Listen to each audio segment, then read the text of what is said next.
wearing 10, working in the mids. There's Talia Dean. Batchelor wanting that 32 short. Just has to take the settler. There's Toby Rollo, wearing 13 as well. Batchelor platforming, Rollo driving, Rollo looking to score. Good Scottish defence celebrated by quite a lot of Scottish support down to our right-hand side. They've brought loads of supporters over. There's Dean. Batchelor feeding Rollo on the sweeper. Rollo accelerating, Rollo diving, and Rollo opens the scoring. And Tommy Batchelor with a lovely bit of feed. Toby Rollo with the pace to burn Scotland. Only took 90 seconds, but there's your opening score on day 2. Just some pure acceleration from Rollo there. Just getting past his man and inside the gap. It's just a lovely bit of play. And sometimes it's the simple stuff that can do the damage, especially early doors. You don't want to overexert yourself or potentially, fall foul of some unforced errors. England sort of went back to quite simple strike structure, and that did the damage. Scotland's turn to try and reply. Rhys Allen wearing 16. The most recent drive. Nice pick up from half. That's a good bit of pace on display. Nice pass. It's well marshalled over on this near side by Daniel Gray and Olivia Upton. And Kit, I'm not sure, have you seen any of this mixed 15s category yet? Have you seen Scotland's mixed 15s before? I haven't seen the Scottish mixed 15s before, but I did get the chance to watch Belgium yesterday along with Wales, and there were a few strong games. Well, I'm gonna put you on to a little bit of insider knowledge. Number 9 for Scotland, Freddie Fox. He had 5 try assists in their opening game against China yesterday, and I made a very brave call on commentary and said, if this boy is not a fly half, I'll be mightily upset. And then at the end he confirmed, yes, he's a very talented fly half, so keep an eye out for number 9 Freddie Fox. If he gets going, he's a hard player to stop. Thank you for that knowledge there, Joe. I'm excited to see what Freddie has to offer. Yeah, he's a class little player, and especially at this age, it's unreal to see players operating at such a high level. Nice first touch here from Scotland, trying to play through the English press. It's good work by Coldine. Scotland do a really good job at cutting out that transition defence. That's that 4th touch taken on the 10-metre line after 3rd was taken deep in their own half. 5th touch, right foot step, driving, 3 on 2. Lovely bit of footwork. It's well defended by England. Scotland just stuttering a little bit in that transition, didn't they, Kit? They were, but I think that was mainly due to the English defence. The press on the Scottish team was really impressive. The English shooters just getting up on their face, but I wonder if Scotland's going to check around them if they just continue to send the individuals. I think that's the read, isn't it? Especially on that 4th touch. So Scotland trying to play around them. Here's Tommy Batchelor for England, accelerating. Stopping on a dime. Lovely extra pass to Dean. 5th touch. Batchelor driving over towards the short side. Dean couldn't quite take that one in stride. It's good defensive work from Scotland, able to see off that most recent English attack, an all home nations affair to get us underway. And Scotland are probably feeling possibly the brighter here. They had the earlier finish. They also had an early start yesterday. This is the same time slot as their opening game yesterday.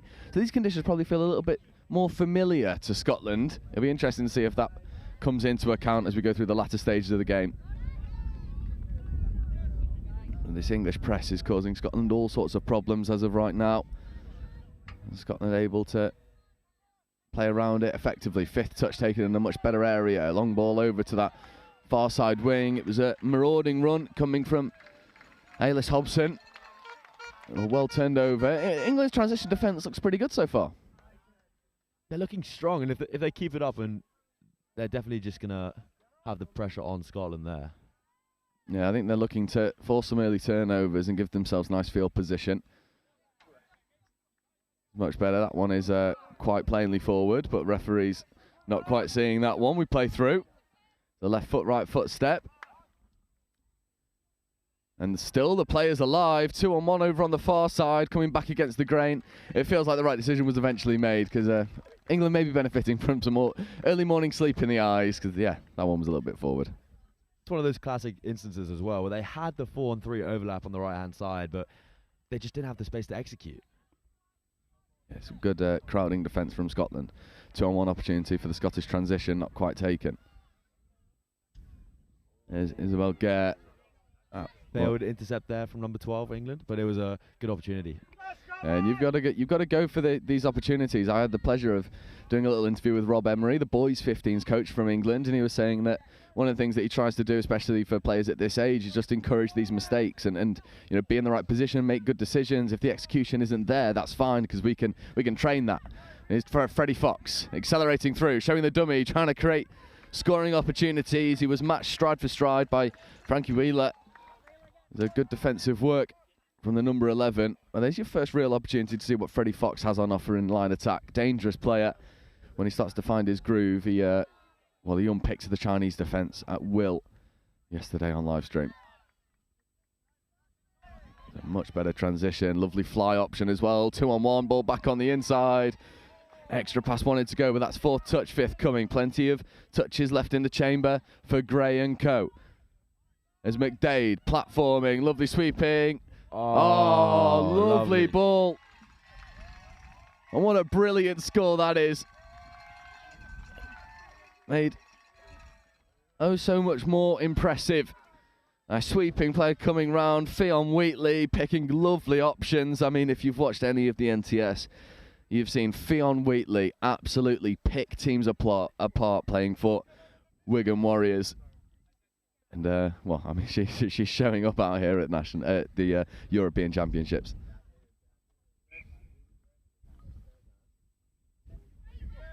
Scotland will definitely want to strike back here, going 2-0 down. And they've got some passionate fans in the corner, and I'm sure they've got the rally behind them.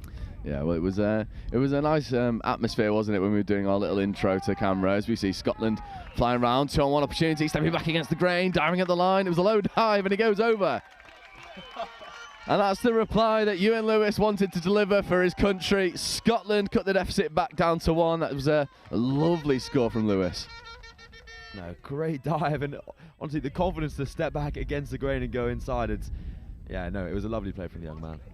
Yeah, absolutely was. As he comes over, that's a familiar rugby sight. You have to forgive me and Kit giggling to ourselves. It's the number 8, Stuart Robinson, who's come over with an almighty nosebleed, and that's a familiar sight for us boys playing rugby all of our lives.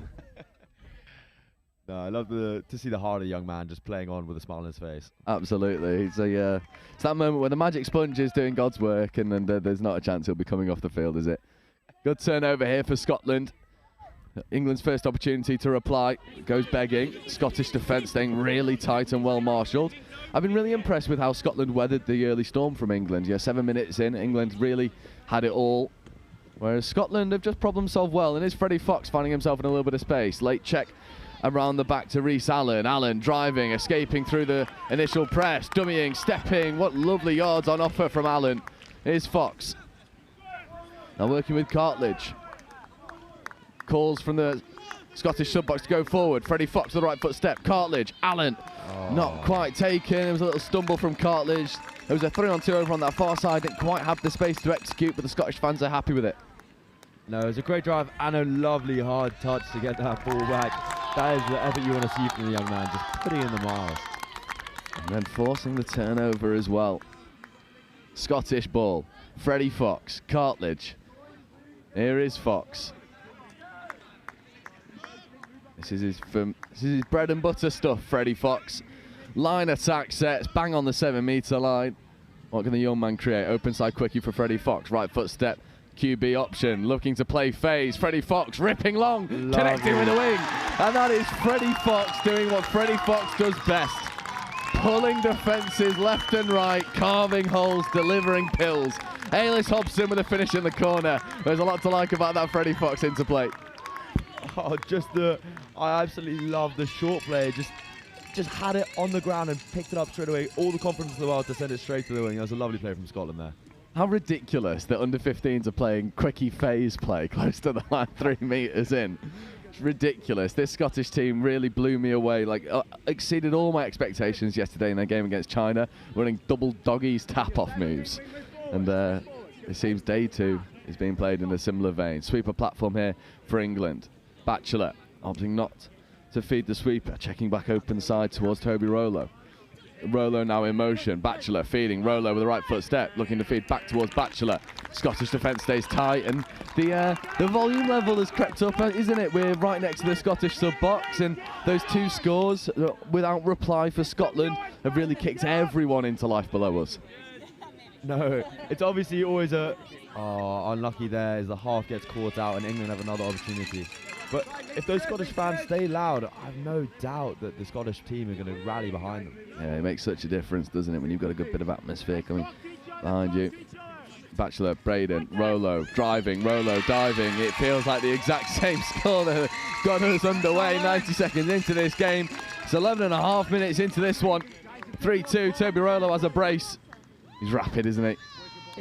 He is quick. I just love the short setup as well. He doesn't hesitate at all, goes straight for the gap, knows his man's offside. It's just good heads-up play from him.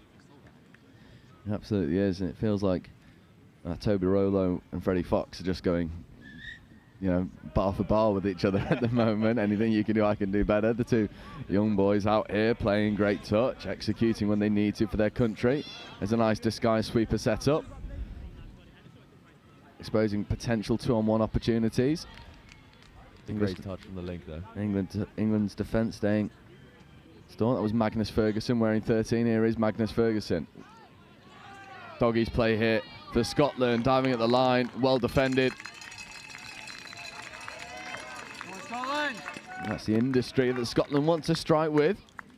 They're going to create scoring opportunities left, right and centre. It's a brilliant drive from Fionn Wheatley.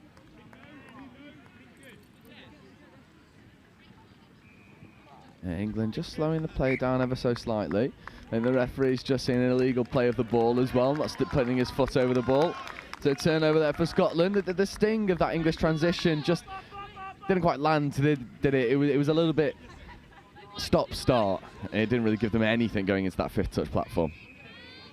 No, when the players came on, they just lost all momentum by the look of it. So they didn't really lose much opportunity from that. Lost the ball. There's Freddie Fox. Nice drive there from Reece Allen, getting over onto the outside edge. There's Cartledge. Cartledge platforming here for Freddie Fox to scoop. Scoop with the left-hand pill into the link channel. Not a lot doing. Scotland just using their full set of 6 effectively, putting the ball in a dangerous area for England to transition. They'll try to put on the nudge and force a turnover. No, it's good knowledge for Scotland to kill it in the corner there. Just trying to push England as far away from their box as they physically could. And now this English transition just comes to a bit of a standstill for a moment. There's 5th touch here. Batchelor driving. Tommy Batchelor accelerating. Took the ball into one arm. Shows the dummy and then connects with Rolo. Rolo's got a first-half hat-trick. Tommy Batchelor with a try-assist. And Tommy Batchelor just shifted through the gears. Probably only hit gear number 3. That's all he needed. Connected with Rolo. Good score for England. It's the best transition yet. No, the pace of Rolo and Batchelor giving Scotland problems early doors, but it's just crazy rapid from the young boys. It is, isn't it? I mean, I've played with Tommy Batchelor down at Horsham. So if you're wondering why I said he's only really gotten into gear 3 there, it's because I don't think I've ever seen him run at full tilt, because he's never needed to outrun any of us at Horsham. A very talented player showing out for his country here on live stream. Sweeper set up here for Scotland. Step back option. We're going to use the left-hand pass. 2-on-1 opportunities. Finds the wing, feeding back onto the inside. Nice recycling. That's 5th touch. Just losing track of the touch count for Scotland. Scooping play. He's killing the ball in a good area again. It's mature work from Scotland, but they just need to find a way to really create some more consistent scoring opportunities.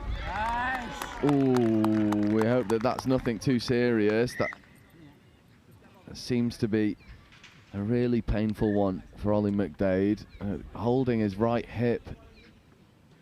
Early doors on day 2. That's, you know, the last thing that anyone wants to see, whether you're watching from an English perspective or a Scottish perspective. These are children. They're you know, playing careers in the future are the most important thing, and that's a real shame for Ollie McDade as Fionn Wheatley puts the right foot step on, beats one of the Scottish middles and then almost beat the second English transition, just spluttering them for a moment as they find themselves isolated in the middle of the field. A good platform here on 5th. There's Wheeler. Oh, lovely footwork from number 11. He's made his way through.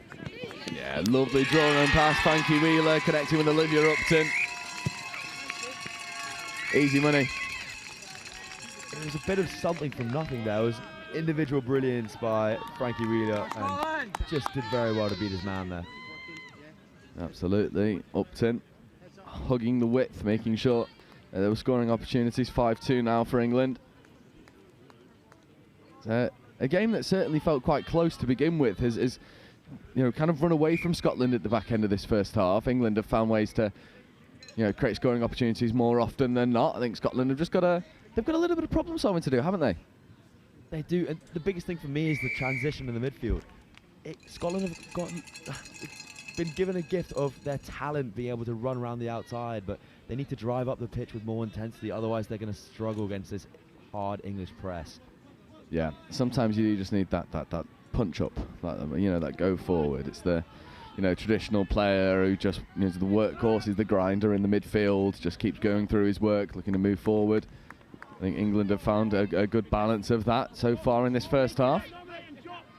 Nice bit of orchestrating coming through. Cole Dean scooping, accelerating, left-hand ball into the wing channel. Right option, just needed an extra yard on the pass. Imogen Arringstall couldn't quite pick that one up off the bootlaces, but it's good work from Cole Dean. Just a bit of an interruption from the Scottish fans there, but no, it was lovely from Cole. He chose the right option, just unlucky with that execution. Nice 2-on-1. Again, Scotland just need to find a little bit more momentum. There's Fox lingering in the midfield. Freddie Fox with the inside check. And it's fifth touch now. Fox has a lot of work to do from deep in his own half. Bounces away from one, but it was a good flick touch that got the shirt. Good midfield defence from Jasper Hesselwood. Turnover here from England. 2.5 minutes left in this first half. How are we seeing this one, Kit? I know the scoreline probably flatters England a little bit. I feel like Scotland have been more in the game than the scoreline would suggest, but England's still deserving of the victory. There's a few little things that Scotland can do to just get back in this game, isn't there? Yeah, completely. For me, as I said before, it's just the Scottish injecting pace onto the ball, I think, would be the biggest difference. But that's what England have done. We've seen them run through and sprint onto the ball. They've obviously got the passion, but just putting the pace onto it is what I want to see. Yeah, that pace and direction. It's nice interplay, moving laterally, looking for the outside wrap. Trying to bounce around the English link, who gets up expertly to make good touches. Fifth touch. Scoring opportunities, right footstep, left footstep, there's a right footstep as well, and then there's a ball into the wing channel. I couldn't quite get over for the finish. But I think that subset really emphasises your point there. There was, you can see the stress that Scotland are causing England even when they're scooping on the English 10-metre line. So if they can get that strike up closer to the 7, then England are chasing shadows and they're really scrambling defensively. No, exactly. And you can see England do it here when they come on, just spreading the ball, trying to check around that one man. It's just ball moving and running onto it. That's what Scotland are lacking. But when they start doing it, I'm sure it's going to be really threatening. There's Rolo into play.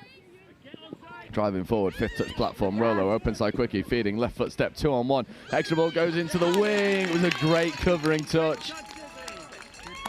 Isabel Gare with a try-saving touch. It was really nice interplay for England, but it's a touch that's worth just as much of a score from Isabel Gare. 30 seconds left to go in this first half. Again, Scotland just being caught behind the gain line. Toby Rolo getting up, making dominant defensive touches. Scotland, with seconds left on the clock, will be looking to at least threaten the English line once more before the half-time hooter. Lovely dummy, this fourth touch, fifth coming now. Much better place for Scotland to scoop from. There's the final hooter. 2-on-1 opportunities. And then just taking the 6 and change. That brings up half-time. England 5, Scotland 2. Kit, if I ask you to take your commentary hat on and put your coach's hat on, from a Scottish perspective, is there a few little things that what do you think this sub-box conversation is going to look like at half-time? I think there'll be a lot of praises because they have played really well. For me, it'd just be switching to the latch on the sub-on, just getting that goal, driving up hard in the middle. That's the biggest thing for me, just trying to change a few tactics there, probably. Extra yards, touches 2 and 3, I think, is the recipe for success. And for England, it'll be a case of more of the same at the half. England 5, Scotland 2 in our opening game in the mixed 15s category.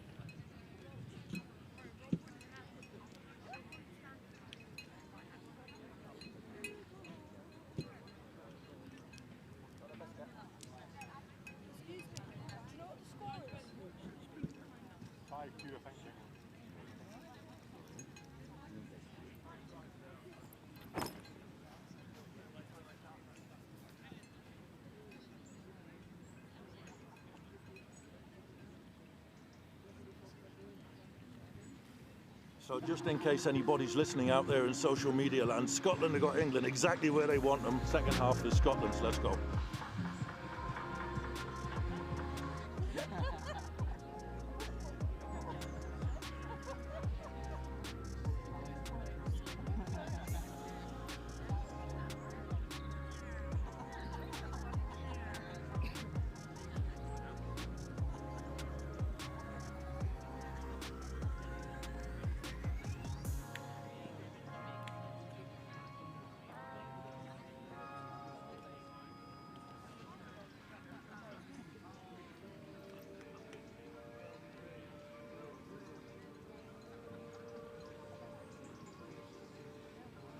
Morning, we well?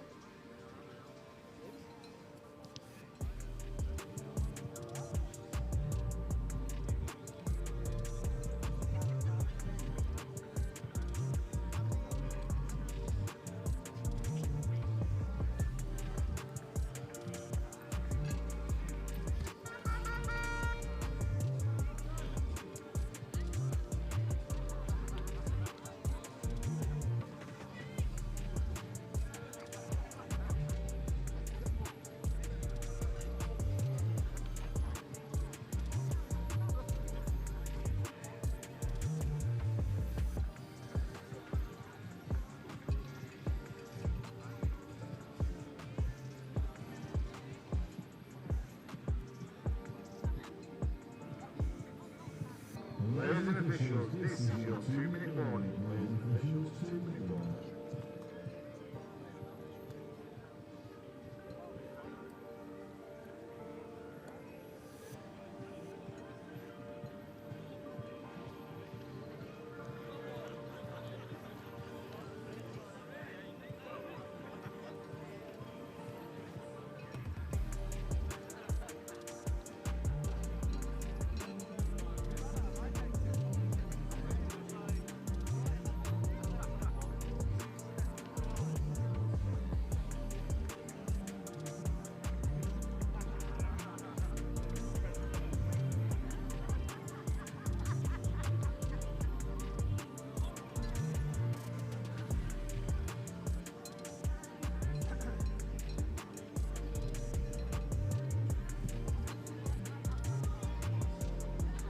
Ladies and officials, this is your 1-minute warning. Ladies and officials, 1 minute.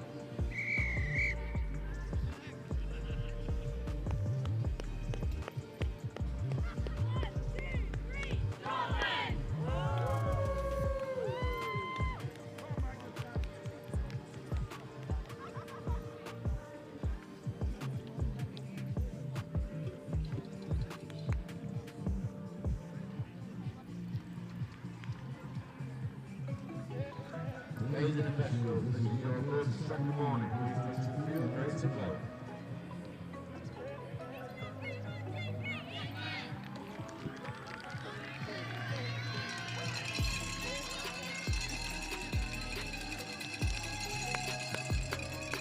Ladies and officials, stand by.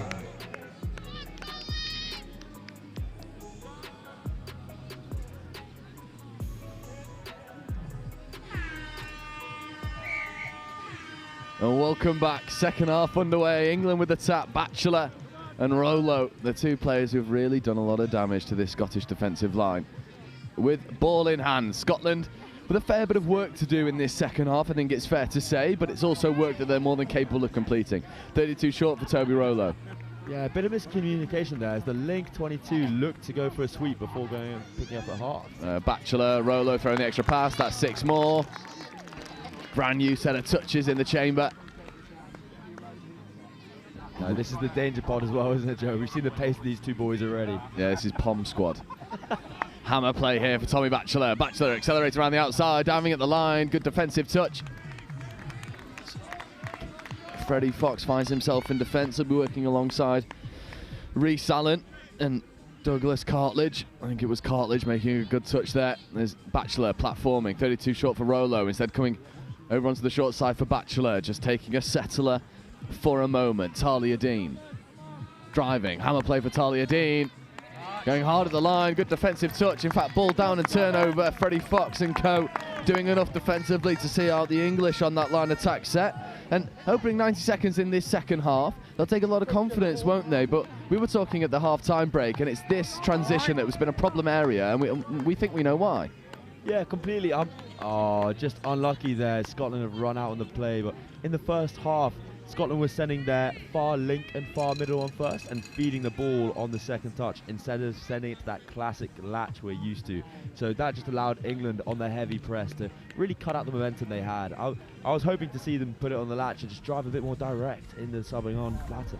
You almost want to just see them condition England being really tight in defence as well. I think if you send on the far link and mid early, you show your hand a little bit, and England can go man on man because you've only got 4 players on the pitch at that stage from a Scottish perspective. So, the coaching staff here and chairman of Scottish Touch will be problem solving that one. Open side quickie for England. Offside call, really well listened, well executed as well. Cole Dean.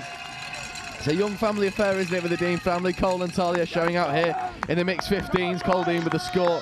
Great heads-up play. Look at that roll, bang on the 7. Killer. Just mental footwork from the young man. And the whole family seems to be blessed with those kind of genetics. I'm sure Talia, when she gets older, is going to be just as quick and dangerous, but she's still a threat now at this level.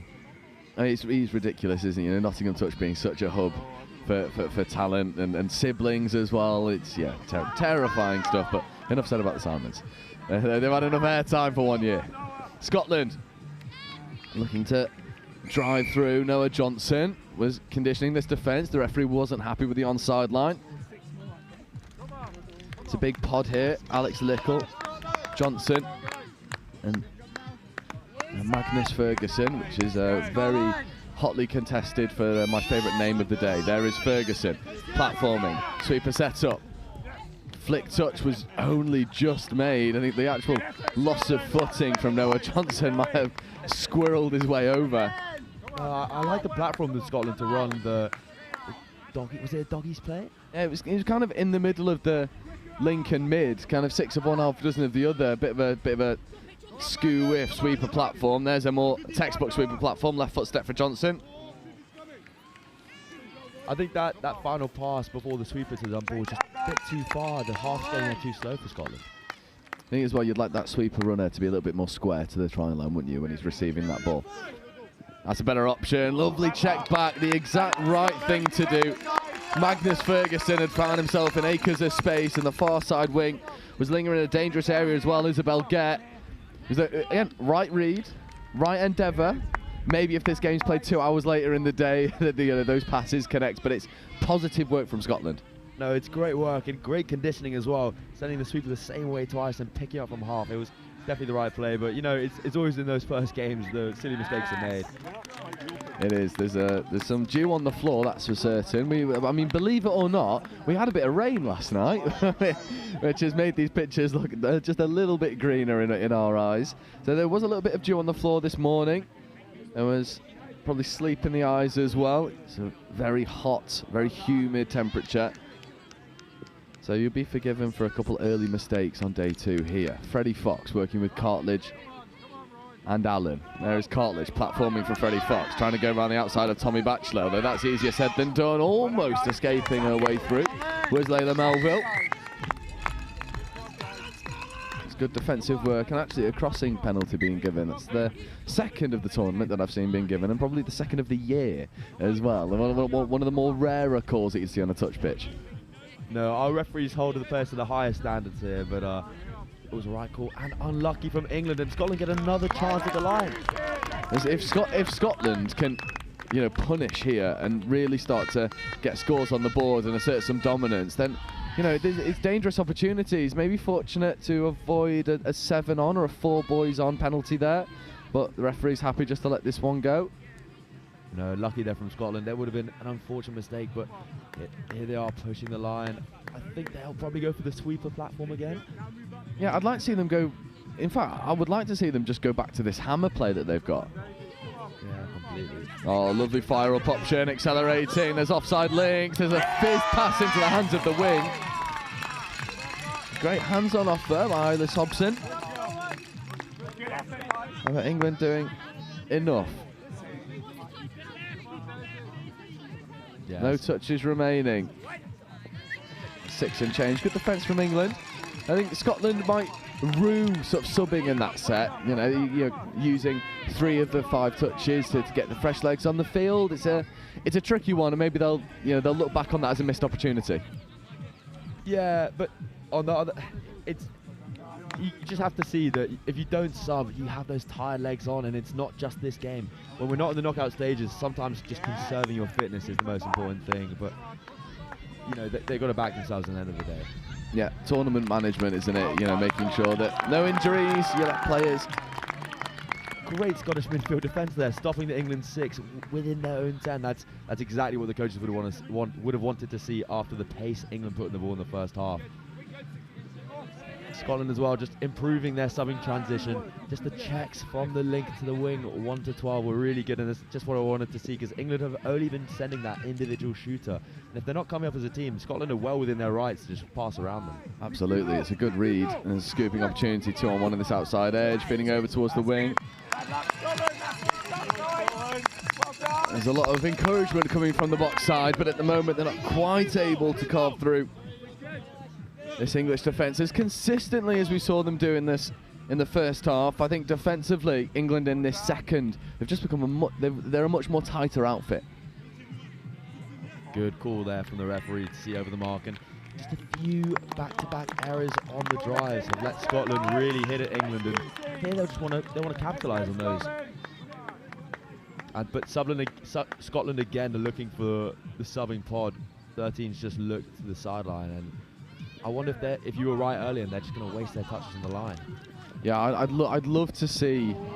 It's a really tricky moment. There was a diving attempt to reel that ball in. Reece Allen couldn't quite do it. Yeah, sometimes I think, you know, just providing a different picture as well to the defensive line is important. If you decide to do a direct set and you know, not sub in that transition there, you know, it makes the defensive line for England just question themselves, and you know, they can't then go to the default, which is this transition defence. So here, I'd love to see this pod just go direct and not sub, which I think they are going to do, and it's the man with dynamite in his boots and gold dust on the fingertips, Freddie Fox, operating in the midfield channel this time with Cartledge. Cartledge on the open side quickie here for Fox. Back to Cartledge. Phase play for Freddie Fox. He's done it again. Left hand rip. Looking to hit the wing. Sinker into the wing channel. What a lovely finish. And that is try time. And the only thing better than the sinker into the wing channel was the finish from Isabelle Kerr. Freddie Fox goes direct, gets his reward, and the Scottish sub-box erupts. Freddie just looked too pumped there to send it left to right. 3 on 2 to the wing. The young man did very well to get that pass off, and the finish was unbelievable. What footwork! It is unreal. And just to, you know, your comment about tournament management earlier has prompted me to do a little bit of a deep dive and bring up some information that we've got for you. So currently the standings in this pool at the round robin stage of the mixed 15s competition, France are in the lead. Played 3, won 3. The score difference is absolutely diabolical. That French mixed 15 seed looked amazing. Scotland are in second, played 3, won 3. England are in third, played 3, won 2, lost 1. So this game really holding quite a lot in terms of the overall standings going later on. Yeah, England's loss came against France. Scotland, I believe, are yet to play the French team as well. Scotland beating China 12-8, and then beating Belgium 13-5, and then beating Ireland 9-5. So with a win here for England, Scotland will be up against it when they play France, and then it provides a lot of opportunities in the latter stages for semi-final places. That 4th spot is yet to be decided. Currently in that 4th position, it's Wales, who again have played 3, won 2, lost 1. So, and Wales again have already played France, so it seems like France are just taking scalps left, right, and centre. This pool stage is the round robin stage of the mixed 15s is setting up to be really interesting going through today. No, we had the pleasure of commentating France-Wales yesterday, and that was a really feisty game with a really good individual performance for Dan Brown. But this 15s category is turning out to be something special, Joe, honestly. And some lovely play from England there, but great Scottish defence from the try scorer, number 14. Yeah, Isabel Gare with a, and she's had a wonderful performance so far. Oh, and just the English press against Scotland, eating 2 touches within their own 7. It's just, well, and a well-deserved turnover as well. Yeah, what a turnover that was. English pressure. And what's nice as well, England, there's not a thought of subbing. Cameron Barden, Tommy Batchelor. Here is Batchelor, 32 short, left foot step, diving at the line, good defensive touch. No, after the first half, the Scottish middles would have wised up to Batchelor's diving threat. Yeah, they would have to. Here's Tommy Batchelor, platforming here, sweeper setup, Fionn Wheatley in motion, dummying getting into the in-goal area. That was lovely endeavour, brilliantly carved through, was Cole Dean. Unfortunately, the pass might have just been fizzed a little bit too much. Didn't need to be as, as direct as that, but potentially due on the ball. Again, right read, the execution just not quite there on this occasion. Scotland get away with one. Yeah, and here we'll see what we were talking about in the beginning of the first half. Scotland just giving it to their far Lincoln mid, and in that circumstance, getting some lovely arcing run on it, but it definitely opens up the pitch, but that's if they can get around that England shooter. Yeah, now Freddie Fox has a fair bit of work to do. Skip pass over to the wing, looking to try and finish again. Zaylis Hobson not quite doing. I know, I completely agree with your observation where, feeding that far Lincoln mid, it does open up the pitch, but then Freddie Fox has got a scoop from 30 metres out. However, that turnover, I want to see the boys go direct here. Back the fitness, back the ability, use the full set of 6. Maybe that's why they've been looking to sub off, because they've just used all their gas on that run, trying to outbeat that middle. There's Freddie Fox fitting back into Cartledge. Cartledge playing very close to the line. Sinker into the wing again. And that is a much more simple finish this time for Isabel Gare. Stop it, Freddie. It's Freddie's world. We're all just living in it at this point. You know what's coming. You see it a mile off. You can't stop it. Freddie Fox, my word. What a player this young man is. This man knows his lefts and rights for sure. He's got it off both hands on a dime. Well done, Freddie. What a performance. What's awesome as well is you see him load that ball onto the back hip, and you know a sinker's coming, and yet you can't stop it. You just cannot stop it. That combination between Cartledge and Fox is just ridiculous. And single-handedly, they've dragged themselves back into this game. It's now 4-6, still in favour of England, but the full scoring from England has stopped, and the scoring from Scotland has ramped up markedly. No, momentum. Well, I'll tell you what I will do. I'll mute my mic and go home, shall I? The scoring from England hasn't stopped. They extend their lead back out to 3 scores. What a lovely delay pass this is. I'm happy you were the one speaking, because I was going to say the same thing. But a lovely no-look check off to number 15. And great hands straight through to the try line. Yeah, Zara Thompson with the finish, running a good hole too.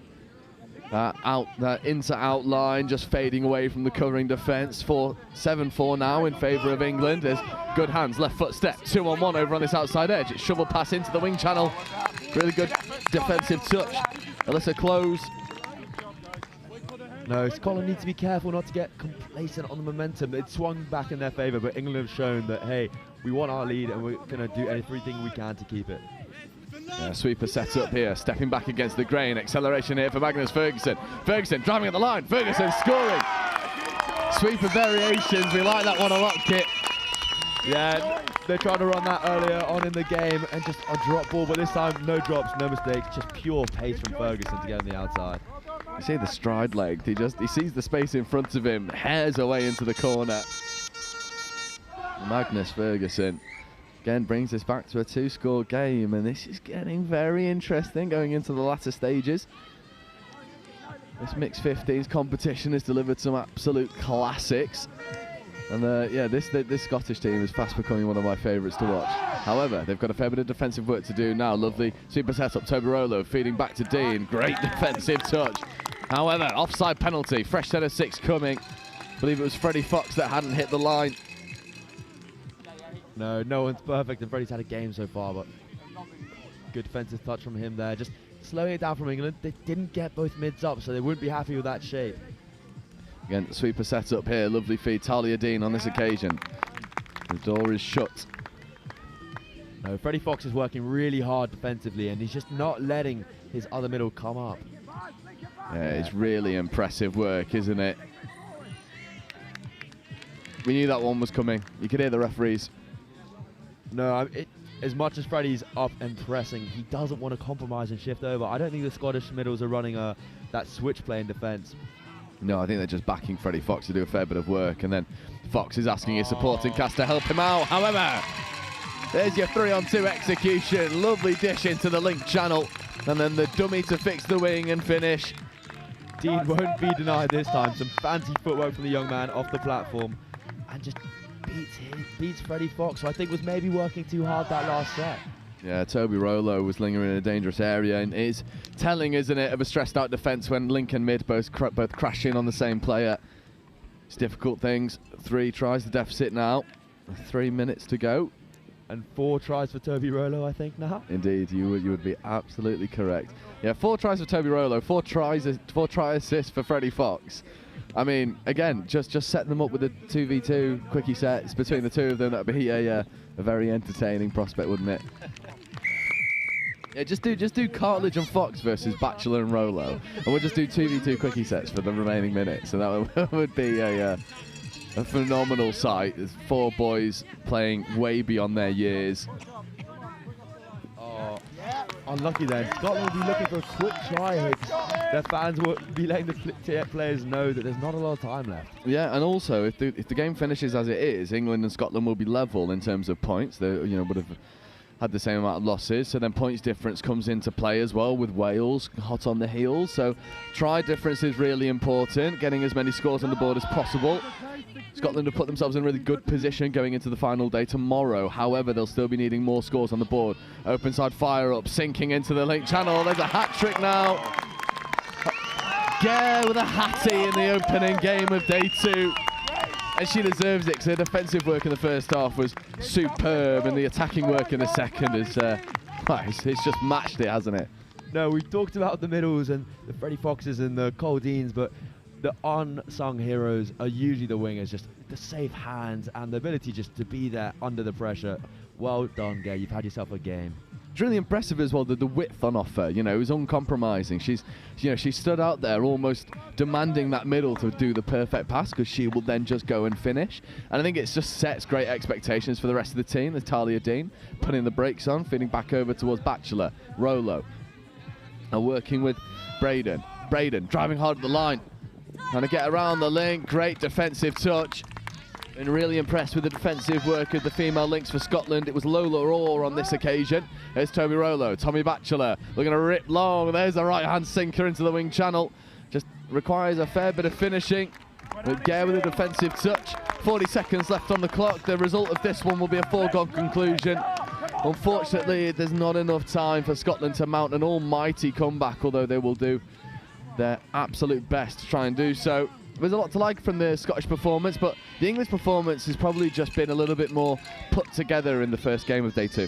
No, exactly. I think Scotland suffered from a classic just first half blues in the first game. They definitely knocked into the second gear here and just showed what they really had to offer, but they just couldn't quite claw back that first half performance. And then bringing the try difference nice and close as well might play a really important factor going into the overall standings. No one really wants to play France in that semi-final draw. It's Tommy Batchelor looking for another score. Is there caught by Magnus Ferguson, and our first game of the day has delivered a wonderful classic in the mixed 15s category. England 8, Scotland 6, individual plaudits, Isabel Gare, Freddie Fox, Cole Dean and Toby Rollo, and phenomenal games, and Fionn Wheatley as well with the footwork. The future is bright for both of these nations if this is what the mixed 15 category looks like. Kit, what a way to start the day. No, just an unbelievable game, and some crazy comments from us just talking about the structure and the shape of the defence. I just want to reiterate, these players are only 15. It's just, yeah, absolutely outstanding what they've done. Outstanding is right, but coming up for you next, we're still in the 15s category, this time in the boys 15s. In about 5 minutes time, it'll be China, and they'll be taking on Portugal.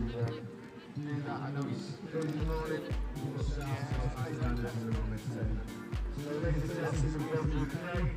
Make sure you keep yourself well hydrated. We're looking forward to a great day of church. We are streaming live on Pitches 1 and Pitches 2 next weekend. But the finals mean there was 3 points. Whereas now we're doing 3rd or 4th. Yeah, That's what I mean. I know, yeah.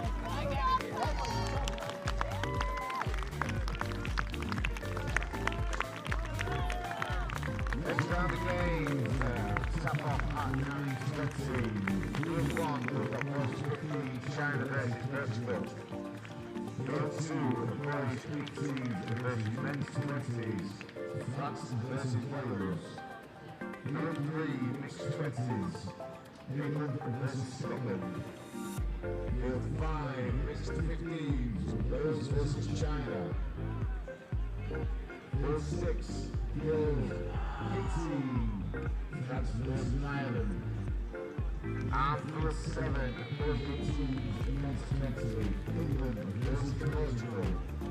That's the 9:20 tap off. You reminder we have told us tonight, match usually for live with a red flag I saw a really big bell from the outside. So I'm really they'll be getting themselves set up. And of course we've got box coffees. If you want to get yourself a first in the morning, whether it's a hot coffee, a nice coffee, cup of tea.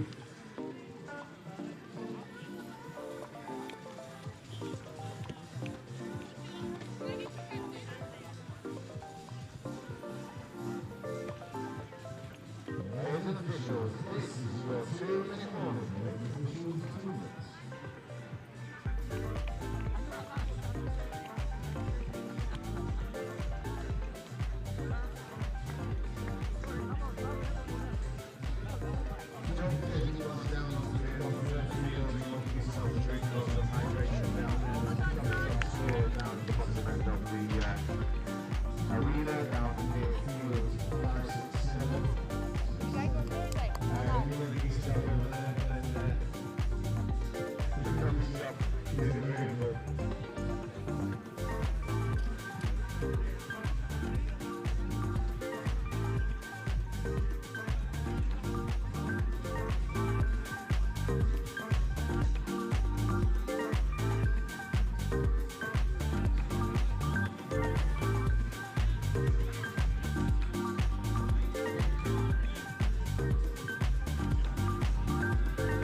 So welcome back, second game of the day, another one in the 15s category, this time the boys, China versus Portugal. Two teams on their early stages of that developmental track that we've been speaking about oh so often throughout this Youth European Championships. China coming over, honing their skills against the European nations. Invitational side looking to spoil the party in this boys 15s division. Then we'll get some staunch opposition, France and England specifically, having phenomenal games of it so far. Early turnovers for both sides. But how good is it for these teams to play against their peers at such a young age, and you know, two teams that are probably at similar stages on that developmental track? It's important moments for the development of the nations, isn't it, Kit? Oh yeah, completely. Especially for two nations who don't, I think, usually play each other, China and Portugal. I don't think I've ever seen a game in any sport where they play each other. So it's fantastic that these two teams can just get on the pitch and help develop each other. Yeah, and put a really good account of themselves out there. There's Carvalho looking to pick up, but that's a 6 and change. And pleasure of watching this boys 15s team yesterday for Portugal. Two of the people that I was really impressed with was Gonçalo Pereira and Pedro Bello, two diminutive figures stood in front of us. They're probably the smallest players out there, but their influence is mighty on this Portuguese side. As China go through their subset, Yifan Shi. A good drive, Shi once more. Open side quickie, really big touch coming in. And then 3-on-2 opportunities for China. Unfortunately, coming back against the grain was Yifan Shi. And a nice bit of footballing skills on display from Carvalho with a couple keepy ups. And then unfortunately, the ball just drops to the ground instead. And turnover here for China. Sadly, the World Cup ended a few weeks ago, but I'd love to see that bit of skill on display. Yeah, lovely. Lovely bit of football on display. Wrong ball shape though. 32 short, Yifan Shi. We're going to go hard at the line, matched by his counterpart wearing number 1 for Portugal, Salvador Quintea. I like the setup that the Chinese team are running, but I want to see them try and bring up the middles more. It will be the stark contrast between these developing nations and the established ones like England, just the line experience and just the amount of time they've played touch. Tyler Marr looking to get the ball down, a hard touch given away from Carvalho. I think it's just the full extension of the arms as well. Can't quite do that. You can flick touch, you can keep your arms straight, but you can't go full extension. Yifan Shi checking open side. Over towards Sheng, though that ball just finding the floor. Jinsi Chi couldn't quite get that one in hand. The other thing to notice as well is the disparity between the two playing squads. Portugal with 16 players on their sheet, China only with 12. That's a tricky thing to manage in terms of fitness levels. However, this Chinese side, as with their mixed sides as well, not shying away from a good bit of competitiveness in terms of fitness, but early turnovers here. Both teams just feeling themselves into the game, aren't they? Yeah, it's still the first game of the day for the two teams, but they'll be looking to really improve as it goes on, and especially as all the other teams will be doing. As the tournament progresses, I'm sure both will be getting just heaps better.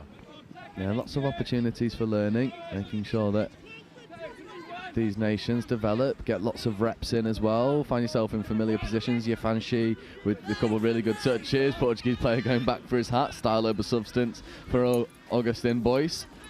And Boyce checking away towards Campos. Campos platforming. Boyce driving, looking for the 21 short down that wing channel. It was marked up well by Liu. 4 minutes in.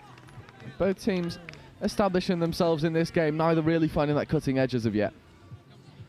No, not yet, but there's a few early mistakes in the beginning of the game. I'm wondering if they'll iron them out, and I'm sure that we'll see something special later on. Absolutely. We just need a little bit more go forward from the Chinese outfit. A nice shape on the pass out towards the wing, not quite taken. There's a little bit of frustration early for both sides. Early turnovers here. Great hands from the number 7, Rebelo Pereira. And nice hands out towards Raminos as well. The 12 here for Portugal, just absolutely generaling the attack. That's what he's done all day. Lovely shape on the pass as well. There's Gonçalo Pereira wearing number 12 again. His stature might be small, but his influence is rather large. No, you can see him here, just the experience of the young man, just talking to the outside, getting his other middle up and ready before the play. Yeah, hitch, kick, step, fizz pass over into that left-hand channel. Not quite happening though. And for Gonçalo Pereira, I think it's there's a moment there where he had a really good opportunity to just drive through the Chinese defensive line and opted to pass a little bit early, potentially a little bit more sort of rugby union coded. As he plays more touch, he'll understand he can drive through into the in-goal area. He's certainly a player with bags of potential in the touch game, and it's good opportunities for him to just get loads of reps in, play against nations that he certainly would have never played against before. And unfortunately in touch you can't deliver a grubber kick. It's a turn over there as Martin Carvalho couldn't quite take that one in stride. No, but the young lad is definitely a promising young footballer after the skills we've seen. Yeah, there's the only thing he really needs to do now is an around the world, and we really will be singing his praises. There's some good physicality seen from the Portugal team. I know they gave over that one hard touch, but they're not letting this China team have any leeway in the touches. No, they are really trying to impose their dominance. A really good chat from the refs there. Fifth touch. And what about the role of the refs here as well? I just noticed that the emphasis on hand signals is really important. You got a Chinese side, a Portuguese side, and then a few English-speaking refs as well. And the role of the referees in this game is going to be really important. And you've seen it here already. I've just been really observing the sideline refs and the on-pitch refs. The hand signals are probably the most clear and like the cleanest line of dialogue between the referees and the teams at this stage. And I think the teams are benefiting from it. Yeah, completely. It might be obvious to say, but I have to say it. In an international tournament, English obviously isn't the home language of all the teams, because there's only England and then a few other English-speaking countries. But obviously, when we're playing nationals and national league, we just assume everyone plays when it's just English teams. When you come to this setting, the hand signals are so important from the referees, because otherwise the players have no idea what's going on. Yeah, and it's great chat as well. You see there on-pitch ref just being really clear with those hand signals, with the communication. It is it's a much harder job than the one that we've got, Kit. We get to stand up on a scaffold and talk about the sport that we play and love. The role of the referee is so important. China driving at the line. Lovely late pass away. Carvalho with a great touch. He's a big figure in this Portuguese defensive unit and is proving his worth as Ouyang. Nice platform as well, but Carvalho again up in the line. Great line speed from the Portuguese, really taking the time away from China. Yeah, it's really promising from both teams here, because China are getting into their structure and their shape they want to play. It's just that experience of the line and hole hitting of the outside players, but it's really promising from a developing nation. What I'd really like to see as well from Portugal is just this go back to playing really heads-up rugby and back the hands, throw the ball around. I mean, look at this subset from Portugal. That's an absolute textbook touch subset. Brilliant stuff. But I'd love to see them just back the hands a little bit more, play a bit jouet. Portugal find the ball on the outside edge. Inside pass was potentially the route to success. But Rougewan Liu over on that far side wing with a great covering touch. 9 minutes into this game, where the deadlock is yet to be broken. Defence is coming out on top. No, it's exactly like you just said. Commentator's gift, I guess. But the Portuguese did just look to play more to their strengths, which I think is their ball skills and ability. It's a tough transition, because I'm assuming a lot of these boys have come from rugby union. It's that awkward stage where you played more union than touch. You're better off falling to your ball skills, but they're doing the right thing here for their development, which is playing to the structure. Yeah, absolutely. I just want to see a little bit of that Portuguese flair that we've seen already. Nice 2-on-1 opportunity. Hands to the wing is good, and there is the opening score for Portugal. Manuel Maria Cortechão with a brilliant score. The Portuguese love it below us. What a finish, what a score. Textbook hands. No one was happier than Manuel there. Had a nice scream into the microphone, as I'm sure you heard. But yeah, commentators curse for China, but well worked by the Portuguese and well executed hands for a finish in the corner. Yeah, and it's moments like this that are so important for players so early in this developmental track, very young, very excited.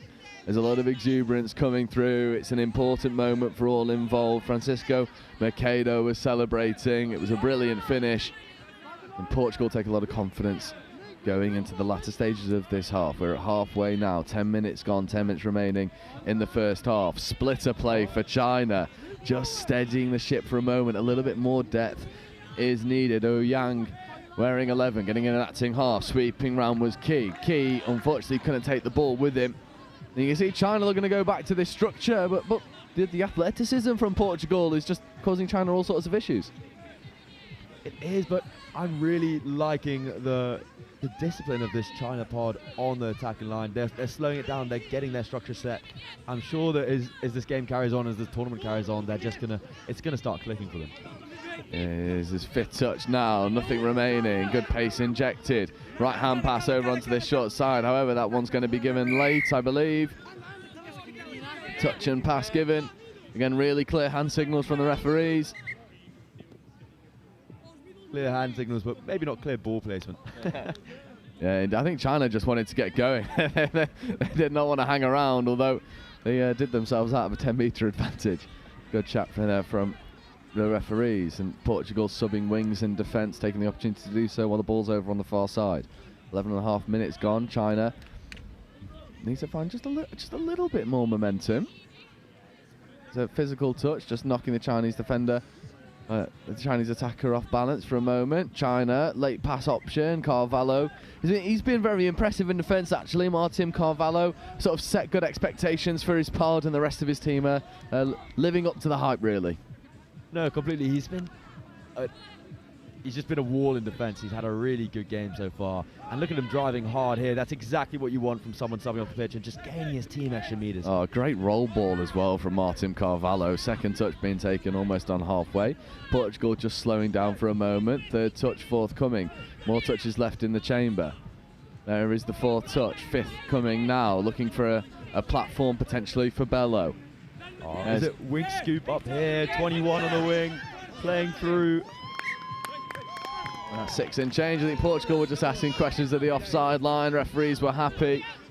Wing scoop, absolutely love it. That's right at the Harry Richards playbook, isn't it? That man has been influencing teams across this tournament. I mean, we saw it at Vichy. If you're unfamiliar with what I'm talking about, England men's open winger Harry Richards, when he was playing against Spain, went through wing scooping sets where he'd come off his wing and scoop and rip open side off the right hand. And that is not something you see all too often in a touch game. Portugal trying to replicate the playbook a little bit. It helps when you run 100 metres in about 6 seconds. Yeah, he's terrifyingly fast, isn't he? Furious foot speed. There's a few players out here today that we've seen already that kind of remind. I think Freddie Fox actually is probably the closest likeness to a Harry Richards style player, although Gonçalo Pereira is certainly making a good case for that as well. And here comes Pereira onto the field now. Pereira wearing 12, really good subset, subbing off bang on the 7-metre line of China. Dominance touch. Pereira, fizz pass out into the link channel, link to wing. It was well gathered, took a little bit of a juggle. Did Rebeo Pereira. Now Pereira on a jinking run on the inside, 2-on-1 over on the outside edge. And driving hard, looking for the wrap, diving. Lovely touch from the China middle. It's unfortunate for the number 10 not to score. Yeah, Isaac Nascimento almost getting over. First dive we've seen of the game as well, I think. But, lovely footwork into outstep. Then there's a right footstep, almost skating his way through the Chinese defensive line, who almost sort of switched off, waiting for that transition to come. That's good impetus driving up from Yafan Ki. However, turnover play. It's Gonçalo Pereira with the tap restart. All right, just a roll ball. Again, great hand signals from the referees. They've done so well imparting their needs and wants onto this game in a way that's translatable. Lovely sweeper, switch play, Gonçalo Pereira, ball to the wing. Step back on the inside. Nascimento, Pereira shows the dummy. Lovely endeavour from the Portuguese. It's Pereira. Now checking open side, Rahmaloto. Gonçalo Pereira, 21 short. Pereira, left foot step, diving on the line. I think maybe just a bit too much from Portugal. They switched out of their advantage and back into the numbers. But like you said, I'm happy to see the flair from the team. Yeah, I want to see them just play with ball in hand, play with confidence. Open side quickie here. Gonçalo Pereira wants this ball. Left-hand sinker into the far wing channel. Couldn't quite get taken, unfortunately, for Rebeo Pereira. But again, Portugal really finding their feet in line attack. And we're right above this Portuguese sub-box. And the excitement whenever they get onto the 7-metre line is like palpable. I can feel it in my chest when they get there. This sub-box is desperate for more scores. No, the sub box and the fans of the Portuguese are absolutely loving it. It's a great atmosphere to see. China. Really, this is the area of the pitch in which I think the most amount of problem solving could come from. Just a little bit more go forward. I think that's 4th touch, 5th coming. Couple bites of the cherry. That'll be given turnover for a loss of control. Portugal will have an opportunity to go through their subset. 4 minutes left to go in the half. I've been impressed by the Portuguese performance, more so their line defence actually. I know China are struggling with their momentum, maybe struggling with fitness levels as this competition progresses. Only 12 players in the boys 15s category. That's a really tough ask, but the Portuguese transition in defence has been brilliant. No, they've been really good. The structure they've shown as well has improved throughout the game. Just their speed coming on and their ability to get to the 7 is just really impressive. They just need to be more clinical when at the line. Carvalho offside. Portuguese defenders driving into the in-goal area, connecting. There's the 2nd score of the day. His play through. Martin Carvalho with a massive vamos back to the sub-box. Portuguese double their lead. Ecstatic moments for the young boys from the Algarve, and they fully deserve this 2-try lead. You absolutely love to see the passion, and the young man is beside himself with joy as he has a lovely try in the corner. A bit of the dark arts there with a little shoulder bump, but you know what? Nothing illegal about it, and absolutely play on from the Portuguese. I actually love it as well. If you've got an offside defender standing in your way and you don't change your line, I mean, you can't disappear, can you? Salvador Quintea with a lovely scoop got through the offside defence.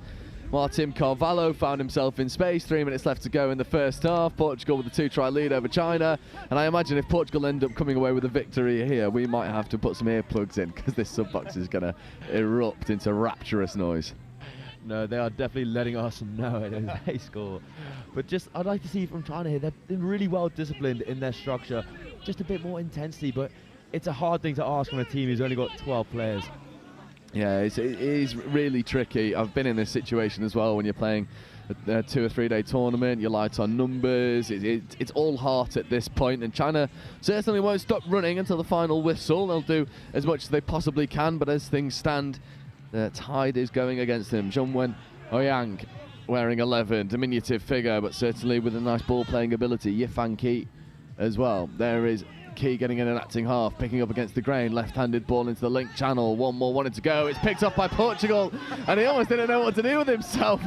He didn't expect the ball to nestle in the hands. There's giggles from the sub-box, there's giggles from the referees. He sort of caught it and went, oh, I've got the ball. Robeo Pereira with an intercept. That was touch 0, so this is touch 2 coming now. Robeo Pereira going through a fair bit of work. There's try scorer Martin Carvalho setting the goose loose, driving through contact. That pass just dying short of the supporting cast. 90 seconds left to go in this half. And if China get a score here, it really does throw the cat amongst the pigeons, but they need to find a little bit more momentum. And also, one of the things that I'm noticing about this Chinese pattern of play, not subbing all too often. This pod's been on the pitch for, I think, 3. This will be their 4th set now. If they don't score, they'll have 5 consecutive sets on the field, and that is lung-burning stuff. 32 short. Ouyang in, another intercept from Portuguese wing. And he tries to shift through the gears, extends the stride length. Does he have the pace to get there? The touch is made eventually. Really good covering touch from Zhou Li. Lovely touch there, and just the heart of the China team, just to show they haven't subbed in a while and to still haul it down the field. Martin Carvalho, Robeo Pereira finds himself in quite a lot of space over on this near side. Portugal going from wing to wing. 2 consecutive interceptions. I'll tell you what, if they get a 3rd try before half-time, I have got to take this headset off as fast as possible. That pitch mic is in a dangerous area for the screams and celebrations from Portugal. Torn one on the outside edge. Unfortunately for Francisco Maiquedo, he couldn't take it in stride. The far wing was in acres of space. Martin Carvalho identified the threat, couldn't quite take it in stride. Seconds remaining. And that will be half-time. Portugal take a 2-try lead into the break. And it might be a low-scoring affair, but it's an entertaining game to watch because Portugal celebrating everything like a score. No, it's just the passion shown from both teams is exactly what you want from an international game. And yeah, being treated to one here, Joe. Absolutely, and it'll be a magical moment for this young Portuguese side if they can get their first win on the board. At the half, China 0, Portugal 2.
So welcome back. Second half underway. And actually quite surprising in that half-time break, the Portuguese sub-box was the most composed I've seen them ever, I think. You know, there was a lot of very calm conversations. They were in a huddle, all taking some very deep breaths, and they know that this game is there for the taking. They got a draw yesterday against the Ireland boys 15s as well, which was a brilliant result for Portugal. A win here really does put them in a good position going into the latter stage of the day. No, all composure to the coach. I think he's the man leading that huddle there, because I'm sure those boys would have been loud. But they'll be looking to extend their lead slightly, I'm sure. But a little... Oh, never mind. It was a offside penalty called for China, so Portugal have another set of 6, and they'll be pushing the China line, hoping for an early score in the second half. Yeah, and the really interesting thing here is this Portuguese side, if they're able to put together a couple good performances today, are within a shout to sneak into the bronze medal playoff tomorrow. This division is really there, and I fear for the eardrums of anyone in close capacity if in Warwick. If Portugal get their bronze medal playoff position that they would want oh so much. A nice open side play, 2-on-1 opportunities. Instead they come down for a scooping platform. Bello accelerates around the outside. It's all a little bit skew-whiff, and Bello just goes, give me the ball. There's opportunities over here. The sideline ref is having a conversation, waving through, and is an outrageous score. I think it caught the Chinese defense completely unawares. It was a 2-on-1 opportunity. Rather than just giving the pass, Raminos takes the touch, lovely half play, and Bello Sweeps around the outside. wing sweep play. How good! What is this phase player we are seeing today, Joe? We've been blessed with a lot. What is this wizardry? Scotland gave us the early gift, and then Portugal just continuing on the trend. But love to see the heads-up play. I would have loved to see the 2-on-1 finish, but I can't complain when the try is scored. And unfortunate for China there, they wouldn't have wanted to drop the ball. Yeah, and Portugal is certainly playing with much more confidence. I think the Portuguese coach, just judging from some body language, was saying to Raminos, just give the pass next time. So it was a 2-on-1 opportunity on the far side, which was quite entertaining. And also we've got to give them a shout out. They came over to us on the gantry just a moment ago. The Portuguese fans down the bottom end, the loudest fans of all. They've probably got one of the smallest contingents, and yet they're giving France a run for their money with the loudest fans. Carvalho platforming, taking a stumble for a moment, back to Martin Carvalho, skip pass over into the wing, right foot step, beats one, can't quite get over, 6 touch and change. Good defence there from China. Nice long ball from Martin Carvalho. No, it just shows the skills of the young man. The left to right, just pinpoint. So Portugal definitely having the skills, and when they get their structure with their jouet, hate to say, they're going to be a team to watch, and they can push that bronze medal match. I want to know what the Portuguese is for if there's a Portuguese term for jouet. I'm sure we'll be told in a few seconds. Yeah, we'll figure it out. Maybe if the supporters come back around, we can start talking about jouet from a Portuguese perspective, because the way they play touch is a really interesting blend of structure. I mean, the most structure that they've got is in their subset, which looks straight out of a team that's played touch all their life, and then they get into their line attack, and it's all just playing what you see, and looking for space, backing the hands. Testament to the coaches for giving them all this confidence to go and make things happen off the cuff. for me, the one thing the Portuguese could improve on in the spacing is it's hard when you transition from contact to see space because it's a different kind of space. In touch, a fingertip is a touch. So if these Portuguese boys can just realize their spacing and hold their depth and maybe run at pace a little bit more, they would get a world of difference because at the moment they've got a 4-on-3, but they're not in the field position they'd want to use. Yeah, it's a really good point, actually. You know, just how different those spaces are when you've gone from one code of rugby to another, whether it's union to touch or even union to league. Those spaces look completely different. And there's Portugal going through their 5th touch setup, accelerating through, finding some space, needs to connect with a supporting player. Dummying, keeping a hold of the ball, does connect. And there's a diving finish. There's conversations about if the touch was made. The referees are having a conversation. The Portuguese fans at the bottom think that it should be given a score. And we wait with bated breath to see what the referees will give. Right, and it will be the score. The Portuguese team absolutely love it. What about the scoop coming down the link channel? It was brilliant work from the number 3 from Portugal, Mateus Campos, and then the NFL pass diving finish to Augustin Boyce. And Portugal with another score. How good is this? How good is it to see a team with so much passion celebrating every score like a world beater in front of their fans, away from home, playing against a nation they never would have played against before, and they're having it all their own way at the moment. Oh no, completely. I mean, they're playing for their country and they're letting us know they're having the time of their life in this game. And it's early morning for some, but for Portugal, it is the best day ever. It absolutely is. And it is the two diminutive maestros of Bello and Gonzalo Pereira. There's Bello accelerating, late switch back in towards Gonzalo Pereira. 2-on-1, dummy! Gonzalo Pereira couldn't quite get through. The China fatigue is showing slightly here. I think the lack of players is just really starting to hit them in the later stages of this game. Oh, a 3-day tournament with 12 players is impossible as Gonzalo Pereira shows the dummy switch and then double pump, 3 pumps, diesel. Easy score from Gonzalo Pereira. No, lovely, lovely try there. I think we're blessed that they were slightly away from the microphone, but the show and go from the young man, as you can see here. Oh, just a pop dummy. The ball leaves his hands as he goes. And we were just saying the fatigue of the China players.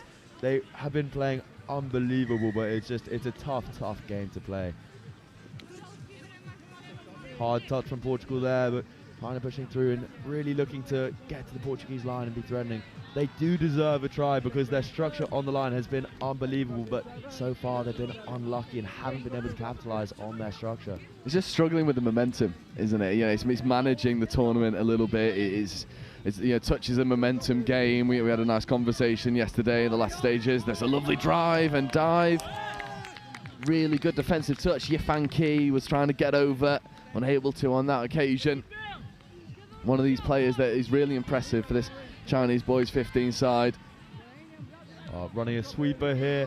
Let's see if they give it. And unlucky, just forgot this touch count there. But it's promising moves from the China team. They're running the right structures, but that injection of pace needs to be a bit faster. It's a hard thing to ask from a team of 12 players. It really is, and you know, it's been really tricky work for China. They're playing against a side that transitions so well. I've been really impressed with the Portuguese subset. They've done a really good job of getting fresh legs onto the field consistently. There's just going to be a foot in the ruck penalty there for Portugal. So a fresh set of 6 here to work with, just inside their own half. And honestly, I've been so impressed at the development that Portugal have been able to go through, and the way in which they've problem solved a few tricky moments on day one. They've navigated the mentality really well. They've got the game plan right. They're backing structure. They're backing fresh legs, and they're playing what they see in front of them. It's a really impressive stuff from such a young side. That would be, you know, so early on that developmental track. I imagine that this team have not really had many opportunities to train together. You see Pedro Pello coming in and acting half. 3-on-2 opportunities, dummying, stepping, then fizzing. Lovely shape on the pass, extra hands go, and it's ball down in the corner. And it's another score for Portugal. It's number 5. They're really enjoying their time now. No, they're running away with it now, but just acres of space on the left-hand side. I think China being so used to the ball threat that Portugal have and in their role players just being guilty of maybe squeezing in a bit too much. But it's a hard thing to ask. But it's still lovely execution on 3-on-2.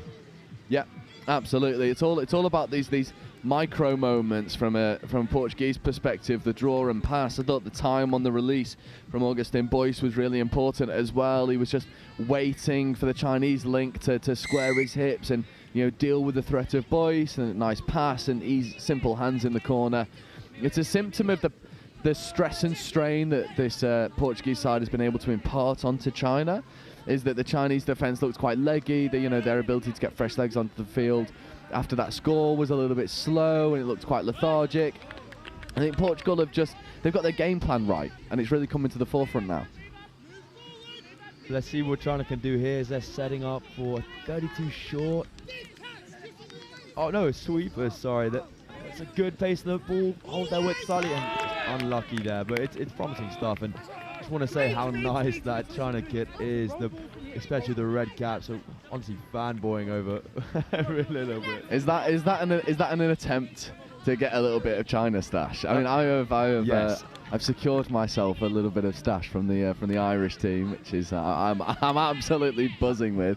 So thank you, Team Ireland. You are coming up next on live stream, and you've almost guaranteed yourself perfect comms from me. You can do no wrong in my eyes. Another player who's done very little wrong today, Martin Carvalho for Portugal, the big number 8. Probably his position in contact as well. It's a big figure in this Portuguese defensive line. He's set really good expectations. He's ball played well. He's got his score.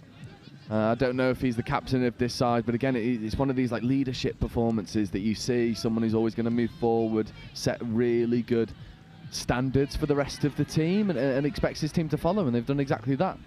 Yeah, exactly. And the passion he's playing with as well has been really nice to see. I mean, the whole Portuguese team is passionate, but you have those 2 or 3 players who just raise the level a little bit for the rest of the boys. Here is Martin Carvalho. Checking over into the link channel. There is Carvalho as well, straightening. Look at the yards on display. And his ability to just eat up the yards in front of him, it's so impressive. All down to the goosey, I think. Yeah, setting the goose loose. Boyce, left foot step, escaping against the in-goal area, needs to find some support, connects with Bello, and it's 6, and Portugal are running riot here. It's a green and red flood through the Chinese defence, and it's very impressive from Portugal. No, just a lovely bit of individual play. Mid-gap there, just a bit too wide for China. And just, what can we say about this Portuguese team that we haven't said already? The flair they have is astronomical. And I mean, I feel like a stuck record at the moment, actually, because I keep saying I'm so impressed with the way that they're able to blend touch structure with the way that they want to play rugby generally. It's a really nice blend, and I think probably a style, and maybe something that we've not touched on yet that we should do. Portugal and China, 2 nations that never would have played each other in a touch circuit before, especially at this age group. Stylistically, as polar opposite as humanly possible. And I wonder if China are struggling to deal with the lack of structure from Portugal, and they're so used to defending quite rigid structure that actually this Portuguese style of play is just catching them unawares and you're completely off guard. No, it's a really good point you make, Joe, because as I came up to the age of playing, and you have lots of teams who are really structured and focus on the structure early doors, they seem to lack a bit compared to those who just focus on not flair but those ball skills and those fundamental skills as a rugby player that you get from playing rugby. And I think it just goes to show that these Portuguese boys have benefited just from the experience of running hard, of the hands, and the ability to just play heads up. And there's a brilliant example there. This transition is purring now. Martin Carvalho with a really good roll ball.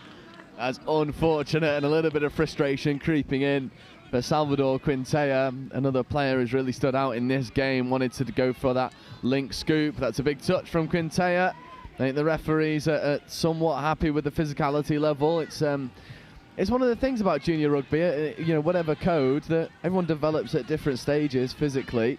And you've got Salvador Quintea, who's probably 6 foot at 12 years old, coming up against some of the Chinese players that are yet to really hit the latter stages of their physical development, I think it's fair to say.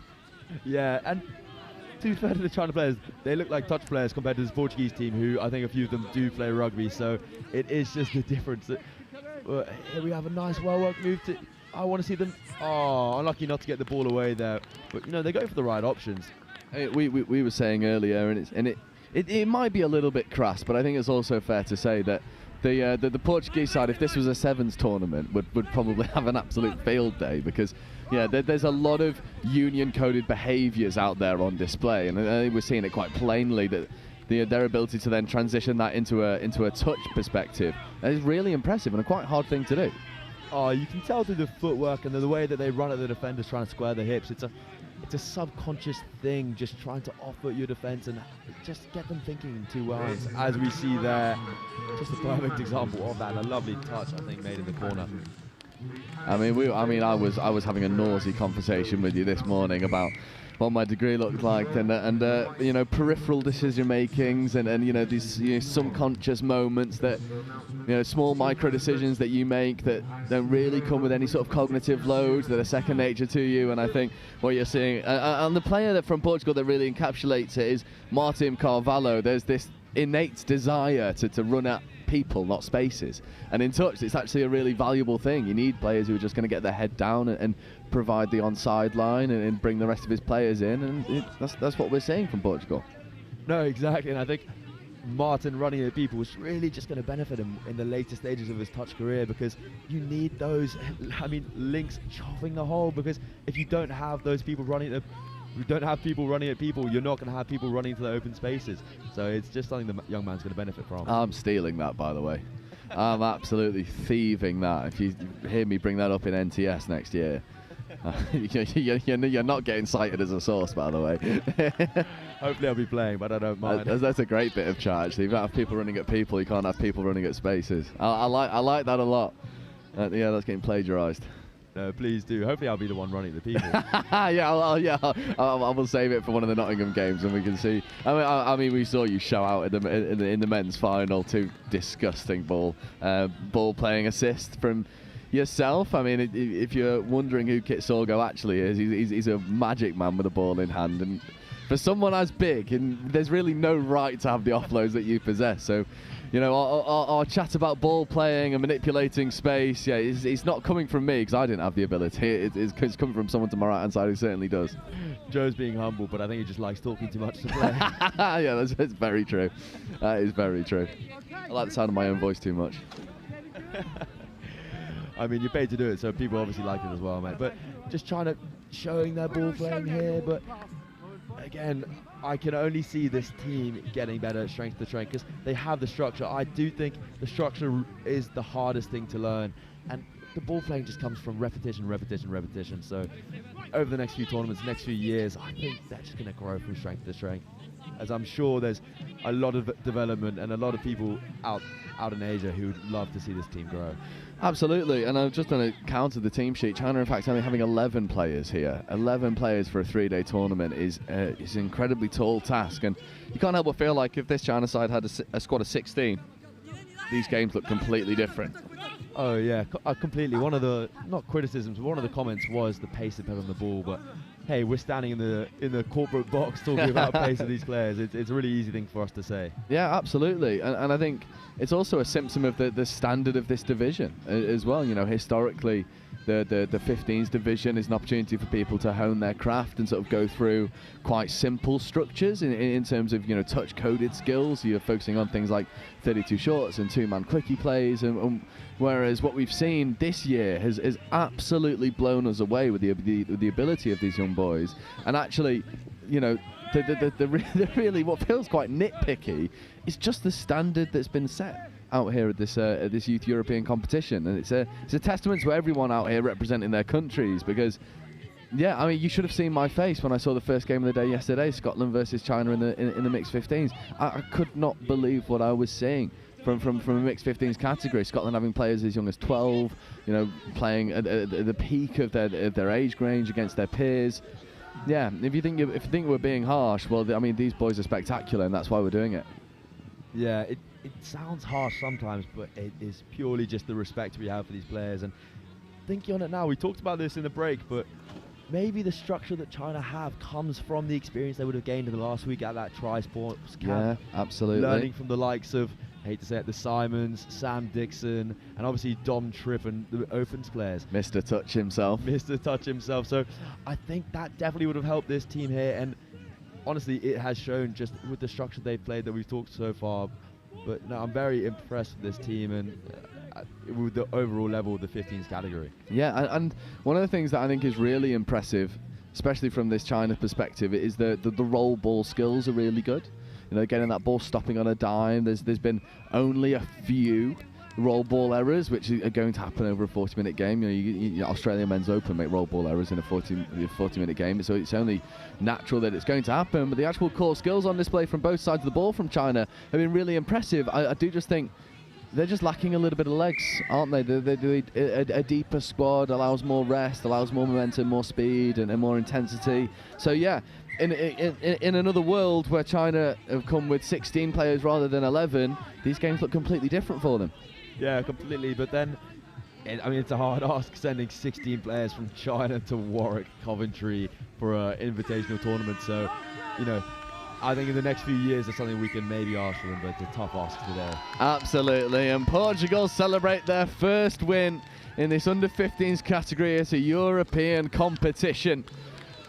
Portugal with 7 scores against China, but I imagine the thing that they will be most proud of is restricting China to no scores. That is certainly no mean feat. Our second game of the day is a special one for the Portuguese team, the players, the coaches, and the support at the bottom of the pitch. But coming up for you next, in just a couple minutes' time, we shift focus into the mixed 18s division, where it'll be Ireland, and they'll be taking on the Cayman Islands. They'll be with you in just a couple minutes' time.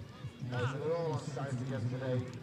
If you want to get yourself something to eat. Some are doing breakfast. I know Matt Cheese on Friday doing breakfast. Most of you want something to eat for breakfast.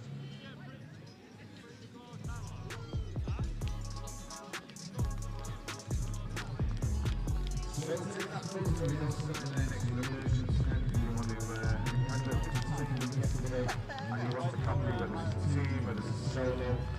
If you want to get over there and have your finger collect your picture that you had taken yesterday, you can go and collect it, pay for it. We'll take that photo next to the merchandise tent.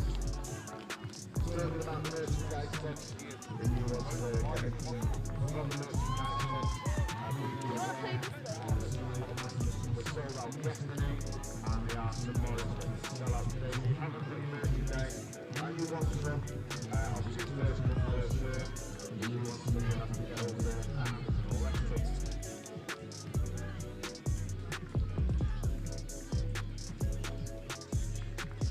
Just an announcement for the Wales players own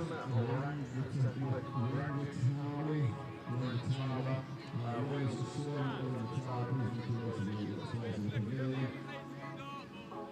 I believe she is a Welsh male.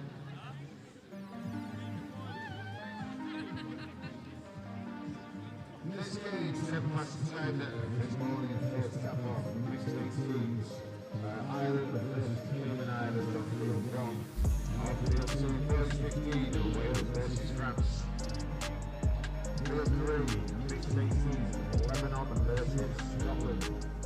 Group 4, first 15, France versus Wales.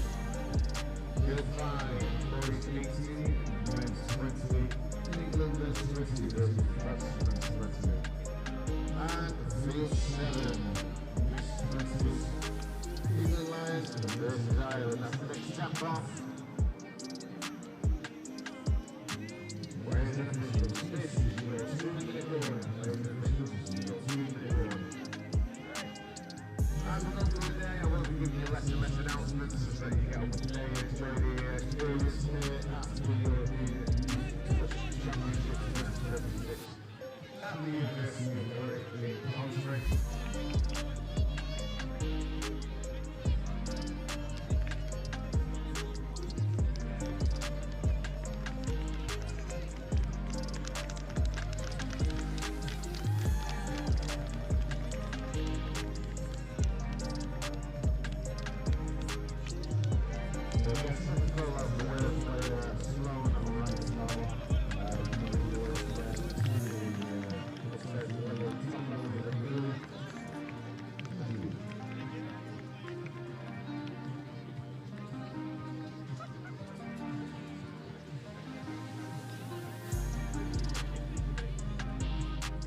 So welcome back. First half underway in our mixed 18s category.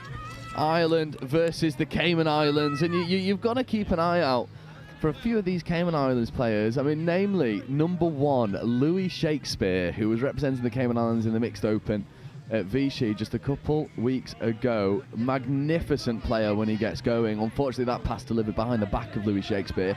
Ireland with an opportunity to get fresh legs onto the field and have a crack at the line. And if you know anything about this Irish side, they are going to run at an uncompromising pace from minute 1. You mentioned Louis Shakespeare just then, but actually Maya Major and Stella Dean were just at Vichy as well, playing for the Caymans Mixed Open, all 3 of them. Yeah, it's a very talented team, and I'm very excited to see what this matchup has to offer as we see a bit of chaos behind us, but all good. Cayman Islands rolling forward. There is Louis Shakespeare cruising through the initial press of 1, and then a second, getting that second touch all the way up over the halfway mark. Lovely drive on offer as well from Maya Major. This is good momentum. Philippe Allard following in suit. There is Allard platforming, dishing off, scoring opportunities. Really good covering touch coming over from Harrison Reeves, made on Ben Coke. Although, bit of a discussion here. I think ref was asking the middle if he actually made the touch, but touches it on his foot, and I believe that he got that. Yeah, it's a touch built on honesty, isn't it? There's a nice sweeper set up here. Step back option, 2-on-1, accelerating towards the line, diving. Brilliant defensive touch made. Niamh Purtill with a brilliant try-saver of a touch. No, exactly what you'd want from your link in that situation. And Ireland have shot the Caymans early out. Ireland driving, third touch taken up over the 10-metre line. Not quite where they'd like to be. 4 touches in a much better area of the pitch. There's really nice pace injected onto the pay. Rangatawa. Here is Rangatawa. No more touches available. Big calls coming from the sub-box. Driving and accelerating, almost ghosting over. Was Rudin Leonard, but the Rangatawa brothers, Elijah Jean and Tamati, look to be exciting customers when they get going. No, this is building up to be a great game between the 2 teams. I'm really excited to see where we go. And there's Tamati Rangatawa getting up, making good touches. Cayman Islands accelerating around the outside, looking to back some pace, having to come back to the mark. Just a moment was Donardo Henry. Henry lingering in his link channel, not quite taken. Late switches on offer, instead going to the outside edge. It's good endeavour by Jaden Hulse-Bailey, not quite able to unpick the Irish lock as of yet. The deadlock yet to be broken. 3 minutes in, 0-0. Ireland, though, picking off. Rangatawa with a really nice drive through the middle, followed in suit by Leonard. Really great momentum coming onto the field. Doyle wearing 6, scooping, accelerating, trying to get through into the Cayman Islands in goal area. Lovely late pass and finish. Doyle gets through the Cayman Islands defence, connects with his support, opens the scoring for Ireland. Yeah, no, a great passage of play in some ridiculous pace, just against the grain, beats his man, and just really elusive with the link there to lose her person and get in the end zone. Yeah, Kiva Mooney with a great finish, finding lots of space, clear calls. Doyle was able to isolate and then execute. Great work from Ireland mixed 18s. Yeah, the Cayman will definitely be looking to equalise it up here. They want to keep it a close game. Yeah.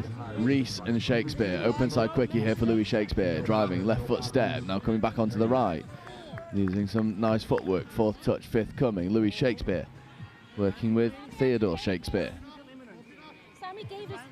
Now feeding over Louis Shakespeare, scooping against the grain, trail line, back into Louis Shakespeare, who just was resting on his heels, wasn't alive to the play. There was lots of space in front of him. I'm sure if that opportunity arises again, Louis Shakespeare will make no mistake. It's one of those high-level plays that when you're in that situation, you sometimes just forget is the option, but it was great heads-up play from the 10, because that was the right option, but I don't blame Shakespeare. Oh, Rangatawa with a phenomenal platform here. It's Keeley driving, connecting, and then a brilliant score in the corner for Leonard. But what about that platform from Tamati Rangatawa? Side through the Cayman Islands midfield press. left them chasing shadows. This is absolutely diabolical for a platform. And then the sinker into the corner, lovely connections. I thought that was probably my favourite score of the day so far. Was that a bit of a screen line as well? Oh, don't get me started on screens, mate. I love a good screen, me. I was actually talking to Wilf Kelmsley's over on Pitch 2 at the moment, doing the live commentary there, and I was saying if you get the Irish Mixed 20s, you've got to go Dynamite Pod, Nonchalant Pod, and Screen Pod, as we were coining them yesterday. And he's very certainly said, well, I like the look of Nonchalant Pod, but I'm not sure if I'll use the other one, so that might be on us, Kit. No, we definitely made some good names there, but they're all down to the players. And I'm just really liking the Irish mixed 18s and 20s at the moment. They definitely train together well, and these 18s would have benefited from playing those older and experienced players.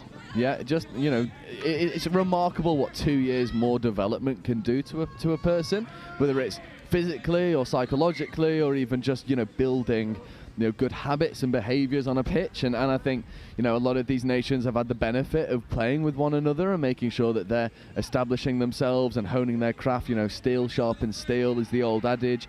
I think this Irish mixed 18s have, I mean, it would not surprise me if we then got told, well, yeah, they play against the mixed 20s a lot, because there's a lot of similarities between the two teams.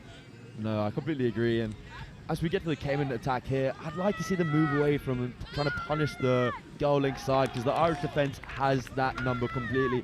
I'd like to see them move to the left-hand side and maybe go for an open play or fire up instead. Yeah, and I mean, Niamh Purtill has not put a foot wrong in defence. So, yeah, although the Cayman Islands coming back over towards this corner, diving at the line. Again, Purtill comes up with a defensive touch. I think Cayman Islands have got to start recognising what's in front of them, because Niamh Purtill is a brick wall in defence. No, she's played absolutely unbelievable in the game so far. And I think the Caymans just need to... Ireland are conditioned at the moment to that play. They need to open it up, as I was saying. And there's Rangitawa again. Tamati Rangitawa shifting through gears. Brilliant defensive touch made by Lily Bunce to bring that one to a grinding halt. But Tamati Rangitawa is causing all sorts of problems. Rangitawa working in the middle this time with Keeley. Keeley and Rangitawa trying to create scoring opportunities. Not quite happening there. But he is fast becoming one of my favourite players at the moment. Tamati Rangitawa. He's got a fair bit about him and is probably as touch-coded as a player as we've seen so far. No, and he's obviously got pace for days. There's an unfortunate error from the Caymans there, just giving Ireland another shot at the line.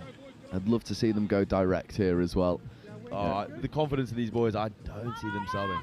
There is Tamati Rangitawa working with the number 5 Keeley. Rangitawa to Keeley. Keeley with a left foot step. They're going to connect back with Rangitawa. Not quite happening. That pass just dying short of the try scorer, Rory Leonard. Could I ask as well, is that a bit of the inexperience pushing through, just trying to go too far on phase one? They had the touches to burn, but you know, it is a confident and good Irish squad. Yeah, absolutely. And I think also it's probably a symptom of the early success that pod found. You know, trying to throw the sinker into that right-hand channel, expose scoring opportunities on that far side. You know, maybe a bit of white line fever creeping in for the young players out there representing the Emerald Isle. For Ireland, they won't be worried about it too much as long as the scoreline stays the same. There's Louis Shakespeare. Open side quickie for Shakespeare.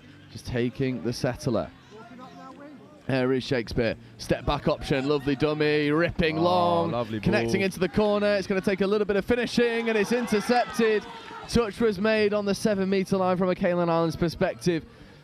That pass, unfortunately, just behind the wing, delivered by Matthew Rees. There was really good opportunities there for the Cayman Island, but that pass just needed to be in front of the winger.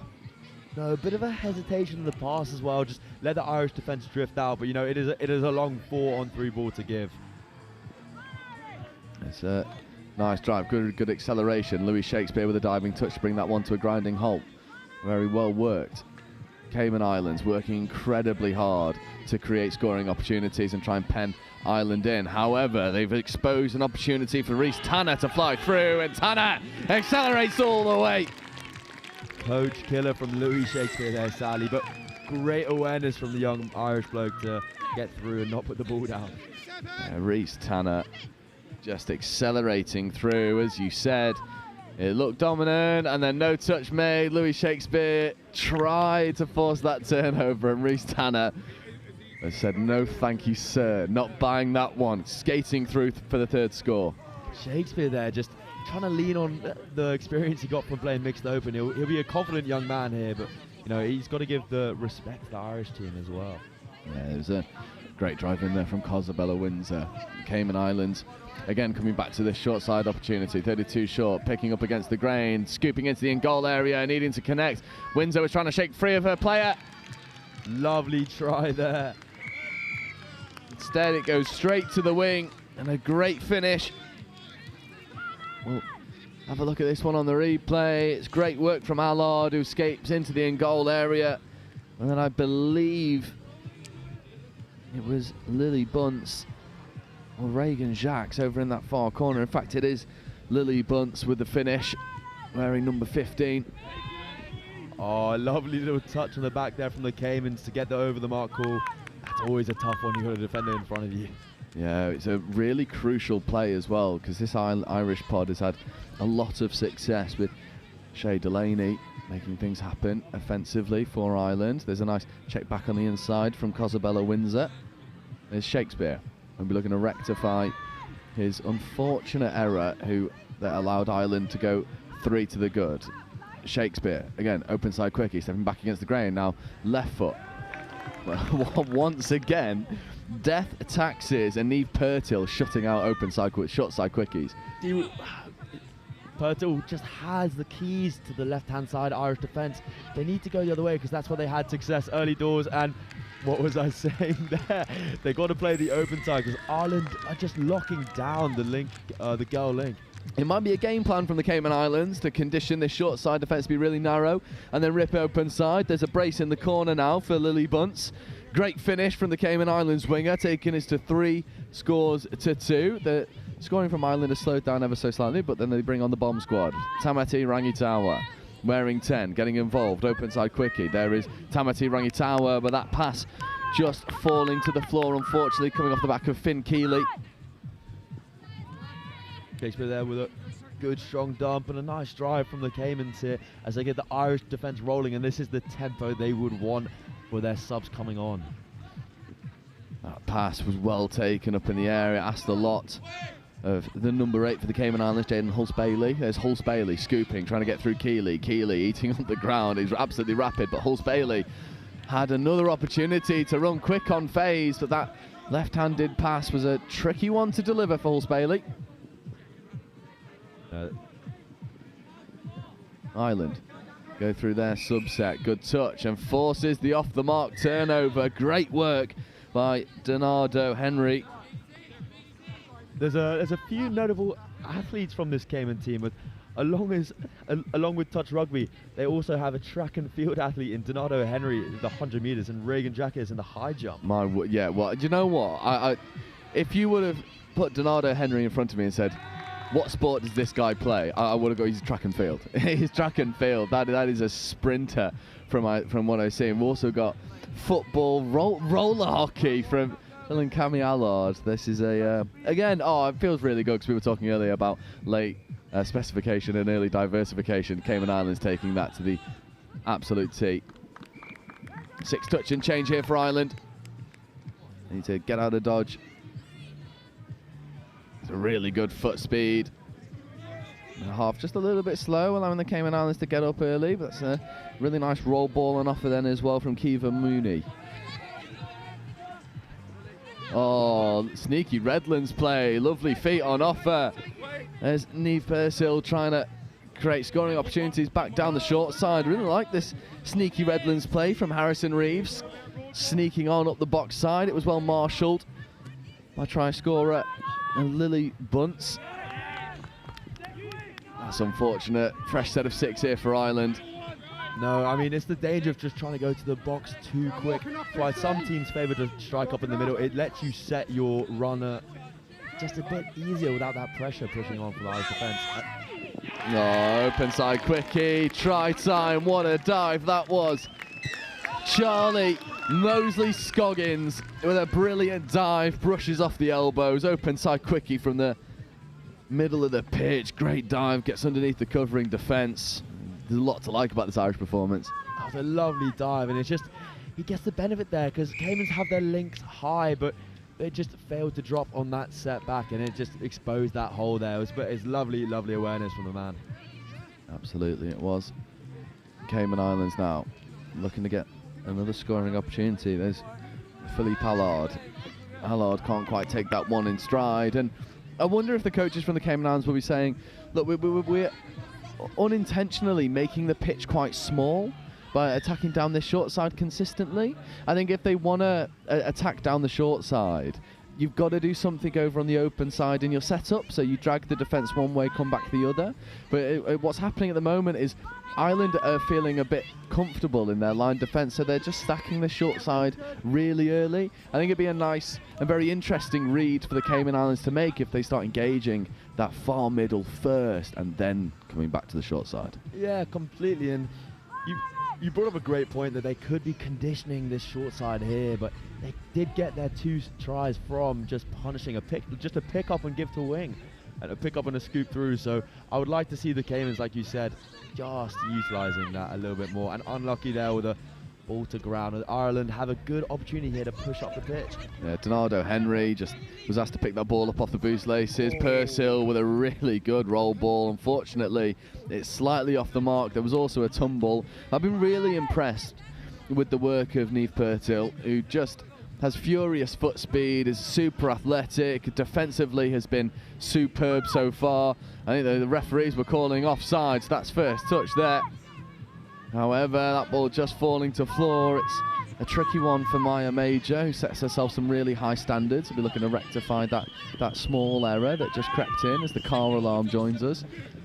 The Irish team deciding to go back on another set. I mean, they're going to be confident to score here, because otherwise it's going to be a tough defence and commentators curse. Yeah, you've had too many good moments, Kit, actually. You were talking about going open side, and Cayman Islands did exactly that, so I'm glad you've been brought down a peg. The commentators curse, humbling everyone left, right and centre. No, when they do something right, we call it. It's just them being good, isn't it? Yeah, I mean, that's the job, mate. That's the job. It gets everyone. You can't be up here with the microphone in your hand and not fall foul of the curse. Shakespeare.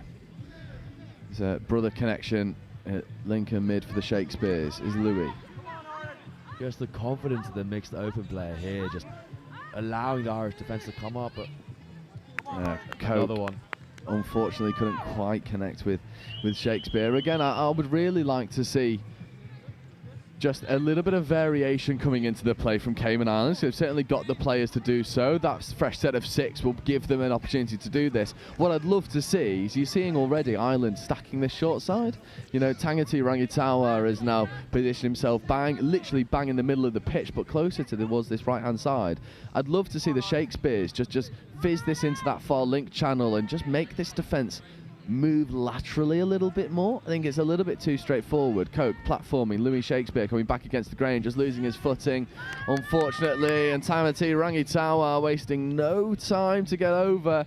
But Lois Lau, the on-field ref, says, come on, boys, that's way off the mark. Come back. No, Shakespeare unlucky to get short-footed there. I mean, the pitches are in great condition, but slightly dry. We haven't had rain in a while, but Ireland are just steaming up this short side here. My word, I'll tell you what, the future of Island Touch looks pretty good with the finish with the Finnan brothers and Tamati Rangitawa. He is some player, just cruises through the gears. His open side quickie, late switches. That is diabolical from Ireland. What a finish from Rhys Tanner. That's right out of the top drawer from Ireland. What a score. I was honestly thinking, like, 5th touch, they know it's 5th, they look like they're going to go down, and just, lovely late switch. Gap is as big as the aisle, which is very well done by the Irish players there. Yeah, that is stunning work, and a mark of a team playing with confidence. When 5th touch is brought up, you've got nothing remaining, and you pull something out of the top drawer to carve through the defence. 3 tries to the good now for Ireland, 5-2. Against the Cayman Islands. The scoring had slowed down for a moment. We were firmly in the grind, and then that subset, spearheaded by Tamati Rangitawa, gave Ireland all of the momentum to go and make something happen. Just the space on the left-hand side of the pitch. There's a good 15 metres between the Irish Lincoln wing. I just would have liked to see the Cayman try and utilise that with a different play. Yeah, do you know what I would really love to see? Yeah, the Cayman Islands have got really talented female links. I would love for them to send some of the female links on a link punish over on the far side, just condition that width a little bit. You know, Maya Major is the one who sticks out for me just because I saw her at Vichy and she was brilliant at Vichy. Send her on a link punish, condition the width, get the Irish team moving a little bit more laterally, spaces open up. Completely agree with you. Completely agree. I think the female links, when they're this talented, it is not even a shame. It is it's a crime not to use them because they're some of your best players on the pitch. Absolutely, and Maya Major's been showing out for the Cayman Islands all summer. Half time though in this mixed 18s competition. Cayman Islands with a little bit of problem solving to do, but for Ireland it is jubilation at the half. It's 5-2 in favour of the team in green.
Second half underway, problem solving, hopefully done for the Cayman Islands. Left a lot of scoring opportunities out there, such as the high standards that this team has. But for Ireland, I mean, this was a very chill sub box at half time.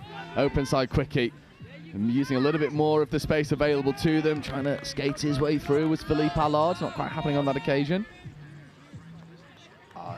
For me, they're just a little bit wider on the right link, and then chopping into the hole instead of just trying to run into it. But good play from the Caymans, and it's looking up to use all areas of the pitch, as we were commenting, because they were really on the link side in the last half.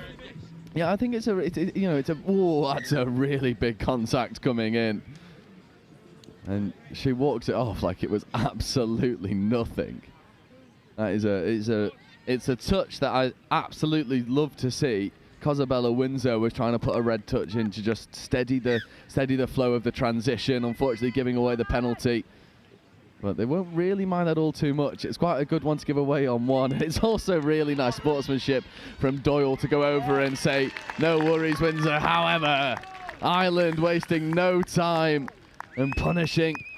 There's Leonard getting over once more, skating his way around the outside. 6-2 now. What a start for Ireland. Yeah, I didn't even see that try as it was so electric, but I'm waiting for it here on the replay, and I'm expecting something special because from absolutely nothing, they've just scored in the corner. Yeah, Leonard, I think this is just speed to burn, flew around the outside. Recognise that Cayman Islands probably setting up for a traditional transition defence, trying to stack this side, and they forget that Leonard has got dynamite in the boots and exploded through the foot speed. And in fact, we're just waiting for a moment because Cosabella Windsor has been, I think, pulled over by the Cayman Islands physio to just, I mean, the physio was touching the top of her head, so I think just making sure that she's all okay. I mean, we were having plenty of discussions yesterday off mic about concussions and head injuries. Again, player protection is the most important thing here, so the physio is taking a good moment to intervene and make sure that Windsor is still fighting fit. Yeah, completely. And Cosabella Windsor, or I got here Coco, she's actually one of the most experienced players on the pitch, as she played with the mixed open team for the World Cup in Nottingham in 2024. So, that is a big touch from a big player. My maths isn't math. Does that mean Cosabella Windsor is 17 and was playing in the World Cup at 14 years old? Yes. My word, the future is bright in the Cayman Islands. That is some feat. I'll do some research. Maybe one of the youngest players to ever represent their country at the World Cup, Cosabella Windsor. What an amazing thing that is. We'll do some problem solving. We'll bring that proper info to you later on in the day. Ireland, we're done. Platforming, carving. There's a little bit of a nudge coming in. I think Lois Lau is Johnny on the spot just to say it's okay. Just take that fifth touch platform. I mean, Ireland will be looking to put the pressure on and create more scoring opportunities off fifth. Right foot step, hitch kick, accelerating, diving, scoring. You don't need a fresh set of six when you've got Oscar Dunn with dynamite in his right boot stepping through the Cayman Islands defence. Oh, just a bit of a coach killer from the Caymans there. Sick. You need to be connected, and just the jagged D, just allowing that silky footwork. And the young man did very well, but just slightly given by the Caymans. That is unreal. Ireland 7-2 to the good now. Two quick scores have put themselves firmly in the driver's seat. Again, two-man plays in the middle for the Cayman Islands. Just being caught behind the gain line for a moment was Hulse Bailey. Hulse Bailey with nice interplay between him and Phelp. Phelp now picking up, feeding over to Donaldo, stepping back against the grain, trying to accelerate through. Lovely footwork, beating one, feeding the ball away. And that one, I think, has just gone forward, but you can see the threat of Donaldo Henry when he gets going. I mean, he couldn't keep up with his own footwork, neither could Ireland. They had no chance. Yeah, completely. Just a bit unfortunate to be turning into man on there, but great play from the Caymans, and using more of the pitch than we've seen them use in the first half, so I'm happy to see them expanding their playbook. Absolutely, and I think when you've got people with pace like Donaldo Henry, you've got to give him fresh space to work within. And they tried to do exactly that. That's a roll ball infringement that will come in, that will stop Shay Delaney from skating over. This Irish mixed 18 side has been oh so impressive so far in this game, and 5 minutes into the second half, they're certainly not disappointing. No, they're playing really well. I just want to see the Caymans just step up the next gear like the Irish have here. I'd love to see them get a score on the board and just really drive into the Irish half and get to the 7. Nice pick up here. Want to have a good structure for fifth touch. I think they have one to play with. Penalty ball, unfortunately, but gives good opportunities for the Cayman Islands to get another score on the board, get their third on, bring this back to a 4-try game.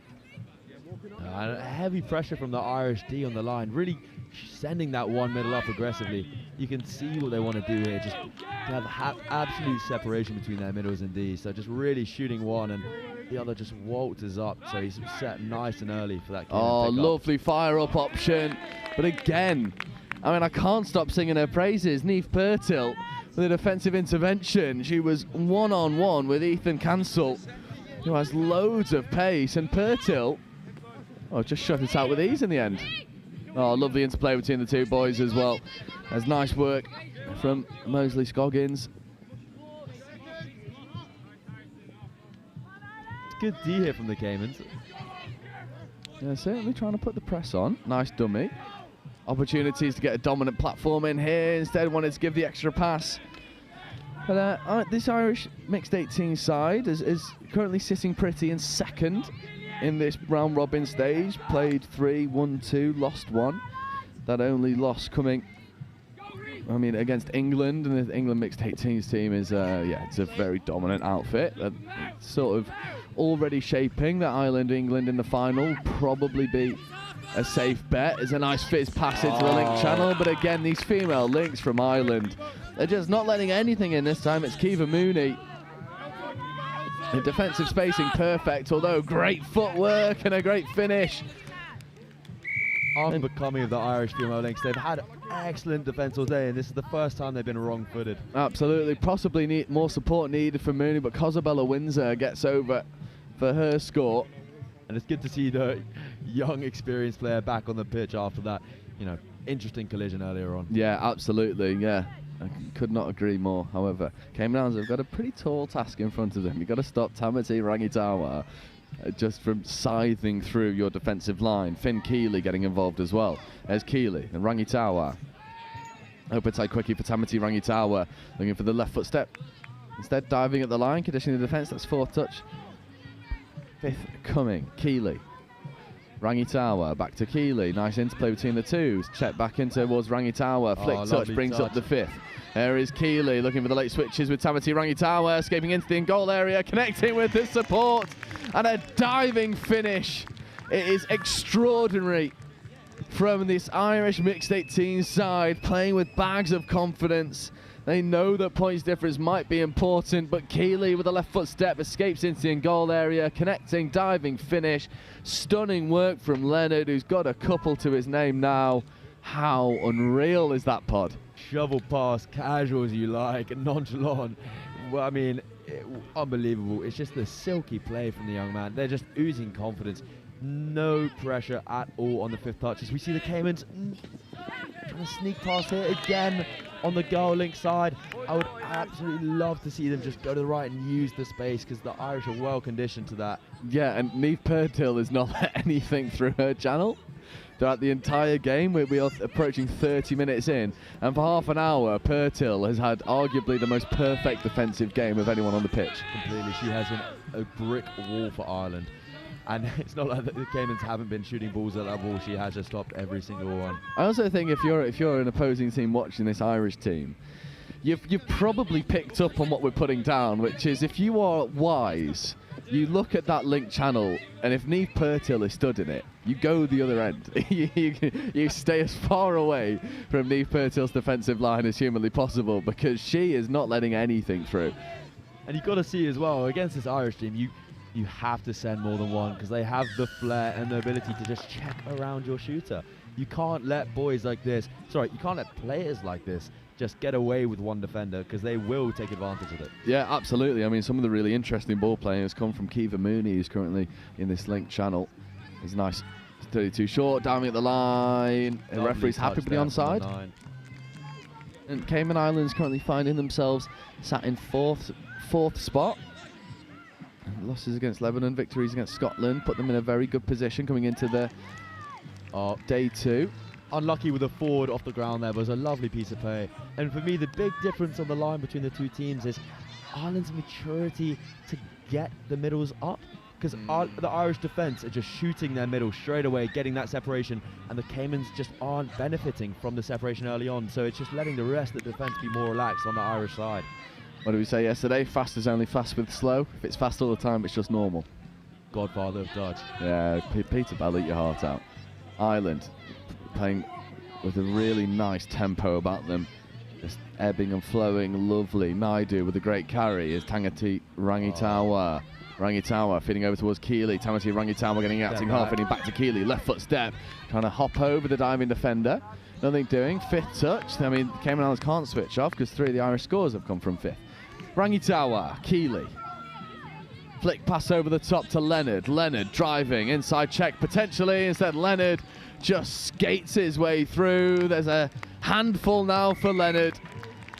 He has been a superb link, sort of stitching together Rangitawa and Keeley wonderfully. That pod of 4 with Naidu, Rangitawa, Keeley and Leonard. Their skill sets complement each other wonderfully. And it must be a pleasure to play in that pod. Oh, it must be just such good fun. They look like good friends as well. But I have to say, the Caymans, if I was their coach, I'd be looking at on 5th just staying connected in a line, because you can't give a team this explosive that jagged structure, because you're just letting them have their space to run into. Shock horror, Niamh Purtill making good defensive touches. Again, coming over towards this female link side, Niamh Purtill with wonderful post touch and a diving touch to bring that one to a close. I am really marvelling at the work of Niamh Purtill defensively. Absolutely superb. And now the Cayman Islands do the wise thing and come away from Purtill's channel. 32 short, just falling to the floor, unfortunately. Not quite happening for them on that occasion. And Ireland wasting no time but getting going again.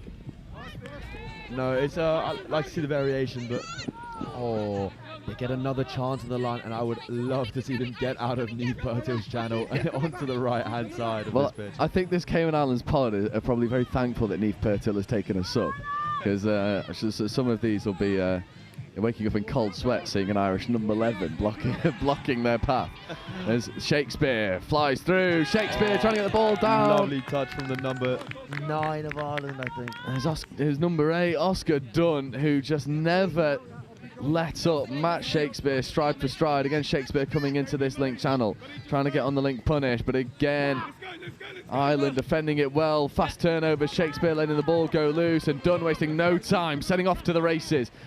Ireland trucking up this short side again. Cosabella wins there with a really good touch to try and bring that one to a close. Naidu getting up over halfway. Rangitawa, Leonard. Coming over into that wing channel. There is Tamati Rangitawa. There's Keeley. Keeley platforming. Rangitawa feeding. Finn Keeley with a 3-on-2 potential, but it will be an offside penalty. I think number 10, Matthew Rees, never hit that 7-metre line and was always stood in the passing lane. Easy decision. And this feels ominous for the Cayman Islands, because this pod is absolute money. Yeah, a bit of frustration creeping through on the Cayman Islands side as well, because it's tough going from that opens level to the juniors when not all of your teammates are as experienced, and you just gotta push through. But I think the wrong mark there probably, but Ireland will be able to take that back. Yeah, I think there was a no-touch claimed, but Cayman Islands got to be careful, because if you claim a no-touch in your 7-metre line, you'll give a penalty away for dropping early. However, Tamati Rangitawa feeding Leonard on the out. Leonard diving, Leonard scoring. My word, I mean, you can't keep a hold of Leonard at the moment. He is finding ways of getting through this Cayman Islands defence. Whichever which way, he's gone outside, he's gone inside, he's dived, he's quickied, he's been on the receiving ends of long balls. It's almost like Cayman Islands have marked up Keeley and Rangitawa, and they've forgotten about the big man in the link channel. He's reminding me a little bit of Sam Dixon, the way he's playing at the moment, to be honest, from the men's opening. That's a really good likeness, actually. Similar stature, similar ability. Similar cap. Similar cap, yeah, absolutely. I mean, hopefully Leonard's shoulders are a little bit healthier than Sam Dixon's. That ball just dropping to the floor, but penalty ball available. I'd like to see the Cayman Islands do exactly what the Irish did just then with the fire up, and just try to use the space a bit more. They're obviously very confident in their diving ability, going for quickies and shorts, but I think the play here would just be to expand this Irish defence and get the middles up. Yeah, fire-up options, I think, are certainly the recipe for success for Cayman Islands. If you want to go to the link punish platform and try and stay, try and condense the defence, you've then at some point got to go open. Nice sweeper setup, wrapping around the outside, driving. But again, really good defensive touch from Irish number 2, Harrison Reeves.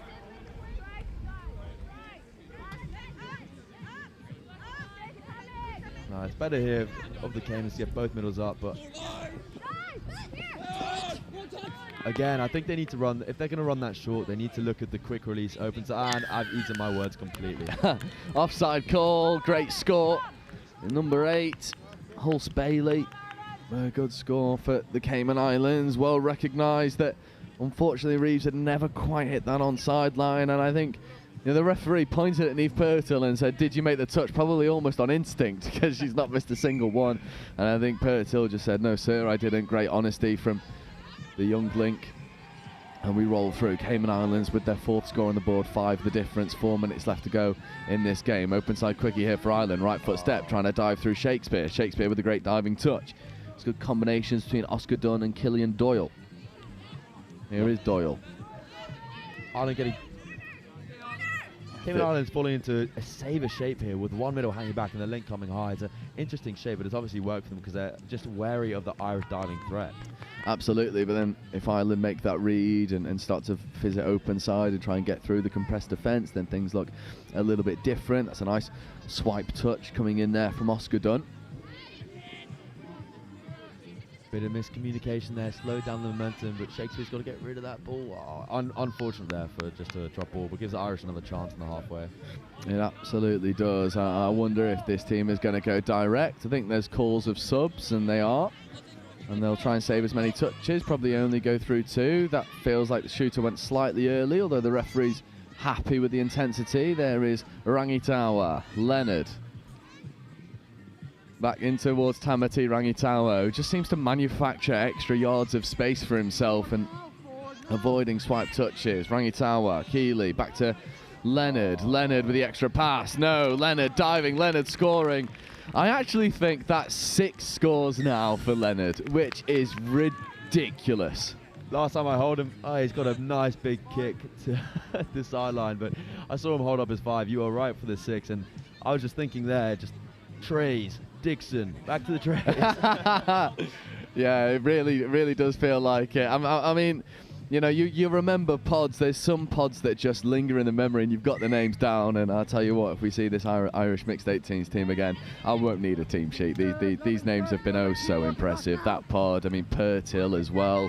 I mean, if it wasn't for the 6 scores for Leonard, Neve Purtill would be getting my player of the match, and she'd be the one who I'm really singing the praises of. But if you score 6 on live stream, hats off to you, and Leonard has done exactly that. Cayman Islands will be looking for their 5th score now. Lovely. I mean, it was exactly what you said earlier, looking for that early release. The timing not quite there, but it's the right decisions, isn't it? It's the right decisions, and the Cayman Islands, it's tough for them because they're up against a very good Irish team, but they have been playing extremely well, and they've been making the right decisions, but just a few things here and there they can touch up.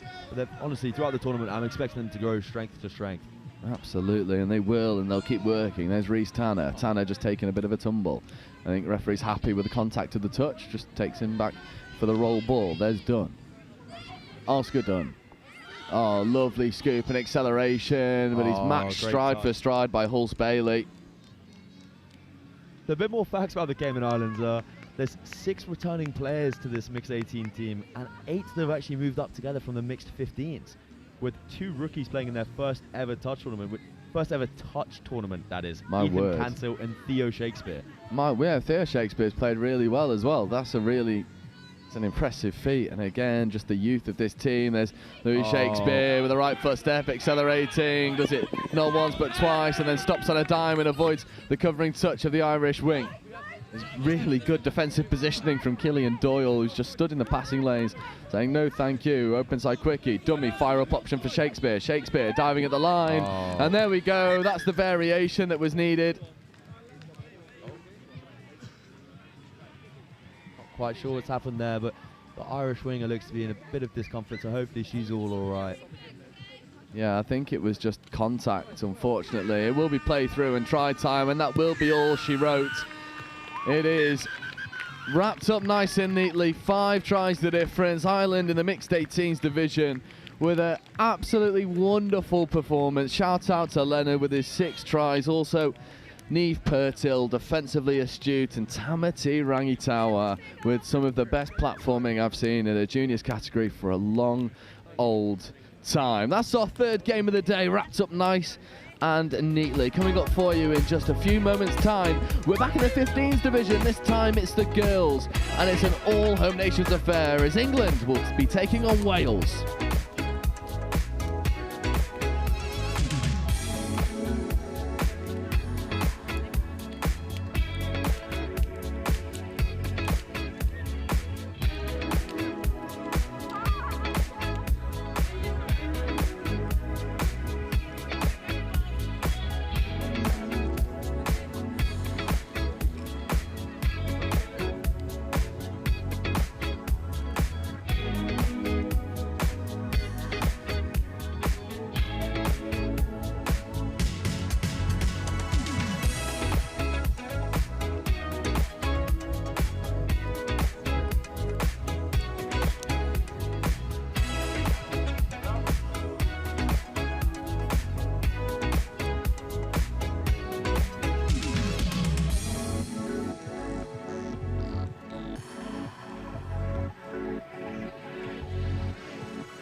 Welcome back, fourth game of the day. Girls 15s category, England versus the Wales Dragons. The Wales sending two teams in this category. England have already played three in their round robin stage on day one, won all three. Very comprehensive team, spearheaded by the coaching staff of Matt Chapman and co. Very much blooding through the next generation of female touch players, and it's a very exciting time to be part of any junior setup. I'm talking about Andy Sharples, and we were just talking about how impressive the standard is generally here. Do you know what, Joe? I watched on YouTube yesterday because I couldn't get down. I thought, my word, look at the standard that's coming through off these young players. The future of touch is so exciting across all the NTOs as well, you know, so this is a really exciting time. It is, and you'd be surprised at the amount of messages I've received saying, my word, these are handy players, aren't they? And the sort of running joke that's been happening throughout quite a lot of our conversations on and off field is that there's probably a lot of Opens players a little bit nervous because the next generation, you give them 2 years and yeah, they'll be coming for those spots. Yeah, but what does that mean for the future, Joe? I mean, this is so going to good. make it so competitive, and quite rightly so, really. Okay, so Wales are working their way towards their sub box. A little bit of a drive. Okay, good up, and there's a good cover defence there as well from England number 5, which is good. Yeah, and what's really nice as well is in this division, specifically benefiting a lot from the work of Trisport UK, getting touch operating in schools at younger ages. The one that really stands out for me to emphasise this point is Trixie Alcazab, wearing number 12 in the middle position there for England. She first started to play touch at school, was at the Trisports tournament last year, where myself and Wilf and Dom Tripp were taking you through all of the action of the next generation of touch, and she was brilliant, and we were kept absolutely singing her praises, and now she's here representing her country at such a young age. It's a magical thing. Which is absolutely superb. You can imagine the parents and guardians of these young people watching them playing and representing with an England shirt or their nation's shirt here, and here we've got Wales playing England, which is absolutely phenomenal. Yeah. Brilliant for both nations. There's a nice shape on that pass delivered by Seren Pitt over onto the far side, but that's 6 and change here for England. First opportunity to have a look at their subset. Alcazab gets us underway. That's a really lovely drive as well from the number 11. Okay, that's unlucky. The drive there was anticipating no touches and read the play a little bit. Okay, the referee's taken them back for a touch, but okay, some good promising signs here. Yeah, England just need to inject a little bit of pace to go forward. That's nice. That's really nicely run. Good momentum as well up the box from Daisy Taylor. Taylor with a decent platform, looking to get the ball back. Lovely dummy. And then that pass just hooked ever so slightly. Ella Hallett saw the space, saw the overlap, just pulled that pass ever so slightly. Yeah, but that bodes well for the future. In this game, there's some opportunities there on the outside channels. But, that was good work. Okay, drive to the sub box from Wales. Okay, good touch by number 14. Yeah, it's really nice as well. You're seeing a lot of sort of the what I would deem the really mature touch skills. And Tilly Townsend, the really good example of a red touch is what we call when you're trying to just halt all attacking momentum and hold someone up in the touch ever so slightly. And it's a really complicated skill, really, because it's quite easy to give away penalties. Whereas Tilly Townsend was just tall in the touch, chest on chest, job done. Beautiful defensive touch. Yeah, I like the way she read the profile of the attacker coming up the sideline there, and she made some really good strong touches there. But to your point, yeah, it's a fine margin, so the skill set there is making that judgment in the touch correctly, which Tilly did. Brilliant. Lovely hands on display. Unfortunately, that one just commentator's curse. Oh, you can't do this job without falling foul of some commentators' curses left, right, and centre. It's happened all day already, and then unfortunately, there's not a phrase for when you say something and then it absolutely gets delivered. I think Wilf once told me it's just called being good at your job, and it doesn't really get the plaudits. Oh, you've got to take them when they come along, Joe, right? Yeah, they're like London buses. You wait an age, and then you get 2 in one game, and you feel very good about yourself. Wales finding themselves in their line attack. Poppy Nelson wearing 14. Okay, so they're figuring out what to do. They're talking to each other to see what's available. 32 short here. Nelson platforming. Nice drive as well. Trying to go hard at the line. Lovely shape on the pass coming from Tilly Peel. Yeah. That one just falling short. Good read from the England defence. Bit of channel work. Good work. What's really lovely as well, I mean, we've been around the block a fair few times, haven't we? We've played a lot of touch, we've watched a lot of touch, and for these girls to be playing at an under-15s level, representing their nation at a youth juniors, and you are seeing, my word, absolute raw speed from Kimberly Phillips, just turns the gas on and leaves Wales chasing shadows. But to see the quality of touch at such a young age is it's unmatched. We've never really seen it before at this level. It's just unbelievable. That was a great burst through. That was a good read of the play, saw the space, went for it, scored the try. Good work. I mean, look at this replay. Just accelerates through the gas. And what's amazing is the ball's in two hands, so there's no arms involved in that run. It's pure leg speed, and that is terrifying. I mean, the 2 years of physical development, and she'll be burning anyone on the opens category. Yeah, that's a good point. And this is the thing as well, you know, these young people are really early in their developmental track. There's lots of learning and development yet to do, both physically and mentally, and you know, building good behaviours. It's a terrifying prospect. I had the pleasure of covering the Youth Atlantic Cup a couple of years ago, and that was, you know, played at a good standard, but this is night and day. The standard from every single nation here is just phenomenal. As Kimberly Phillips goes off on another marauding run. This time she's reeled in by Jemima Jayam.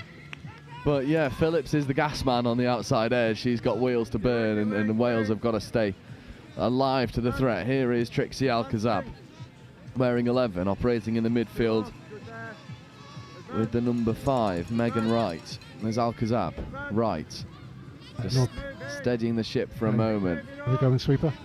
They're coming back. Yeah, Alcazab wanting to get on this link punish. There is Trixie Alcazab driving at the line, diving, scoring. Well, the referee's seen it. He's happy with it.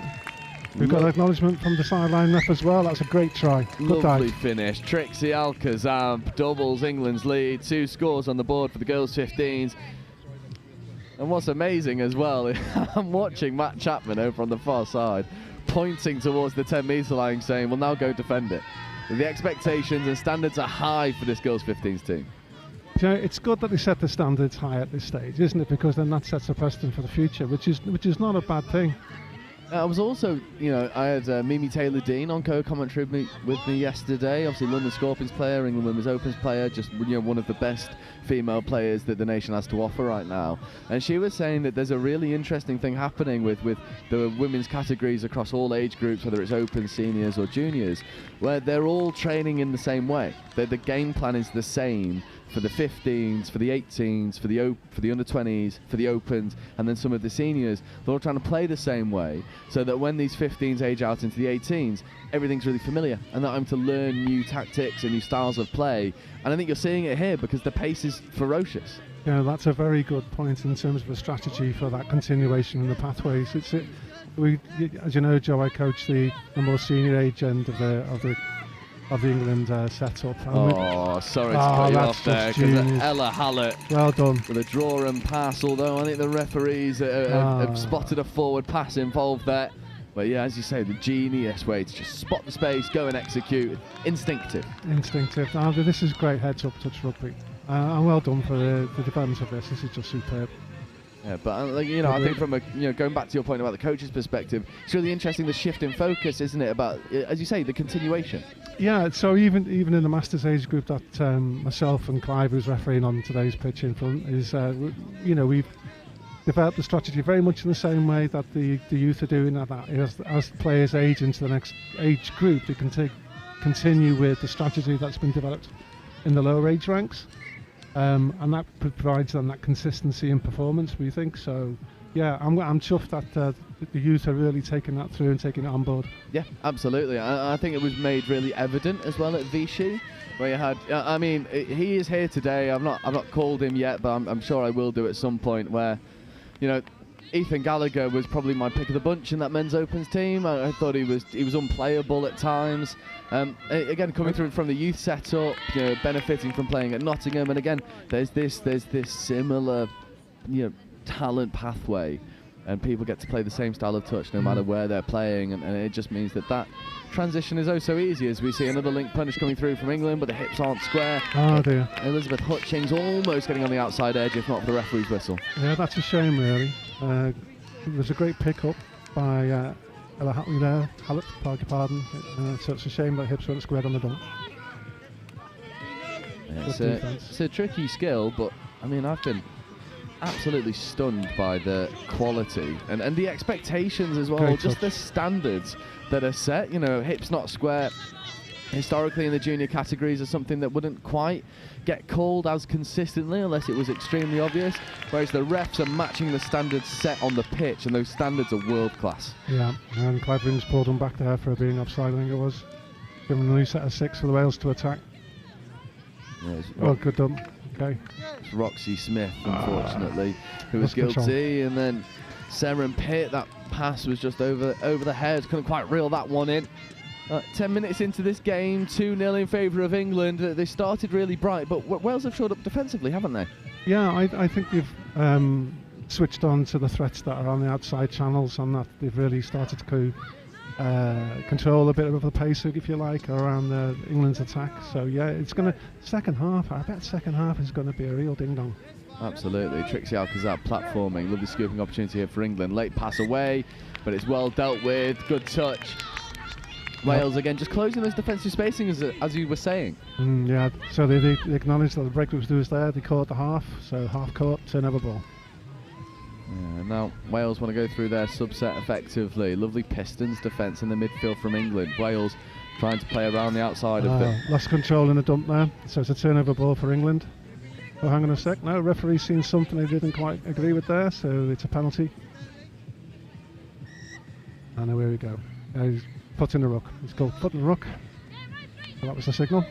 It was indeed. There's a really good drive as well initially from Poppy Nelson. Moving forward, Nelson with the right footstep, trying to play through the initial English defence. Nelson was Unlucky. working really well initially with Millen West. Unfortunately, on that occasion, the pass just a bit too much for West to take in stride. I'd really like to see Wales just use a little bit more of the ball playing, very similar to what England are able to do, because they're just manipulating space in front of players extremely well. Forward. Yeah. Okay, referee spot it. Great midfield defence there from Wales, forcing turnovers. 7 minutes to go in this half. A score here for Wales really does, I start to ask questions of the English defence. Yeah, I agree, Joe. Yeah, if they pull one back now in the last part of the second quarter of this first half, then away we go for a really exciting second half of the game. Turnovers again. The sort of turnovers on offer from both sides of the ball. Lovely drive, great stride length and speed. Daisy Taylor just cruised through that initial press. Megan Wright following in suit. There's Imogen Webber. There's Wright. Coming over towards the number 8, Poppy Whelan. Whelan platforming, Wright driving, 32 short, ball onto the wing is available. Oh, it's there. What a lovely score that is from this very talented girls 15 side. Poppy Wright engaging the wing, dishing out to her supporting cast. There's 3 now for England, and I'm sure that'll be the one that Matt Chapman in the sub box is the most happy with. Yeah, he's pretty excited, isn't he? Well, now he's talking the subs off. Okay, that was a great play, great score. You know, that was a team effort. There's a good drive, and then there's good hands work, and then the score in the corner. Good work. It's a great score in the corner. I'm just trying to catch the number of that far side winger. Just unfortunately missed it. We've not quite put the PSA out where if you score in the far corner, please turn to give your number to the camera. But we'll figure that one out as we go. Brilliant finish, well held on the width regardless. Link punish on offer here for Wales. Unfortunately, having to come back to the mark was Ella Campbell. 5th touch now. Campbell looking to just kill the ball in the corner for Wales and force England to go the full length of the pitch. Okay, some good movement now for England to get it across the field. Oh, nice dummy. Nice. There's Alcazab accelerating. No, apologies, not Alcazab. Selvin Bruce wearing 12. Alcazab in 11. Selvin Bruce with a really nice drive initially, but Welsh pressure forcing the ball back into their hands. Yeah, it's good pressure by Wales.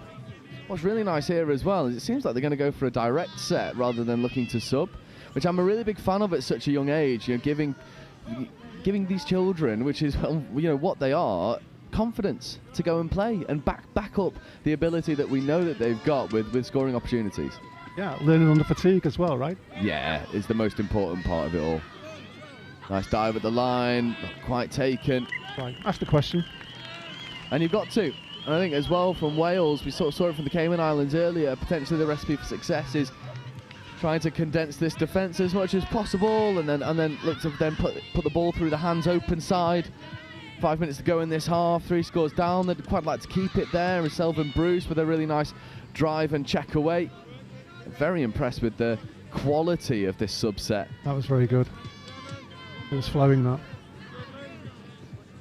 Great footwork on offer as well. Dangerous moments here for Wales as England look to purr through their attacking set. 5th touch platform here. Great scoop. Oh, it's on if they're there. Hallett with a beautiful ball. Oh, that was good cover. Ella Hallett was, again, she's got this ball on a string, is yet to find that perfect accuracy that we know that she possesses. But she's picking the right options all the time. What about that for a pick-up off the bootlaces? That's unreal. That's absolutely unreal. If I did that, I'd pull a hamstring. Oh, I couldn't do it. Yeah, so that covering defence from Amy, number 3 winger for Wales, that was well read, and that saved the score, so well done. Yeah, absolutely. And it's these micro moments, setting yourself these little targets, they make all the difference. They start to stop the tides going against you. You start to create opportunities for yourself. We were talking quite a lot yesterday about, chipping away at the aggregate and seeing where that leaves you going later on into the game. I think that might be the mentality of Wales right now. Use all your set of sixes, kill the ball in the right area, and just see what happens when the dust settles. Yeah, I just like the way these guys are taking these opportunities to show what they can do, and that'll build into the confidence for the next game. Oh, try time. Hallett gets over. Al-Kazab dishing off. Hallett scoring. 4 to the good now for England. Brilliant score. I'm going to have to get into the habit of not talking when a try is imminent. Every time I start talking. If you're watching from an English perspective, they're probably asking you to keep talking if that's how things are going to fall for you. Yeah, maybe. It's great interplay between Hallett and Al-Kazab. Open side quickie. Again, what's really nice about this English performance is it's simple structure, ran with great accuracy. It's causing Wales quite a lot of problems because there's very little errors in those line attack setups. Those platforms are really good. I like the way number 4 got really low in the ruck there. That's a Bridget Page. That was a very good rucking. She acknowledged that the defender was coming quite hard on her, so she got down nice and low. That was brilliant work. 6 touch and change. Bridget Page wanted that scooping platform. She's losing track of the touch count. Early turnover here. Very fast from England. Again, it's this, it's women's open-esque, isn't it? This demanding of fast turnovers and then playing around shooters expertly. That is play beyond their years. Some of these girls will be as young as 12 years old and they're playing around single shooters on an international stage representing their country. Yeah. It's just unreal. Selvin Bruce picking up, 5th touch, nothing else remaining. Lovely right foot step. Selvin Bruce looking to potentially throw long. Late switches on offer. Selvin Bruce almost escaping through. A great covering touch by Amy Leonard. In fact, it was Aisha Marie Bajang with a really good covering touch for Wales, stopping Selvin Bruce in their tracks. And the referees pulled back England defence a further 10 metres. Driver's obviously seen something he didn't like and he's called the penalty. I think the hand signal was throwing the ball away or not delivering it back to the mark. I know that's something that all the referees have been really hot on, especially this week. Again, building good habits, fostering good behaviours. Oh, quite right. It's the right way, and I've been singing the referees' praises all tournament. That's a lovely shape on the ball. They're scoring opportunities for a moment. Nia McFadden. Oh, I thought she was away then, Joe. I know, that lovely shape on the pass, skipping out the midfield press. There's scoring opportunities on that outside edge for Wales. It's good to see that they're identifying them. Yep. The execution probably end up coming in the second half. Again, it's reps, isn't it? It's all about reps. It's about being in these positions, making good decisions. And I'm sure Wales will problem solve these very small errors going into this second half as Al-Kazab drives. Hallett now in the midfield, working alongside the number 4 try scorer Kimberly Phillips. There's Al-Kazab back in towards Hallett. Al-Kazab picking up, feeding back over towards Hallett. Hallett driving at the line. Great defensive touch. Do you know what, the bravery of these dives of these players is amazing. Absolutely, on the surfaces that we're playing against as well, there's no fear. Good on them. Yeah, and it's about instilling confidence. I was mentioned earlier, I had a conversation with Rob Emery, the head coach of the boys 15s. They were saying, look, these boys have got the ability. It's just about giving them the confidence and you know, giving them the belief systems that they can go and do exactly what they want to do out there. And it seems that that's not only just the boys 15s ethos, that's the girls 15s ethos. There's going in at half time. It's a commanding lead for England, 4-0 over the Wales Dragons. However, plenty of opportunities for the Wales Dragons to get on the scoreline. We've got a 5-minute break, and we'll see if Wales will be able to break their own deadlock. At the half, England 4, Wales 0.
Нет вида. 10 seconds, stand by.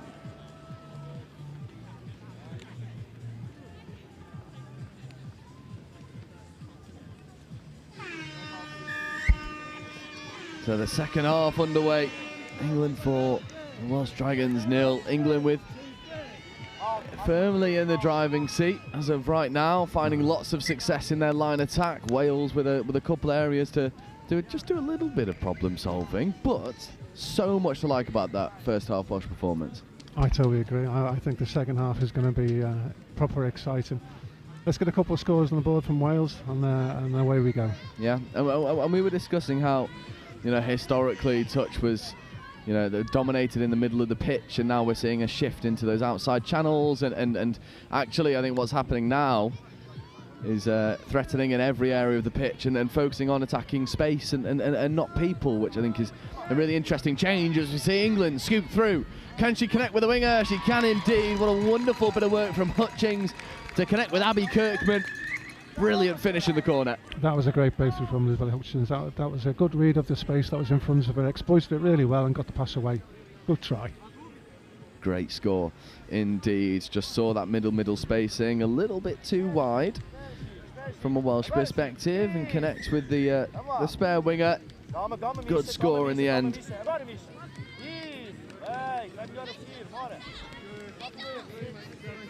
Now Wales looking to get on the board themselves. Fionn Jones accelerating, finding the outside edge, unfortunately just stepping out of the field of play.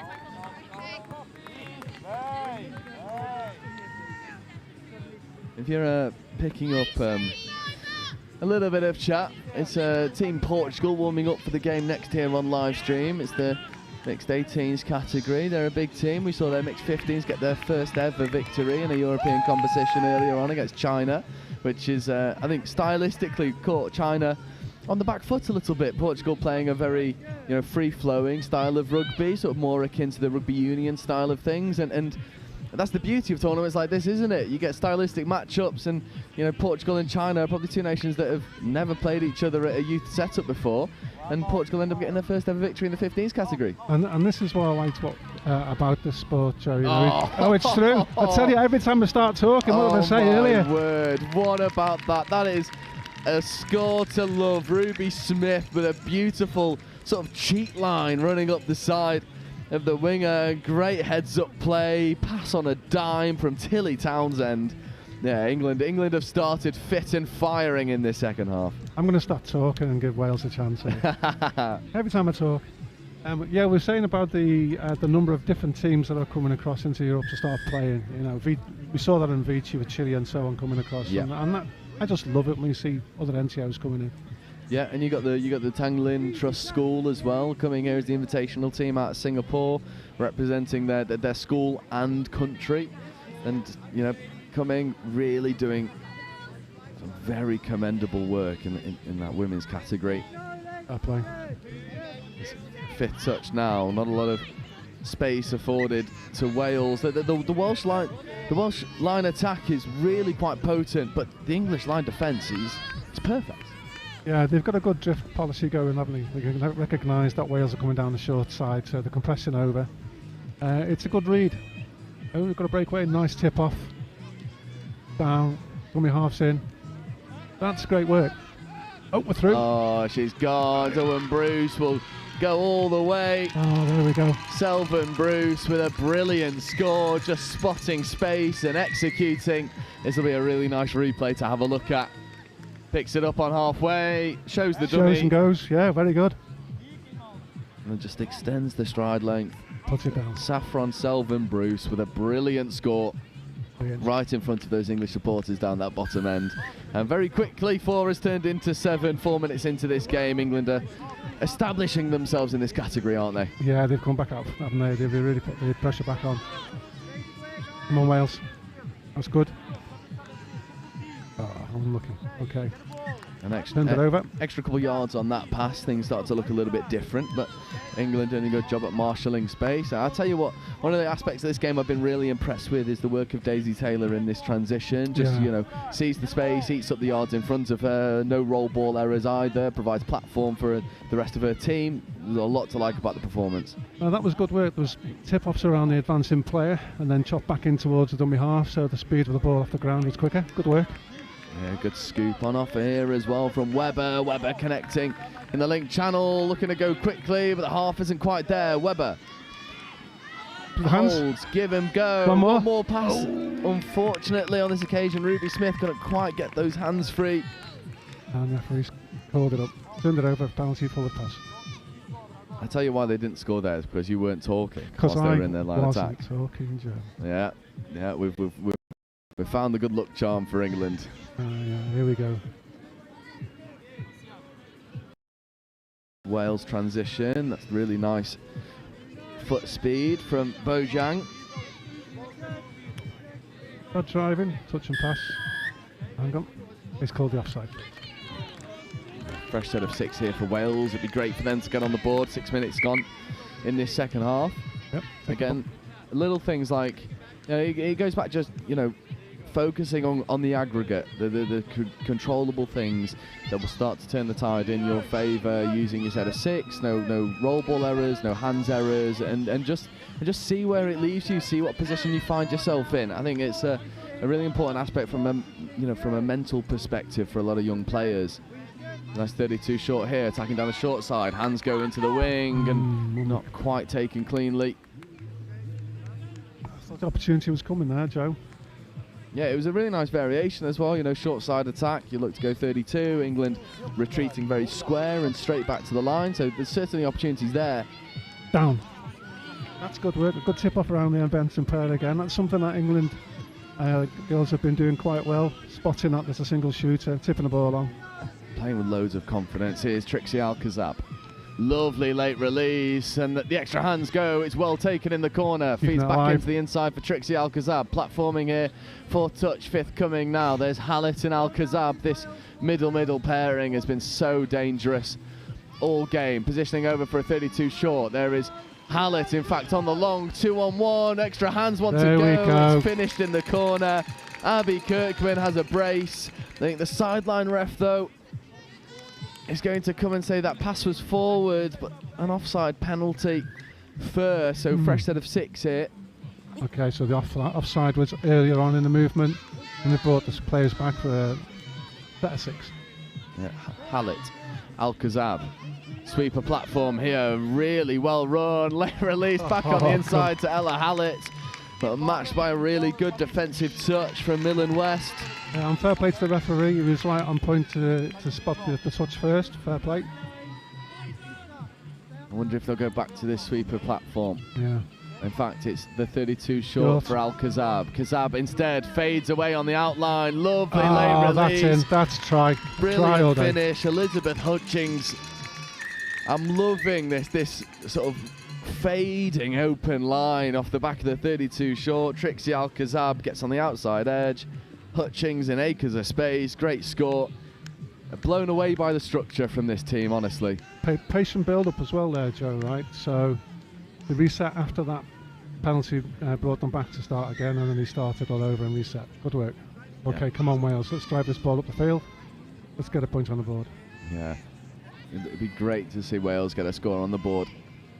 I think it's in an important moment, not only for this team's development, but also for the individuals. It's Tilly Peel wearing 16, who's obviously got loads of pace available. There is Peel.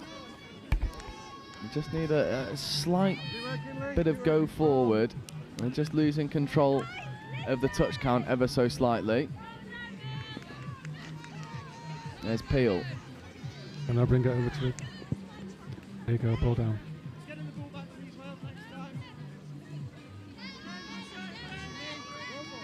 And realign. A really good foot speed again into the roll ball. Daisy Taylor, although very rare error from Daisy Taylor, who's certainly set some extremely high standards for herself in this team. The role that she does in this transition. There's Ella Campbell for Wales. And Peel. Campbell, that ball just dropping to the floor, unfortunately, and England will get another chance to get off the field effectively and get these fresh legs on. There's Taylor, this time feeding away. There's the absolute gas merchant in Kimberly Phillips, who we've already seen cause all sorts of problems. There's Phillips again. Check away. It's a really nice cannonball. Unfortunately, just losing control of the ball. Yep, that's correct. 10 minutes gone in this second half. The first 5 minutes was very much all England. They found loads of success in their line attack, but Wales have been able to pen England into their own half over the past 2 or 3 minutes. Yeah, that's exactly right. We've got to drive up the wing here now. Okay, we bring the subs on. 2, 3 coming. There's Peel. Back in towards the dummy half. That was good. Let's move the ball. Leah Phillips involved as well. There's Nelson. Poppy Nelson just straightening, positioning, wanting to get on a bit of a quickie, and moving very laterally over to that far side. Nice late check back on the inside. Good interplay. I think unfortunately it's going to be given as a 6 and change. It's good endeavour down that short side, but I think for me, just a little bit more depth. A little bit more depth. I think one of the things that England have done really well across all age groups this Youth Euros is the depth in which they operate. I think is a really important factor. I think Wales could just benefit from 2 or 3 yards more depth. That's a very simple thing, but hard to do when you're playing 40-minute games under the heat. Very underestimated technique in terms of an attacking profile is depth, particularly in your link and wing channels. If you can get those into those habits, it'll open up more opportunities through the hands. Yeah, completely agree. England, though, guilty of giving away penalty. Forward pass was spotted from the on-field referees. And Wales, again, have certainly had the lion's share of possession in this second half, which, again, is part of this chipping away at the aggregate. I mean, what about the hands there from Aisha Marie Bojang, picking that one up off the bootlaces? Yep. Good hard drive now, guys, and let's create opportunity. Here we go. Fifth touch here for Tilly Peel, accelerating into a bit of space. Now coming back against the grain, looking for some support. They feed it over into the wing channel. 6 and change. Again, using all of the touches for Wales is an important thing. Small controllables to focus on, and the touch count is one of those. They're doing a good job of that in the past 5 minutes or so. I agree, Joe. They're down towards the 7 metre line. Oh, lovely skip pass over the top, and then the trail line on the inside, and it'll be another score for England. Elizabeth Hutchings has got a few now, and it comes from this heads-up interplay, passing over the top, and it's this confidence that they've got to just see space and then go and attack it. And it was good support as well, Joe, right? As soon as the ball went off, the players didn't stop. They carried on running to give that option back for the tip-off if it was needed. And that was great heads-up touch rugby, that, Joe. Yeah, and again, as you said earlier, it's an underrated skill. And something I've been really impressed with. I think it's probably fair to say that historically the England touch style of play was very rigid in structure, and you sort of had like set-piece design from touches 1 all the way through to 5. That was kind of the DNA for the past 5 or 6 years or so. Especially going into the last World Cup, that was kind of what was very prescriptive, and it feels like we've done a complete shift across all age groups, across all categories, where it's now play what you see, play with confidence, and it's great to see our youngest categories doing exactly that. Yeah, I totally agree. I think from a coaching point of view, you give your players the structure in terms of if this happens, try this. But I always particularly say, look, play what you see in front of you and play your rugby. You know the routines. You know how to set 32s, 33s, and so on. That's your framework. From there, really, go for it. Absolutely, it's a really nice drive, lovely dummy, getting up onto the midfield from Megan Wright, who I think has been brilliant. There's Phillips, who again it's just been so good, and certainly one of the pick of the bunch so far has been Phillips. Opens like there's so many supporting players. How good! Roxy Smith with the score, taking England into double digits. 6 minutes to go in this one. 10 to the good of England, and they're enjoying themselves out there. And that was good work. There's a creation there. You had 3-on-2s, 4-on-3s, all opening up on that far side. That was really good work. Near side. Yeah, it absolutely was. And I think as well, one of the things that will probably be impressing the coaching staff over for that England 15s team on the far side will be the speed at which they score and then set in defence. They're all 6 players running back to their own 10-metre line to get set in defence. The desire of this team, I think, is so impressive. That was a good drive. So number 2 Wales. Aisha Marie Bojang, again, impressive player. And there's 6. So they're getting down there, Joe. You just need to convert that percentage yardage into a try. Absolutely, that's a really nice drive and roll ball skill. Ruby Smith with an absolute peach of a drive on first touch. The second, not quite over halfway. Third is taken up into Welsh territory. Fourth touch coming. Alcazab as fourth. Fifth coming now. Alcazab will be shaping for a scooping opportunity. Hallett platforming. Alcazab scooping, driving, getting into the in-goal area, finding supporting cast. What about the composure from Trixie Alcazab, combining with Saffron Selvan-Bruce for the 11th score. You called it early though there, Joe. You saw the shape up of the scoop, which is exactly what materialised. And then there was 2 options that the scooper could tip the ball off to. That was great play. Right, come on Wales, let's go. Yeah, I mean, just a very quick moment. This pod that's just scored have positioned themselves in defence. Elizabeth Hutchings, Trixie Alcazab, Saffron Selvan-Bruce and Hallett. Do not be surprised in 4 or 5 years' time if you're seeing this pod line up in a Women's Opens team. These 4 have such amazing potential. They've got brilliant skills at such a young age, and then you give them, 4 years or so training together, playing together, honing their skills in the NTS, at nationals, at junior nationals, and every competition available to them. And that's an exciting time for the Women's Open in England. Oh, lovely hands over the top, and then check back on the inside. I think Clive has spotted the forward pass, hasn't he? There he has. He loves a good forward pass. He's one of his favourite calls, I think, when he sees that forward pass. Although, it's a great drive from Tilly Peel. First touch. That's better. Wasting no time, eating up the yards available in front of her. Peel working alongside Bridget Page. Steadying the ship for a moment is Jaham, Peel, Page operating in this midfield alongside Phillips. There's Leah Phillips coming in at half. You can hear the communication coming from the pitch. Unfortunately, just losing control of the roll ball, but probably the best attacking setup we've seen from Wales. As I say, Joe, they're getting down there onto the 7, looking for opportunities to convert. They just need to hone those little bit of skills just to ensure those micro moments were critical moments. Really nice hands. Phillips feeding over onto that far side to Tilly Townsend. And there's Ruby Smith. It's absolutely brilliant. It's like thunderous foot speed into the roll ball. What a brilliant platform that is. As we see England on 5th touch, Ruby Smith. England looking to maybe find scoring opportunities, playing a bit of jouet rugby. Unfortunately, Saffron Selvan-Bruce couldn't quite take that one off the bootlaces. But again, it's great endeavour, and England won't be too upset with where they've killed the ball in the area, because to play with such confidence to try and create scoring opportunities on 5th, it's what you want from young people. I like to see it. I like to see the ball being moved around, even if it's the last touch, because you just never know what comes off the back of it.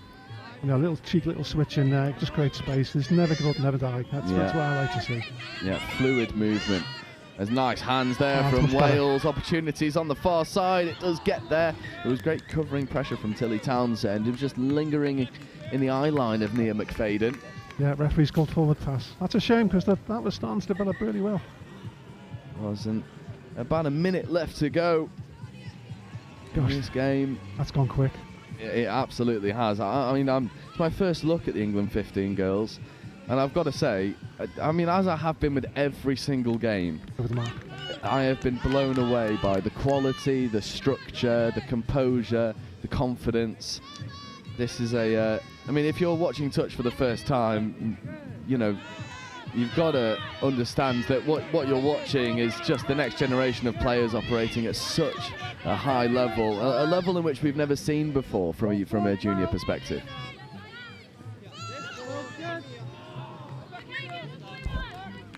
So Matt, for the girls, England 15's head coach, he's a little bit of TM work in Vichy. Oh, here we go. I started talking again, didn't I? Bruce getting up over halfway. Again, micro skills to complement that I think are important to mention. It's really easy when you make that line break to get white line fever, and you've got to come back to the mark and you've got to slow the play down. But Saffron, Selvin, Bruce knew exactly what was happening, stayed nice and composed, got the roll ball down cleanly, and England with such a comprehensive win. That will be a performance to remember for these young players. England 11, Wales 0. There was a lot to like about that, wasn't there? I liked it, you know. I also liked the way that Wales never gave up and tried everything that they could to get down there and make a score. Listen, that was a great game. Joe, thanks for letting me share the platform with you. That was a real good game to watch. Oh, anytime. But we're going to take a very quick break. And coming up for you next, we pivot into the boys 18s division, where it'll be Ireland versus Portugal.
Welcome back to the European Youth Touch Championships 2026. I'm joined by Jeremy here. We're watching Ireland versus Portugal at the men's 18s.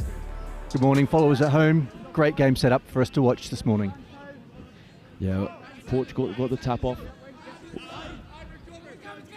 Striking here with a nice early ball to the wing. Unfortunately, not in the hands of Thiago Vittoria. But it's a good early start, isn't it, Jeremy? Yeah, great to see some early attack. Really kind of move forward action is what we want to see from these boys today. Lots of energy, lots of structure. Ireland striking up the middle with number 9, Ethan O'Neill at half. Sorry, 5 even, Finn Maguire. It's a nice driving run from 16, Luke Purser. That's what you want from your latch coming on, isn't it? 100%. Get that pace, get the momentum and defence on the back foot. Nice mid work by, unlucky there by Matthew Darcy. But it's a nice little build up by Darcy and Max Corbett. Yeah, I think some early game nerves maybe coming through here. The boys need to settle a little bit and just make sure they complete those sets.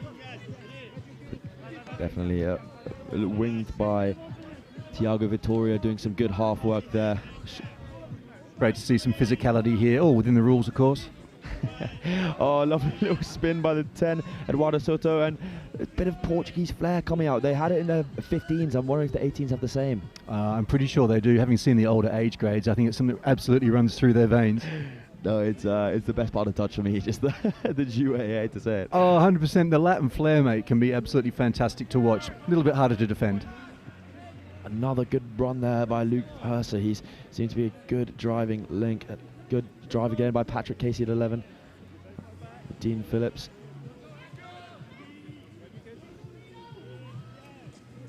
Steady heads. Oh, okay. Oh, unlucky. Just a few early mistakes creeping in by Ireland, but they do look punishing. Yeah, I think look really solid. I think this game's going to be really interesting to see. Probably won by the team with the lowest error count, I think. Definitely so. Salvador Mendes back in the hands of Salvador. Little body there. Work with Yaubit Baptiste. Yao again. Nice check off there. Unfortunately not caught by Thiago Ramal Odo. Yeah, as I said, those early game nerves are kind of really playing a place here. If they're not setting their position, staying deep enough, then it's going to be much harder to drive with speed into that transition. Interesting, Ireland just slowing it down, not subbing off as well. The confidence of the young man, led at the moment by 13, Samuel Morhagen.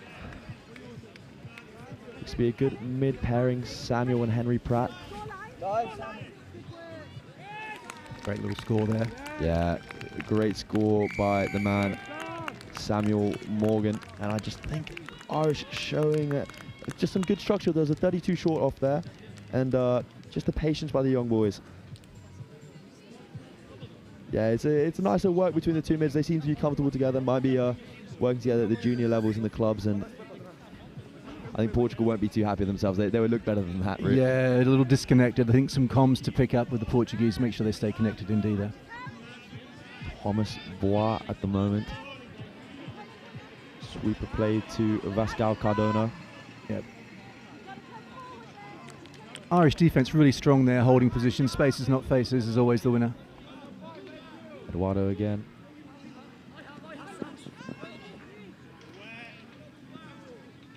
Good footwork there by Thomas Bois. Portugal, their hands are silky, but they seem to not have any set structure in that pod there. Or, sorry, not in that pod, in that set, even. Yeah, silky smooth makes it hard to grip the ball, I think. There's a few kind of handling errors slipping in. Yeah, exactly. That's a nice saying, that. Strong run by Luke Purser.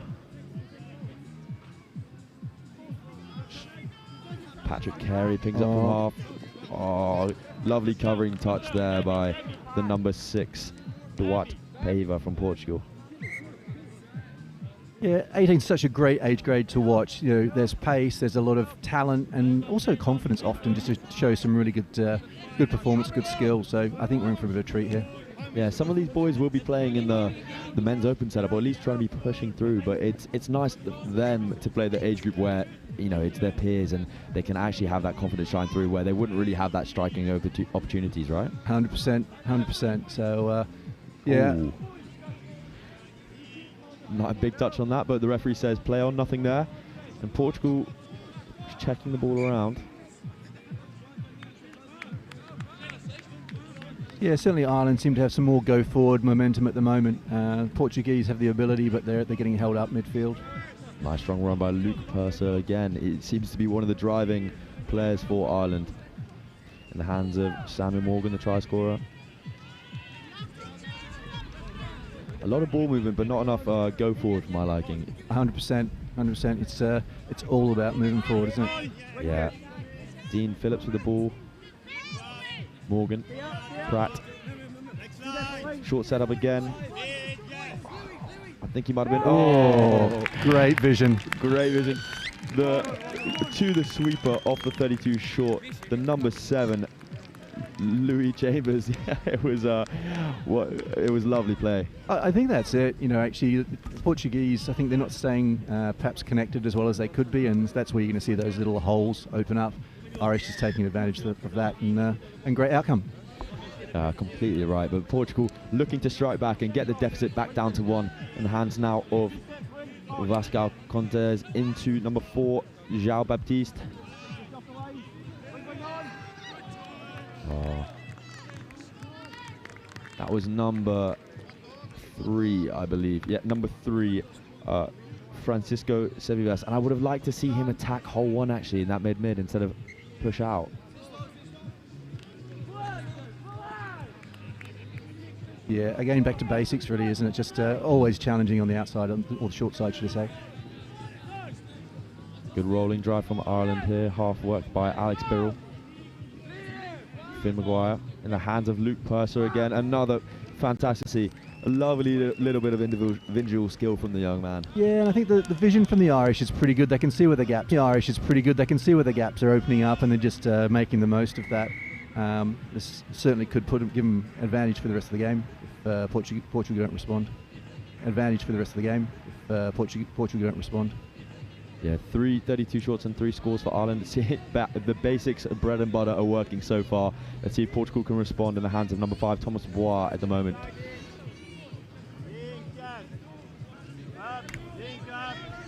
Bois.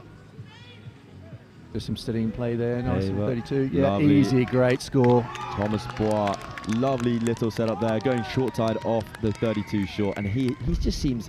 The try scorer seems to be the bit of the general for the pod, don't you agree? 100%. Yeah, he's very confident out there. Great line that he's run, and that'll be really good for Portugal as steadying score. So we'll see their energy in their heads lift, I think, as we move forward now that they're on the board. Driving in by Ireland, number 1, Alex Birrell. Birrell again at half. Checks off to 9. Ethan O'Neill. Birrell again. Looky there. Oh. Forward off the rock was the call by the referee, and it will be Portugal's penalty. But unlucky there, I think. Sorry, yeah, I see that more and more. We've seen a lot of forward passes coming out of the ruck. The balance of speed and accuracy is just something you've really got to get right as a half. Completely, and on the defensive side as well, I think the Portuguese could have done slightly more to get off the line. Yeah, agree. They're waiting for the attack to come to them rather than taking the game. No, the mid did very well to get back to the line, and he just, I think, slightly caught flat-footed by the steps of Birrell. Oh, little bit of a disagreement there, but all in the passion of the game. Ireland will have the roll ball, and Portugal set to defend. These games are often won through mental strength too, so you're not going to get every game. It's about keeping your head and following your process, and just keep moving forward. Luke Purser there with another run. Patrick Carey there with a dump. Picked up by 7 loose Chambers. Purser. Chambers. Corbett. Chambers here with the ball. Oh, lovely snag by Luke Purse. You know, just asking to be taken. No, I mean, it was, you had the defender in the channel, basketball, blocking the thing, and he just picks it off like an NFL wide receiver. Happy days, mate. That's the skills we want to see from these boys. It's the skills I'm sure you showed the men's 50s level as well. Oh yeah, absolutely. That's a walk in the park for us. No, if only. It's pretty inspiring stuff to see just the talent and the ability that's out there. No, completely. In Portugal, I'm sure, in this familiar pod of Bois, will be hoping to score again. Sweep coming around, Cardona. Yeah, setting quite far out with that sweeper though. It's quite interesting play. Lovely touch, I think, from the Irish number 4. Yeah, offside called there, unfortunately. But do you think that sweeper could be a setup play for the short? It's an interesting idea. I think pace into the sweeper on the 7 though is just going to be a much stronger play. I agree completely. Bois here just using his touches. Cardona at half, Bois. A bit of miscommunication there. Yeah, the balance between flair and staying connected is always a Portuguese challenge, I think. They've got such great flair, but got to make sure you take your teammates with you. With a strong Irish drive through the Portuguese defence, giving themselves a really good platform for the attacking pod. 15 coming on Gorman. Maguire. Scooping through. Good awareness from the Irish just to try to kill it in one of the corners. Yep.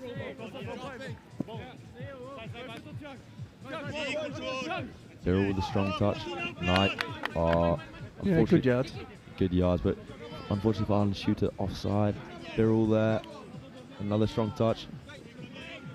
Seem to be losing momentum, Portugal, in the midfield here, and I think that's really costing them in terms of touches, and they're just not getting enough attack possession. I completely agree.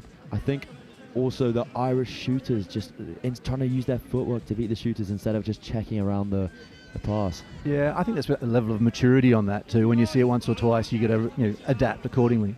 No, completely. But I'm sure this Portuguese team will wise up to it in the coming minutes. No doubt. 10 Soto off to Mendes. Another sweep. Nice sweep by Ramalhoto. Back to Mendes. Oh, and a good touch from the 15, John Gorman. Great cover play there because I thought he was cooked.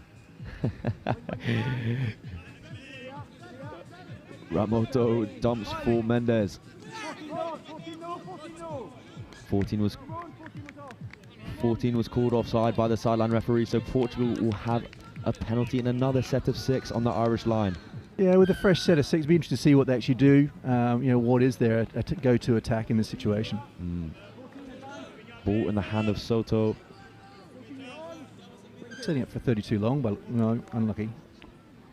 It's a shame, but just those coach killers there on a fresh set, unforced. Yeah, at this level, you just can't afford to make those sort of mistakes, unfortunately. No, as we've been progressing through nice awareness there from the Irish 15, but just to be caught off the mark, he did well to keep the ball in hand, but it's when the defender gets past you, you have to be aware of that touch being caught on your back. Yeah, you've got to initiate in those kind of contexts. Do it on your own terms, otherwise you leave yourself open to that kind of situation. No, exactly. I'm used to playing for Nottingham, where players like Ethan Gallagher and Ollie Sam would try catch you out all the time. That's got to be tough, mate. 5 in the hand of Bois, the try scorer. And Bois, they have a 3-on-2. I'm not sure they realised. Oh, apologies. I thought the ref called 5th. He did. Seems like everyone lost the touch count for a second, but on Portugal, unlucky not to just keep the touch count there. Yeah. Well, it's a real critical role. I mean, underestimated from wingers, but key role of wingers, that comms. Make sure the team is aware of the touch count and where you are on the pitch. Oh, lovely. Another drive, gaining meters from Luke Purser. Portugal sending shooters, Irish checking off, but that pass just drifting forward. Yeah, again, that's the speed versus control piece. Make sure that the lines that you're running is at the right time. Ball in the hands of Bois, off to Paver. Whiting half. And Portugal get the hard touch call. So, you know, we're used to the physicality in the men's 18s at the moment, but you still can't fully extend those arms, can you? Well, yeah, it's there's some finesse required as you're trying to put a firm touch in, right? Completely. But that's the difference between this level and the men's. It's just the technique and the touches. It's just one of those nitpicky things. Yeah. Well, and you see it also, this versus the mixed. You know, there's a real, you got to tune in those skills and the strength of the touches as you put them in there. Otherwise, you're going to spend a lot of time sitting in the box. Exactly, and Ireland get a penalty there for offside. They'll be looking to capitalise through Ramalhoto and Mendes. Ball in the hands of Soto. Off to Ramalhoto.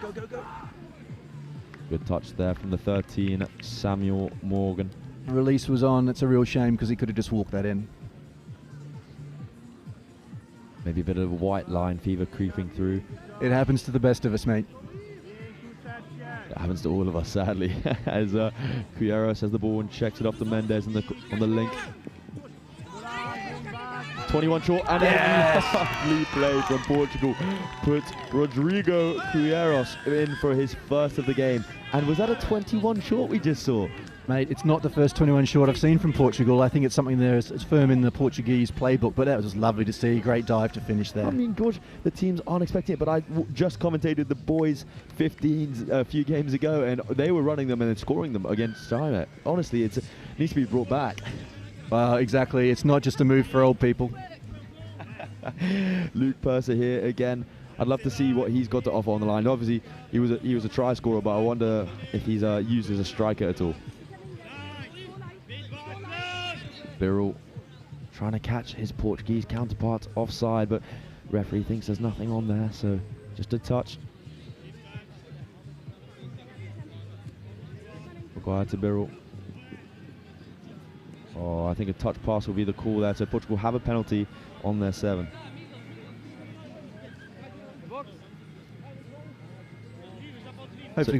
Hopefully Portugal can capitalise on this and get some momentum going through the midfield.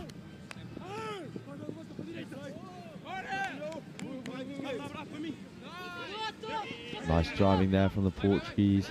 That's this great half-work again by Tiago Vitória. Excuse me. Francisco Luis, Saltacid Fernandez. And now dancing his way through is the try scorer, Rodrigo Cueros. Lovely picked up from half and a cut-out pass to the wing. Just contested, but ball down, Ireland ball. It's a really nice idea. The Irish defence had really kind of bunched on this side of the pitch, so it's the vision to send it over, I think. Good idea. Good drives here for Ireland. Some strong contested touches from Portugal. They've got one to play with in the hands now of Louis Chambers asking for it. Chambers looking to scoop. Nothing on now. Can the Irish boys produce a moment of magic? Looking to kill it in the corner, maybe not this time. Yeah, well, good tactical play there. Good tactical play, but as a fan, you obviously want some special... Some action would be great right now. I don't think we can complain with a game like this. Irish setting good defensive structure with a touch from 11, Patrick Carey. 9 shooting up Ethan O'Neill in the hands of Oisin Moran. Bois now with the ball. Sevevas. Bois. Oh, lovely ball to Sevevas, and it's a 3-on-2. Can the Portuguese capitalise? Oh, beautiful. That's a great try. And Portugal bring it level with the fly from Mikael Karapetian. Yeah, it's just the way he held the ball, drew the defender, drew the winger in. That's lovely to see. And so many of the 3-on-2 flies we've seen this weekend have just been squandered by just a lack of intensity. But the depth that the Portuguese ran on in the dying seconds of the half have brought the game level 3-3. Any final words for the half, Jeremy? We've got a game on our hands. It was a bit of a wobbly opener, but I reckon we're on for a really interesting second half. Me too.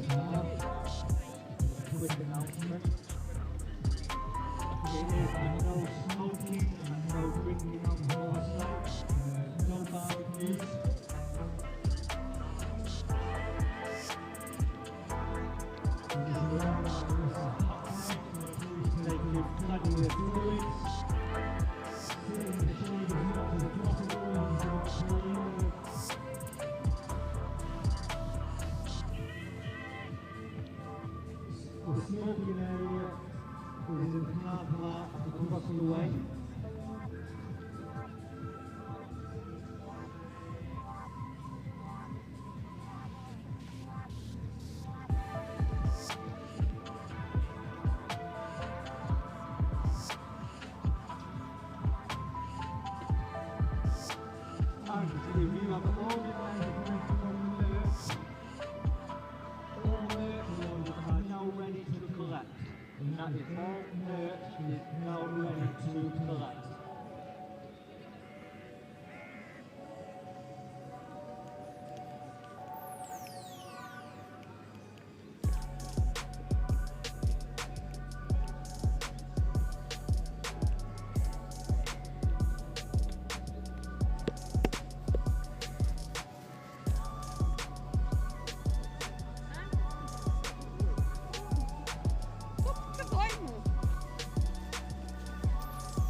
Ladies and officials, 2-minute run, 2 minutes.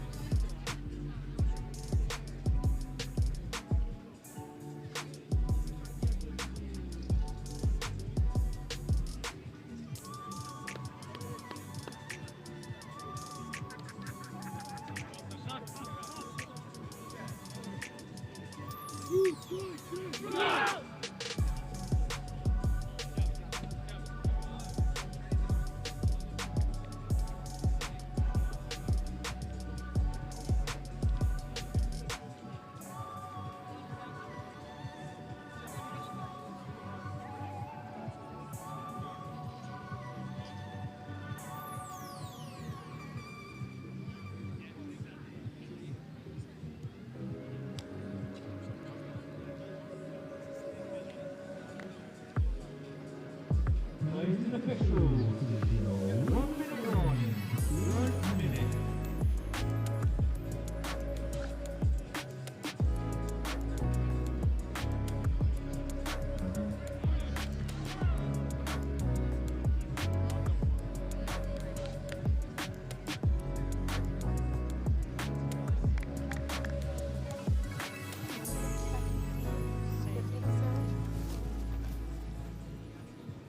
Ladies and officials, Sean Pace's second warning, please take to the pitch, ready to play.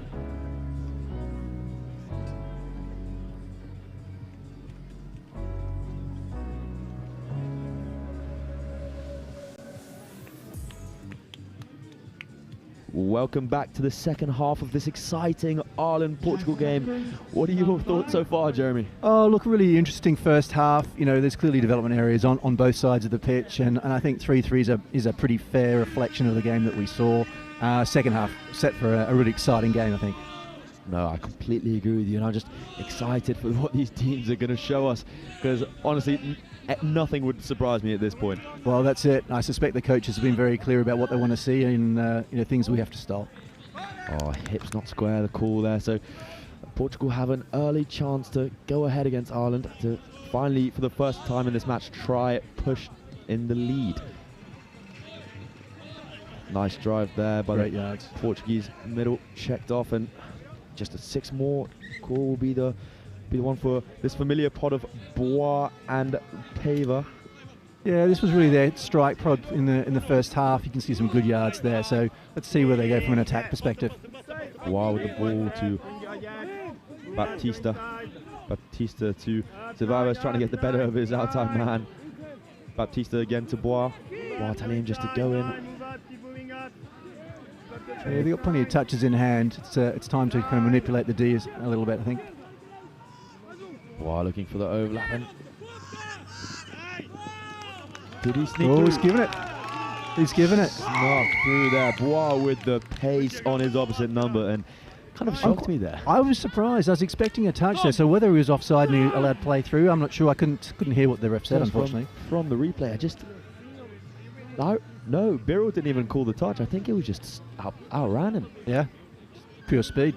No, an impressive work from the young man who has brought his team from, I would say, a deficit to the front, and we've just eaten our own words. That's the equaliser. Yeah, great footwork from Amara Batzaya to bring his team level here to 4-4 to a nail-biter. Wow, yeah, we're going to see this in the second half. Both teams have come to play, and that's exactly why we're here. It's going to be some entertaining stuff. No, and there was a lot of talk about Field 2 at the moment, where England boys 18 are playing the French boys 18, but the fellas here on pitch 1 are showing everyone, hey, watch our game, because we can compete at that level just as much as the big dogs can. And it's exciting for now and for the future to see more competitions at this level. It's going to be a much more interesting game to follow and great for development of the sport. Mendes, I think, setting up to Soto to Quiros in the hands of Ramalotto. Soto looking at the 21 short, and he snuck in to put Portugal back up again. That's amazing. You see all confidence sneaking in for the attack now, which is absolutely brilliant. I mean, it was fantastic play around the park, and a lovely individual dive of Quiros on Luke Perso, who has been amazing this game, but Portugal just up again. Love it, mate. Love it. That 21 short, I have to make it come It's back. working. It's working. No, to be fair, I think that was 32 short side. I don't want to spread any fake news. Yeah, well, that is, but I think the Irish trying to repeat their try, but stop this time now. Ball in the hands of Alex Birrell. Just a bit of miscommunication. Can Birrell sort his pot out? Maguire. Oh, lovely Maguire. And a rare error by Bois. However, it lets Ireland go level yet again. And it just shows the importance of, the pocket mid really kind of covering the attacking or the touching mid there. Completely so. Now Portugal with a chance to strike back and take the lead for the second time this game. But honestly, it's anyone's game at the moment. I have no idea.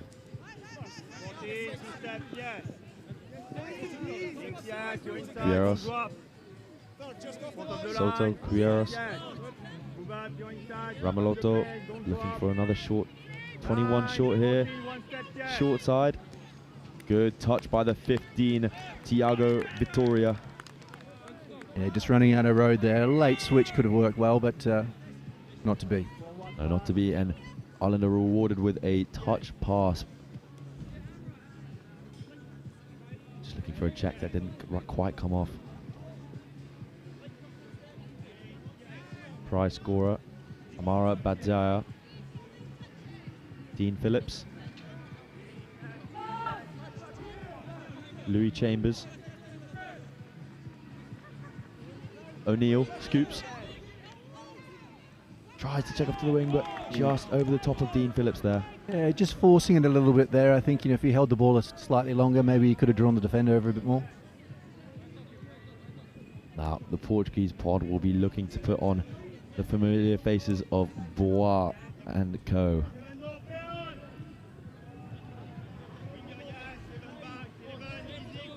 Well driven by Baptista. Baptista here with the ball. Checked out to Ceballos. Bois, Baptista. Lovely left to right. And covered well by Thiago Vittoria. Vittoria, great defence on the game here. It's just really been solid in the corner there. And he has been absolutely rock wall this second half, and referees pulled it back to the mark for a touch pass, Ireland penalty. Baptista makes the touch.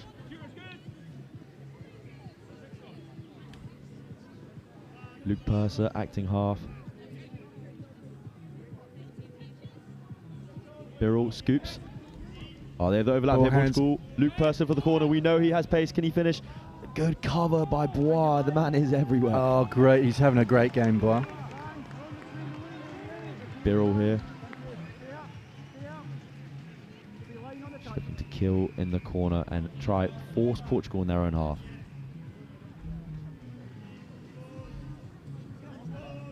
Oh, good meters there.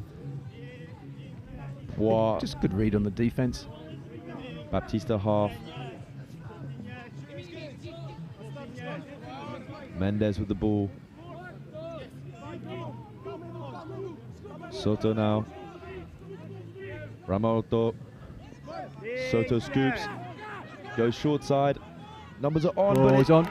Is a forward pass the referee is going to call.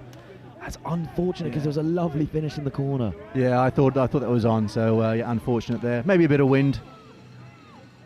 There we have Birrell, and the referee has called offside, I believe. Well, it does stop the momentum, but unfortunately 6 more. It is hot in Vichy sorry, it feels like Vichy, but it's hot in Warwick today with some lovely footwork from the 6, Henry Pratt. Can he go all the way? Oh, just caught there on the 7. Taken by Eduardo Soto, but Henry Pratt has earned his team some valuable meters. Phillips. Morgana. Pratt. Pratt again, looks to strike. Oh, a good touch.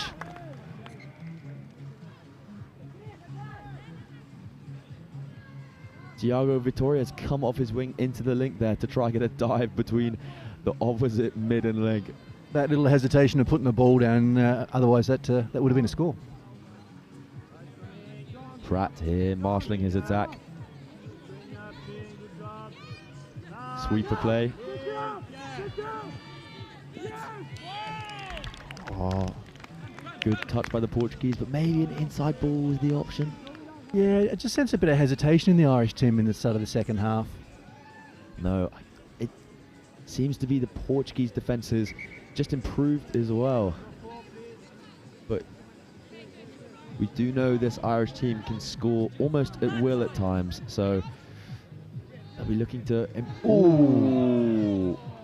The referee is going to call a penalty there, and just a unneeded error from Thiago Ramalotto, who has had a good game so far.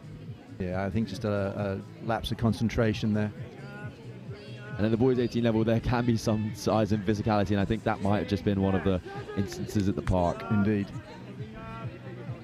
That being said, I think Pratt knew what he was doing for his touches. Nice sweeper. Oh, unlucky there, out of the hands of 10 Max Corbett. But interesting here in terms of the Portuguese positioning. If you look at the defence there, the defence was massively wide rather than tight there. So I don't know if that's conscious or... I think they're maybe aware of the Irish ball threats instead of the diving threats, because the Irish have hesitated to dive. So maybe the confidence of the Portuguese in saying, okay, we're gonna cover the passes instead. Yeah, I get that, but to have the Portuguese winger sitting well outside the Irish winger, sees maybe there's a missed opportunity there. I tend to agree with you here. And the Portuguese have another chance gifted by an Irish error. Bois here in this familiar danger pod. Paiva. Bois. Paiva. Paiva with the 32 short going short side. Bois looks to be in open space. Oh, and a lovely covering touch by the Irish link, Dean Phillips. So Vivas, Baptista. Oh, unfortunate there, but that was a just unlucky for Bois, who's had a good game. Bois having a great game, but I think whilst he's great at attacking, now it's probably the opportunity to become more of a support player. So put somebody else in a good position, and that way you can wrong foot the defence. completely agree, as Ireland are trying to steam through this Portugal defence, which has been good this set. Touch made on Oysen Moran.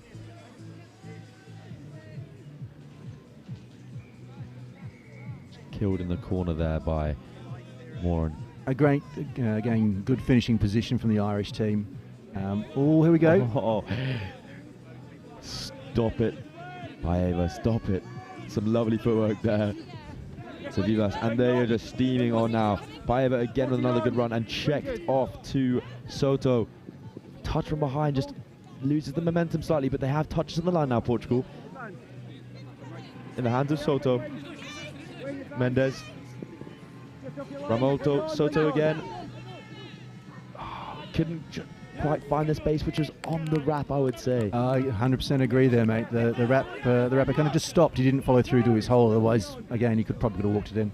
Seems to be that Portugal are looking for that link chopping hole instead of maybe hitting that wrap early and just abusing the Irish space. Oh, mate, depth and early release is just so powerful in this kind of game. Oh, completely. And they've been gifted a penalty on the halfway. It's a little disagreement between the player and the referee, but Portugal have essentially a tap-off to try and attack the Irish line. With 8 minutes to go, kind of scores level, it's really hard to pick where this game's going to go. No, it is anyone's game as Crespo checks it off to Paeva. Ramoloto. Soto. Mendes. Is this another one?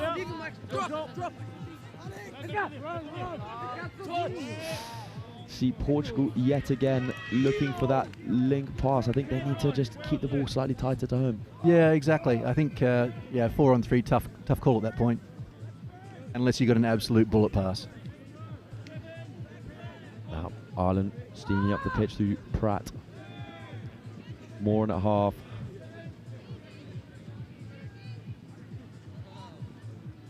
Pratt, lovely kick step to the man we know who has good footwork in the 14, Amara Batzaya. Oh, Pratt with a good scoop through. Can this be the moment that Ireland getting the lead? Ball down. Referee, sideline referee's called no, cool touch. Yeah, wow, that must have been close. That could be the game saver with 7 minutes left. You never know in this nail biter. Oh, that was a tight call, but nonetheless, Portugal had the ball steaming up the pitch. Ramoloto checks it off to Cuilleros, checks it off to Mendes. Ramoloto again with the ball. He's everywhere at the moment. Ball in the hands of Baptista to Paeva. Bois wants it short. He's running with intensity. Just a checking line. He can't seem to get outside of John Gorman. It'd be lovely to have seen a little trail run there, a little trail ball back from Baptista. I think would be a nice little offload. I want to apologise to Gorman, as I've been calling him the Portuguese 15 the entire game. So John Gorman, apologies, you have had a fantastic game so far, mate. As we see Paeva with a good touch on Gorman with the ball. Nice strong touch from Portugal there. Yeah, really broken the momentum. Let's see what Ireland can do to pick it up. I need to run at pace here with looking for maybe a Redlands play that wasn't on the 5th touch. Yeah, one in the chamber. Be interested to see what the guys do to keep the ball alive. They're going to burn it. Yeah, that touch count awareness just seems to be dipping here. It's going to be expensive. Yeah, no, completely right. It's just that communication point we touched on earlier with the wingers is so important. But nice run from Bois here, getting his team needed meters. As Mendes has the ball, checks it off to Soto. Good hands there by Cuilleros, and good feet as well. And Luke Purser with a Herculean effort to make the touch. He seems to be in a bit of pain after that, as you would be. That's putting your body on the line. Really is, but it's needed.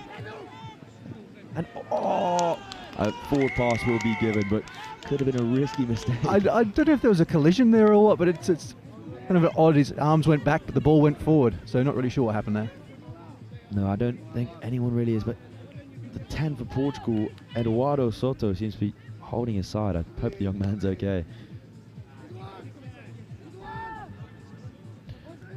Approaching the last 4 minutes of the game. It's genuinely anyone has it for grabs at the moment as Pratt is steaming up the field, and he is an elusive man.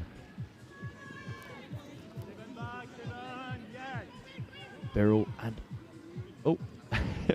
Birrell wrapped up. That'll be 6 more, and Ireland have a set of 6 on the Portuguese line, and this could be dangerous here for Portugal as Maguire has ball in hand. Yeah, that's a real cheap penalty to give at this stage. Short is given.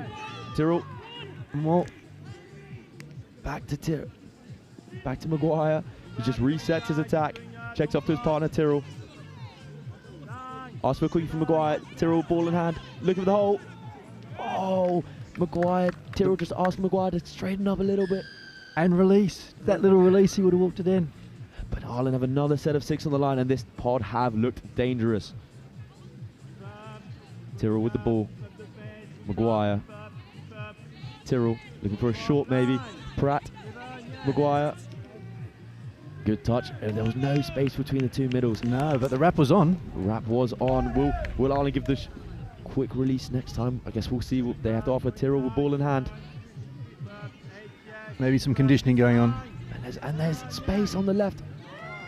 Oh, but they didn't need it. As on-field gives the try as Portugal go 1 up with 3 minutes left on the clock. That's perseverance for you.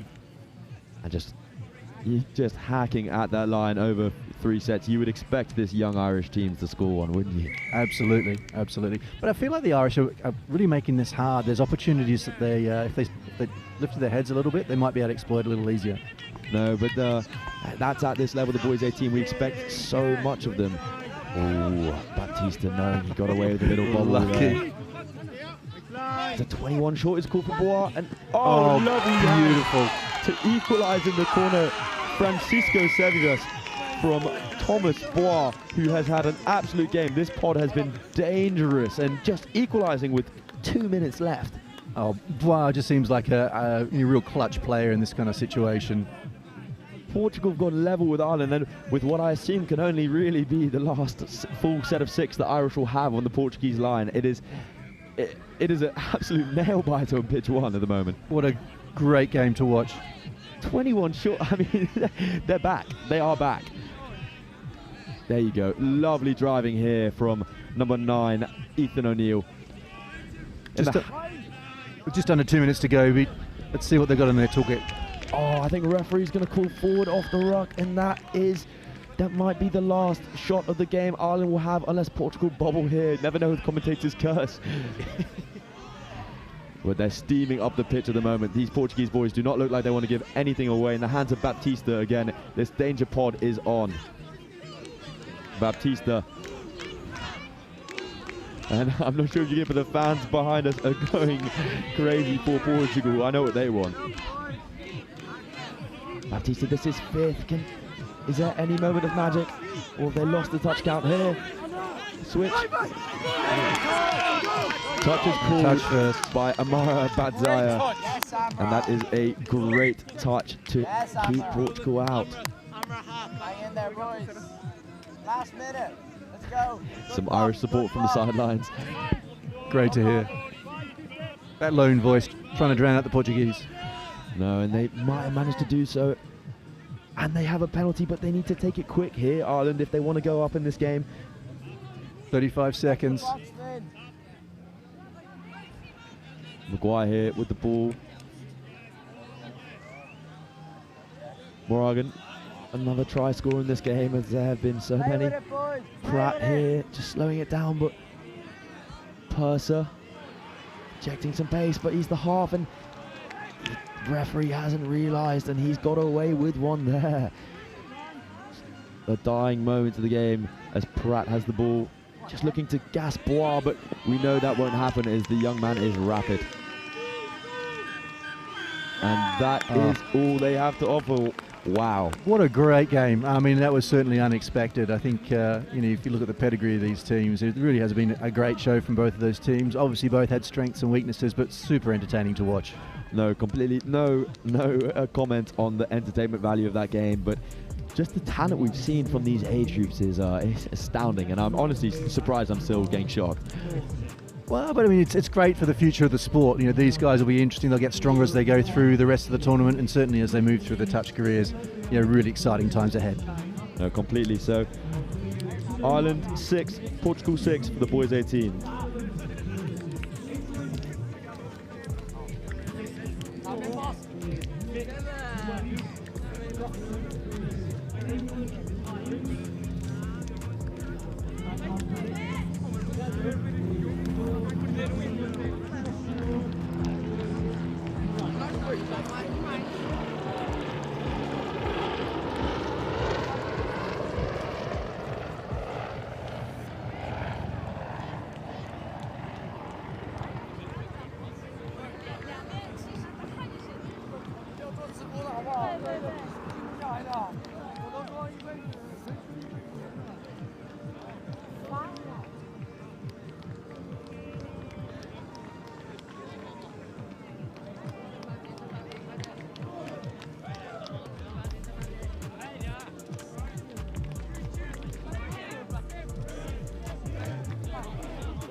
很严肃的跟几位家长说一下这个事情，这个是国家队，不是吃的对不干预这个用人的，我都没有人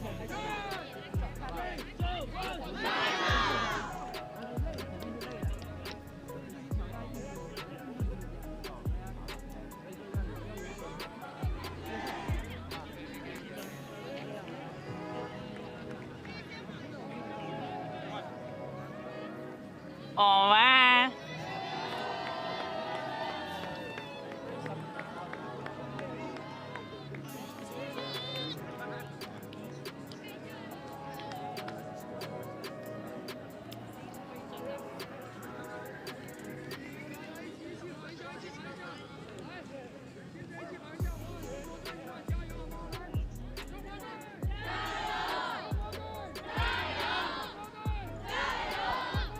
Welcome back then to day 2 of the European Youth Touch Championship, live here from the University of Warwick's Cryfield Pavilion ground.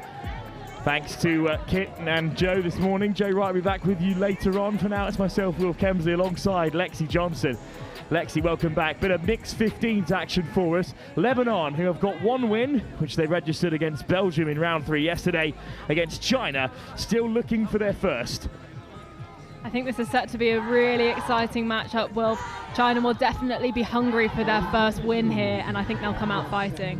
China in the black and gold, well supported by their other age groups here today, taking on Lebanon in the green and red trim, left to right in the first 20 minutes here. So this is a brutal format, the under-15s, you know. There's no semi-finals to bail you out. Only the top 2 can play for a gold medal. Bronze between 3rd and 4th, and playoff all the way down, which means that every game matters until those final seedings and those playoff games tomorrow.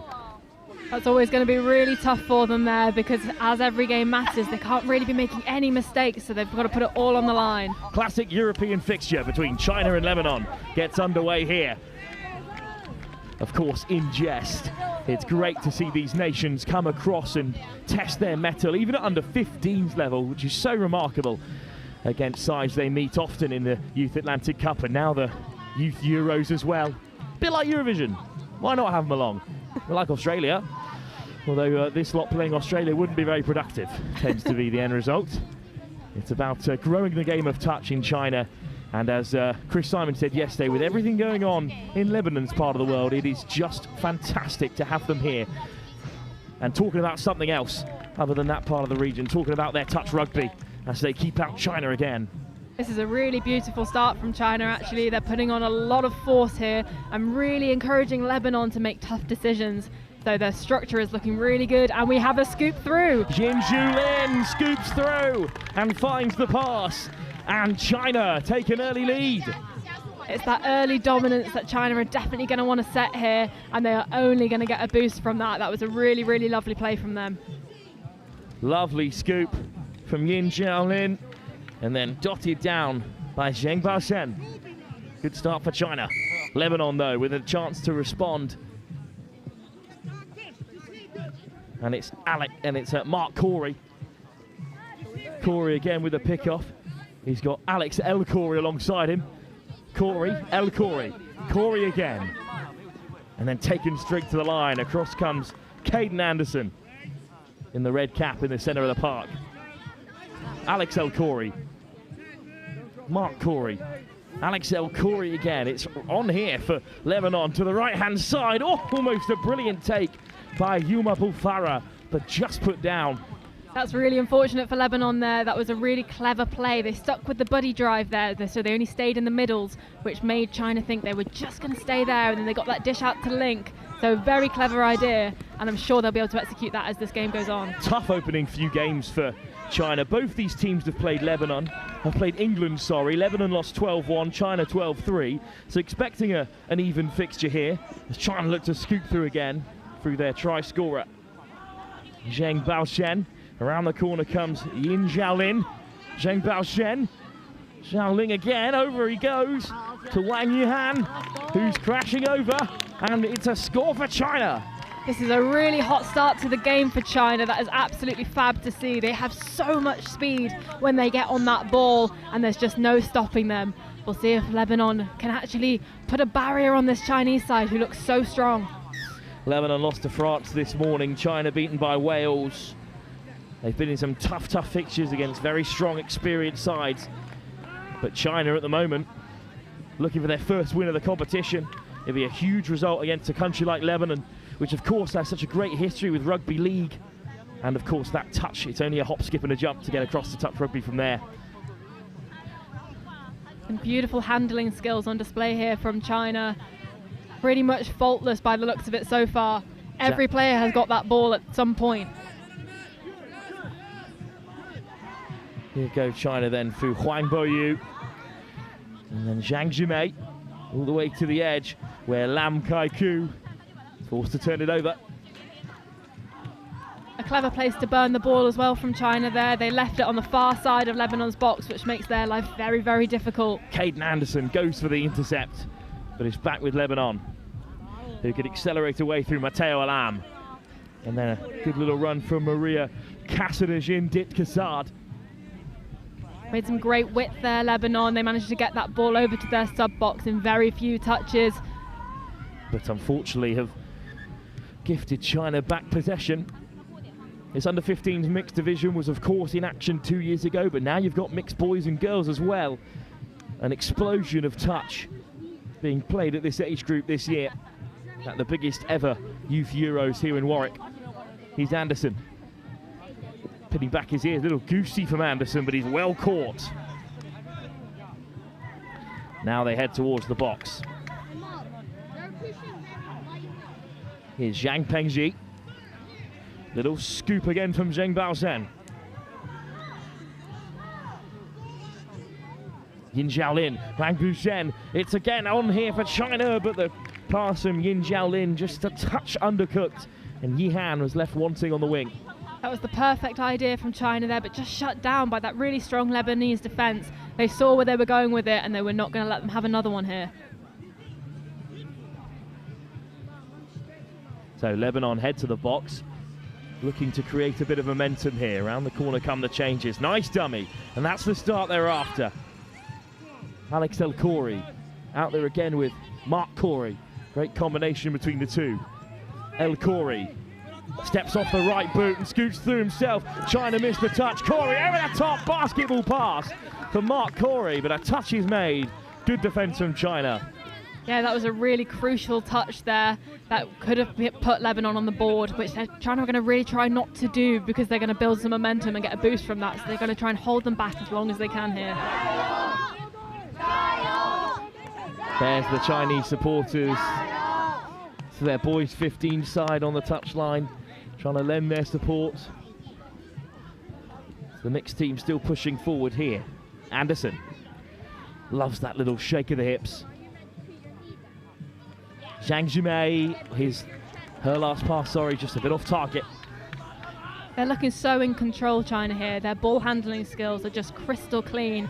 It's really, really looking like they're the dominant force at the moment. Oh, it's a nice step, and there's half a yard for Lebanon to drive down the left. It's a great break from Alex El Khoury. Good yards stolen. El Khoury with Nuhad Boutros at the link, and Mark Khoury to his right. El Khoury to Mark Khoury. Alex El Khoury goes for the missed pass over the top, and it's just away from the outstretched arms of Yasmina Obeid. It's looking really promising from Lebanon, actually. They've had a couple of really good opportunities here, and it's just slight things in the execution that are letting them down, but we know that the principles are there and they can put up a fight here. Lovely drifting run from Huang Boyu. Certainly still everything to play for in this first half, just 2 scores in it. Got to say, the subtleties of China's kit, really impressive stuff with the gold emblems down the side.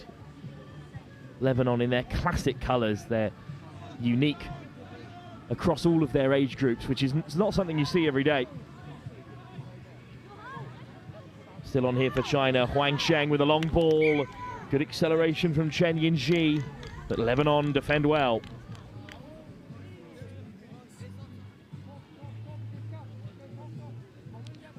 Looking a little bit slow off the mark from Lebanon there. They're going to want to build some momentum as they go into this sub-off. Well, the sun did come out, to be fair.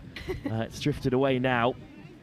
Although I'm not an expert on the climate in Lebanon, but I feel like they might be used to it. That's a brilliant take from Matteo Alam, by the way, to keep the attack flowing. Here's Eric Chaya. Great pickup, off they go. Gio Maroon back inside, Maroon still going. It's a very good touch from China to shut them down. They're really threatening at greatness here, Lebanon. If only China will give it a little bit so they can get through that hard defence. And China happy to take the touches as they transition as well. Thing is, you talk about the pace of the game, and of course, because of the skill set on show, you forget that this is under 15s, as it's another darting run, this time from Hui Fankai. So of course they're not going to be firing it 100% the whole time. These are such young touch players, but you often forget because of the skill on show from both sides. Yeah, it's incredible to see how much structure is being implemented from both of these teams. They're just absolutely textbook with what they're doing, and it's paying off. What a take from Fankai. Well then, Hui Fankai is caught. So we laid back by Yuma Bufara. Gio Maroon. Bufara at half again. They're going to stick down the touchline for now. On comes Andrew El Haddad. Touch taken by Karl Aoun. El Haddad, Aoun, 2 over from the right, but Aoun will keep going.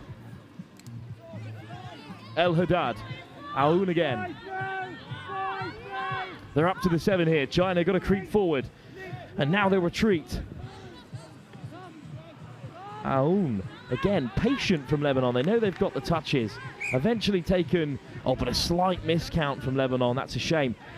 Excited to see them strike at the line there. Yeah, that's really unfortunate. I could see they were setting up for something, and they will get a second chance here. They're very bunched on the right-hand side, so it seems as if they're trying to get China to move one way to then rip it back the other. Slight error. That's all that Lebanon need. Good acceleration, good delay on the pass as well from Malek Gossam, but it was just above clear Chameleon on this left wing. And again, look at the fast feet from Caden Anderson. Nice work round the corner. Touch taken by Chen Yinji. And then played on by Zhang Pengji. All the way around they go. And Zhan Lin takes off the handbrake. Zhan Lin just caught by Karl Aoun. That was a fantastic run there. He had so much depth from receiving that ball to really gain that momentum and just sneak into the gap. Yin Jianlin, Zheng Baosen, Zhang Pengji, up over the 10. Good pickup from Baosen. And again, they're marching back here. China moving forward. No look, switch round the corner from Baosen. He tries to sneak through, but it's a brilliant touch from Yuma Bulfarah. Yeah, incredibly well defended. That is the hardest kind of touch to defend when it's really unpredictable, but she read that like a book. It was perfect. So changes in the offing. And since those 2 early tries, the game has levelled out remarkably. Yeah, it seems like China just caught Lebanon being a little bit lethargic there, but they're not going to let them get away with that any longer. Good scoop, and it's played on by El Khoury, and this is nice from Alex El Khoury, weaving inside and out, fires it into the path of Mark Khoury, and surely now Lebanon on the board. That is exactly what we knew Lebanon were capable of, and it's so nice to see it really well executed. That has to be the try of the game so far. Only way is up for Lebanon here. Seriously good touch, so elusive. Dropping the shoulder, shifting the hips. Alex El Khoury with a good assist. Mark Khoury runs a good line. The touch on Anderson, but he gets it straight back again. Caden Anderson just can't get away. Good defense from Gio Maroon. Anderson. Wei Fan Kai. Wei Fan Kai again. Anderson a little bit narrow. Trying to weave away from Maroon. Good touch. Fan Kai. Oh, it's just too high in the end for Yan Haolin. Yeah, that's really unlucky there. Their fast feet are incredibly promising. They can just dip and dart wherever they need to be and really fluster the Lebanese defence. That is quite unlucky there. Teo Alam, and now Maroon with a good carry. Looking for the snipe down the short side. It doesn't quite work out for Lebanon this time, but you love to see that kind of attempted move. Yeah, that's some great interplay between them there. That lovely little check back just to try and confuse the Chinese defence. I want to see more of that in this game. Anderson taking the scenic route as they head towards the box. Good touch made by Claire Chameleon. Here's Wang Xiang. Zheng Baosen. Yin Jianlin. Baosen. Jianlin. Oh, he's scooping through. Lebanon caught offside. Looks to float it across. Brilliant defence from Yasmina Abayed. The wingers have been putting such a shift in defensively all game so far for Lebanon. They are really proving crucial in this match. 6 more touches, though, I think, for China from here. Zheng Baosen. And then taken on by Xi Sheng, and Baosen leaves it for Yin Jianlin, who's over the line but kept out. Great touch by Mark Khoury. Bit of deliberation between the refs, but that dive looked fantastic. He timed that really, really well, and they have another shot at this now. Zheng Baosen. Yin Jianlin, Baosen round the corner, racing out comes Alex El Khoury. Yin Jianlin. Baosen, the Chinese try scorer. Alongside the winger on the far side, Wang Yihan. They might look to head out there again, round the corner they go. It's Yihan, it just flashes past her. But I think there was cover there for Lebanon. Nuhad Boutros shut down the space much better this time than when that worked out first time around for Zheng Baosen. It's lovely to see so much creativity from both of these sides. It's really easy to get wrapped up in the structure of the game, but they're showing their full potential here and just having fun with it. 5 minutes to go in the first half. It's a big game for both teams because another win on the board for Lebanon do their confidence a world of good with big games against the likes of Scotland coming up still, whereas China still looking for their first win. In a good position to grab it here. Here's that dangerous attacking pair of El Haddad and Karlaoun. Oh, they've just left it behind there, unfortunately. Out of touches as Malik Goshen was caught.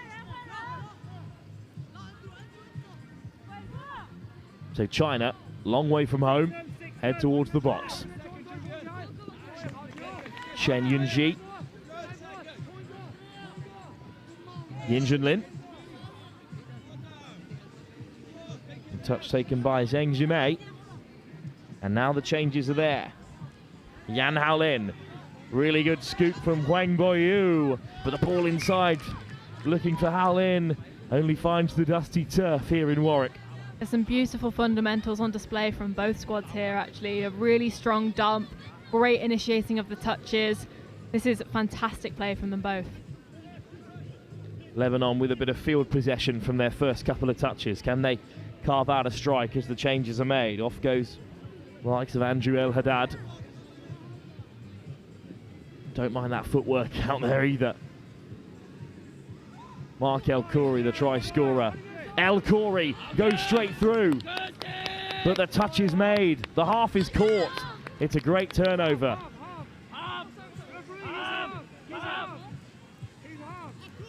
And it's a good spot by the referee on this near side, as well as by the Chinese coaches. Yeah. Another really good little break. First by Mark Khoury and then Alex El Khoury. China stopped them again.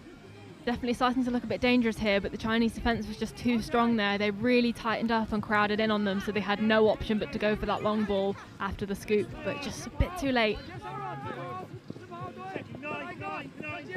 Well, the ball was a little loose as it was placed down by the Chinese there, but they're going to let them play on here.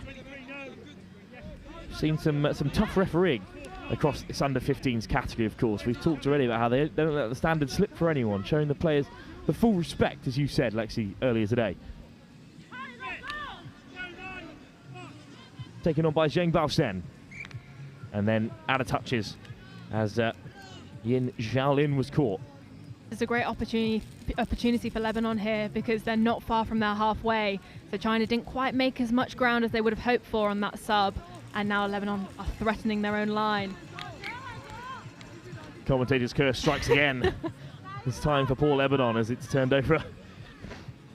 Something just hasn't quite clicked in this half for both sides, but perhaps not used to as much possession in the games that they've had tough times, but they've also both had close results. China really challenging Scotland, Lebanon beating Belgium, and a dummy comes in. It's a last-ditch touch from Matteo Alam.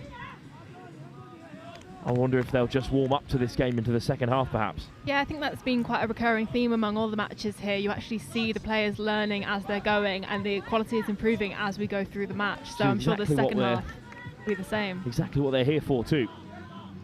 Yeah, it's really great to see.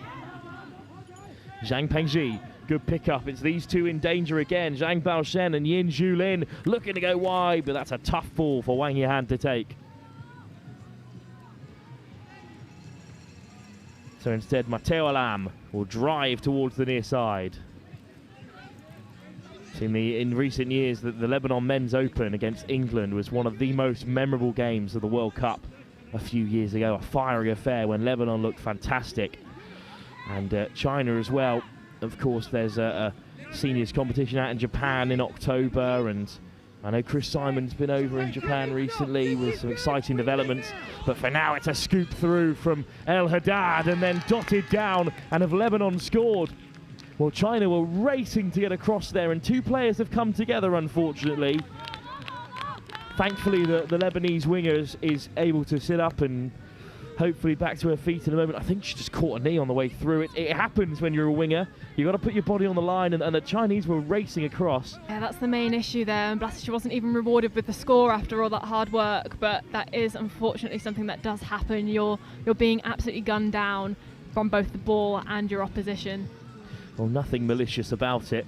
As we focused in on some of the fans here, of course France are playing in just a game's time, so they've got their best seats in the house early. Yeah, the support throughout this entire tournament from spectators has just been astronomical. I mean, it's really creating an atmosphere at these grounds, and you're just excited to see what's happening on each pitch. Well, with the buzzer about to go anyway, the referees have called half-time as there was about to be a changeover so that the Lebanese player can receive the help she needs. She was able to sit up. She is being attended to by the Lebanese medical staff, so we'll be back in a few moments for the second half. Lebanon and China. At the moment, it's still China who lead 2-1.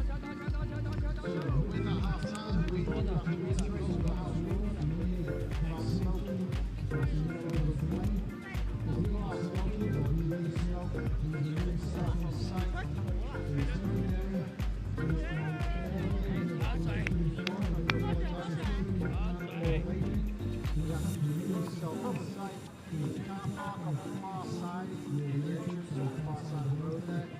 Please use that facility. If you didn't see smoking, then no escalate it. We've also received disabilities in an open flame. Once again, we cannot state enough, please do not use flame over the flame. Also regarding litter, keep maintaining the way finish the game, utilize substitution buses, maybe create the Atlas Village or in the spectators village where the places being provided, plenty food, plenty sunroom, plenty shade.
Ladies and officials, 2-minute one, 2 minutes.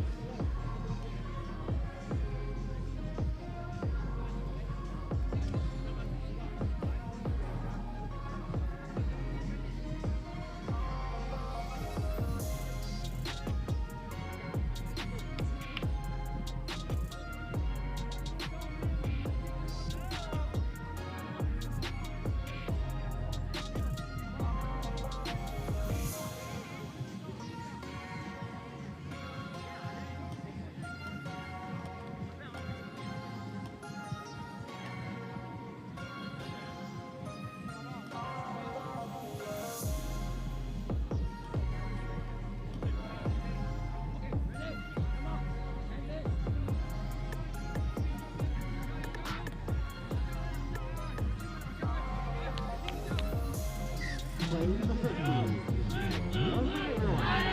1 minute.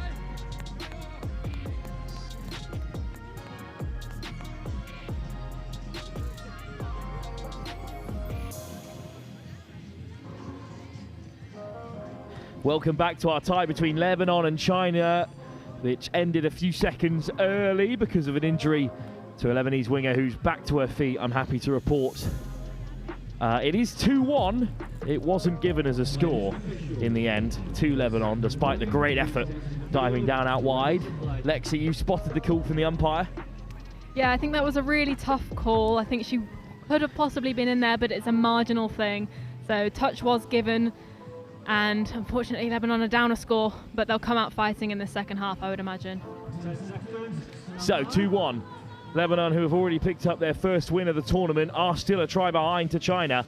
China looking for their first win of the campaign in this mixed 15s division. 20 minutes still to play here at the European Youth Touch Championships at the University of Warwick. And it's Lebanon in the green and red, left to right, getting us started. A missed touch here, and straight through goes El Khoury.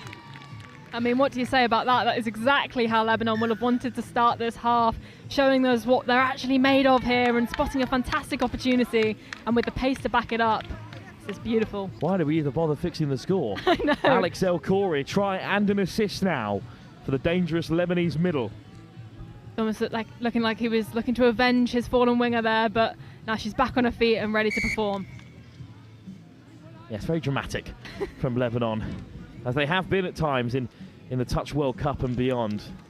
Fantastic opponents to face. I think the kind of team that everyone wants to play.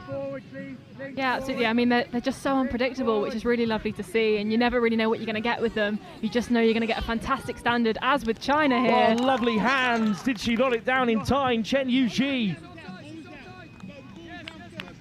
Arguments from the Lebanese, but I reckon the ref is happy with that.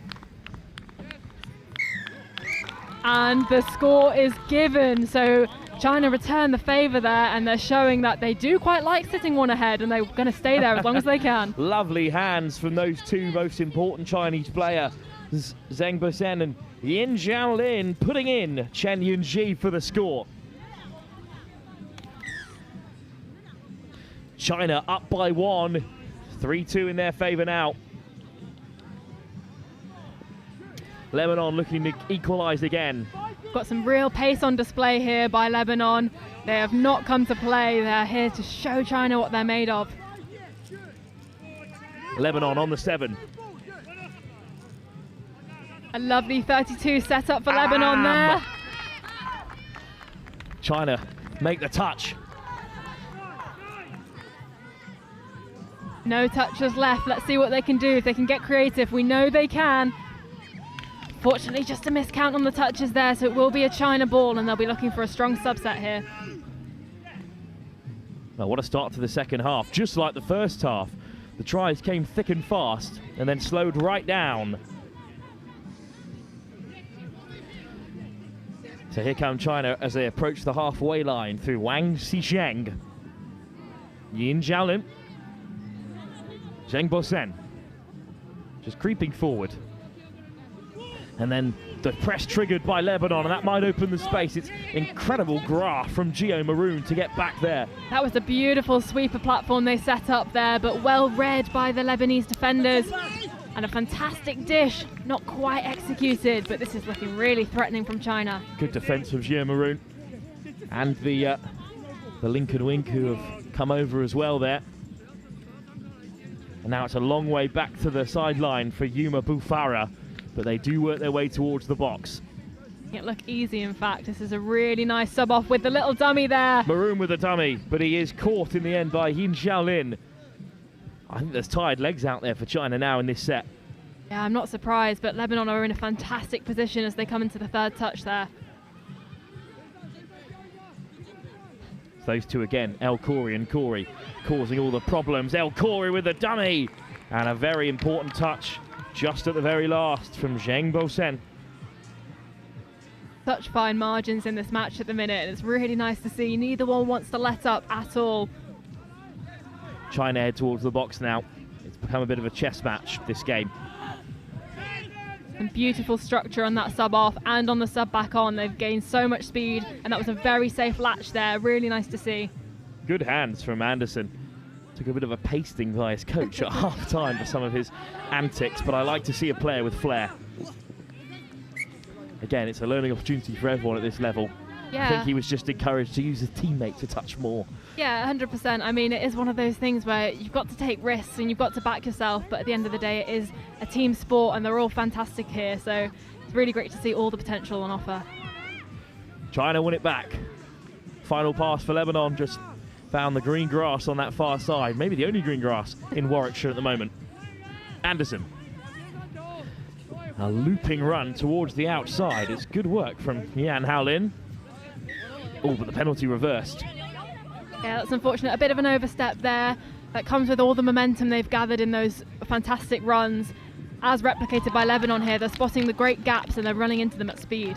Huang Boyu forced to put it down. Good work from Mark Khoury.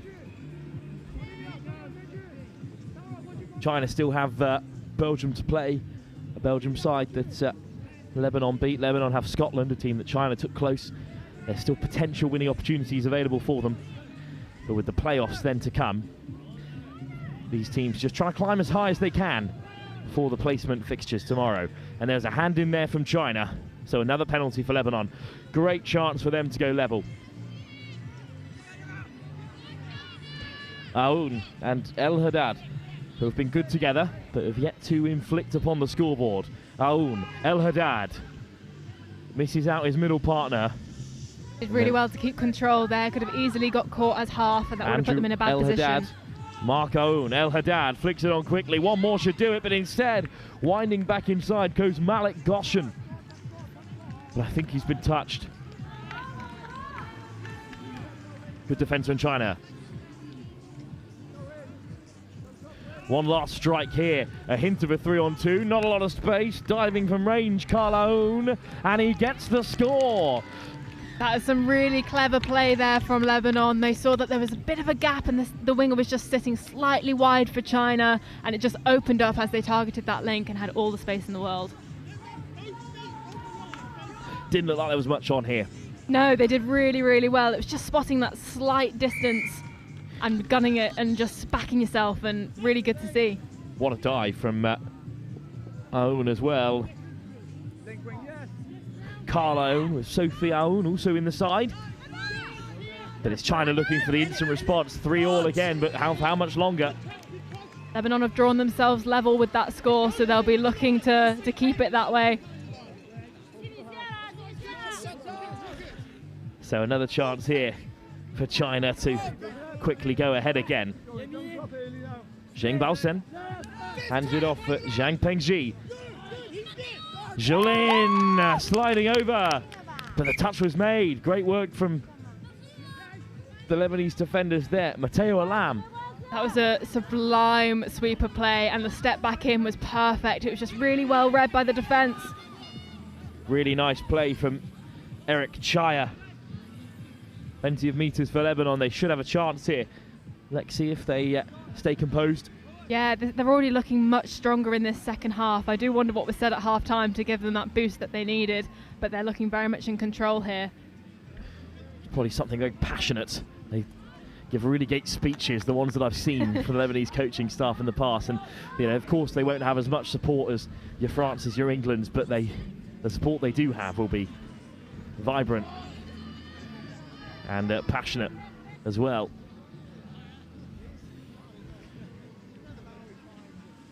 China to this short side.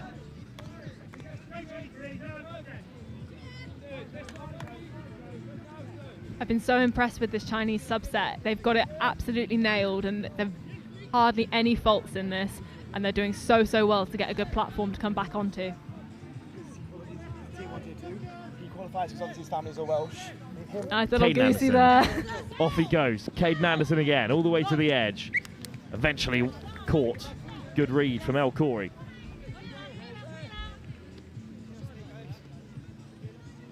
Lebanon have some work to do here. They're on the far side of their box, and they've got to try and get that ball to travel all the way safely, but well read by China there. Otherwise that could have been quite a nasty break. Still as close as the game can be as we approach the halfway mark in the second half. El Khoury slow to the ball, but Lebanon cooking something up here. El Haddad, Aoun, try scorer now. Great pickup. Andrew El Haddad looking to get through as the half, but two men from China get back. Wang Fangke and Anderson both there to make the touch. There is so much pace on display in this game. I mean, both in attack and defence. It's really neck and neck, and it is all to play for still. Touch taken by Zheng Jimei. Anderson changes in the offing, but not before the ball's been turned over. That's a huge opportunity now for Lebanon. Off goes Karl Aoun. They're going to keep the same attacking pod on here. El Haddad, Aoun. You can hear the chat from the referees there, keeping China honest. Aoun with a go at the line, and I think he scored a second. It's Karl Aoun with try number 2 to put Lebanon in front for the first time. With the exact same tactics that they scored with the last time. They just bunched in that corner to try and catch somebody offside, and they managed it perfectly. They'll take a lot from that. I don't think either of those Chinese players just got onside quick enough. I mean, it is the finest of margins, and the fact that we're seeing this at this level is incredible. It's just one step backwards and they would have had that. So being able to exploit that is incredible to see. Well, there was the close-up of the Lebanese coach. Clearly what he said has worked a treat. Anderson, lovely step. Now we get to see Anderson at full flight, but Alam just about catches him. I imagine this Lebanese side definitely has their eyes on Anderson. They'll know he's one to watch. Good acceleration again from Eric Chaya. He is causing some real problems on the far side. Lebanon now lead for the very first time with 9 minutes still to play. Long time to go in a game of touch like this. Slowly working up some momentum there, Lebanon. You can see them just increasing the pace as they get the way up the field. Here's Corey. Runs them into the corner. Right option for Lebanon. But not the right corner, because China will head towards the box. Anderson. Caught by Corey.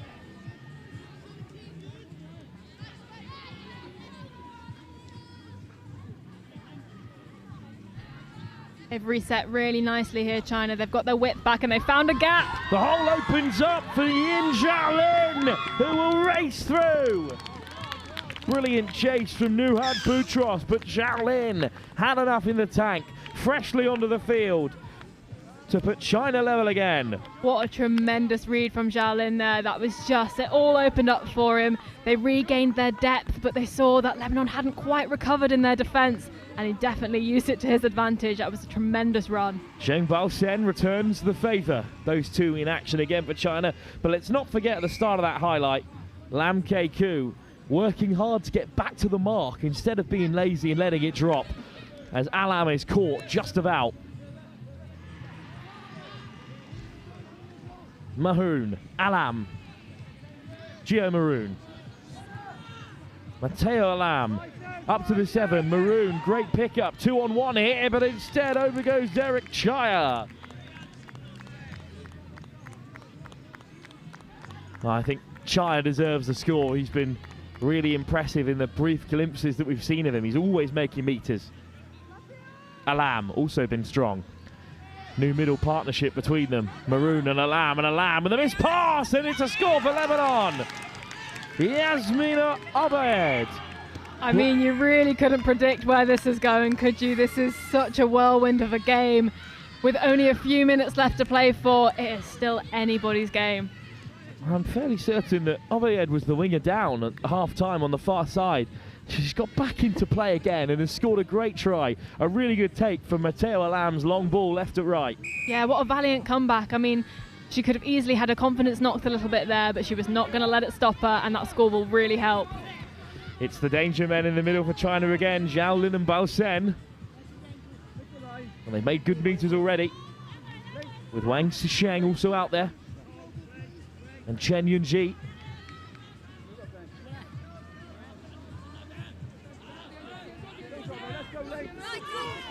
Here they go then, little screen play, and then looking to drop it on the inside. It's just knocked Gosson on the head. They love this sweeper play, this pod, and they're really successful at it, so they will definitely be trying it again, I'm sure. Baosen just about manages to sneak away from the link. Great finish, and it's Xiaolin to Zheng Baosen again. Just can't keep them out of the game. And we are back level. You really cannot call it. It's such a back and forth chess match at the minute. Both of them want it so desperately. It's just going to come down to the finest of things and who cracks under the pressure. Corey and El Corey.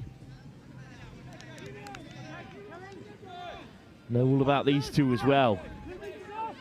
And it's just dropped off for El Corey, but not enough space for him to attempt the dive. He's got Beaufarah to his right, and instead he goes to Mark Corey, who has another crack, but is caught before the line. That's really unlucky there. The ground is not optimal for diving. I imagine in any other conditions that would have been perfectly swept through, but it's just a little bit dry here, so he got caught short. Back level again. 5-all. What's it going to take to split these two sides? I mean, if they do end up playing in that playoff later, it's going to be a cracking fixture.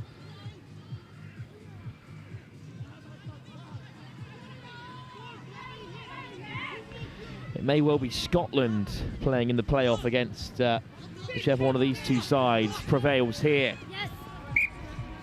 But that time they can't sweep through again.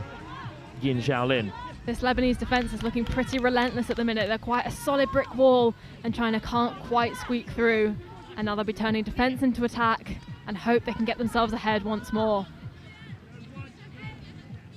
Lebanon head towards the box. Only one sub by the looks of it. They're keeping the rest of the legs on, which is a strategic choice. And that was a really nice bit of interplay on their box side. Unfortunately, not quite rewarded there. 4 to go. Level at 5 apiece. Both sides must know, Lexi, that they are right in this game. That just one moment of brilliance could see them through to victory with just so little left in the fixture. Yeah, absolutely. You can feel how tense it is in this box already, and both teams will want this badly. This is as much a mental game now as it is a physical one. They know that they can both do it. It's just who has the crucial moment to see it through. Great acceleration from Wang Boyu, but he can't get away. Boyu. Sweeper comes round. Anderson. Anderson caught by 2. But he wants it back again. Anderson caught by Eric Chaya, and Lebanon have it. 3 minutes to go. That was a massive defensive set from Lebanon there. They really needed that. They've got to do everything they can to hold off this strong Chinese side. And now the tables have turned and China have got to try and do the same. Lovely dummy, but an even better read from China. Almost a brilliant transition. It might still be on here though. Matteo Alam, who set up Lebanon's most recent try. Expansive from Alam, but a great touch from Wang Boyu. That was a fantastic way to rebuild some width for Lebanon there. If you look on the Chinese right-hand side, they're a little bit sparse and they're just taking them every which way. Maroon, Alam, Gio Maroon looks for Chaya, throws the dummy. Chaya in the hole! Brilliant race back from Wei Fankei. I mean, there is absolutely nothing in this, is there? It's so tense. Oh, and Maroon has just lost it on the pick-off there. But China could not be further away from their box. Risky little miss pass, but it works out. Good execution. Caden Anderson. Touch taken by Wei Fankei.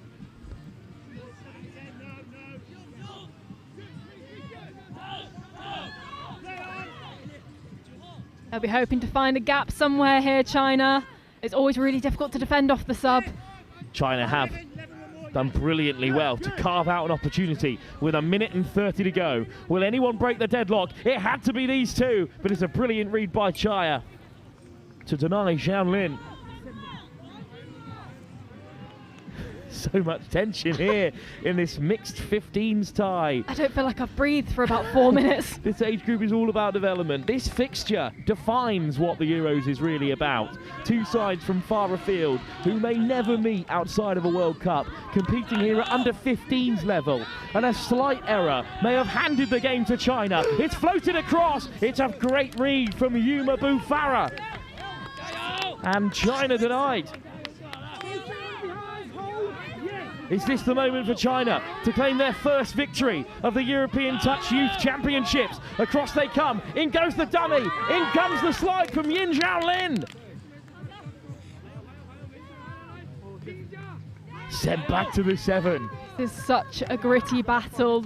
Everyone knows that one slight misstep will lose them it. So they're really, really giving it everything they've got in both attack and defense. Zhang Pengji lets it run. Pengji again! Has he done it? Oh, China are going to win it! And of all the players it could be, Zhang Pengji, the Chinese link, has popped up with maybe the biggest try in his young touch career. China have beaten Lebanon. They have created absolute magic here. The Chinese box is going wild in front of us. Oh, just look at the scenes in front of us. It is absolutely wonderful. What a moment for young Zhang Pengji. A brilliant game of mixed 15s. Lebanon denied their second win. China grabbed their first. China 6, Lebanon 5. Absolute heartbreak for Lebanon, but they will have taken so much from this match. It was such a mental battle and they did a tremendous job. There was absolutely nothing in it. They should be really, really proud of their performances here today. And as you can see at the bottom of your screen, China offering gifts to every single one of the Lebanese players. Something to remember this tournament and this game by. What a beautiful moment. And what a great moment for two developing nations to meet in such extraordinary circumstances here at the University of Warwick. What a game touch is. Well, two ginormous fixtures for you up next. It's perhaps the most fabled rivalry in Europe. France against Wales. They meet in the women's 20s and the men's 20s, back to back, here on pitch one.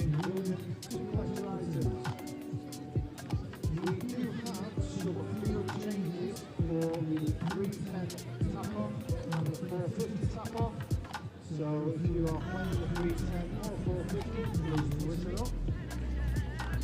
And the changes to the 310 are from field 4 to field 3. For the mixed 15, Belgium versus England.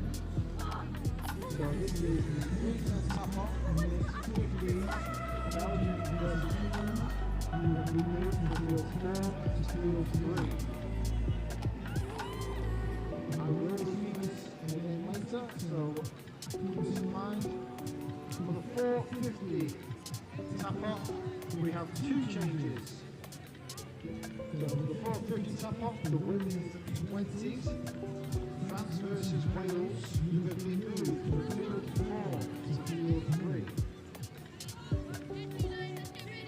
The boys, 18s and then 20s, England, Lions versus France, you have been moved from field 6 to field 5. So once again, those changes that have been made for future games, with the group tap-off, the mixed 15, Belgium versus England, you have been moved from field 4 to field 3. For the 450 tap-off, women's 20s, France versus Wales, you have been moved from field 4 to field 3.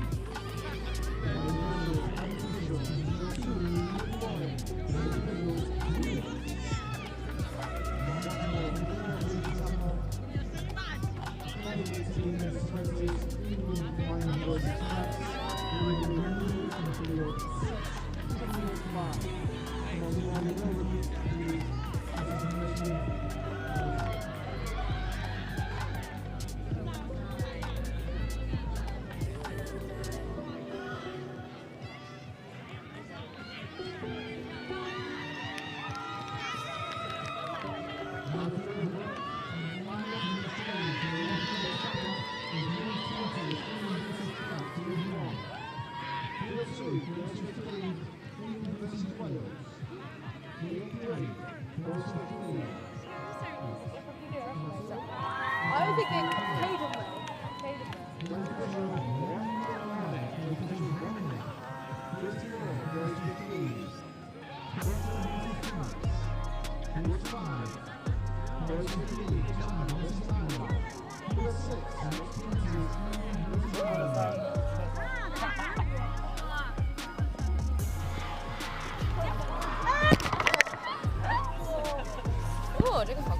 Welcome back to one of the biggest games at the European Youth Touch Championships 2026 here at the University of Warwick. It is France taking on England in the women's 20s division. A hair's width away from the Women's Open. Of course, these two nations met in the final just a few weeks ago. It was a clean victory for England on that occasion. The gold medal goes their way. But in the under-20s, these two sides met at 11 o'clock this morning, and France beat them 9-6. That's after England put 15 on Wales in the earliest game of the day. We're expecting fireworks here. Lexi Johnson alongside me. Yeah, this is set to be quite the matchup. I think England will have taken the France hit quite personally, and they'll want to come back fighting. As we just heard from the coaching staff, they want this one back. It's France in the navy going left to right. England in the classic white and red on the receiving end, and it's Bleuanne Levesque, a senior French international, taking it in first, with Rose Jubin alongside her. Of course, Rose Jubin at Bath University, England based, but it's Levesque who's scooting through. What a chance for France here, and they will open the scoring. That is a beautiful scoop. She trusted herself. She carried it just that little bit longer before passing it off and managed to find the support. That was beautiful from France. and not what England will have wanted. Blue Anne Levesque picks out Anne Maisonnaire, and it's France 1-0 up already here. England with the chance to respond as the sun breaks out for the first time in the afternoon session. All of a sudden it's blistering bright as Chloe Hill takes it on. Picked up by Maya Matheson, a hat-trick this morning against Wales. Beautiful peel, but it's just fallen an inch or so short of Annie Ainscough. That was a fantastic 32 long setup from the girls there. Really, really great to see. And a great pass out to the wing. You will not find a more hotly contested game than this all week. We've got the men's side up next, but it's been a bit more one-sided there. A double dummy as they go to sub. But then still the turnover. Alice Shearer's hard work for naught. Well, thank goodness she made the ground she did, because it's making England's job a little bit harder here. Anna Cook up to the 10. Maya Matheson. Changes incoming for England. Rance amongst them. Good communication from the referees. It's Matheson. Rowlands. Matheson again. Anna Cook. Good soft hands to find Rowlands. What a game she had this morning. Rowlands for the dive. But the touch was made and they're sent back to the 7. This is a wonderful defensive effort from France here. England just can't gain the momentum they're looking for on the line. Big missed pass, but it falls short of Rance. There is so much pressure in this France defence, and I'm sure they'll convert that into a strong attacking set here. Sarah Guittard lets it roll. And France are going to head towards the box. Athena Bettelon. Good hands, but great line speed in response from Freya Betts on the English wing. Betts back to make another touch. France have not made a lot of meters here, looking for space on the outside. What a touch that is from Ainscough to contain Maud Le Bihan. Much easier said than done. And off for the first time goes Leah Martin-Mendez-Lopez, finding Le Bihan. England are really having to scramble here to try and stop this attacking force. Leah Martin-Mendez-Lopez was playing Women's Open Touch 2 years ago at the World Cup in Nottingham, so it's unbelievable she still qualifies for under-20s. And what hands there from England. Oh, still a turnover, that's harsh. Don't get me wrong, I'm not sure how much Sophie Rance knew about keeping hold of that one, but she didn't drop it. It's really tough. It was given an overstep there, so she might have just been carried by a bit of momentum. Well, those are the touch gods balancing things out as Blue Anne Levesque lets it go. Lovely little check back on the sub there. It's been a good day for the Sambles so far. Samble with a sibling in the men's 18s. They did lose to France as well, actually, today. Just 10-8, but he had a great game. Samble was brilliant against Wales. Here's Tamani Kambabi, floated all the way across to Graham. Here's B. Graham. All the way across to Kambabi. Chloe Hill. B. Graham again, looking to draw France out. Kambabi draws another touch. Hill, France take a tumble. Should be some space. Beautiful footwork. England are in. That was so lovely from the England girls there. They hit a beautiful SL. A lovely sweep on that French link. Unfortunate tumble from the defence, but a beautiful step back in to get the score. Yeah, that's exactly what they'll need. Good touch by the French player, but then B. Graham with a really nice step into the space. England equalise. Chance for France to hit back straight away. Good carry from Elsa Klaus. And then taken on by Charlotte Tonso. And then Scherer. Here's Klaus. Cross wide, looking for options there, but it was away from Anouk Jolivet. That was beautiful movement in defence from Edwards in England there. She had her just exactly where she wanted her to be, and she had everything covered. And a physical touch as well to get England into the space. Rance. Ainscough there at half again. Cook. Eventually swung in the touch from Elsa Klaus. Matheson, great run. Cook. Tonso makes the touch. Very impressive defence from France. Well, we're only 5.5 minutes into this game. Can you believe it? It's been a battle already, Lexi. It really has. Both of these sides want this so badly. France want to prove that they deserved that win earlier and they can back it up again. And England want to prove that they can also win against this strong side. Cook on the carry. England in a promising position, but it's just split between the two players. And it's been put down by Matheson, but a penalty first. That is very fortunate for the England girls there. They're given a great opportunity on their 7. Hopefully they'll be able to execute something here. Maya Matheson. Cook. Matheson. Waiting for the trigger. Out comes Le Bihan. It's back for Matheson. Looks for the long ball, but it won't find Ainscuff. There's a conversation there about whether or not that was the right option right that moment with touches left in the chamber. Yeah, it's really tough. I do always think it's better to ride out your touches and try and throw that away on the last one. But if you saw an opportunity, you can't fault for trying. But it's just testament to this France defence that the only option they have is to look out to the wings. Good defence from England again. This is the area of the field which they're on top against France. Yeah, absolutely. Their midfield defence is just really unbreakable at this point, and France have to pull out all the stops. Stops being Blouin Levesque and Leah Martin Mendez Lopez. Good delay and tipped on by Tonso, but it just doesn't find the winger on the near side, Sarah Guitard.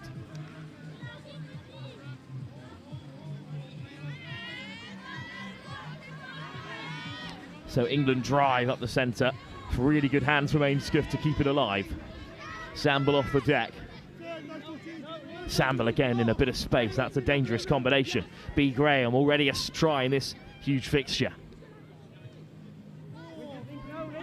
Tamani Kumbabi.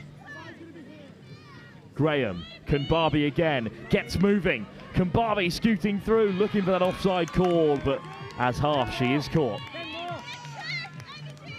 France are in familiar territory here. Constantly feels like they're having to try and get a sub out from this defensive line, but England's midfield defence is just a little bit too good. Keeping France contained, making them fling the wide pass, but it is a good takeout there by Zoe Proust-Markel. And that's given them a bit of space. This is looking much better from France here. And a penalty against England.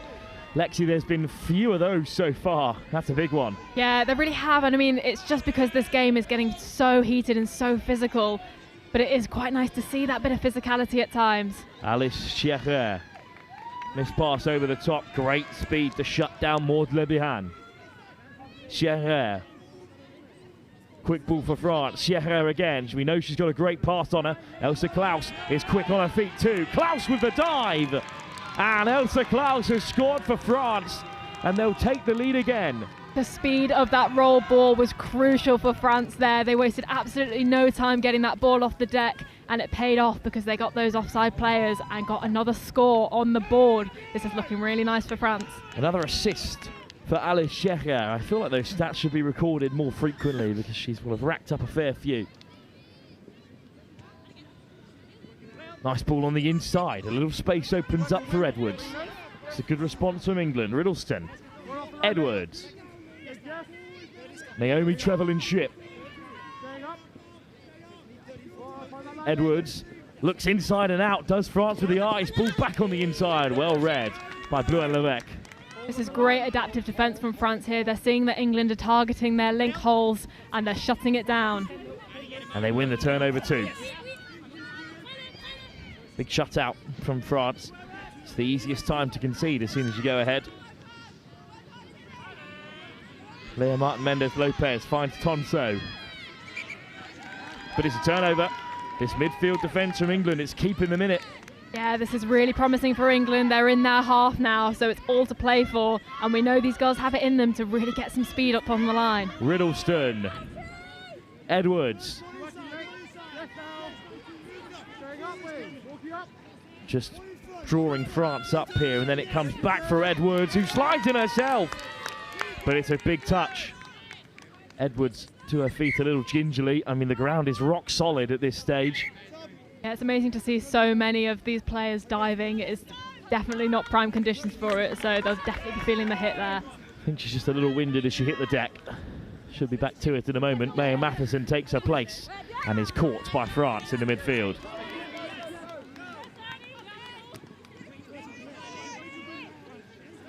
Good defence from Scherrer, who takes it into touch, and Maud Lebihan off the deck. Klaus all the way wide. Better from France this time, Lexi, in this area. Yeah, this is looking so much smoother from them. There's no time wasted. They're getting around that English defence, and that all comes from the speed of the half on that roll ball. Athena Bettelon scoots straight through, but who can get to her first? It's a weaving run away from the defender from Anouk Jolivet. But was there a touch? Jolivet incensed, but it was the referee's call.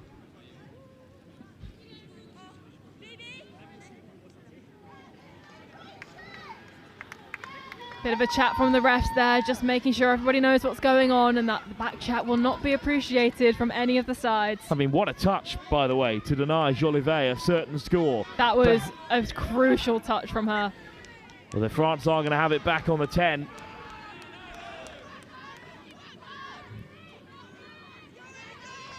Rose Jubin, Bettelon, Jolivet slipping over to the left-hand side. Bit of space now for Brost Marco.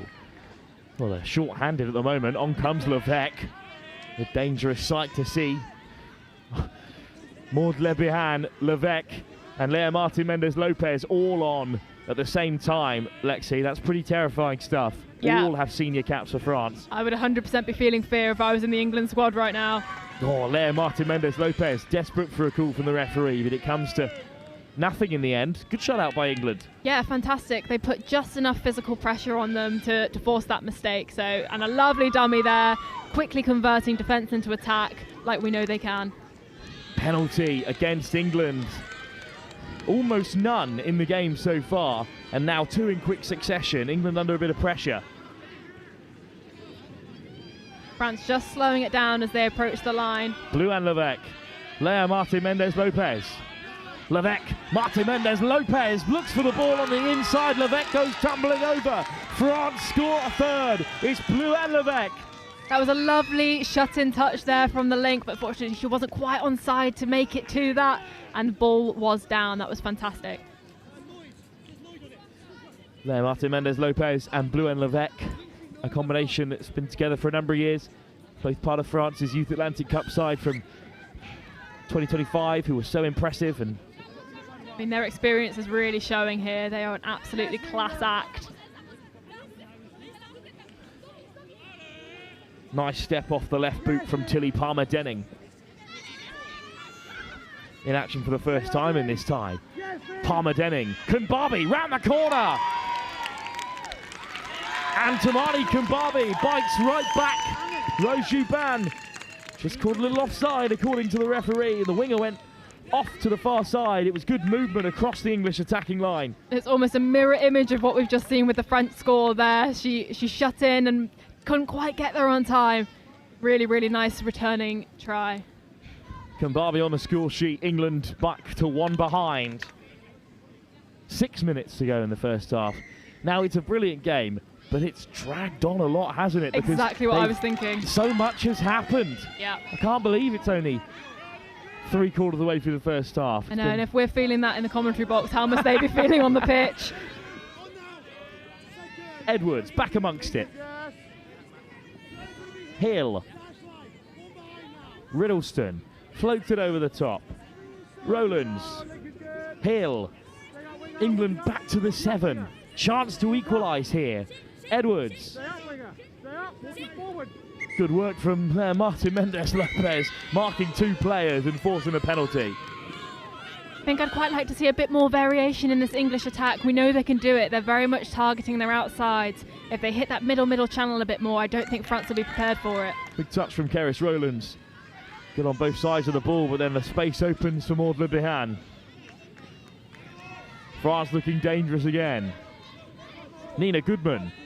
What a pickup from Bettelon, but hips not square. That is a really tough call. I did kind of think it myself, but we see it so rarely now that just shows you the standard we're looking at here. They're looking for the most minute things to have to try and penalise them on. Good pace on the pass for Anscombe. Fantastic half work from Edwards there. She was really adaptive, even though that wasn't technically her position to be. Cook. Matheson. Cook on the inside. Bettelon getting across. No look over the top. Matheson was in, but the pass was forward. Or indeed, there was a touch first. What a game we have for you on offer here. But the odd mistake from England, the odd penalty, I mean, the count is certainly in France's favour. Yeah, the scales are definitely tipped in their way at the minute, but I was just also thinking about the referees here. They have got their work cut out for them. They're having to look at every tiny little thing, and there is so much going on. Powerful touch from France again, making changes mid-attack, but still making yards. Another turnover and a chance for England to head towards the box. It's been a tireless shift in the last few moments for them. If England can level up for half-time, I think they'll be in a really strong position. It's always harder work to defend than attack, and that's what England have been doing a lot of at the moment. Here's Cook. Still just one try in it. Be great to score before the break. Palmer Denning takes it on herself, and it just bobbled unkindly as Rance got down there, and it's because the French were in the way. That's unlucky. It was really well read by the French middles there. They shut off that sweeper option, so England adapted. Really nice to see. On comes the try scorer, Kanbami. Matheson. Tamani Kanbabi, Maya Matheson, ball on the inside, Kanbabi's there, well, France onside, try given. Well, that is a stunner, and it's almost as if they heard me targeting that middle channel, and France couldn't quite get back on side, and England are really going to take this, and if they can get one more before the break, I think whoever starts off the second half ahead is going to be in a really good position. Tamani Kanbabi beats Scherer to the ball, and it's all level again for the first time in a long while, but France will look to fight back straight away. It's a turnover.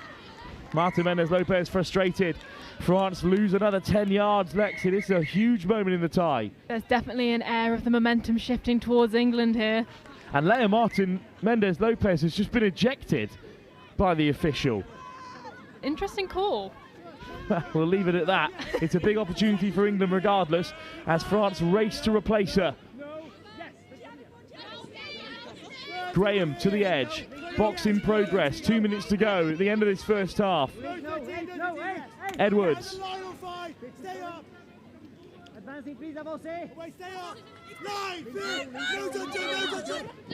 Offside is the call as Anscombe is caught.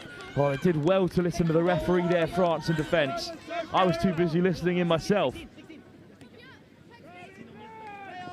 Loose from France, and the window has been left a touch open with a minute and a half to go here for England to take the lead for the very first time in the fixture. You're really starting to get a feel of the magnitude of this game, the amount of support that has come to see what is happening on this magical pitch. Riddleston finds Edwards on the inside, who's caught.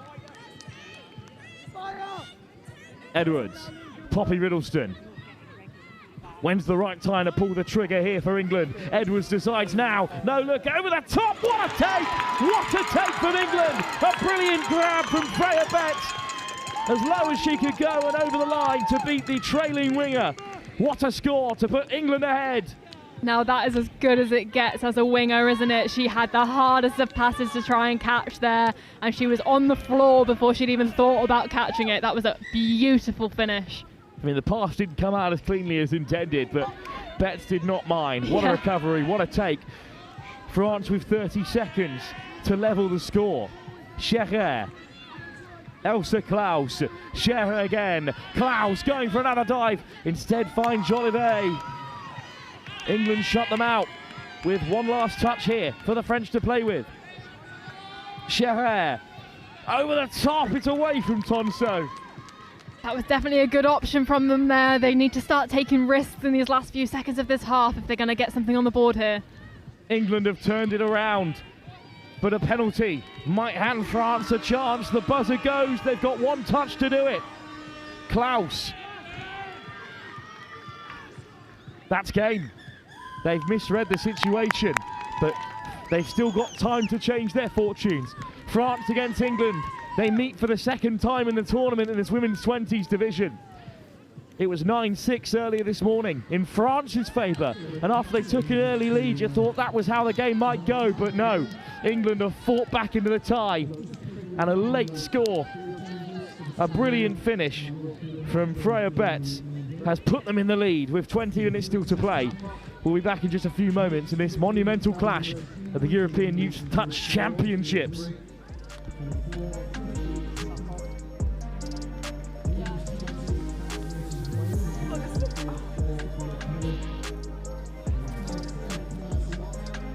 I like little kids.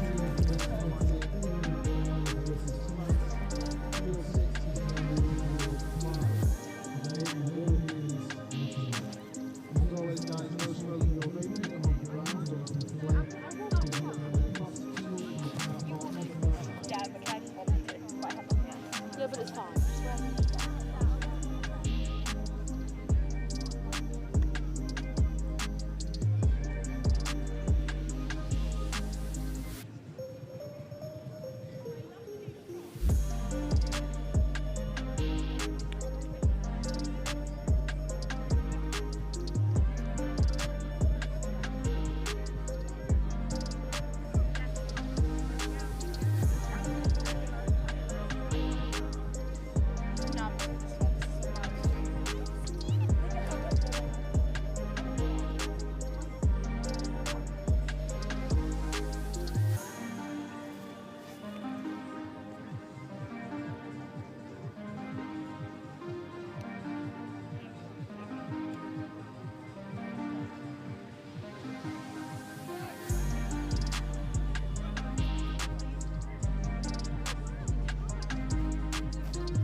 Sure, are you supposed to do this?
We're back for the second half of this huge women's 20s tie here at the European Youth Touch Championships in Warwick. England now left to right in the second half with a slender one-try lead, but they could look to extend that, Lexi, and you were just saying how crucial it is that the first try is scored by England if they wish to hold on here, having been beaten this morning by this French side. Yeah, I think this game is very much dependent on momentum at the minute, both mentally and physically, so if they can get a score here...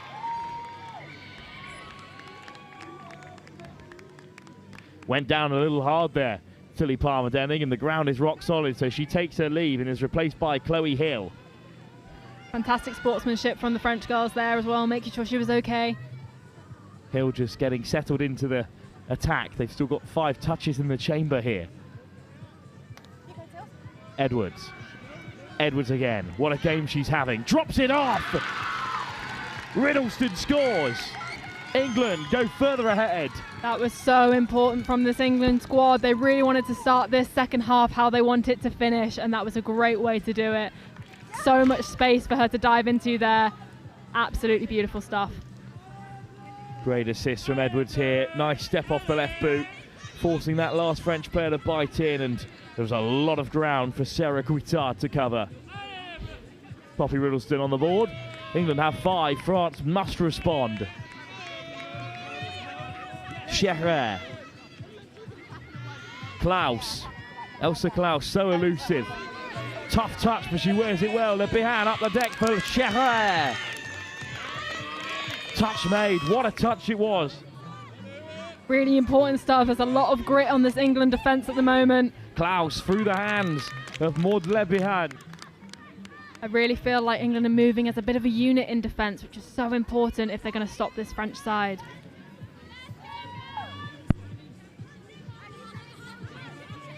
So now here they come. England on the transition. Kanbabi on a hat-trick, by the way, in this second half. Kanbabi ships it on for Rowlands. Ainscuff.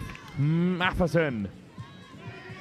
Maya Matheson beyond the 10. Cook on the roll. Rowlands lets it fly. Intercepted.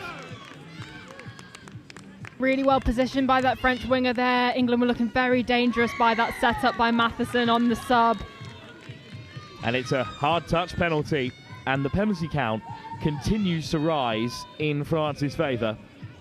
They've only given away 1 or 2 in this fixture, a couple in the transition, and then one, of course, early in the second half, which led to the score. And that one.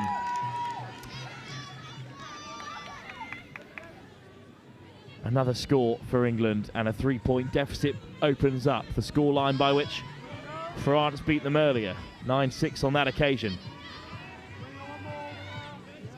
Maya Matheson. Rowlands. All the way across for Hill. Cook. Hill. Steps back on the inside. But the touch was made and France have it back. Penalty given though, Lexi, as well, and they're going to lose 10 yards for it. Yeah, this is really quite stunting the momentum of the match, actually. I think England are needing to channel their momentum properly because it's just not manifesting in the best way. It's another penalty. Another hard touch. This is looking good for France here. They're going to need to really take this. And we just had a call from the England coach to get the noise back up in the England sub-box to encourage their squad mates. Blue and Levesque. Leah Martin Mendez-Lopez.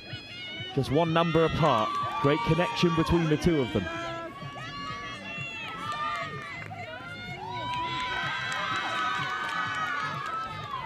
Levesque. Leah Martin Mendez-Lopez back to the short side. Blue and Levesque. Lovely skill. But another strong touch from England, and they survive a late flurry of penalties. There's a unity to this defensive pod that just seems a little bit unbreakable at times. And France are going to definitely want to try and penetrate that if they can.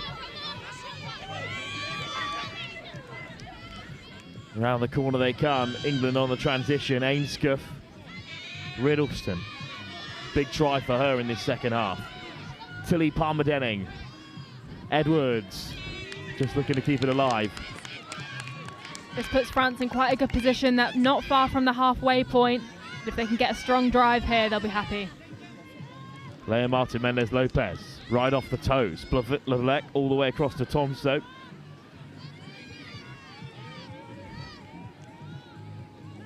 This is good from France, and then Levesque finds a bit of space. They're up to the 10. Getting a bit heavy-handed again from England there. Nice advantage for France. So what's that call in the end, Lexi? That looked to be a bit of a rough touch again. But perhaps they gave it as foot in the rook. Regardless, another fresh set of 6. Scherer. Klaus. France looking to get back into the tie. Klaus! And Elsa Klaus scores another. A fantastic finisher. She makes the dive her own and reaches out and scores for France again. That was so important for France. Their whole morale will be built around that score, and they're going to want to keep that up as they go through the second half. 5-4, a one-point game again, but England with possession. Barbie with a great line. Off the deck from Matheson. Rance. Tamani Barbie. Matheson, Barbie. Quick hands could do it here for England. Great read by Tonso. Still 2 touches to come here. Matheson, Barbie. England with a chance. It's away from Rance. But a penalty. A gift for England to spare their blushes. Yeah, a rare thing to see from France there. But England will use this to their advantage, I'm sure. Matheson, inside for Barbie. But the touch was made. Blue-Anne Levesque looks a little uncomfortable. Not the kind of player France can afford to lose. Tamani Barbie.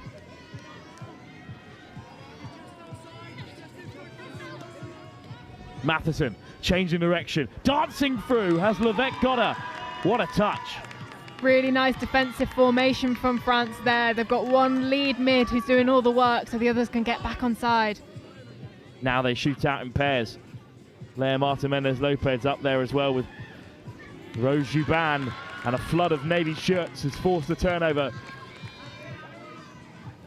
Lexi, just how big a turnover is that for France? That is absolutely crucial. I think if England go 2 ahead again, France might just feel a little bit demoralised and it'll be hard to come back from. But knowing they're only 1 behind is giving them such a massive boost. And you can actually feel it rising from the French side. And a good transition will help with that, although the ball is loose on the deck there. 6-7.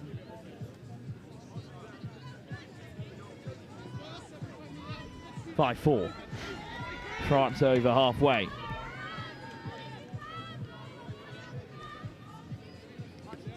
Good touch to slow down England's momentum here, but Anscough reinserts it.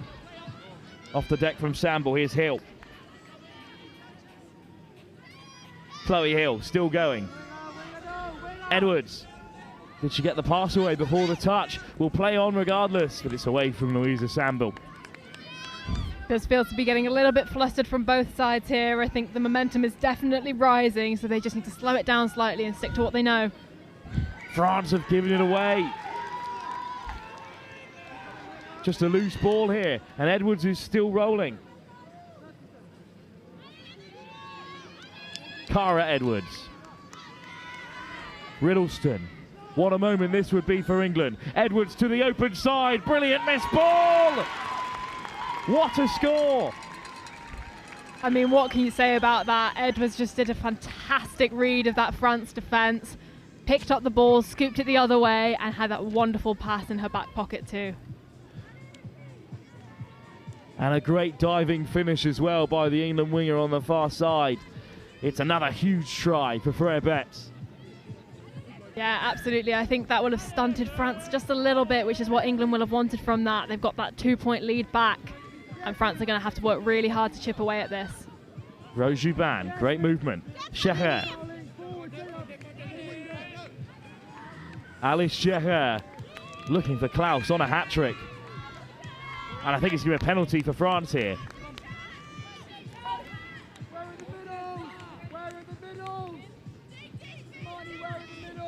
Well, let's wait and see. France in possession. Alice Sheher. Elsa Klaus. Sheher. Klaus again.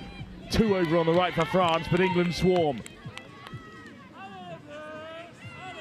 Sheher. Klaus wants it on the return. She'll have another go. Inside Barbie! What a ball! Alice Sheher with a brilliant finish, but the penalty is given. And the try will not stand, Lexi. What do you make of it?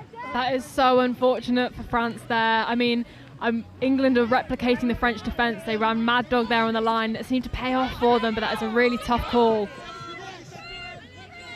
Barbie on the drive, winning the penalty.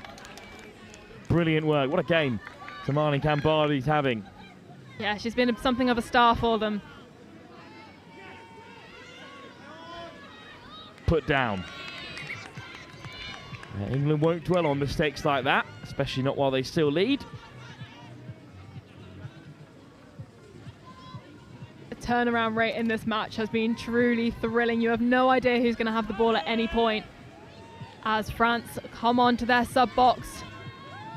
Good drive from Sheher again. France making good yards. We have another ball to deck. Will that be a penalty or a France ball still? Looks like France get another crack at this. There have been some moments of looseness in this second half. They've surprised me, to be honest, given how impressive these sides have been. What do you think that can be part down to as France come forward again? I think it's pure excitement, to be honest. They've got so much adrenaline running through them right now that it's bound to manifest in some way. That's unfortunately coming in to drop balls occasionally. But all in all, the ball handling skills in this match have been absolutely second rate.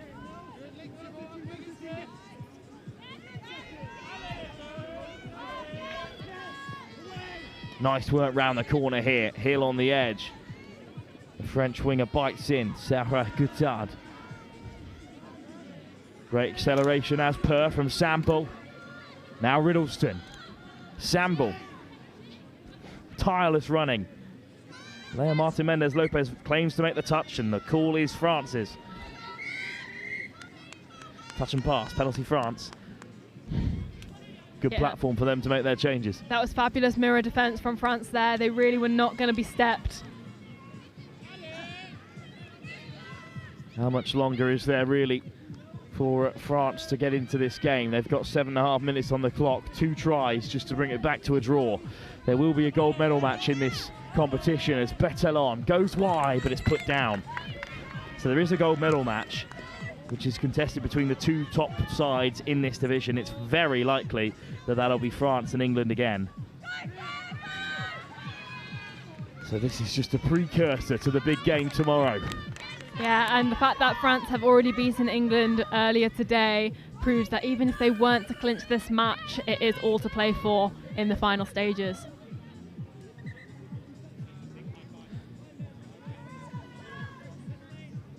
Eventually we'll get started again. Leah Martin Mendez Lopez, Juban, great delay on the pass. Was it put down? And that is exactly what France will have needed. There's still plenty of time left in this half, and they are only 1 behind. They really needed the score there, and it was perfectly executed. The timing of that dish pass, she'd drawn in the 2 defenders and managed to get it off to the wing. Well, has she grounded that pass? That's the question. The try has been given, but it is going to be one for debate. Zoe Proust-Marco has the score. England back within 1. And it's an early break from France. This is looking promising. Kanbabi. Greer. Graham again. Kanbabi, let's fly. It just dropped short. I don't know about you, but it's amazing to see them doing the same moves that have just been successful in the opposition's score. That's the second time we've seen that happen. And it's great to see them learning from each other. Even at these really experienced stages, they've still got plenty to learn, and they're doing it during the match. That's a big penalty to give away. If France can hold on here, there is still plenty of time left here for them to do well. I might consider that the difference, though, between these 2 sides in this game. France have given 1 too many penalties away in their own half. It was the complete opposite in the first half, but England still managed to survive, and they're going to win another penalty there, and it's lucky too because the ball was dropped. And the penalty count completely switched on its head.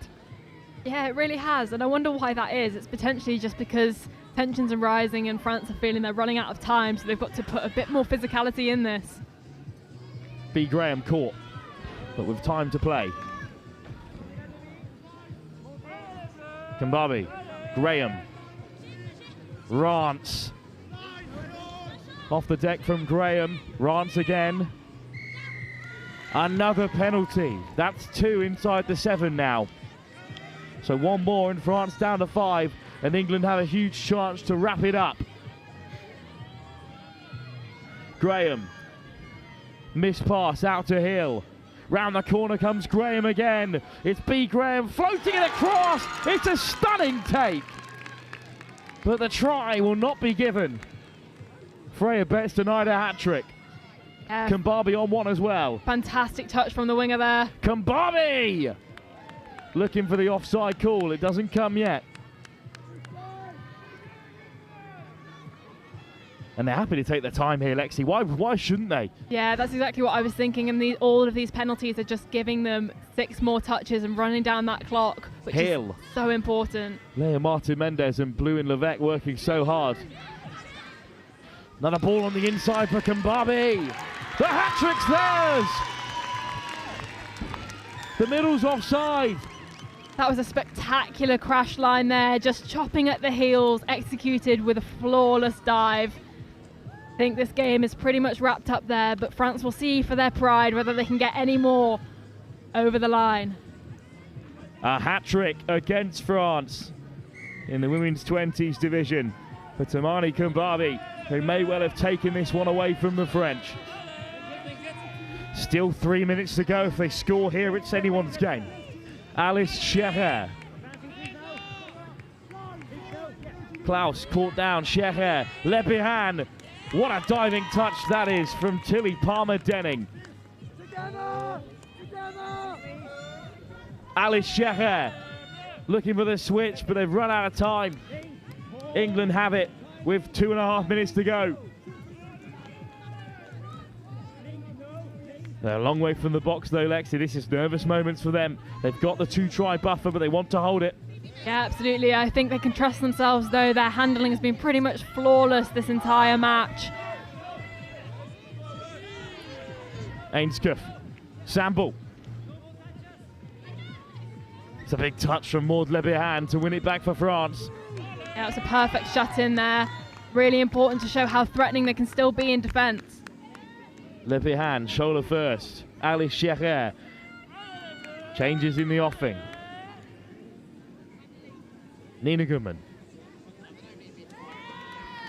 Penalty against France. And that has been the story of the second half.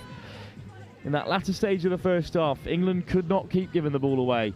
But now it's changed hands, and France, unfortunately, one too many errors. England have pounced on them, because they've got the players out there to cause serious damage.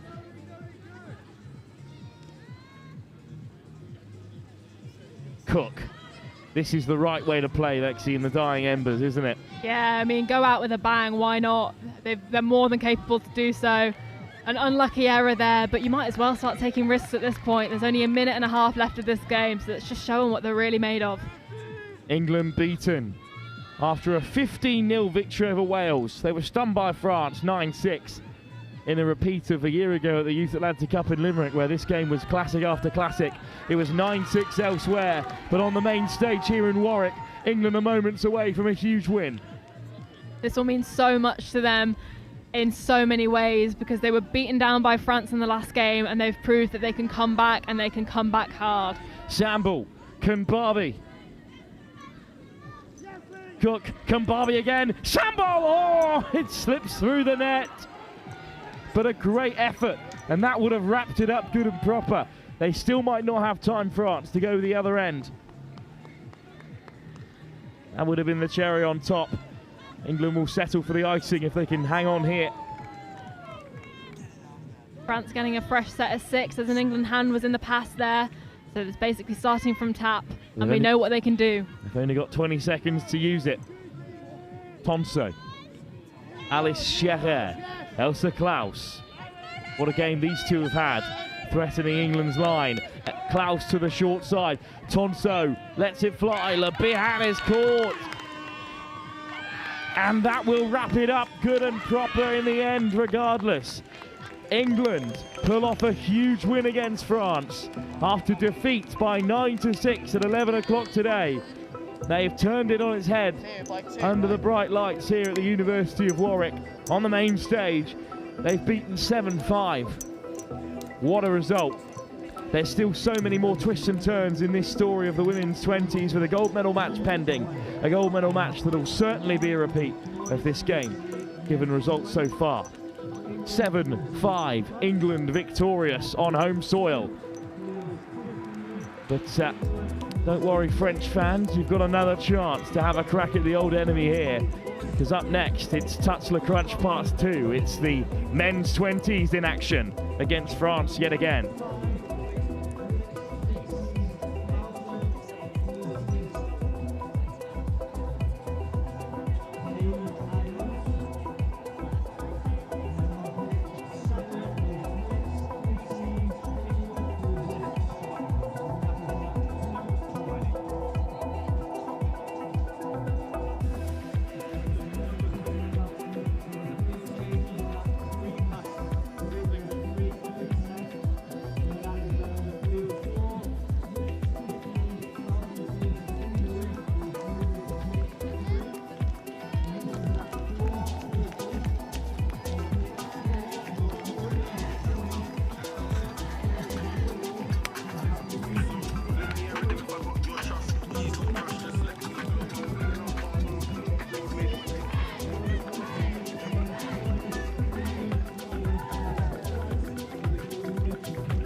Welcome back to our live coverage of the European Youth Touch Championships 2026 here at the University of Warwick.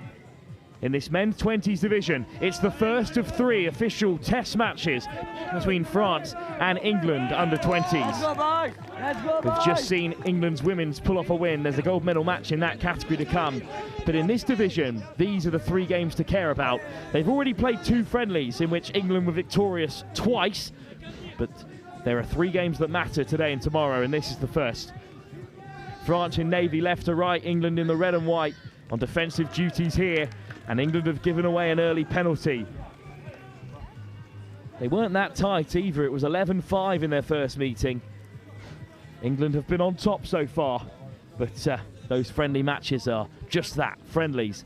This is the test match, the first of 3, the best of 3. And the touch is taken on Arthur Ferry. Lots of senior touch caps in here, like Sam Dixon, who made the stop there for England.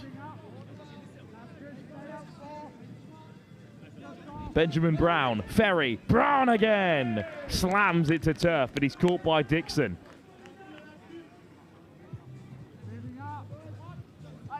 Arthur Ferry, long ball over the top, but it falls short of Remy Blanchard.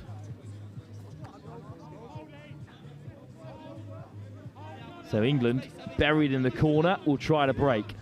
And they're going to have a go down the short side, but it hasn't worked out for them. Harry Court's ball on the inside, away from Seb Conahan. Courts and Conahan, both part of the boys 18s fixture.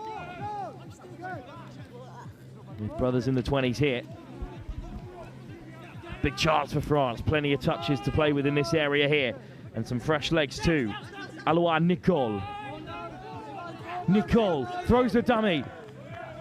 But Alois Nicole sent back to the 7.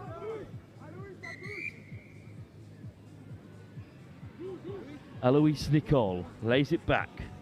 Lancelot Duvenois, the French flag bearer, awaits to receive possession.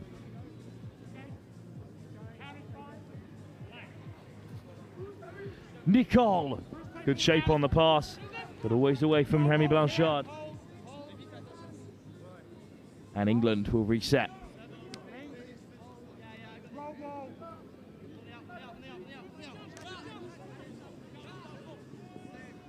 So England, for Ethan Gallagher, move forward.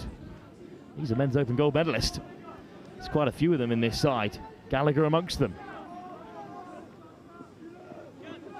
Serious quality at the senior level, serious pedigree in this team. Driving forward comes Will Stockdale, a mixed open finalist, but it's the footwork of Harry Court that'll see England through for their opener.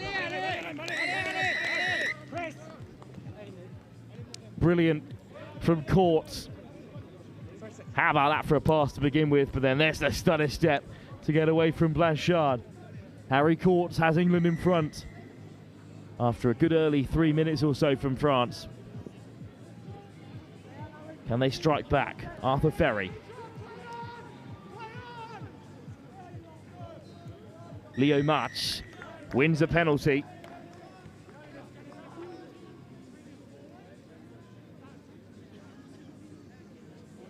England sent back. Lilian Tata, Ferry, Tata. Antoine Guillon gets tight, Ferry whips it across, chance for France to respond. The English try scorer Harry Courts got across to make the touch on Gaspard Constant Olivier. And what line speed from Gallagher as well to shut down Ferry. Ferry to the open side. Leo Match, and then Ferry. What a ball! That's just about held by Guillon. Did the touch come in? France denied again. Tatard sleeping through, and he is caught as half. England survived, but goodness me, France came close.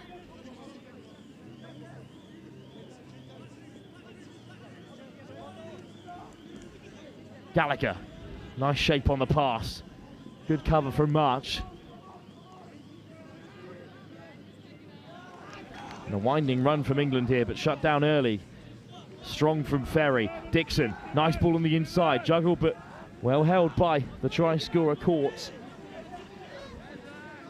Zachary Slade with good pace. Dixon allowed to keep rolling. penalty for England. France offside. And Oliver Simon, a hero of the Men's Open final. He was player of the match in that game. We'll step back to the mark. That's the final of the Men's Open at the Euros a couple of weeks ago in Vichy. That's the level we're talking about here at this Men's Open. Much like the Women's 20s, full of open experience. And mixed as well. Now returning to the single format. Dixon. Great pace from Antoine Guillon. Simon, Dixon, what a combination. Oliver Simon, Sam Dixon again. Simon with the pickup, Dixon, was it forward? Dixon will dive regardless. And I think the pass was forward, off the ruck. So France will head towards the box. Strong touch again from England, this time Wolf Stockdale. Stockdale again makes a second touch. And now the changes are there, the ball was rolling. And England have it back. What's to love about this, eh? Fresh legs though for France to defend this most recent period of the attack. Simon. Powerful touch from Baptiste Lasser-Garrigou. Stockdale. Changes for England now. Nice footwork from Seb Conahan, just like his brother Xavier. They're real live wires. Ellis Pearce, good running. And a dummy comes in from Conahan. Out for court. Second score for the English winger.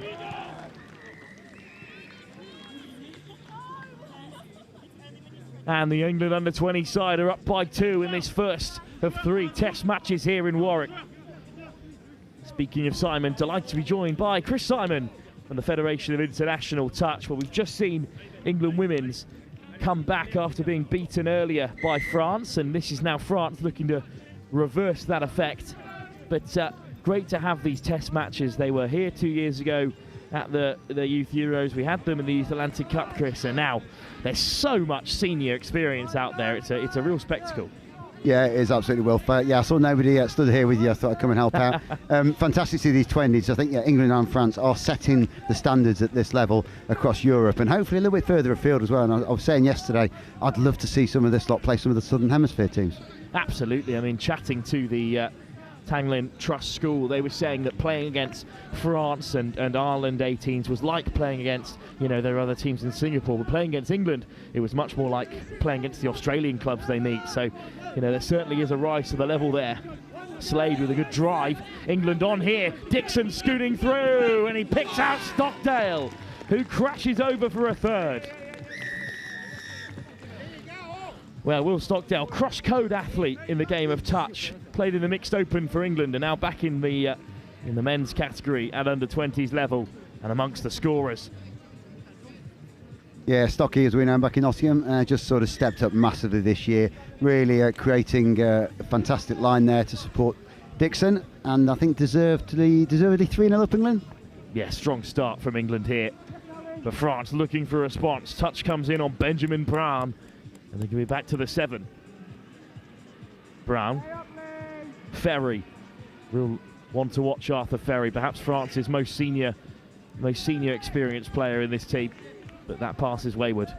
It was unfortunate because that was on then. They certainly had a 3-on-2 opportunity out there, France did. What a day it's been. We've got our first knockout tie of the tournament here on pitch 1 as our final game of the day in the mixed 15s. As we start to head into crunch time tomorrow. And indeed, best of 3, every game matters between these two sides. It does, Wolf, and I was just asked about how the format works, and just for clarity, I don't know if you've picked that up with our audiences watching, but best of 3 test matches, there's no drop-offs in these unless it's 1-1 tomorrow and it goes down to the wire, but otherwise, if one of these teams wins 2 games, then they will take it. Of course, they've played a couple of friendlies already. They've also played against the England Lions side. They've even taken on England under-18s, France. Yeah, they have. We tried to mix it up a little bit. Obviously, with these, the only 2 competing teams in this division at the moment, giving them some games against each other and then also some 18s games. Now back into the big time here. The first of 3 And it's a penalty. The sideline call, I think, Wilfred just stepped out as they were boxing. Often happens in the game. I think as coaches you say, yeah, get towards the box, but don't step over that line. Yeah, keep it a metre or so inside. When there's so much to think about at this level, it's one of the simplest things to slip through the net. Gallagher on the charge, Simon with the pickup, Gallagher again. What a Euros these two had together for England. Gallagher sweeping round the corner came Stockdale. Simon found Gallagher on the open side. Winger was free. Pass just behind him. It's good shape from England again. Yeah, I mean, again, definitely on, I think, either at the link channel to Ethan Gallagher or out wide. The missed ball out to Theo Tyler-Lowe on there would have also worked. And either of those options, a bit unfortunate the ball went behind him. Penalty. Touch from the side there. And a chance for France to get back into this game. Just past the 10-minute mark. 2 penalties on the bounce and an ejection, unfortunately, for England's Lachlan Hill. So 5 on the field for England now. France will look to categorise. It's Tattard who's caught. A good referee in there, Wolf. I think, yeah, the refs want to get control of this game. There's a few physical touches going in. Yeah, they say it's at this level. It's effectively open to touch, and it is physical. It's not an. There goes Theo Tyler-Lowe. Over the top, but the whistle blows to deny England any further progress. Good pick out by Theodore Tyler-Lowe. But the whistle had already gone. It's a French penalty. That would have been a certain score. Yeah, I think worst case there, it gives England a chance to get those middles and links off. They've all subbed at the same time. Ferry, nice footwork. Did he get away there? He did indeed. It's the opening score. It's Arthur Ferry over for France. Yeah, France thoroughly deserved that. They've had a go at England a couple of times. Rattled England, I think, in that drive and got a good repeat set. Yeah, ball down again. Unfortunately, I think it's Zach Slade there just trying to make the touch, but came in from the top and the ball was down. England obviously gifted the chance to respond straight away.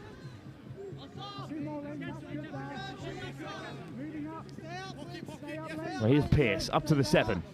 Dixon, Devlin out there for the first time. Pearce as well. Devlin, Dixon slides underneath.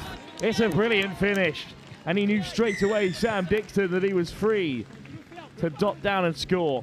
He just has that ability to drop to the deck with such speed.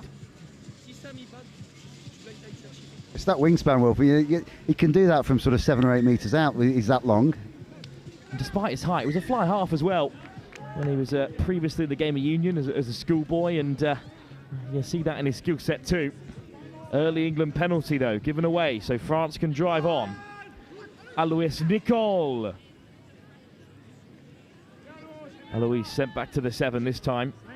Yeah, good defence there from Gorman and Slade. I think it is in the middle, but I would still like to see them making those touches, from the bottom up, heading underneath the body rather than on the top. Tatar just lost it. So it's driven on by England instead as they head towards the box. But out there a bit of a while, this attacking set for France. So got some work to do here. It's a good line from Conahan. Simon, Gallagher gets the ball away at the back door from Conahan. It's a stunning offload to put Joseph Banks in for England's number 4. And Wilf, we watch this game a lot, but for any young budding rugby players out there, watch the handle of this and how quickly they managed to finish this off. A great completion of a 3-on-2. Yeah, Conaghan has all the tricks in the book up his sleeve. And he's put Banks away there. And England are 4-1 up. And France once again asked to restart from the centre. It's a good carry though from Natael Soupriolard. Benjamin Brown. And then sliding through goes Ferry again. And it's a great scoop. And that will be a try for Benjamin Brown. Yeah, I think Lockie Hill there just caught in 2 minds, didn't know whether to go for the person picking up the ball or staying on his channel in the link, which is probably what in hindsight he thought he should do. But a good score, a good read here from France. And you see the half work there, and it's a lot of work going into half work at the moment in this country, in England. And yeah, good dummy to the right from the French, and then the pick up onto the short side. England pegged back then, but still they lead by 2. 5 minutes to go till the break. Charlie Gornall out there. Gets it off the deck for Conahan. Miss pass over the top. It does reach its target, but Banks is well marshalled. Sharp. Conahan keeps it going. Miss pass again for Courts. Sharp. Final touch just looking to play here. And eventually Will Cullen is stopped. And they're going to lose some more yards here as well, unfortunately. Yeah, again, another good call. Cullen, trying to slow the game down a little bit there, just making the French work to pick that ball up, and the refs made the right call. It's got to go into the player's hands or on the mark. Lillian Tatar, Ferry, Tatar again, the team most dangerous in this French under-20 side, perhaps. Lillian Tatar after Ferry. Tatar, there was space on the left, but he goes the other way, and it's been intercepted. A great recovery from Ferry, but a good pick-off. Really strong hands from Cullen. What a comeback for him after giving the penalty away. Yeah, good read from Will Cullen. Big lad out there in that channel, that link channel. England picking some good big links these days, and certainly dominated that position. What we're going to go back to, and I'll go back to lost control, I think, in the middle there on that roll ball. Well, we know that touch is a game for all, but at this very top level, it is interesting to talk about the sort of physical profiles that England are looking for, because there's a real range of them out there. There is, yeah. I mean, yeah. You see the link channel in here. You've got Lockie Hill, big lad. Will Cullen, big lad. Sam Dixon, pretty tall, good reach, and certainly on one side of the field, we're often you can see those bigger links, providing an opportunity where both in defence it's really difficult to pop those balls over the top, the sinker hole. Oh, it's a nice ball, short from Brown, just looking for the on-rushing Joseph Audet. Another missed opportunity though for France, unfortunately. All the way to this short side, England play, and now they'll head towards the box. Gallagher, Simon, all the way across from Stockdale, who's there at the half again. Gallagher over halfway. Dixon comes on at speed. This is looking good for England now. Change of angle from Pearce. Dixon has Pearce outside him. Oh, he's been turned away. A really good touch from Nathiel Suproyard. Yeah, good touch by France there, good defence. I think I thought England were going to keep the momentum coming this way towards this side, but they stepped back. Dicko picked up short side, and the French read it really well. Can France work their way into an attacking position with not long to go here? Out comes Devlin on the high press. Here's Lillian Tatar. Alois Nicole sweeps it up cleanly. Nicole with a miss pass, and it was always floating forward away from Remy Blanchard.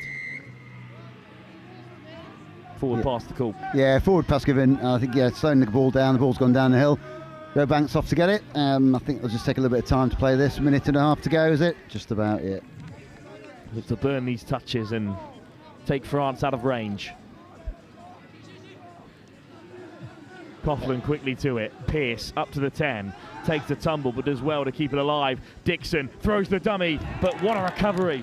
A great touch from Gaspard Constant Olivier. Still they come forward. Charlie Gormall now out there, but that's a roll ball. It's a little loose from Slade. Maybe time for France to get up the other end. Yeah, a bit unlucky there, Zach. I think he went to play the ball down. I think the good France defence got their hand in the way of that roll ball. Tata. Fresh legs. Joseph Audet. Benjamin Brown having a good game, but that's not his finest moment.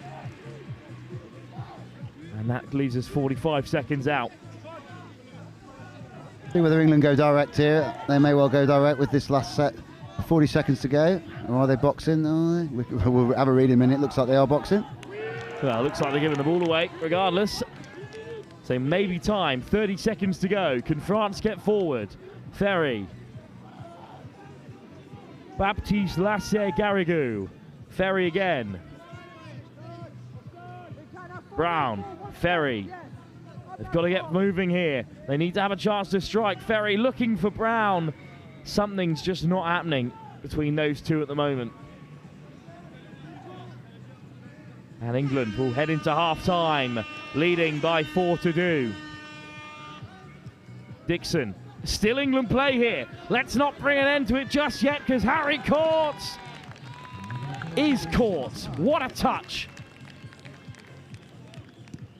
again, not giving up, either team, not giving up to the final whistle there and beyond the final whistle, and England looking to go all the way, and France strong enough in that defence just to close that one out. And I think 2-score game, Wilf, it's the game is still on, certainly not as one-sided as maybe some people thought. And how big a moment could this be if England went 5-2 ahead after the buzzer? It would have been so demoralising, but a brilliant touch from Benjamin Brown to make up for his previous error. And Dixon inside there. England, if Harry Courts had thrown that ball back inside, maybe Dixon could have gone the length. 5-2 would have been a different story. 4-2, England very much still in this tie with France. France have already been beaten twice in friendlies by this England under-20 side, but that counts for naught. This is the big dance, the first of 3 tests, and at the moment, it's England who lead by just 2 tries to 0 in their standings.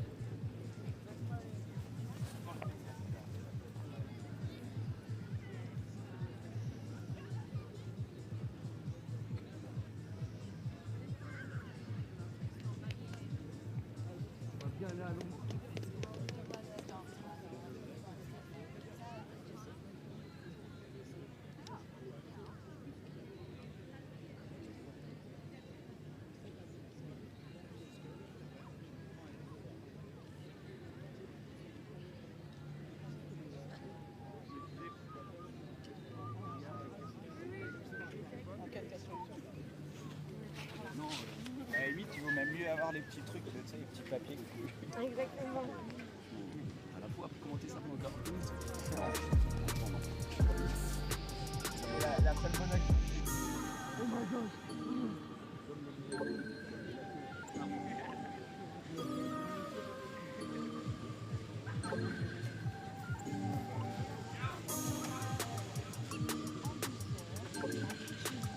Alors, c'est juste.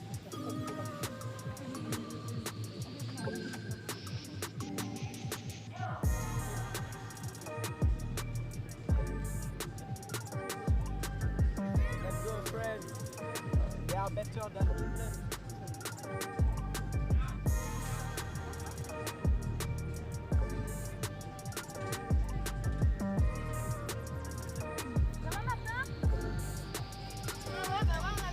C'est la première fois que je vois, je suis en peu étonnée.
Welcome back to our live coverage of the European Touch Youth Championships 2026 here from the University of Warwick. Just outside the Cryfield Pavilions on the main field, the first of 3 test matches in the under-20s competition. The women's have got a gold medal match tomorrow, which will likely be these 2 opponents as well. But as things stand, England lead by just 2 tries. Chris Simon alongside me, and as we perhaps expected, this has already been much closer than these 2 sides when they met previously in friendly fixtures yesterday. Yeah, I think France are quite clever sometimes this level. I can see Arno Levesque, the head of performance down here, and sometimes they leave things intentionally until the big games. And yeah, they might have, those two friendlies, said, let's not show England everything in those games and let's keep some things up our sleeve for this one and the 2 games tomorrow. I imagine they'll have kept Arthur Ferry under some kind of blanket and thawed him out now while we're in the bright sunshine for him to star. Ferry, long ball over the top, good grab, down it goes, France score. Gaspard Constant Olivier gets them back within 1, just the start they needed. And it's Ferry floating it over the top. Officials in good positions. Just looking at that was a QB back, I think, for Joseph Audier, then on the sweep came round and gave the ball straight back in for them to score back on that open side. England were looking for an instant response. It's Gallagher, Simon, touch comes in, Gallagher swings to the left-hand side, Simon straight through. And that's where you see they're looking for Dixon. Dixon's coming around that sweep. They think Dixon's getting this ball. Ethan, little feint out to Dixon. No, he doesn't even fake. He does fake. He fakes out to Dixon here, does he? Not really, just picks up. And they finish off fairly easy. To keep them guessing. And Oliver Simon over to score. Man of the match, of course, in the European Men's Open final in Vichy a couple of weeks ago when England beat Ireland. I had nothing to do with that, I promise you. No, I picked it, to be fair. But it's an excellent dive. I think that's a score. I think, is he offside there? Benjamin Brown. It could be a score, is it? Ball down. Well, we can almost hear the referees from here.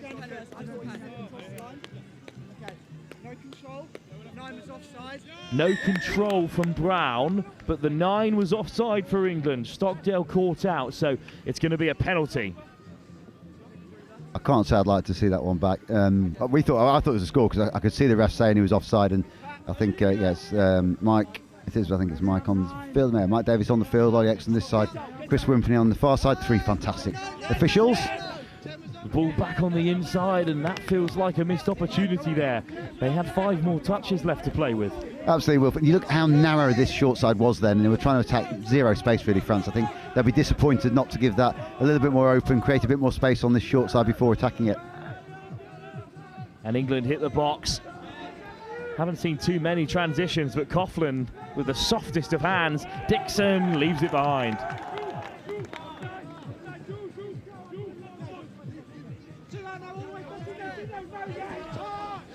So France in a good position here, taken on by Antoine Guillon.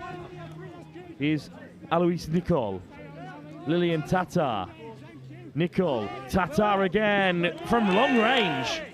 Trying to catch England out, and he's done so. France back within 1 again. Lilian Tatar diving from a long way out. I think he's given Alice Pearce offside, I think, here. Let's have a look.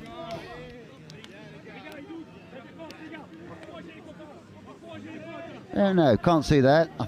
Certainly Ellis was claiming he'd made that touch, but referee in prime position, a lot closer than we are. Good call, and we're back in a 1-score game, aren't we? Simon, Gallagher, dangerous pot out there again from England. Gallagher, great pickup, Stockdale, Gallagher met well by France.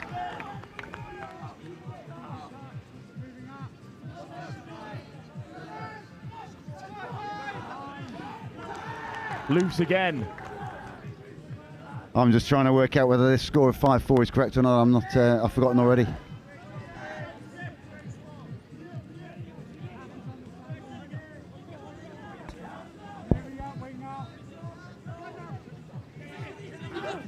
Well, we'll figure that out for you in a moment. Oh, and as Gallagher goes over in the meantime, so we're going to update it regardless.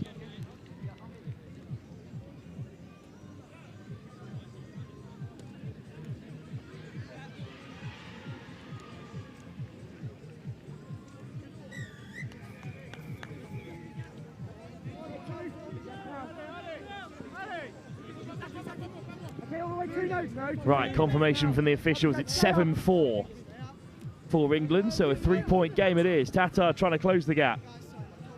There was actually a disagreement between the referees and the French bench and our scoreboard, so I'm glad we did get a check. At the end get that check now, rather than the end of the game, Will, for sure. Penalty for France in the meantime. It's Brown, Tatar. Second penalty inside the 7. 1 more in England down to 5. This is good from France. Liliane Tata. This is where France need to use these touches. Don't try and strike on first or second without having a really good opportunity. Benjamin Brown caught by Dixon. Guillon, Brown, Tata. Lassak Garrigou. Tata again. Look at a dummy to the short side, and there's a hand in there from England. So a fresh set of 6, but also they've interrupted that pen count. A really good intervention, in fact. Brown, Tata. Brown again, and a good dump here for France, and a sliding effort from Antoine Guillon. Back to the 7. Yeah, good defence by Dixon there at link channel. Got to the line pretty quickly. Liliane Tata. Brown, Tata again. Conlon courts in this time. Yeah, Conahan really getting off that line quick at the link, shutting in, sniping in that link. Tata, Brown, maybe now for France. Brown keeps going, and Conahan with another good read. That's great defence from England.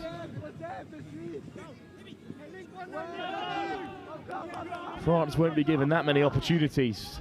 And it's flung out wide and almost a break on for Theodore Tyler Lowe.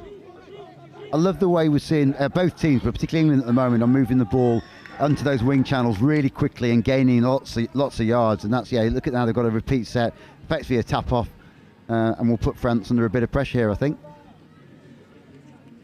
England head up to the mark. It's more than a restart. They're already inside the French 10. It's a brilliant opportunity for them to go further ahead. Yeah, in the ruck there, and these days that gets marched at the field 10 metres. Good pick up. Back to the open side. That's fast feet again from Archie Devlin. Yeah, one-on-one, difficult to beat, Archie. I think he'll be on this. Ellis Pearce. Devlin on the return. He's got 2 outside him, and Devlin goes himself. Sent back to the 7, but I think a penalty's coming here for England.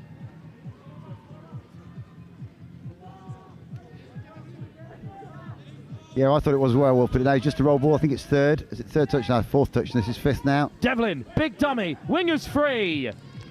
Simple as you like for Theodore Tyler Lowe. That will be a one for the coaches. They get annoyed. You see the middle there, 11. Is that Brown? Benjamin Brown getting cut out. He just squared up too much on this side, and unfortunately left the hole for Devlin just to run through, and I finished off a 3-on-2 straight to the wing with a miss pass. 8-4 to England. Plenty of time for France, but they're going to need to score a few on the bounce here. Alois Nicole. Nicole, Auder, Ferry. Interception! Off goes Stockdale with ball in hand. Joseph Auder in pursuit, but Will Stockdale will go the length. Nottingham versus Nottingham there, Will. Joseph Auder was with us last year in Nottingham, Derby University, now back in France. Good to see him here, but unfortunately, unless you're very quick, you're not going to catch Stockdale on those. England have 9. France have got work to do in the next 10 minutes here. Or the first test will be going England's way. Physical touch. Still France come marching forward now with Subroyard, Tata. It's Lancelot Duvenoir. Flag bearer for the French, of course, in the opening ceremony. Liliane Tata. Duvenoir. Tata again. What a step that is. Almost away. Great recovery, though, by Zachary Slade. He's taken the cap off, so you know it's serious. Yeah, goodbye Slade, one of the Birmingham Uni boys, making his debut at this level, and has stepped in and performed really well, and that was a great read. Round the corner come England then. Changes in the offing. Pace injected into the attack. Off goes Devlin inside. That's a brilliant ball from Pearce, but just undercooked it a touch. I thought then when Pearce broke through and Devlin gave him the little ball, I thought he was going to wrap around the back and get it straight back from Alice Pearce, but no, unfortunately not quite a good enough ball into the link channel, and France have recovered, and that's going to be a loss of control. It's That's a unlucky. hard touch from Pearce, getting stuck in, but that physicality, you know, it's encouraged at this level, and he's forced the error.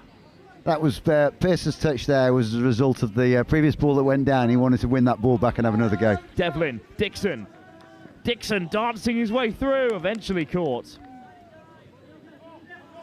I don't know how he does it. Yeah, good ballet on such a big frame. Dixon winding up, but then dives over himself and catches them all unawares. It's a double for Dixon, and it's double figures for England.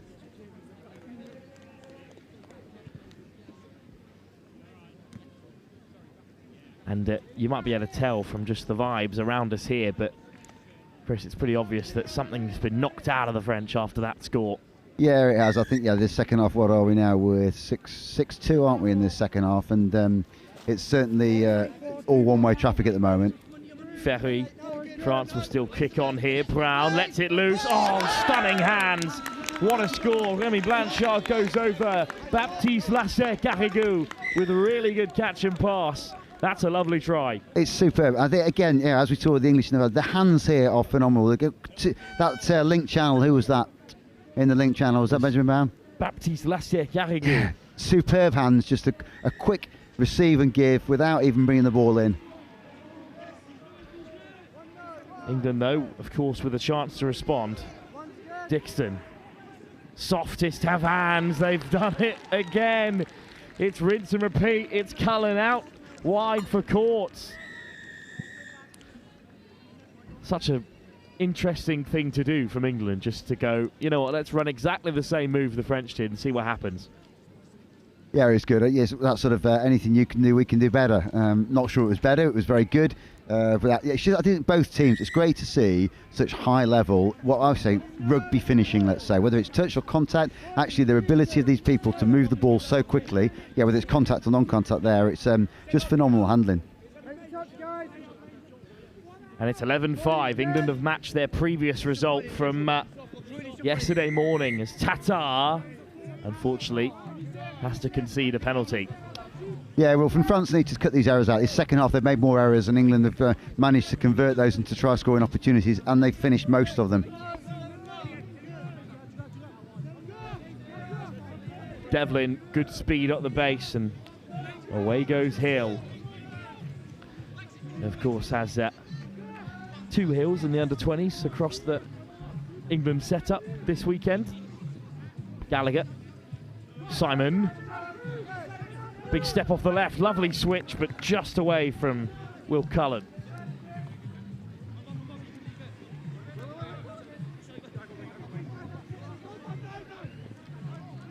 Yeah, well, I think that's a loss of control. I think the French are looking there for interference in the ball, but I'm not sure Theo was actually looking to knock that ball down. I just think it was probably not controlled well enough by the French, unfortunately. That's another error in this second half. Simon, Gallagher throws the dummy, but he is caught.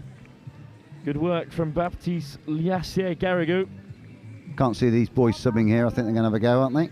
Simon takes the touch. Gallagher pops it off. Cotland, down he goes. And the try's given. And it's a great finish from Seb Conahan. I'm not sure whether he's given 3, the middle there, offside. Might have been Alois Nicole who was offside. Regardless, it's 12 up for England. And they've saved their best performance for the first test, this England under-20 side.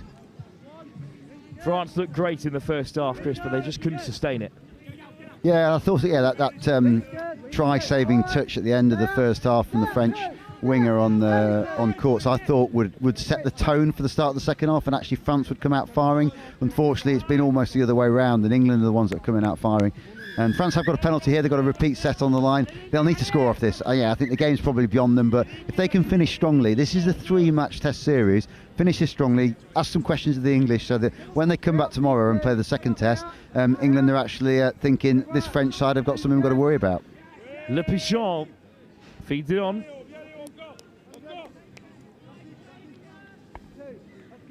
Couple of changes for the French lineup. Judicat, Le Pichon. Duvenoir, Guillon, Duvenoir, Guillon again. Good effort, but the touch was made on Antoine Guillon. I'd just like to see the French bring that back to open side on that. They're collapsing, getting the England defence to collapse quite into the short side. Slade and Dixon. Le Pichon goes for the switch, but didn't have quite enough on it.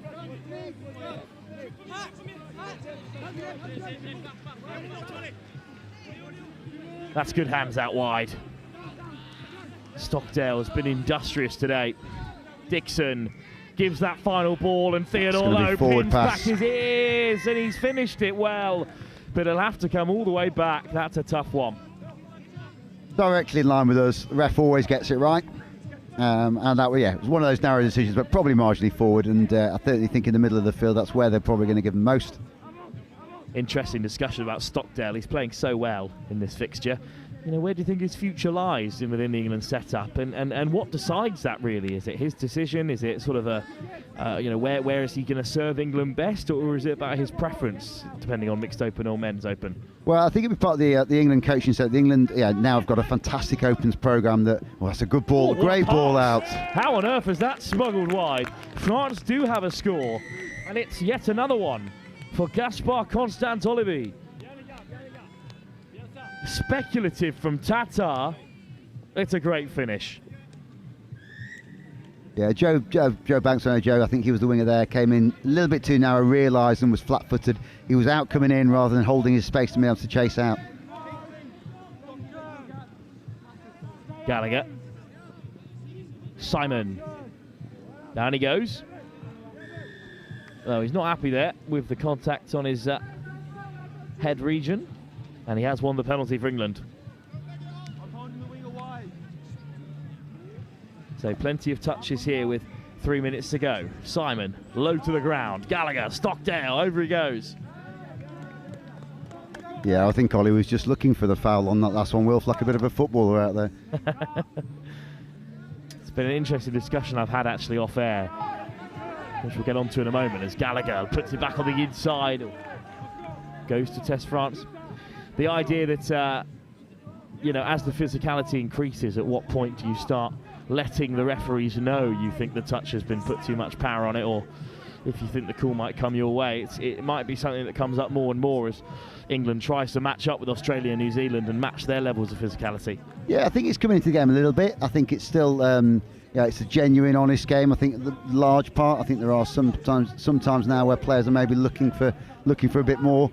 Let's say clever play rather than probably a little bit of gamesmanship. Yeah, gamesmanship. I think cheating, it's probably clever play, but certainly there, I think it was a hard touch from the side. And I will say to Ollie that he made sure the refs realised it was a hard touch from the side. That's the vibe. Yeah.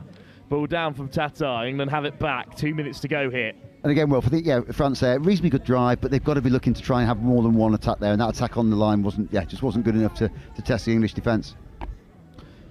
Touch on halfway sent French wheeling back here. Good pick up off the deck from Slade. Dixon, Slade again.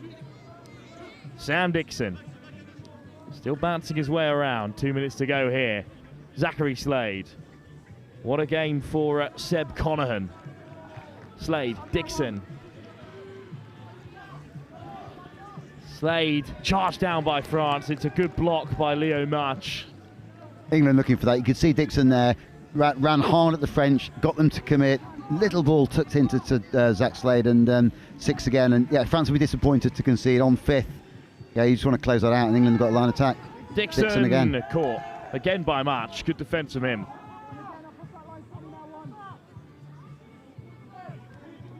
Charlie Gornall, one of the younger players in this men's 20 side. Conahan. And it's good defence by France. Yeah, again, a little bit compressed in. Option was on. Theo Tyler there out here was open on the wing if the long ball from Conahan had gone.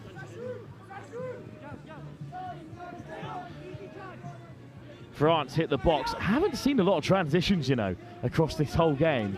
Tends to be happening in the midst of penalties, given how the game has been quite fragmented at times.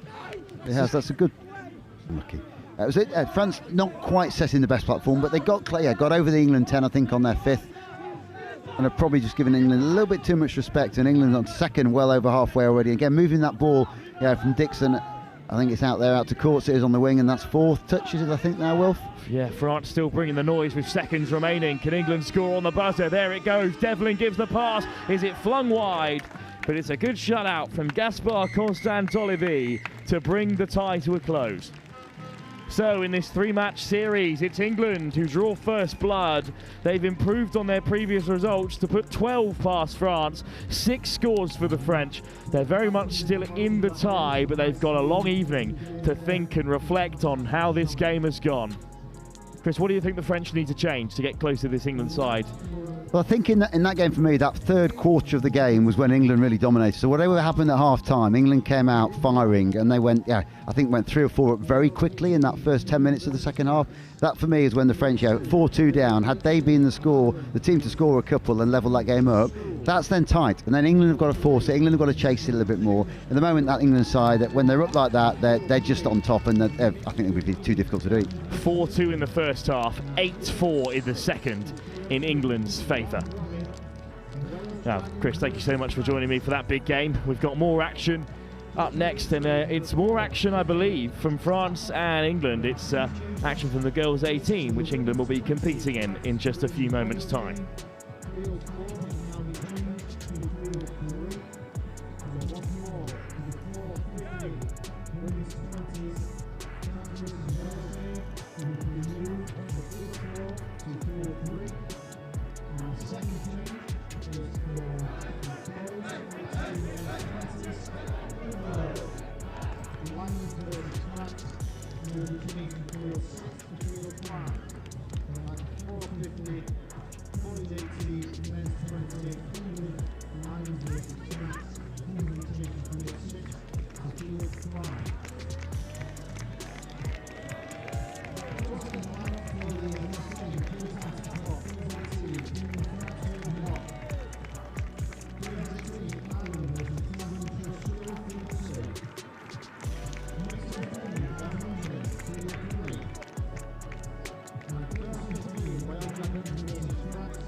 Assis-toi dessus, j'en veux. Hein.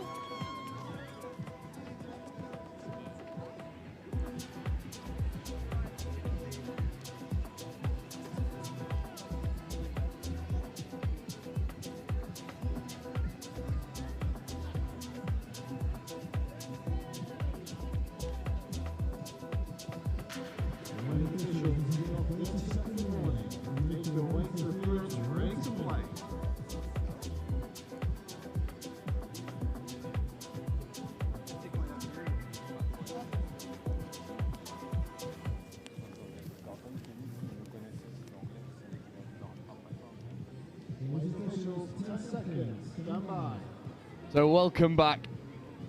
England versus France in the girls 18s category.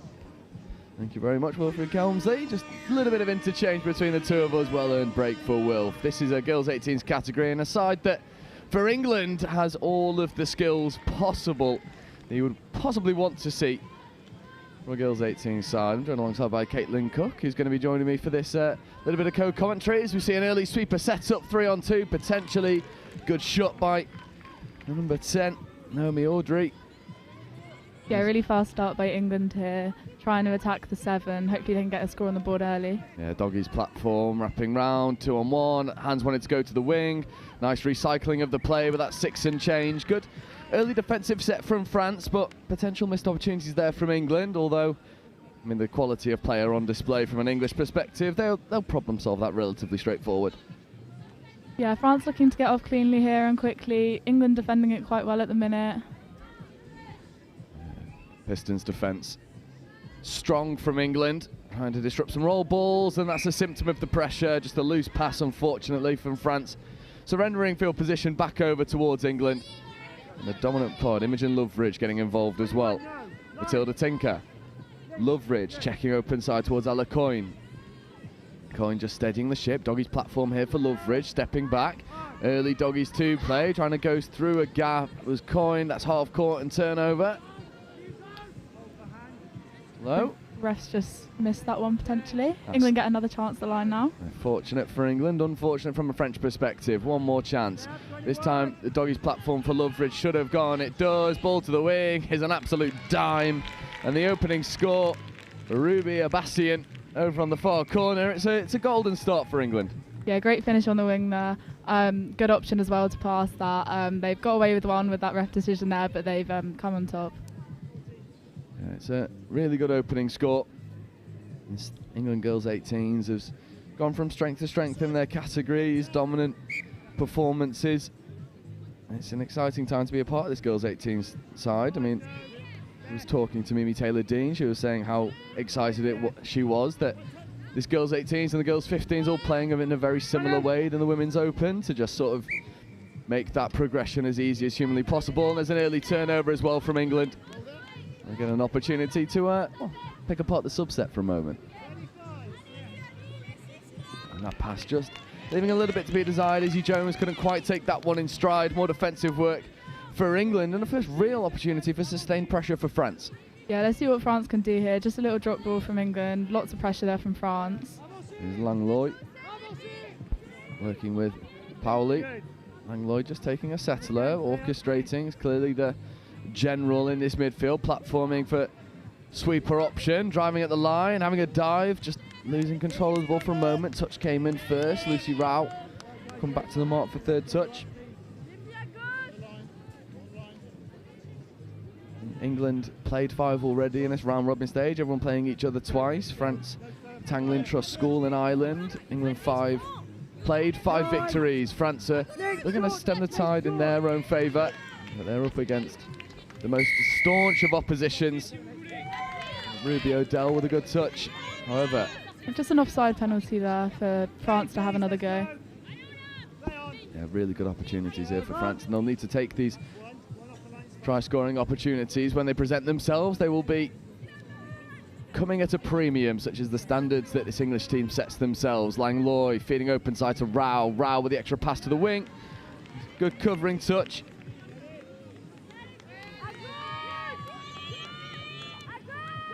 Langlois and Rao. More defensive work to go through for England. Pauli now coming open side to Villanelle. Big calls from the referee. Stay up. Nice interplay between England, the French line attack going from width to width. England having to put on a little bit of a nudge. Doggy's platform a little bit muddled, not a lot of space to work with. Well, penalty again, second in consecutive nature. And it's a pretty good start here for France. They need to find that cutting edge. Yeah, definitely. A little bit of confusion when they're setting up that Doggies play, but England have given away 2 now, so they've got to be careful not to give away another, as France could most definitely be getting on the scoreline here. France just taking a couple touches, get some fresh legs on, although at the moment they're currently playing with 5. Now there's the 6 coming into play. Another good defensive touch.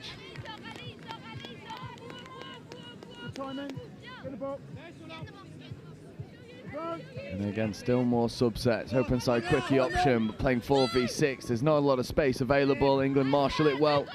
Potentially just mastermize their own downfall a little bit in this attacking set, taking a few too many touches to sub, and Clarice Fournier has to surrender the repeat set of 6. England did well to crowd out that French attack, but maybe, you know, that subset just, you know, stunting the momentum of the French.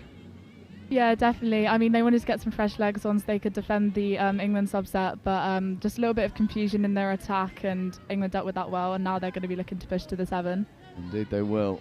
There's nice interplay in the middles. England looking dangerous. 5th touch scoop opportunity, almost losing the footing was Jessie Yarker. That'll be 6 and change. France matching the English defensive nudge with one of their own. Yeah, just running into a little bit of traffic there was Yarker. Good option though. Now, these two teams have already played each other in round 3, where England came through as a 10-2 victor. So a very dominant performance from a team that is really going strength to strength. Yeah, definitely. A lot of these England 18s players are in the open setup as well. Obviously, like you said, the girls 15s and girls 18s are matching those women's open sort of plays, so it's really showing. Yeah, and it's a nice pathway as well for a lot of these young players to be able to then just see a really viable route into the women's open setup. Nice bit of interplay. Abigail Wolf getting involved, and Palmer dragging open side, just having to come back to the mark for a moment.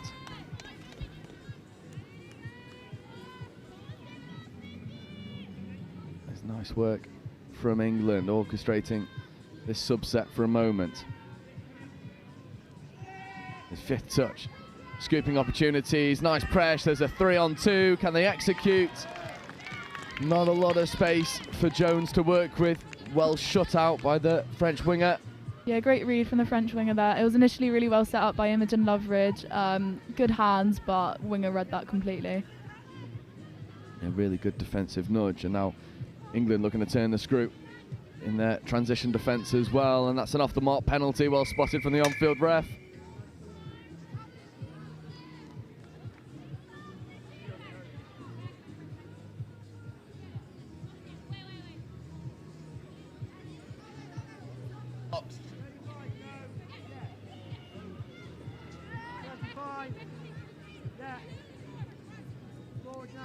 England now the chance to attack. Is that Imogen Loveridge there?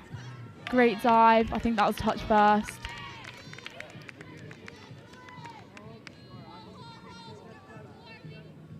Go again now. Looking to run that sweeper platform there. Loveridge taken off. Ball to the wing, and it's that a score? It looks to be good. Yeah, the referees really good are happy. It's a brilliant score. And we've not got a 26 on the team sheet, but I think I recognise our number 26, and I believe that's Molly Brown over on the far side. Yeah, great option there to do the sweeper pickup. Was definitely on. Great finish by the winger as well. Yeah, it is Molly Brown getting over, down as 11 on the team sheet, 26 out there. Another player coming out of Horsham. No, I'm not biased, but the Horsham's a very talented club for bringing through your talented young players, and the work of Ash Grimsey, James Barron, James Faulkner, Adam Faulkner. So many different players getting involved there at Horsham, and sending so many juniors here. Molly Brown, the most recent one to get on the team sheet for this England Girls 18 side. And France, we're looking to reply. There's a really nice sweeper setup, quite a set English defence, but they were resting on their heels for a moment. Nice pace ingested by Mia Moratis. England able to see off that threat on this occasion as Fournier. Nice interplay to her middle partner. There's another sweeper set up, but that pass just going forward. It felt forward. It was quite telling as well. Just the angle of that pass. So England 2, France 0. France just stuttering a little bit in their line attack. Yeah, just not being able to complete those sets, unfortunately. A few penalties, and England are definitely capitalising on that, getting to their box quite quickly here. A really nice roll ball over on the far side as well. England gaining in confidence, gaining in momentum. It's a really nice red touch to just bring that momentum to a bit of a grinding halt. 2-on-1 opportunity. Molly Brown's in a dangerous area. Dummy show and go. Easy try time. Matilda Palmer getting over. It's the third score. Lovely. The dummy to fix the defence. Great score there. Doesn't even need the 2-on-1 with the winger. Goes herself. Brilliant dive and great score from Palmer there. Yeah, brilliant stuff. And it's just textbook executing 3-on-2s, making sure that you're running at pace. Really dominant performance as of right now from England. 10 minutes in, they've gone from strength to strength, and more importantly, their defensive work hasn't been compromised either. France looking for that middle quickie. Man on Lafitte. We're going to get over, working with Boutaleb. Lafitte and Boutaleb now shifting over into the link channel for a punish. And that's 6 and change. England's defensive spacing looks really tight, well put together. France finding it a little bit tricky to get through their defensive line. Yeah, England are very well connected, and I think that comes from lots of training together, lots of players from the Nottingham setup, lots of players from the Horsham setup, like you say. Everyone knows each other and has trained together for a long time, and that's really showing in their well-connected defence. Absolutely. Lovely pick up against the grain, scooping option. Hands could potentially be on. It's well worked. Tinker platforming, wanting to get that ball back. Tinker diving. But it's another try saver of a touch by Naomi Audrey. She may have hurt herself there, unfortunately. A great touch there. Yeah, that's man on Lafitte, just taking a moment to come back. It looks to be all okay. That's 6 and change. But again, England are able to put a bit of a defensive nudge on. There's 2 touches, not up towards the box yet. 3 touches they are, but another off the mark penalty undoes their good work. Yeah, great touch there by Tinker to cause that penalty. England get another go on their line now. And with the experience of Tinker and Ella Dean on the field, they'll be looking to score here. Which is wild to say, because Ella Dean has been, where she plays in the Nottingham setup, where she'd be considered one of the youngest, but out here she is Governor General. Lovely dive. Tinker just seen off for a moment. Yeah. Dean lingering in this near link channel, coming down now for Ding. Long option, lovely ball on offer, nice left foot step. Ruby O'Dell denied a scoring opportunity. Lovely step and dive there by O'Dell, but defence had that one covered. Let's see what England can do now.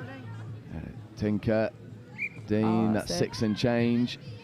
France will take a lot of confidence from these sets that they're able to defend on the line, and they're just struggling to get these fresh legs onto the field as effectively as England are right now. I mean, highlighted by Jocelyn D. Assitis getting up and making defensive touches. Yeah, those touches by England are very fierce. It means that France are struggling to have a clean subset, but they're looking to do that now.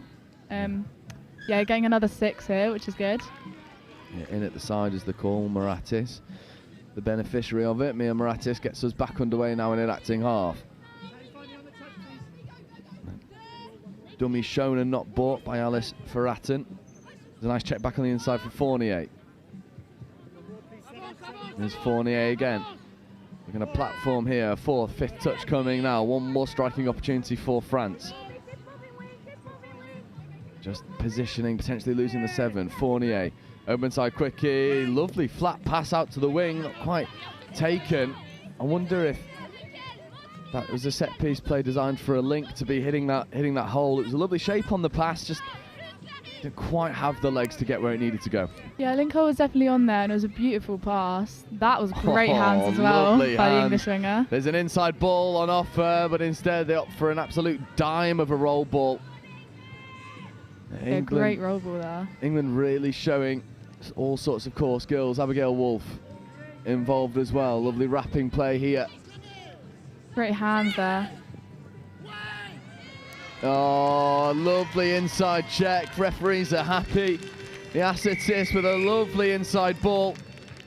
Great heads-up touch there. Great vision to pass that ball back inside. Yes. That was amazing. And it's Matilda Palmer with the finish. Lovely 1-2 between the wing and link. Inside pass. We're now 4 to the good for England. It feels relatively comfortable, doesn't it? Yeah, England look like they're enjoying this one. Their attack is very, very good. France still getting up the pitch a little bit. England needs to make sure their defence stays tight on the 7. Yeah, and there's a lot to like about what the French are doing, but they're just coming up against a defence that there's so much confidence going through this team that there's almost this feeling that they won't score if you're part of that defensive unit. And when you're playing against a team that just has so much ability and so much speed, as Tinker goes flying through for another score, you can't help but feel like France are really up against it. England just have so much confidence about them right now. They've got so many skills in the bag. They've got their defence, they've got their speed, their check backs. Tinker just coming back from Euros, absolutely amazing from her. Yeah, and it's a real terrifying prospect, this England girls 18 side. There's so many of them having already represented their country down in Vichy, and I mean all of them representing their clubs at the highest level of club touch that we have to offer here in England. There's a group of girls that are almost certainly destined for mixed open or women's open in just a couple of years' time. And France have a lot of really nice core skills about them. They probably are just coming up against probably the most informed girls 18s team in the Northern Hemisphere has to offer. Yeah, 100%. France positioning for another strike at the line. Powley, we're going to platform. Doggy's option, well defended though. Thea Hall felt relatively comfortable.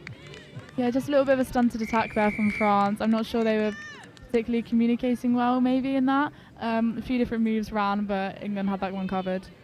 Yeah, forward pass penalty given as well. Girls 18s looking for a nice away set, feeding to Molly Brown. And keep an eye out for Molly Brown, because when she gets going, there's not many who can stop her. We knew it was coming. Brown goes full length, away set option, wheels to burn.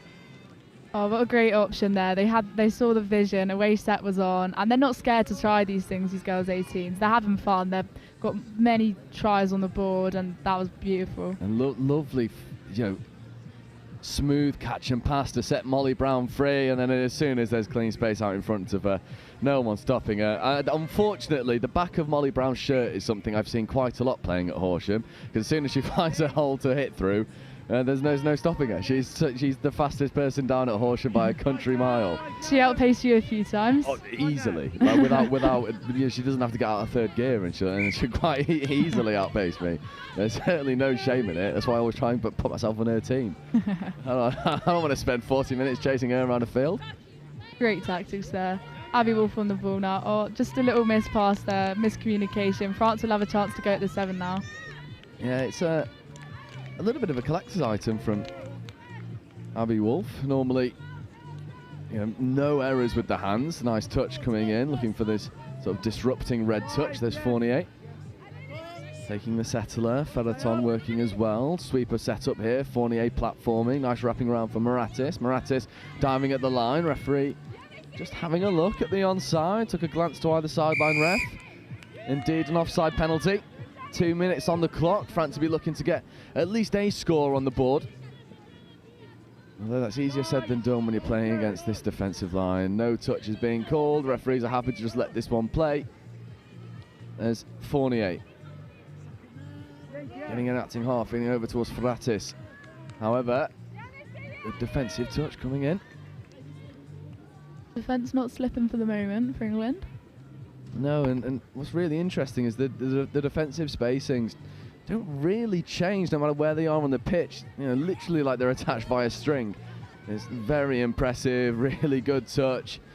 Yeah, great touch from Abby Wolf there. Yeah, Violet Porro was looking to sweep around the outside and maybe create a bit of a pace mismatch, but there was nothing doing. England see off that French attack. A minute left on the clock. There's a lot to like about this English first half. There's probably only been one mistake in it, which was that Abby Wolf miss pass, and then she goes and puts on a defensive clinic and turns it over again. Yeah. Well, just another little turnover here. I think that was over the mark there. Yeah, off the mark penalty. Yeah, England will be looking to defend this out really well and not let France get a score before half-time.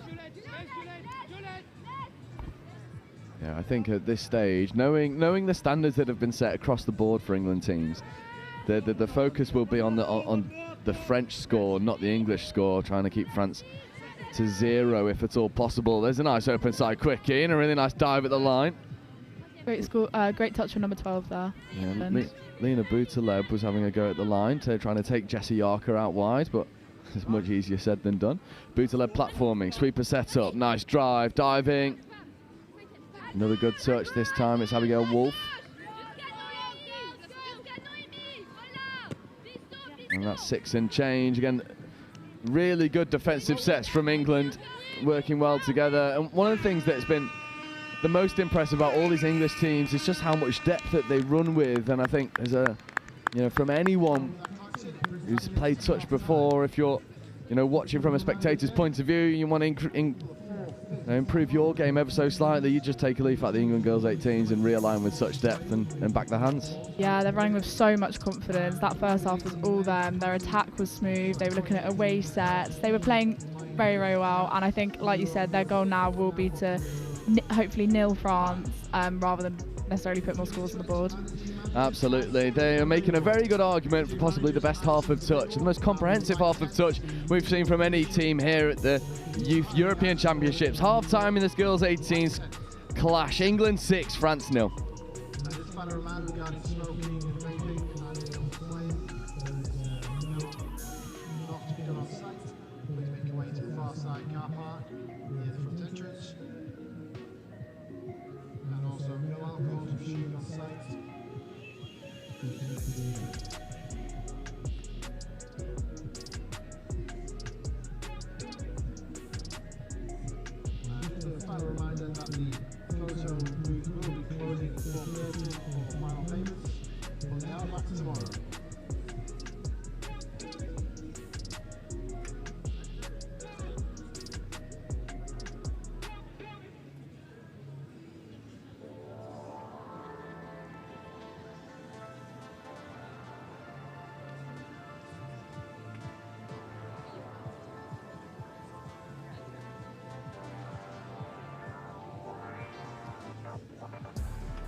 Well, welcome back. Second half underway.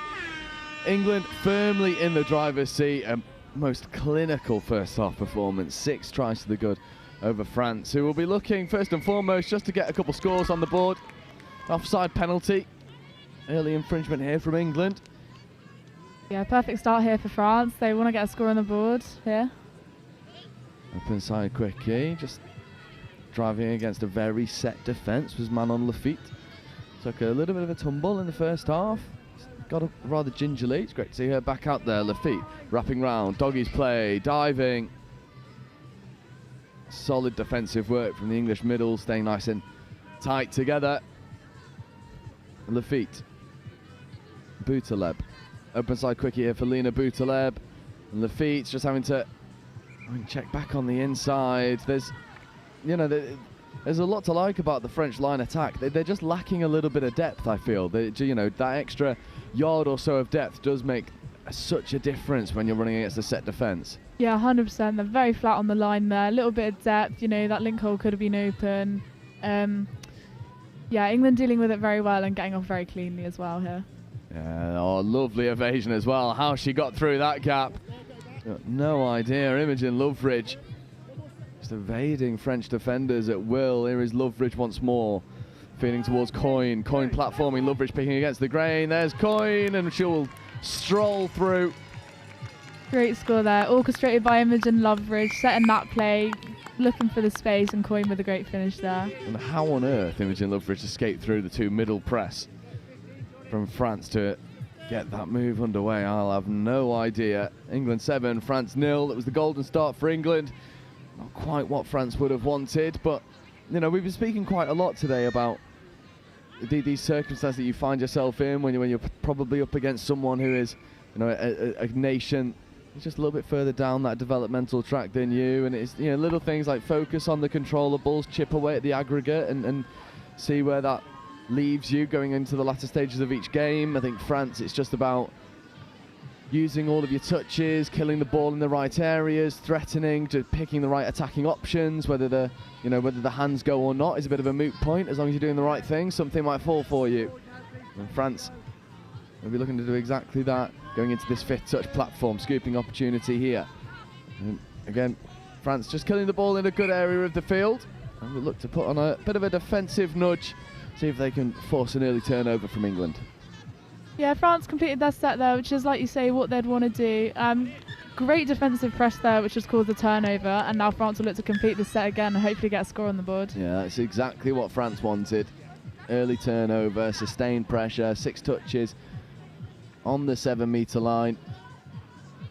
They just need that little bit of go forward. There's Powley. Unfortunately, though, there's a loss of control, and England waste no time in getting back underway.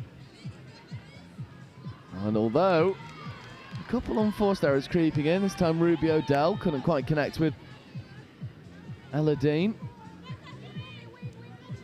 Yeah, France will try and get some fresh legs on here to try and attack that 7. They'll need to get them on a little bit quickly though. A little bit more momentum needed. Here's the dangerous Clarice Fournier. Wearing 58, Fournier, positioning. Certainly seems to be a player who has the ability to unpick this English defence, although that wobbly roll ball will undo the pressure and allow England possibly a more straightforward exit. And what I love about this English transition is that they're always looking for space, and almost always after that first touch is taken, they're looking to see if they can run an away set, just to condition this French defence to stay honest and not crab over towards their own sub-box too early. 5th touch, lovely sweeping platform here. 4-on-3 back against the grain. Fournier with a great flick touch on Jocelyn Diacetis. Much better midfield defence from France. Yeah, France did really well there to shut out that England attack. England do really well at that heads-up touch, using their pace and just looking at that space. Yeah, good touches. Just a little bit of a wobbly roll ball, and it is given ball down and turnover. Yeah, and that comes from the England defence there. Really strong touches from the likes of Tinker, that Abby Wolf there as well, It is, causing that turnover. Yeah, and there's Yarka as well getting involved. What I love to see here is this pod going direct, not wanting to sub, setting really tall expectations for themselves. There's Tinker diving, just losing control of the ball before she found the whitewash. And now this pod that's probably been on the field for a little bit too long under 30 degrees heat. We'll have to dig deep to put some defensive pressure on. Yeah, that was really good from them though to stay on. They had confidence in themselves, but obviously when the ball gets turned over, they've got to defend the subset. They might get a little bit tired, especially in that heat, but doing well so far. Yeah, as the breeze kicks up, they'll probably feel very nice for all of these players. Fourth touch, fifth is coming now. That's a really competitive touch. Great touch from Abby there. Yeah, I think Abby Wolf walked the physicality line perfectly, and just, you know, what a disrupted touch that was. And again, England have a dabble with an away set. You got Molly Brown lingering on this left-hand wing. We've already seen the damage she can do with clean space, but just as easily, you work over towards their box set. 2 touches. There's your third. Fresh legs flying onto the field now. Great depth there. It's nice work from Loveridge. Loveridge coming back against the grain, potentially, you know, having a think about ripping long towards Ella Coyne. And now Loveridge picking, getting into the in-goal area, ripping long. Molly Brown couldn't quite take that one in stride.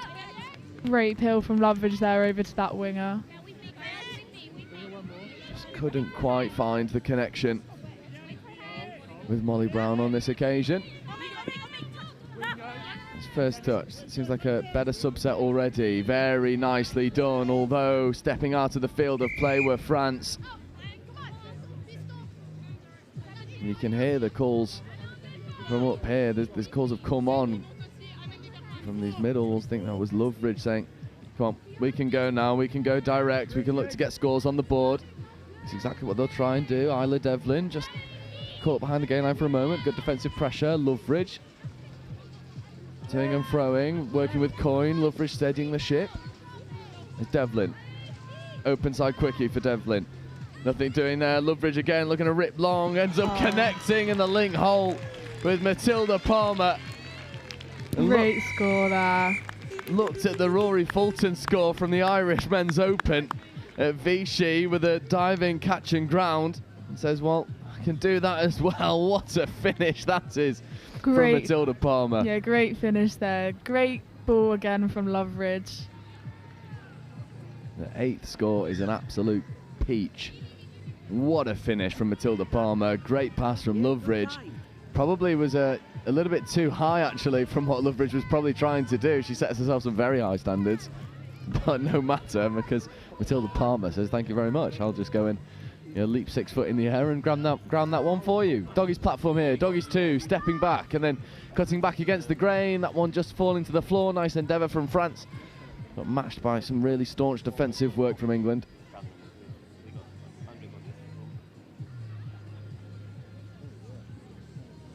Yeah, England looking for that away set every time now. Space is there though. Yeah, and lovely recycling as well. Just, you know, not overdoing it, tempering it very nicely. There's really good defensive pressure though. Great nudge. Cleo Colombero forcing the turnover. Yeah, I think maybe France is starting to just read that away set and put the pressure on early, and it's causing those turnovers there. Yeah, I reckon at some point we're going to see the sort of dummy away set and punch straight up the middle, and that might cause France a couple issues. However, big play on calls from the referee. Man on Lafitte with a fresh set of 6 to work with. See what they can do here.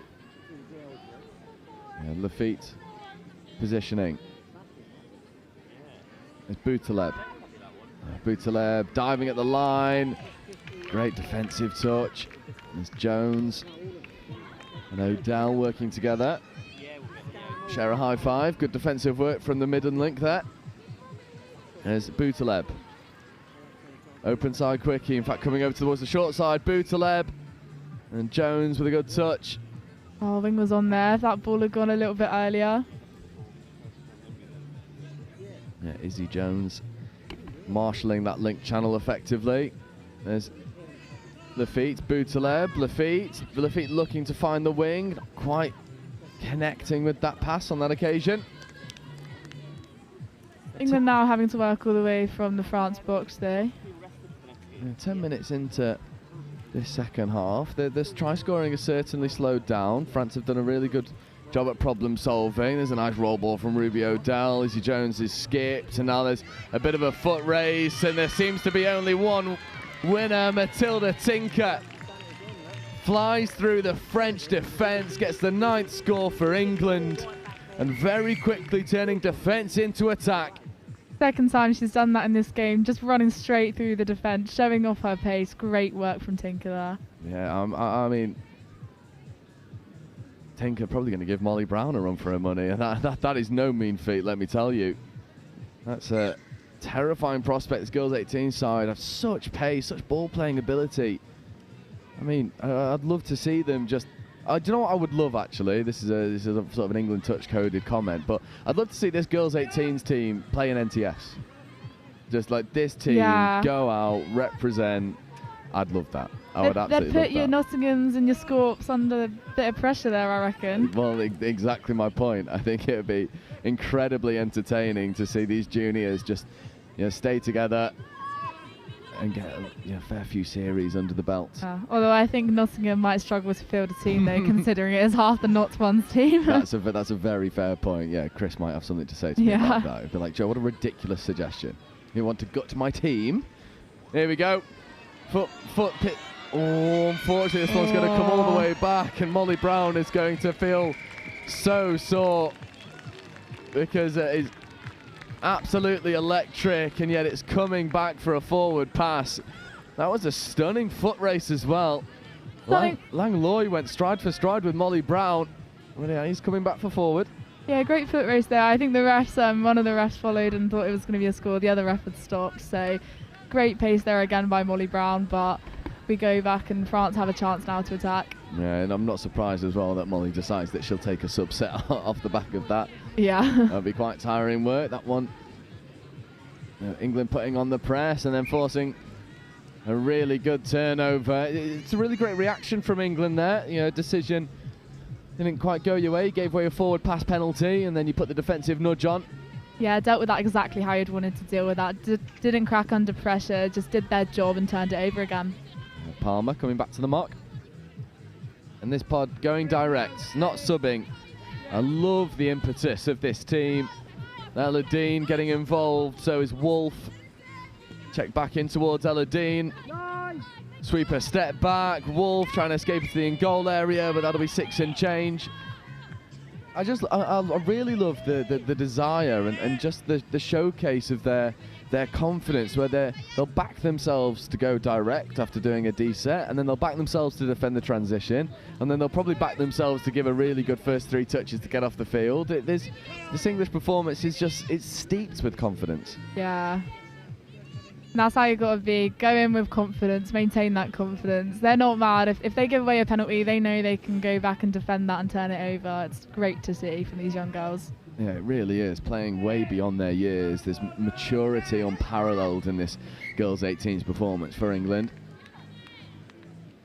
Yeah, filling the England touch community with lots of hope for the future. When those women's open players age out, these girls will be straight in that. They're playing amazingly. Well, it's filling all of us with confidence. It's probably filling the current women's opens players with fear, because there's a lot of these that'll be hot on their heels. Lovely interplay, inside ball, and extending the stride length is Abigail Wolf. And it might be called touch, but why play touch with taking touches when you can just pass around a defence and carve your way through? Everyone's showing their pace now. It's going to be who's quicker than Molly Brown at this point.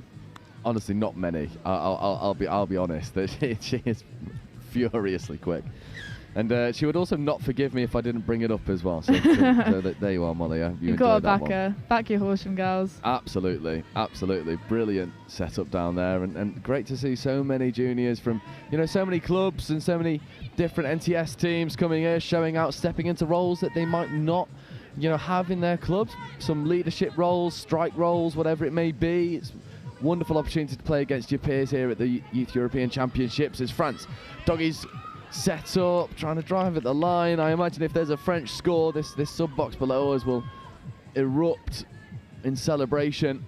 Yeah, I think England will be quite disappointed if they let us score in after the performance that they've had, being the perfectionists that I imagine that they are. Oh yeah, almost certainly they will be upset if they do let a score in. There's lovely quick hands. Jessie Yarker has had a game to remember. She's been absolutely phenomenal and is just pulling strings out there. I mean, you're watching this and you're probably thinking, what was so impressive about that? Well, the catch and pass without moving when you've got someone staring you right in the face under pressure is such a hard skill. As Loveridge thought she was clean through, just has to come back to the mark. Loveridge injecting so much pace in this game. Every time she gets the ball, the defence are scared of her. And she really is Governor General, as Loveridge picking, scooping, looking to connect with Coyne. That's 6 more, although it even be a penalty. There could have been a penalty for offside. 6 more is the call that's given. Let's see what Loveridge can orchestrate here on the line. I imagine it's it probably will be a score. Loveridge working with Palmer and Coyne. Coyne back to Loveridge, back to Coyne. How good is that? How good is that? Beautiful middle play. Although, touch is claimed. So Loveridge and Coyne have to go back to the 7-metre line. Loveridge, open side quickie. Well, picking up against the grain. Coyne. Loveridge. Loveridge is quickie now. Driving, diving, scoring. And Loveridge is enjoying herself out there. Governor General gets another score on the board. England are up to 11. Yeah, it doesn't get denied that time. Great dive there from Loveridge. That was almost inevitable, wasn't it? Yeah, superb players. Loveridge, again, another one of these hoods. Superb Nottingham player. You know, and widely regarded as an expert finisher. Well, here is just, you know, showing her attacking chops. There's a lot of composure about the performance. There's a lot of, you know, incision about the way that she drives at lines. Is very impressive from Imogen Loveridge. And France now find themselves back in their line attack, looking to get over. Fournier platforming, nice sweeper setup, 3-on-2. That one just falling to floor, unfortunately. But there's another penalty for offside. I think the pod from France that's currently on the field certainly have the quality to get over. Violet Porro, rapid. Fournier, composed. Will be looking to spearhead her team over. Ferraton as well. Yeah, France will be looking to, they'll be looking to score, but they'll be looking to complete their set as well. Like we were saying earlier, for France now, it's just, now I said that, a little intercept there from Ella Dean. Is that your first example of a commentator's curse? Yeah. First ever commentator's curse. Yeah, you now join a very elite club of commentators who make a very, very, very good point, only for the action on field to completely contradict them. So, welcome. You're one of us now. Yeah, what I was going to say is it'd be great for France to complete their sets and do the basics well, but Ella read that like a book, and now she's running through. Did they get the touch there? No. Ella Dean just shifting through gears. There's 2 minutes left. There's 12 scores to England. This has been probably the most put together performance I've seen here at the Youth European Championships. There's been very little mistakes. There's, you know, if England are able to survive the next 2 minutes and keep France to 0, then yeah, this will be probably the most comprehensive performance we would see. Phenomenal. Yeah, great score from Ella. Great that she got the score when she got the intercept in the first place as well. Lafitte diving at the line, trying to make touches. Yeah, France having to go early here and getting the penalty as well. So they'll be looking to score here and make sure that England don't nil them. Yeah, Lafitte, I'm sure, would love a score here, working with Foden and Boutaleb. Lafitte diving at the line, good touch made. England are just so connected at the minute. Really hard to break through that line. And working incredibly hard as well. Ruby O'Dell making the most recent touch. Boutaleb. Positioning for a link punish here for Colombero. Ball to the wing was potentially on. Referee's just having a look at the sideline. Happy with the touch. Yeah, great touch there from Ruby. She's doing lots of defensive work here for this girls 18 side. Yeah, Boutaleb, Lafitte, Boutaleb diving. There was a really good opportunity for France to get their score. Oh, I thought she was in there, but unfortunately just a drop ball on the dive. And now they've got to defend an away set. Oh, are they going to stay? No. I mean, the intention of England is just absolutely horrid. They're turning the screw. They're uncompromising in their attacking endeavour. Ruby O'Dell with a great roll ball. Yarker follows in suit. This is looking dangerous. There's 20 seconds left on the clock. Will it be 13 to England? I'm sure that will be their aim. Here is Loveridge. Open side quickie here for Loveridge. Stopping on a dime. Popping the ball back on the inside. And that'll be ball down and turnover. But the final hooter will go any moment now. In fact, it will. And there's one touch to take. And France do take it. England get their want. They hold France out. England 12, France 0. That was just a perfect performance from England. Yeah, that was an incredible all-round performance there from England. I think like you said, I haven't seen another performance like it at Euros so far. They were playing with so much confidence. Well done to England. Absolutely. And we've got 3 more games for you here on live stream. Coming up for you next, we've got mixed 20s action, where we see Ireland taking on Scotland.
So welcome back.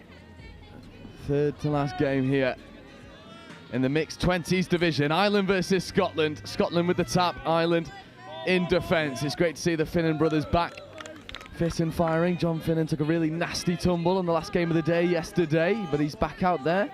A little bit of strapping, but nothing doing really, as Scotland looked hope in the scoring. Brilliant defensive touch. Ben Harris, who stitches together the two Finnan brothers perfectly. We're throwing it back to yesterday morning, aren't we? I'm joined alongside by Lexi Johnson. Have you had a chance to have a look at this Irish mixed 20s team before? You know, I haven't. I'm yet to see their potential, and I'm so excited to see it in full force. Right, well, here you go. You've just had Nonchalant Pod on defending. This is Screen Pod, who run a horrible passive line as their strike run, and it's one of my favourite things. Then you've got Dynamite Pod off the back of it that are just furious with the foot speed. They came out like absolute bulldozers there, didn't they? Honestly, these boys run so hard, and they've got some of the best female links around underpinning all of their good work. This is a very talented Irish mixed 20 side, a bunch of players who are almost certainly destined to represent their country at Opens categories in just a couple of years' time when they eventually age out of these 20s. Scotland with ball in hand, fourth touch, fifth coming. There's Black. Lovely positioning, but just hesitated, wanted to get rid of that ball and scoop himself, tried to feed away to Harper. But it was relatively straightforward work. There's Cara Summerbell. Straightening. There's Niamh Summerbell driving and latching expertly. There's Sloan Rangitawa as well. Brothers, Tamati and co in the mixed 18s. That's a lovely bit of interplay. Dynamite Pod is off with a bang. I mean, what do you say about that? That cheeky little pass back inside was all they needed there to leave Scotland wanting. That was a fantastic start for Ireland, and they're only going to want to build from this. Yeah, Finn standing, hitting a lovely trail line. It's outstanding work. I'm proud of that one, actually. Thank you very much. Scotland find themselves up against it early doors. Ireland having a lot of success in this transition. I've been so impressed with this Irish mixed 20s team. They're certainly going to be in with a shout of going all the way, especially when the Finnan brothers find their feet and find their flow. They're staunch defensive players, and Ben Harris is just a wonderful player to watch. Really good calls from the referees. Fifth touch.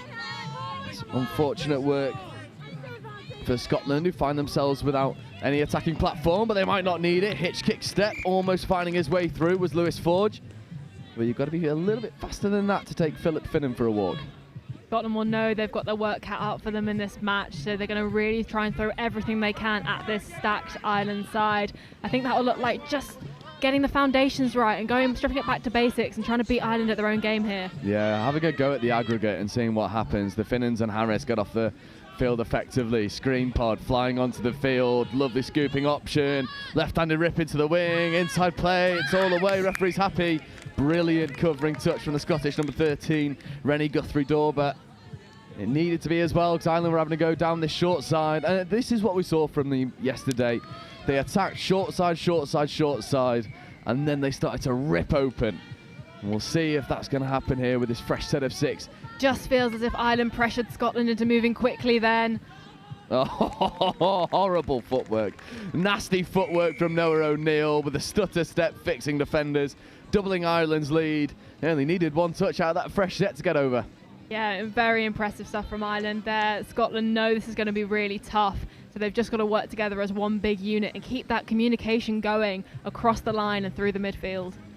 Absolutely, and I think it really hit the nail on the head earlier when talking about Scotland. It is focus on your controllables, uncompromising game plan, use your set of six, kill the ball in the right area, pick right offensive options. Whether they work or not is a bit of a moot point. As long as you're picking the right options, you put yourself in the right positions. There's a lovely skip pass over the top, finding Finlay Robertson, lingering in this link channel, wanting to punish. Finlay Robertson going man on man. It's a brilliant touch, and the volume of the Irish sub-box just creeping higher and higher. It's a lovely right foot step as well from George Murdoch, captain, looking to contribute with some attacking prowess. Not quite happening. The Finnans and Harris do such a good job at defending as a tight unit. It's nice to see Scotland using their full set of 6 there. Show and go, and there's a foot race, and Cara Somerville might go all the way, and she will. 3rd score on the board. Cara Somerville with an absolute peach of a try. How'd you like that? I mean, this is what I'm talking about, going back to basics for Scotland, just making sure you're in control of those touches, because that show and go is absolutely lethal from Somerville there. Yeah, that is filthy, absolutely filthy. Just a little pump of the ball, Scotland bought it. Ireland ghosting through. Cara Somerville. I mean, this family has just produced some unreal touch players. You've got Cara and Niamh, 15 and 16 respectively. 2 people to keep an eye out for. Destined for Irish Women's Open action. Has to be. 32 long here for Scotland. Right option, long ball rip. Can it connect? It can't quite be finished though, unfortunately, for Lucy Gribben over on the far side. But again, picking the right option, executing well. Yeah, this is looking really promising from Scotland, actually. They've just got to start threatening at that line, and that was a really good read from Black there, and a beautiful pill over to the wing. On another day, that one's taken and grounded, and it's 3-1. But as it stands, not quite taken, although Scotland will take a lot of confidence from that. Yeah, lovely show and go. Just fixing defenders. This time it's Niamh Somerville. Good work as well from Sloan Rangitawa. Noah O'Neill straightening. Somerville getting it off Rangitawa. Is it dangerous? Tanner platforming here for Young. Young feeding. Somerville scoring. Phenomenal stuff. Yeah, tight margins in that one. There was nearly a Scottish hand in there, but she's just too quick. She's absolutely rapid. These Somerville sisters are furiously quick. And what a lovely delayed line as well. It was, it's what got me so excited about this Irish Mixed 20s performance yesterday, that they run these passive lines so well. The timing is perfect, the depth is wonderful. And not only that, but the angle in which these lines are run, it's such a hard skill, but this team's got them down to an absolute T. Yeah, they know exactly how to manipulate that Scottish defence, so they've got them moving from one direction to the next in the field, and it's just too much for them to handle at the moment. It's looking nice from Scotland, a nice little 32 short setup there. Oh, Ben Harris with a try-saving touch. Diving on the line, you can see the dust kicking up. It's dry, it's hard. I mean, it's going to hurt diving on these pitches, and yet these teams, these players willing to do it for their nations, although just stepping out of the field of play, unfortunately. So fresh set of 6 here for Scotland, deep in Irish territory.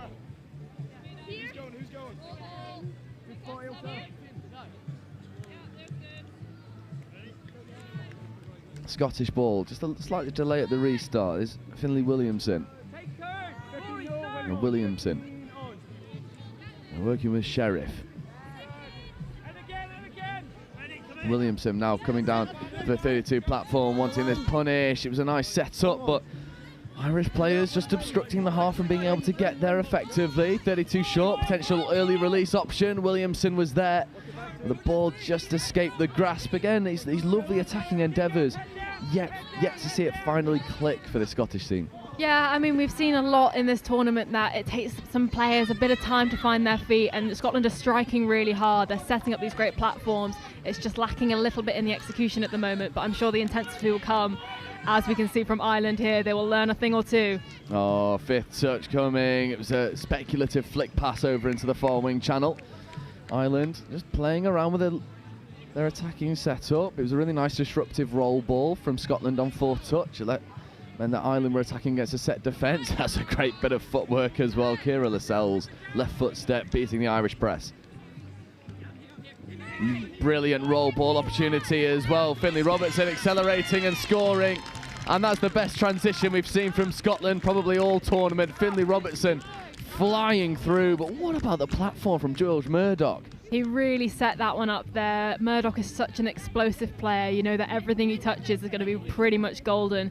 So he gave Robertson a really good opportunity just to find that gap, and find it he did. That was a stellar try, and exactly what Scotland needed at this point in the game. You're so right, exactly what Scotland needed. The tide was going against them. However, they've got to stop this terrifying prospect of Philip, John Finnan and Ben Harris. As Harris John Finnan driving, scoring. Again, he just doesn't look like he's trying that hard, but he has the magic touch when he needs it. John Finnan is fast becoming one of my favourite players to watch. He's just absolute dynamite, isn't he? He's just so, he's got such a low centre of gravity as he runs, and yet somehow so much speed from that, and he's just looking a bit unstoppable at the moment. Yeah, he's just so good, and it's what I really like about the John Finnan performance is it's so simple. It's simple touch, but he just does it so well, and all the angles, like hip angles and shoulder angles. Again, this is getting really noisy, and I'm sorry, but there's just little things like, you know, hip angles as you're escaping over that roll ball. It's all so important, and Finnan's he's got it down to a fine art at this stage. That was a really nice defensive read from Ireland there. They saw that sweeper coming and they shut accordingly. They absolutely did. And now, last touch, Scotland just trying to kill this in a good area. Sheriff having a little bit of a bounce, nothing doing on this occasion. And Scotland, again, using their sets really wisely, killing the ball in the right areas. It's a really interesting thing, isn't it? You almost want to save that really dynamic strike dump for fifth rather than fourth, so you're not then scrambling on fifth. It's a really nitpicky point, but I think it might help the Scottish side a little bit. Yeah, this is something we've seen from them before, and don't seem to be quite clicking that it's not really working, but Ireland are definitely using this. What hands. This is horrible from Tanner and Summerbell. The extra pass has to go, and it'll be a walk-in in the corner. That is a superb team score. Amelie Birrell finishes off a wonderful score off the back of the transition. Fifth touch, bang on the Scottish 10-metre line. You thought they'd run out of space, run out of ideas. And the Ireland say, no, we haven't. Easy score. You don't get much better than that, do you? Every player on that field touched the ball at some point. They went from wing to wing. Completely successful, found the overlap, and we're another Ireland score up. Scotland hoping to respond here. Murdoch taking the ball at some pace in this drive. A little bit of hesitation from the half there. Scotland will need to be really fine knit here. It's a little bit of a muddled setup there, but here's Finlay Robertson. Robertson platforming here, 32 short, nice arcing run. There is Robertson looking to create another moment of magic using the footwork, but that's fifth touch. And now Scotland attacking as a set defence, no touches left, looking to kill it in the corner, but Finnan couldn't really help himself. There'll be a fresh set of 6 here for Scotland. It's a really tough thing to be part of this Scottish squad at the minute because you've got so much relentless defence coming at you. You don't even have time to think about what you want to do. You just have to be so well drilled, as this Ireland squad are. So just slowing it down there, Murdoch, is probably the right option because it's very easy to panic here. Yeah, just take the sting out of the Irish press as well. Give yourself opportunities. Murdoch sweeping, Robertson picking against the grain, escaping into the in-goal area, connecting with the wing almost. Great option, not quite executed to the same level of the imagination. But again, Finlay Robertson feels like he's really stepping up to be accounted for in this game so far. Yeah, 100%. Just a little bit too much poke on that pass there. I think he got a bit excited, a little bit ahead of himself, but it's definitely great potential. Nonchalant pod is going coast to coast, underhand pass, brother to brother. As easy as you like, as calm as you like. Beautiful score from Ireland. Yeah, the Irish ability to turn defence into attack at the drop of a hat just really catches the Scotland side off guard a little bit. And look at that, just a little underhand disguise pass, and then Philip Finnan has absolute gas and burns through the hole. Easy score in the end for Philip Finnan, but yeah, Scotland may be guilty of just losing their steely concentration that we've seen, and the Finnan brothers unpick them. Splitter platform here for Scotland, big dummy. Flick touch was made. It's good work from Finn standing. There's Robbie Reid positioning into this link channel now. Reid and having a go down the short side, but that brings up the fifth. It's a good example of what we were saying about the Scottish line attack. You know, they're sort of restricted to scraps a little bit because the timing on the strike dump is just a few percentages away from being really, really, really good, and it's using that touch count as effectively as Ireland are, really. Yeah, they've got everything it takes to be just as successful as this Irish squad. But I think, in all honesty, they're spending so much time defending. They get a little bit excited when they're at that attacking line and just have the propensity to rush things a little bit. Yeah, really well put. Niamh Somerville getting involved, orchestrating this subset. What about this fifth touch platform? Right foot step, carving holes, escaping into the in-goal area. He's looking for some support. And he finds it, but Black sticks to him like glue. That was fantastic mirror defence from Scotland there. They did really well to ignore that scooping player and stick to their own man, and it really worked out for them. I mean, that fifth touch platform there for Luke Tanner was just phenomenal, brilliantly executed, dynamic roll ball, perfect strike dump. And if you want to learn how to set up a fifth touch platform, well, you've just had a golden example. Yeah, this could be the perfect match for Scotland, actually, because they're going to learn so much from this, especially when they watch this back and they'll be able to see it in perfect detail. Yeah, I completely agree, because they are just a few percentages away from carving this deficit all the way down. Somerville platforming, just having to come back and take the touch. There's more opportunities here for Tanner.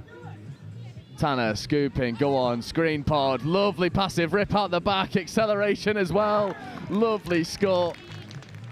Oh, I mean, you're a simple girl who loves a dummy. I'm a simple boy who loves a screen, and screen pod have got it down to an art. Yeah, that was beautiful. It was really unlucky for Scotland there. I was just looking at what defensive patterns they're using, and they were very much going for pocket defence, which was good because it put a lot of pressure on that scooping player to dish off that pass. But unfortunately, the Irish are just a little bit too good, and they don't even care if there's any pressure. That pass will fly. Oh, screen is so good. I'm going to come Big fan, are you? I'm going to come across all nerdy in a minute, and maybe we'll talk about it a little bit In a at minute, half time. huh? But I love a screen. It's so old school. I just think it's brilliant to see it coming back. And Ireland firmly in the driver's seat in this first half, 7-1 over Scotland. And Scotland be looking to start just create some inroads. That pass to Finlay Robinson just a little bit too low. That's unlucky. There were some really nice yards made by Lascelles there on that sweeper. Managed to get her team really far up the line, but unlucky turnover. Yeah, lovely soft shoulder roll ball, and Philip Finnan is looking to have a go around the outside again, just puts the brakes on, avoids the touch, not once but twice. Matador movement from Philip Finnan. Kira Lascelles says, no, I did get the touch. We're gonna stop that footwork at source. Will he pick up this subset? Just losing a little bit of momentum. John Finnan trying to escape the press of Murdoch. This is looking much better from Scotland defensively. They're working as one and they're shutting down these options, as we see there. They'll take a lot from that as they turn this into an attacking set. Oh, it's lovely endeavour, and to be perfectly honest, whatever John Finnan can do, he can do no wrong in my eyes. He's already, produced some magic moments for this Irish mixed 20 side. I think that hand gesture was hard touch, I believe. Perhaps, yeah. Could have been a slap touch, to be perfectly honest. It was, but whatever it is, it's a fresh set of 6 here for Scotland in this Irish pod, who's been on for maybe longer than they would have liked. I've got some fair defensive work. Reid positioning himself into this link channel. There's Black working alongside Harper. As Harper enacting half, Reid sweeping round, accelerating, dishing over. That ball just falls to the floor, but another penalty, this time for offside. That's very lucky for Scotland there. They're really going to want to get the timing right on this and just not rush this set.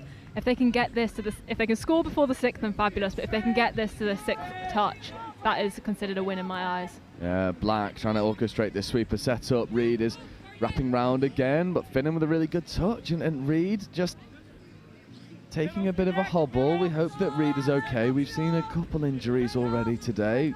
We want to avoid as many as humanly possible. Black picking. Reid was fine moving there. Short side quickie. Black picking up against the grain. Robbie Reid potentially looking to drive through a hole. Harris with a really nice diving touch, putting his body on the line for his team. The ball bobbles all the way down the hill.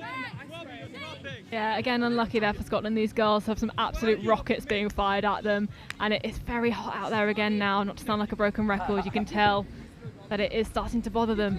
Oh, it is absolutely baking. There is a little breeze that appears every now and again, but nowhere near as consistently as anyone currently here would like. Finnan with a really nice midfield drive, although stepping out of the field of play, John Finnan was adjudged to do so. So another attacking opportunity here for Scotland.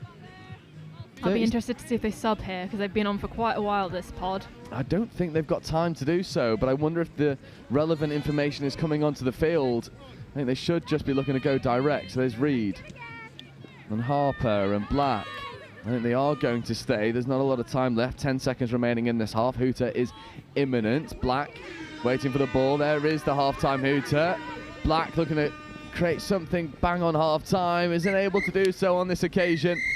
Halftime, Ireland 7, Scotland 1. This is a comprehensive performance from Ireland, isn't it? It really is. They've put together their best team for this, and you can tell it's absolutely textbook stuff that we're seeing. And Scotland shouldn't be downhearted. You know, there was so much possession in the end of that first half that they really took a lot of control. So they can take a lot from this and already started learning from the Irish squad. So I'm interested to see how they perform in the second half here. It's focusing on your controllables, isn't it? Seeing where that gets you. At the half, Ireland 7, Scotland 1.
So welcome back. Second half underway. Ireland firmly in the driver's seat. 7 tries to 1. Here's another look at the screen pod. Lovely acceleration. A lovely score. Ireland open the scoring in the same way they left off the second half. Ripping screen, passive line out the back. Very quickly became 8-1. I mean, everything about that was completely flawless, wasn't it? The speed, the handling skills, the passing, spotting those gaps. It just doesn't get much better than that. It really doesn't, and it's, do you know what? It's such a creative way to use the speed in your pod. You know, you give the gas man an extra few yards to work with. You give him a nice arcing run out the back, and then he's got the time and space to go and utilise that, you know, that speed that he's got. I think it's such a brilliant weapon that Ireland use so well. And now Scotland will be looking to just start to chip away at this deficit and see what the next 20 minutes has in store for them. Sheriff, lovely late inside pass. John Finnan with a try-saving touch. It's looking really promising for Scotland, though. That was a lovely line from Williamson. Yeah, Finlay Williamson currently positioning with the ball.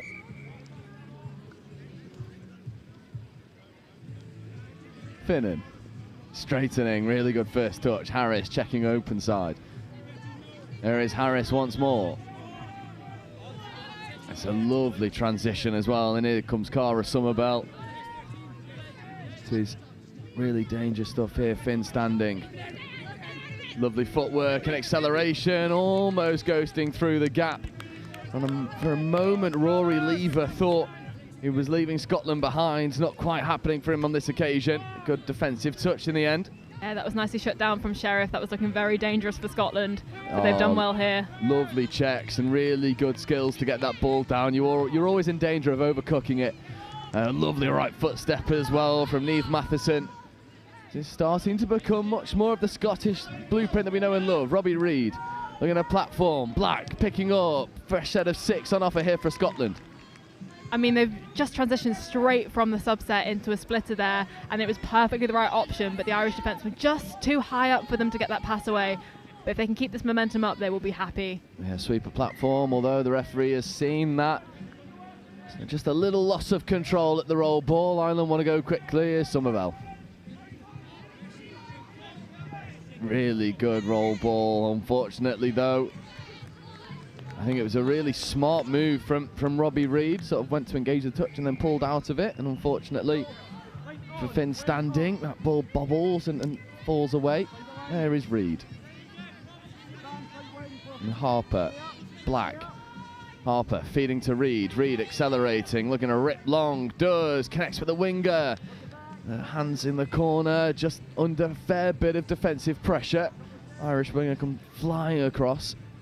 A lovely sweeper play from Scotland there, but it just came a little bit too early in their set. Again, we're saying they're putting a little bit too much in too soon, but the ball has been dropped in a really good position for Scotland. We have a slight injury on the pitch at the minute. Yeah, it's Isaac Young, who is part of Screen Pod. We don't want to see him go off injured. Although he's up and he's moving okay, and quite a smart play as well from Scotland, just to sub whilst there was a break in play. So they'll have a fresh set of 6 with fresh legs on against a tired Irish defence who've been on for probably longer than they would have liked to have been. It's Finlay Robertson. Although that's an off the mark penalty, and that's a little bit of a coach killer. Yeah, that's a tough call there. It was only marginal, but Ireland are definitely going to capitalise on this as they drive into the midfield. Yeah, I'll tell you what, the Summerbells have just gone through superb work in this transition, whether it's latching or driving. It was Niamh and now it's Cara. And I'm actually now just realising, I think it's just the 2 Summerbell sisters rotating in and out at link, or is there another one? I'm not too sure. We'll problem solve that one. Speaking of siblings, here's the Finnans. There's John Finnan strolling through, scoring. Easy money. Yeah, they're just a little bit too much for Scotland to handle at this point. I think they're going to throw everything they can at them, and this is maybe where Scotland start taking a few risks. They can afford to, and they are great at jouer, this Scottish side, so it would be really nice to see some of that come into play here. Yeah, I think they might need it, because at the moment The Finnan brothers combined with Ben Harris just have a little bit too much, and I believe I am right. It is just the two Somerville sisters rotating in at link, which is wild because it does not seem like it. It seems like there's 3 of them. The fitness is incredible, and the ability to still go through all of this really tough work that female links are often asked to do, and yet there's no errors in their game as Ireland look to run an away set. The ball's tucked under one wing, and he's going to go all the way. Daniel Morahan flies round the outside, finishes, extends Ireland's lead once more. We're now into double digits for Ireland, and that was the one that the sub-box got the most up for. They just have such a good ability to read what's in front of them. They could have easily just gone for a safe subset there, but they saw a slight gap was on as Scotland were expecting that sub, and they utilised it. I love the confidence to go and pull that off, and then the decision making and the ability to then back it up as well. So much to like about this Irish mixed 20s team. There's so much to like about the Scottish mixed 20s team as well. Lovely splitter play.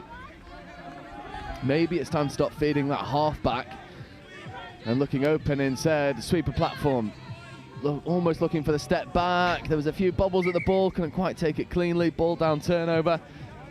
It's unfortunate for Scotland, but Ireland defensively really sound. Yeah, it is unfortunate for them. I think they should trust in their abilities a little bit more because they are more than capable to pick up on that snapback, as you say, and that would put Ireland in some danger, get them running. I think Scotland's best defence here is just to wear them down a little bit. Agreed. There's Niamh replacing Cara. There's Somerville in this female link. There's John Finnan, in fact Philip Finnan accelerating, trying to take Owen Black out wide, but Black had just hit onside. It's much better transition defence there from Scotland, not double committing into touches, which is something that is you're more susceptible to do it when you feel like you're under stress and strain, and I'm sure Scotland are feeling the stress that Ireland are putting them under.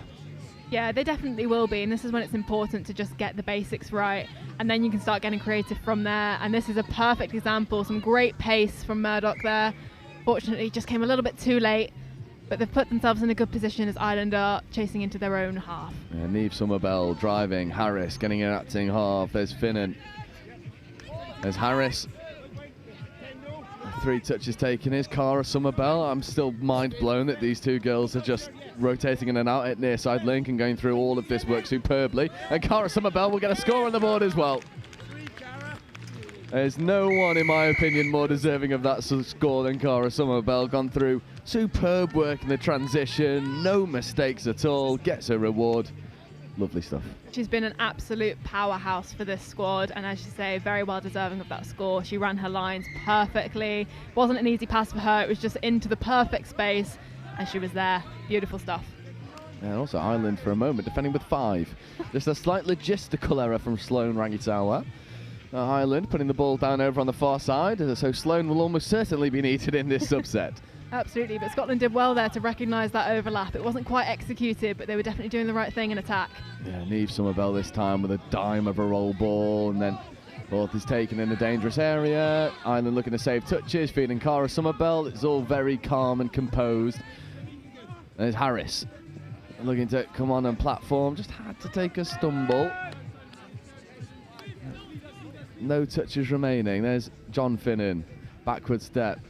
Philip Finnan wrapping round the back. The Finnan brothers going from side to side and then back to front, and then all of a sudden Philip Finnan tries to shift through the gears, and that's really well defended. Yeah, Scotland did a fantastic job there of just pushing that Ireland attack backwards, so they're basically into their half now as they start this set of 6. And a hint of an away set here from Scotland, but the Irish midfield press is so impressive. There's not a lot of room for Michael Sheriff to work within, but that one is given hard, so fresh set of 6 here for Scotland. They're handling this very well under pressure, Scotland. Ireland are throwing a lot at them here, but they're doing really well to keep up with it. Yeah, Sheriff picking up against the grain, looking to connect with the wing, and that's caught. And that'll be half court. And Sheriff just taking a little bit of a tumble. There was an exchange of handshakes there as he walked past John Finnan. What's really lovely is that all of these games have been played with fierce competitiveness, but also played in the right spirit. That's a really important thing. As Sloane Rangitawa takes the touch, there's Somerville.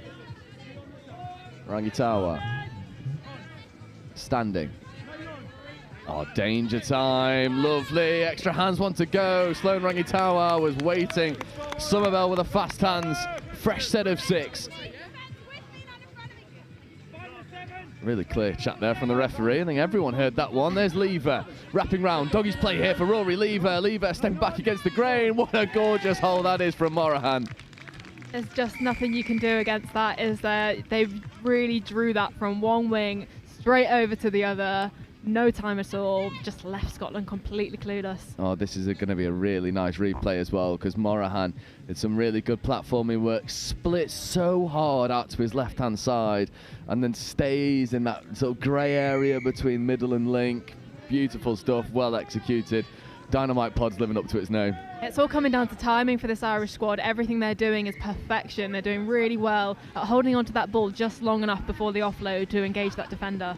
Yeah, now we've got Pod with 2/3 of screen Pod. There's Luke Tanner working with Noah O'Neill. I think that's both Somerville sisters on the field at once. And you've got Cara on this near side. I can't quite get the number of the far side. It might be Neve. And quickie setups. Tanner picking against the grain. Baton pass. Almost connected. Devitt O'Byrne almost coming up with a moment of magic. That was a very optimistic tap, but I really like her thinking behind that. If that had been executed, I might as well just leave. Yeah, that was absolutely stunning. Devitt O'Byrne almost diving into her box of tricks.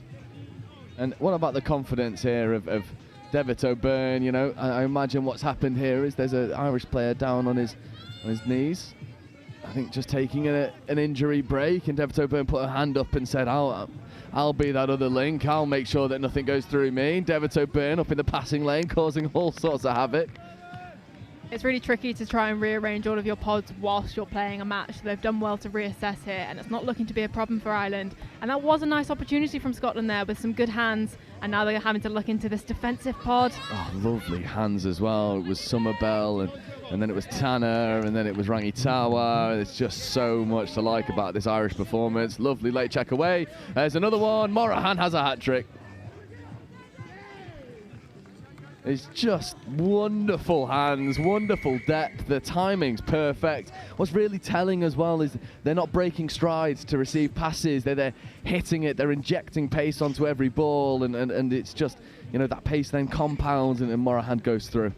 All it takes is that nanosecond to look up and see a scattered Scottish defence, and they know they're in. It's just spotting these opportunities, and that does come with experience. These guys have played with each other a hell of a lot, so they will know how each other play, and they can just do that without even having to think. Absolutely. This is a textbook performance. I thought we had one of the most comprehensive performances in our game just prior. However, Ireland Mixed 20s are making a really good case that title should go to them. Very little mistakes. I think there was only 2 that I could possibly think of, really, and that is nitpicky to say the least. This performance has been world class as Scotland look to go through, and they do. Scotland get their second on the board, and it's celebrated in the sub box. The Scottish fans are happy. Lovely slick hands over on that short side. Yeah, that was brilliant from Scotland. They were trying to beat Ireland at their own game, just with those basics, getting those quick passes off, and a fantastic execution. Really nicely done. Yeah, really nicely done indeed. And now Ireland come back.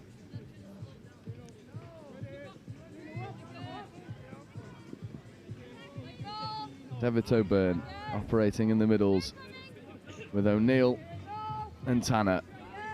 There's Devitt O'Byrne. Tanner orchestrating. 32 scoop here for Tanner. Screen pod to Somerville. Oh my word, that's the best one in the bunch. What a finish, what a score.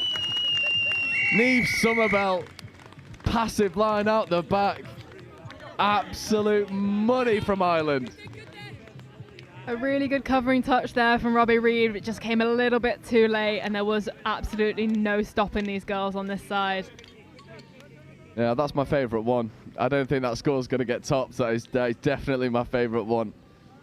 At least of day 2 for certain. Absolutely phenomenal stuff from this Irish team. They've just gone strength to strength. They've no errors. That's a roll ball error from Scotland, unfortunately. And with 5 minutes left to go, I mean, Ireland are just cruising, aren't they? Yeah, you can tell they're having fun with this now. They're really enjoying themselves and getting a bit creative with what they can present, which is fantastic for us. There's the Finnan brothers, stitched together by Ben Harris. There is Harris, John Finnan caught. John Finnan, open side quickie here for John Finnan. Harris feeding, Finnan ripping into the corner. And it's a very rare mistake from John Finnan, because I don't think that one needed to be fired at 1,000 miles an hour. Yeah, I think the excitement got the better of him there. And we have to fetch the ball from the trenches of the side of the pitch here.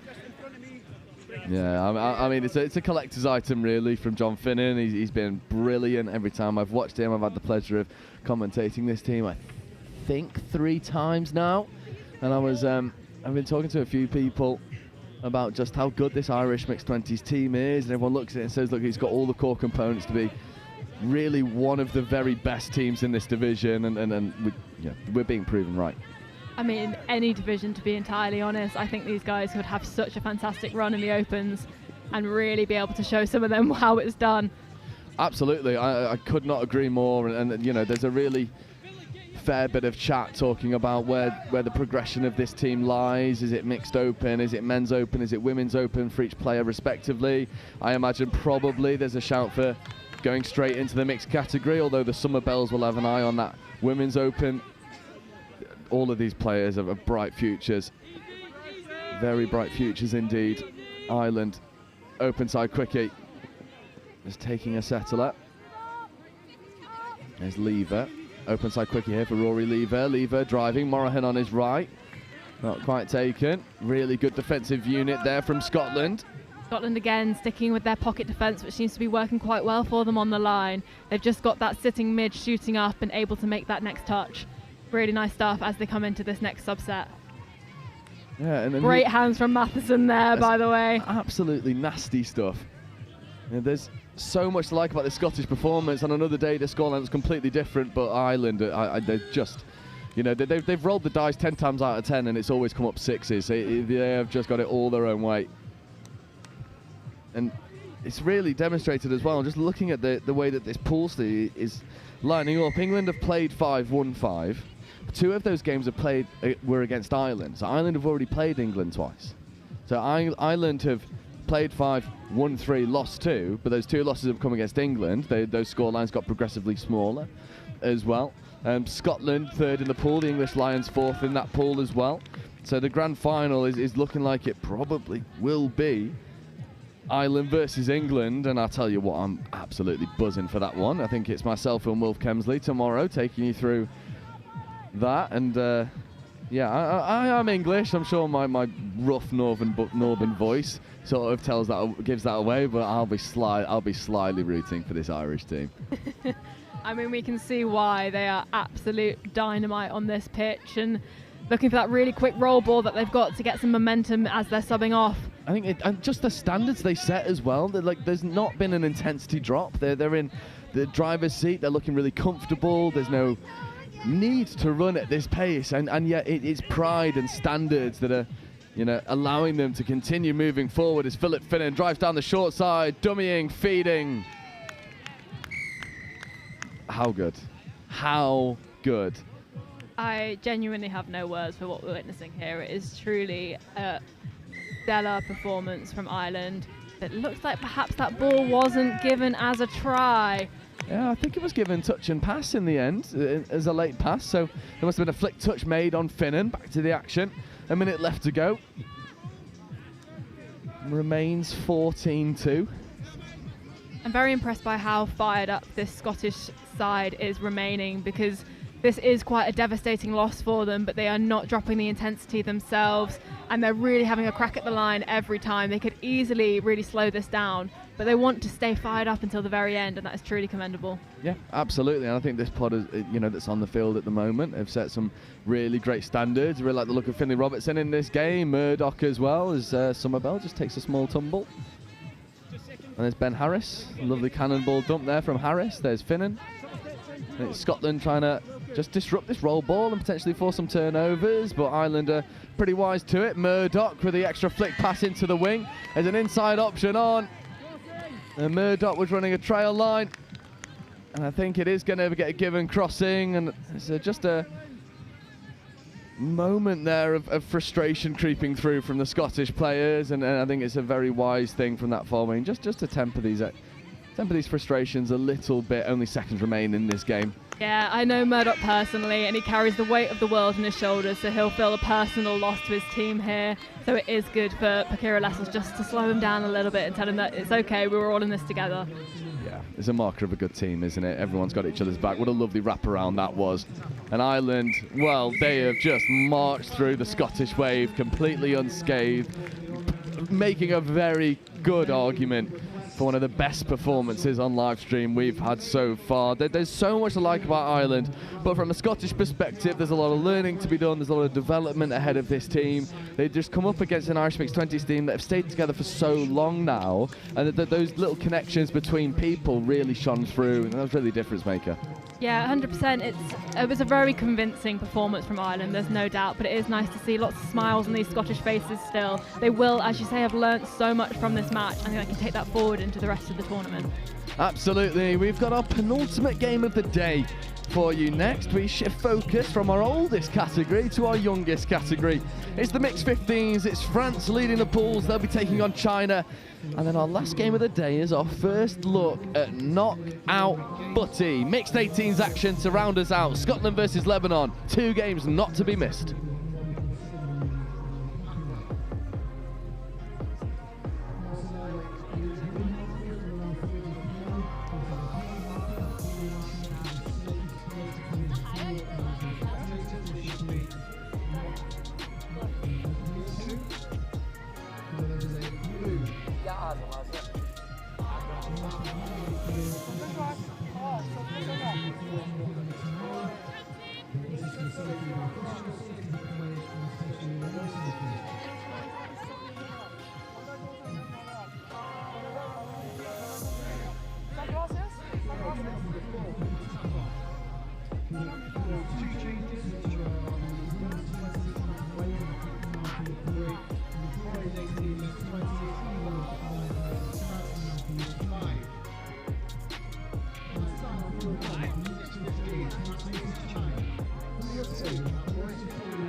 If you haven't already, items available on the white tent. Manager, items available.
So, welcome back to our penultimate game of the day. France versus China in the mixed 15s. It's the leaders, France, firmly in the driver's seat in the pool stages. England hot on their tails, although England falling foul to this extremely dynamic French side.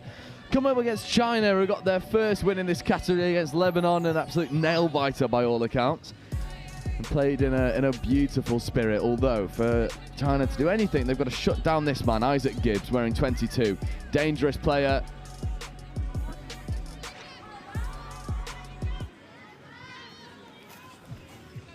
Gibbs. And Klenet. Good defensive set early there from China. That was all really well read by the Chinese defence. They just didn't let France squeak through. And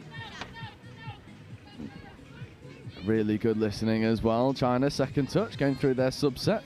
We had the pleasure of calling one of the early games, China Mixed Open versus Scotland Mixed Open, on the pitch 2 yesterday morning. China put a really good account of themselves out there. There's Caden Anderson wearing 16 trying to get involved. The thing I really love about this Chinese side is how controlled they are. They know their structures and they will run them really hard, and you see very few handling errors from this Chinese side. And also I've got to say as well, I mean, shout out Ireland, hooking me up with a little bit of Irish stash. I've got to thank the Emerald Isle boys for doing that for me. But what about the China kit? This kit is absolutely gorgeous. They've certainly shown up in style, haven't they? They absolutely have. Just the ribbons of gold showing what they're going for here. It's really lovely to see. Open side quickie here for France. Long ball option taken so well in the corner. And there's your opening score for France. Lovely long ball put on a plate from Tanyo Mutri Wenglo. And executed in the corner superbly. I want to say it was number 20, Kali Maratis, with another score. The Maratis sisters doing ever so well in this competition, both in the mixed 15s and the girls 18s respectively. And France with the opening score 2.5 minutes in. Fantastic finishing dive there, really nice execution. And I just love when a dive isn't necessary, but they go for it anyway, have that Superman moment. It's muscle memory It really at is. this stage. It's just pure muscle memory. And there you are, just practicing for more tighter finishes. Lovely sweeper setup here from China. Driving hard, lovely step back option. Potential 3-on-2 for a moment. Great footwork on offer. It's number 15, Bao Sen Zheng. This is the kind of pressure that China are going to want to be putting on France early here. It's really nice to show that they're not a side to be messed with, and they will put up some kind of a fight here. Oh, great line speed from China, but great foot speed through the roll ball from France. That was Frantzakakis. Lovely latching play as well this time. Nael Boutaleb. And now fifth touch coming in an extremely dangerous area. Lovely hammer play. Isaac Gibbs driving, diving, scoring. Phenomenal player is Isaac Gibbs, and they're happy with their results. Yeah, really lovely. Just spotting that player wasn't quite going to get back on side, going for that dive and beating them to it. Really nice. Sometimes it's all you need to do. Good heads-up recognition and brilliant execution as well. Gibbs with France's second score. And sometimes it's just simple stuff sometimes. And, I mean, we were singing the praises of the Finnan brothers in the game prior. Simple setups, run expertly well. Gibbs, I feel, is sort of cut from the same cloth. As we see China look to just accelerate all the way around the outside. He was walking the touchline like a tightrope, but unfortunately, Manon Becker was marshalling the space well. Boya Huang will look to go again. Unfortunately, though, that one just dropping to floor. And Wang and Wei couldn't quite connect to keep that one in hand, and it'll be France turnover. That's really unfortunate for China there. They have some fantastic foot speed, and I think they will be meeting France like for like on that element, as we have a potential break down the wing, but nicely shut down by China there. It was. The midfield defence is looking relatively strong right now for China, but it's the line defence that is going to be crucial, such as the attacking prowess of France. Archevêque with a wonderful fifth touch platform. Lovely bit of footwork as well. That one will be given touch and pass though. Great line defence from China. Yeah, really nice realignment there. His hips were turned one way and he managed to take it back the other way to get that touch in. It's really clever play. And yeah, just a quick touch on this French team. The combination of middles of Guillaume Archevêque And Alexander Frantzakakis is just... I mean, I always love it when you've got a, quite a touch-coded player in terms of physique. So Frantzakakis is quite long, he's rangy, he's got really good reach and a great dive. And then Archevek is just this brilliant platforming half player who just allows Frantzakakis to do exactly what he wants to do in line attack. And it's a great combination, and they work so well together, especially when you put them with Vidal Maja lingering in this near link channel. There's Frantzakakis feeding Archevek. Archevek dropping a lovely pass off into the corner.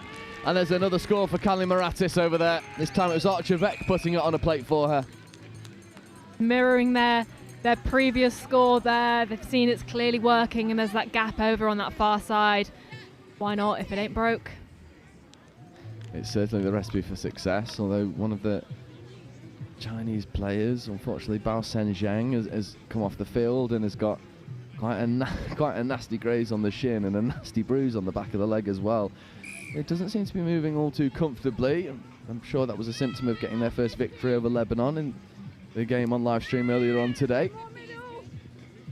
Good hands from Caden Anderson. There is Anderson, splitting hard to the right hand side, looking for a middle step up, lovely right foot step and then a left foot step. And Caden Anderson platforming well. There's Huang. Speculative effort from Wei.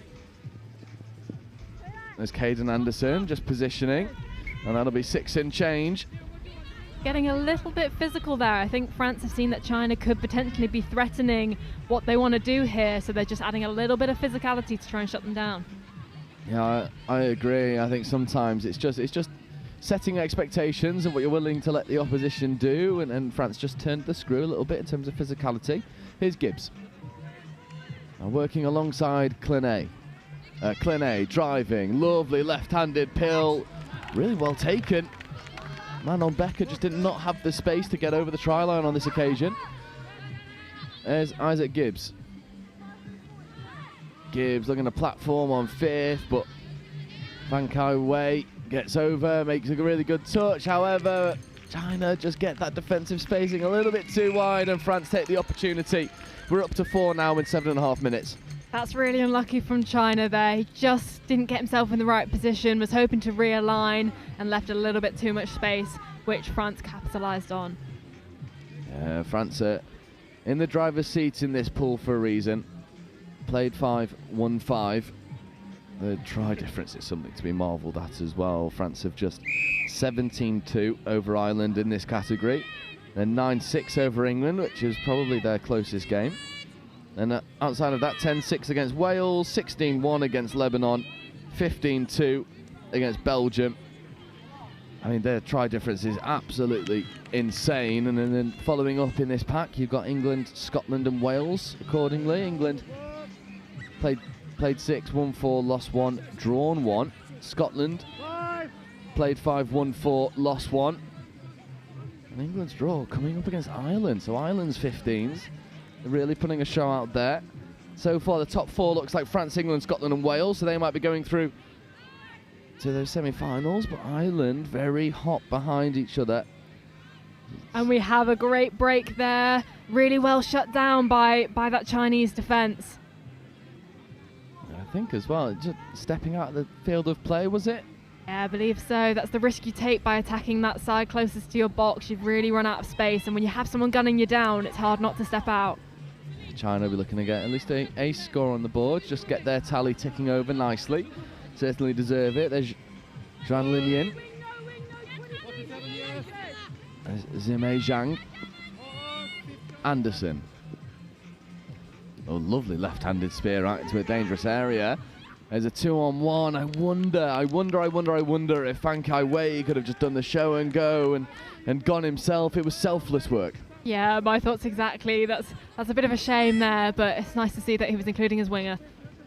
It was. And then I imagine they might watch this back and he might think, yeah. I was in there. Yeah, I was in there. I was waiting. Speaking of being in there, look at that for a transition play.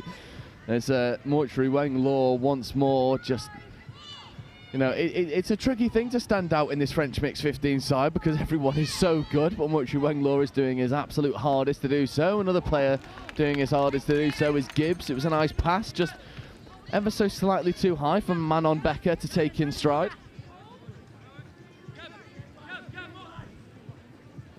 And Zhang.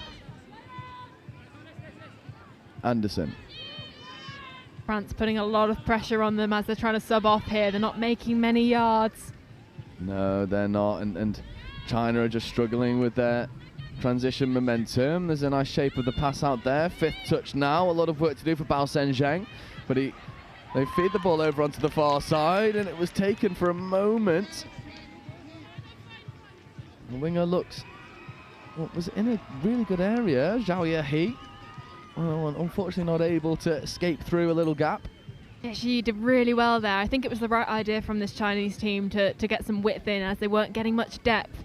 So really try and spread that French team out, which worked well for them. Yeah, and what an amazing thing to have a China team representing here in different categories. Mixed 15s is a category that's new here. And China showing that they've got the personnel to do it. A great defensive touch as well, celebrated by the Chinese middles and links. Still more scoring opportunities here though. There's Frantzakakis, they're going to go long, couldn't quite connect. That was a rather unsympathetic pass to Kali Moretis, but I'll tell you what, with the quality she's displayed on the far wing, you wouldn't put it out of sight for her to catch that and ground it. No, absolutely not. This is echoing what we saw in the previous game, isn't it? Just getting a little bit excited on that scoop through and putting too much poke on that pass.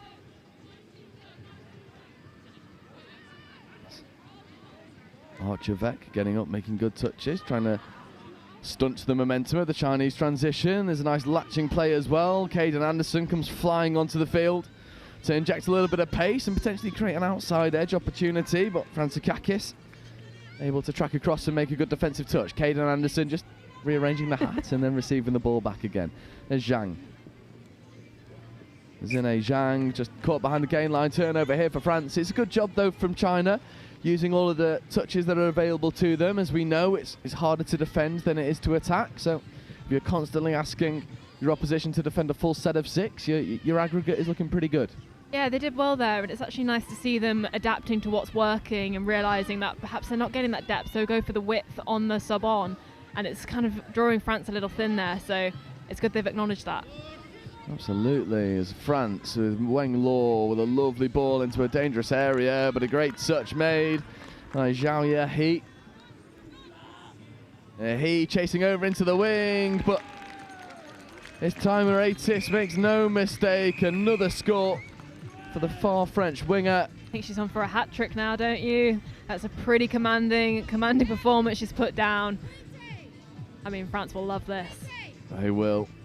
Moretis, just what's really nice as well. We've spoken a lot about wingers over the past day or two.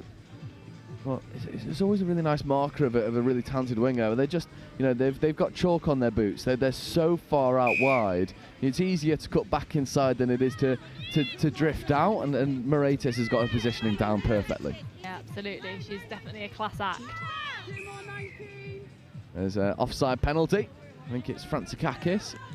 I heard 2 more 19. Very clear comms there from Crystal Ravenscroft.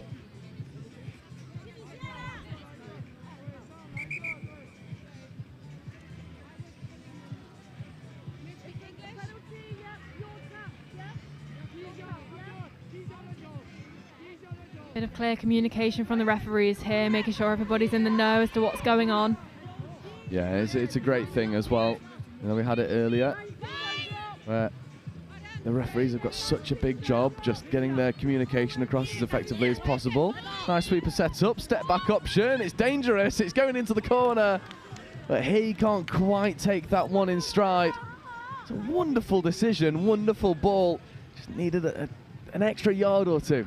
Yeah, it was really great to see from China there. They read exactly what France were displaying in front of them, and they really took advantage of it, and the option was absolutely there, and it shows us just what this side is capable of.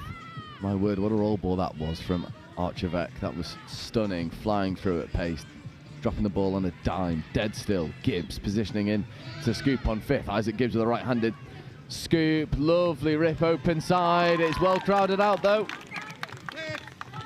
Yunji Chen with a defensive touch to stop the French attack. 5 minutes left to go in this half. France 5 to the good over China, but I mean, China putting a really good account of themselves out here.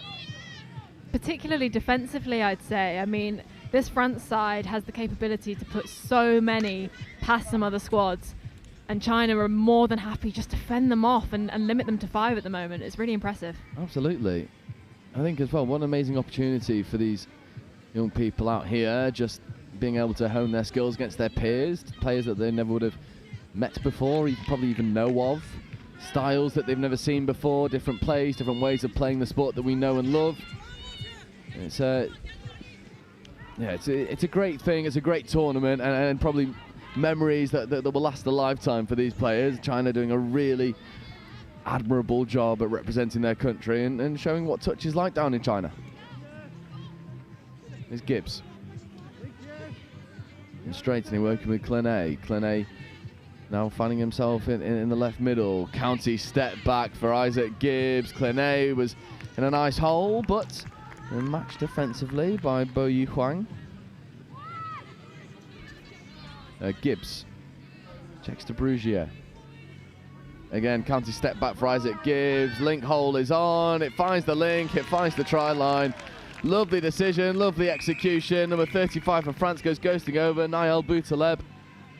Although I think there was a nasty player-on-player collision from China, and it seems to be quite a sore one. It puts a bit of a sour note on a very, very nice score from France. But again, we want to make sure that everyone goes home safe and sound with no long-lasting injuries, which is easier said than done. I know we've already seen quite a few injuries knocking around here, but goes off to plenty of applause from the French supporters at the bottom. It's a class touch, isn't it? Oh, it really is. I mean, that's tough to see when both your wing and your link are running towards the same hole, but it just shows how much they wanted it. You know, they had such pace to collide in that way, and it's fabulous to see he's okay. Absolutely is. Completely agree. And now, China. We're going to get a score on the board, a score that they're fully deserving of. There's Zhang Linyin near middle, avoiding the first touch. This is danger. Zhang Linyin gets the ball back, stepping. I'd love to see just, you know, one of those sort of textbook touch low dives. A really good opportunity for them to get in there. Not quite happening. Nice shape on the pass out to the wing. Good recycling. And Mo Liu. 6 and change. 2 minutes left to go. France look relatively comfortable, but China doing a good job at restricting them to really good scores. Yeah, they really are, and we have a bit of a break here, but a good covering touch. And I just want to commend China's far winger. I can't quite catch her number. It is Zhao Yehi, number 4. Yeah, she has been absolutely fantastic in this entire match, and she's done really well. When the Chinese attack was a little bit bunched on this left side, she kept her width and was ready to go straight into defence.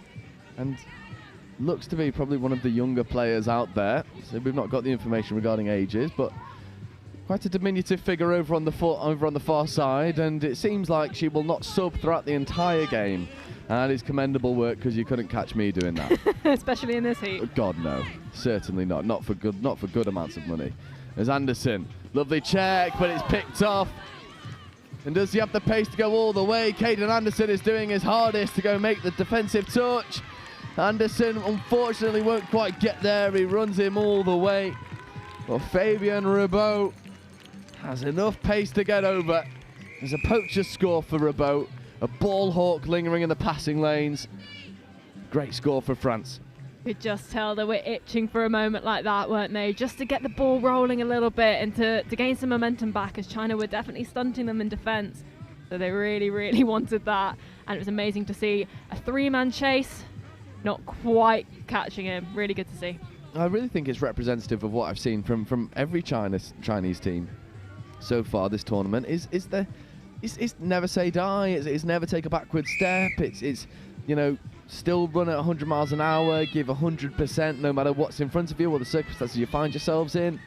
And it's the right mentality, isn't it, to then grow the sport and create lifelong athletes if you're able to instill such pride and passion in young players. They've just got such tenacity as a squad, and you can tell it's not every man for themselves. They're all such a unit, and they're all in this together, and it's really, really good to see how much they're enjoying it. And the other thing to note as well is they are maybe one accurate pass away from getting over the try line consistently. He over on that far side in the wing channel, she's in loads of space. She's got a great width. We've seen the hands on display as well. There's scoring opportunities out there for her. As of right now, China haven't been able to find that cutting pass through the French defence. Half time here in our penultimate game. France 7, China 0.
20 minutes left to go in this mixed 15s game. France firmly in the driver's seat, but as you've just seen on your screen, China with passion in abundance will not stop running, and I imagine if a China score goes over, I'm going to have to take my headset off to really soak in the atmosphere, because it will be an almighty roar coming from the coaches, although there's a nasty tumble. I thought for a moment, my heart was in my mouth, I thought for a moment he was holding his knee, and we just no more knee injuries, please. But it seems to be just a bruising fall. Not sure, he's got some strapping on his knee already. Not the start that China are going to want, unfortunately.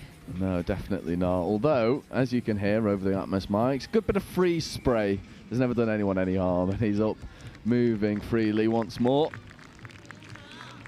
The last thing anyone wants is knee injuries. We've already seen a fair few.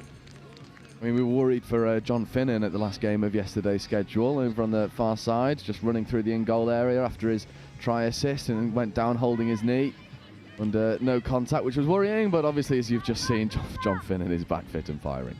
As he, unfortunately, can't quite take that ball. It's loss of control, a couple different turnovers back-to-back, and then Archevêque goes on a marauding run down that far side, and France are back off to the races.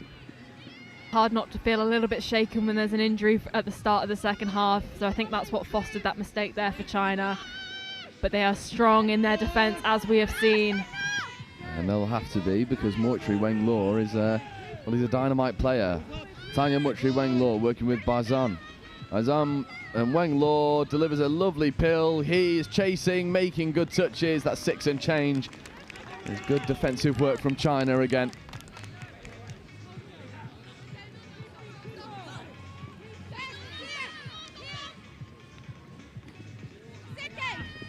Second touch here.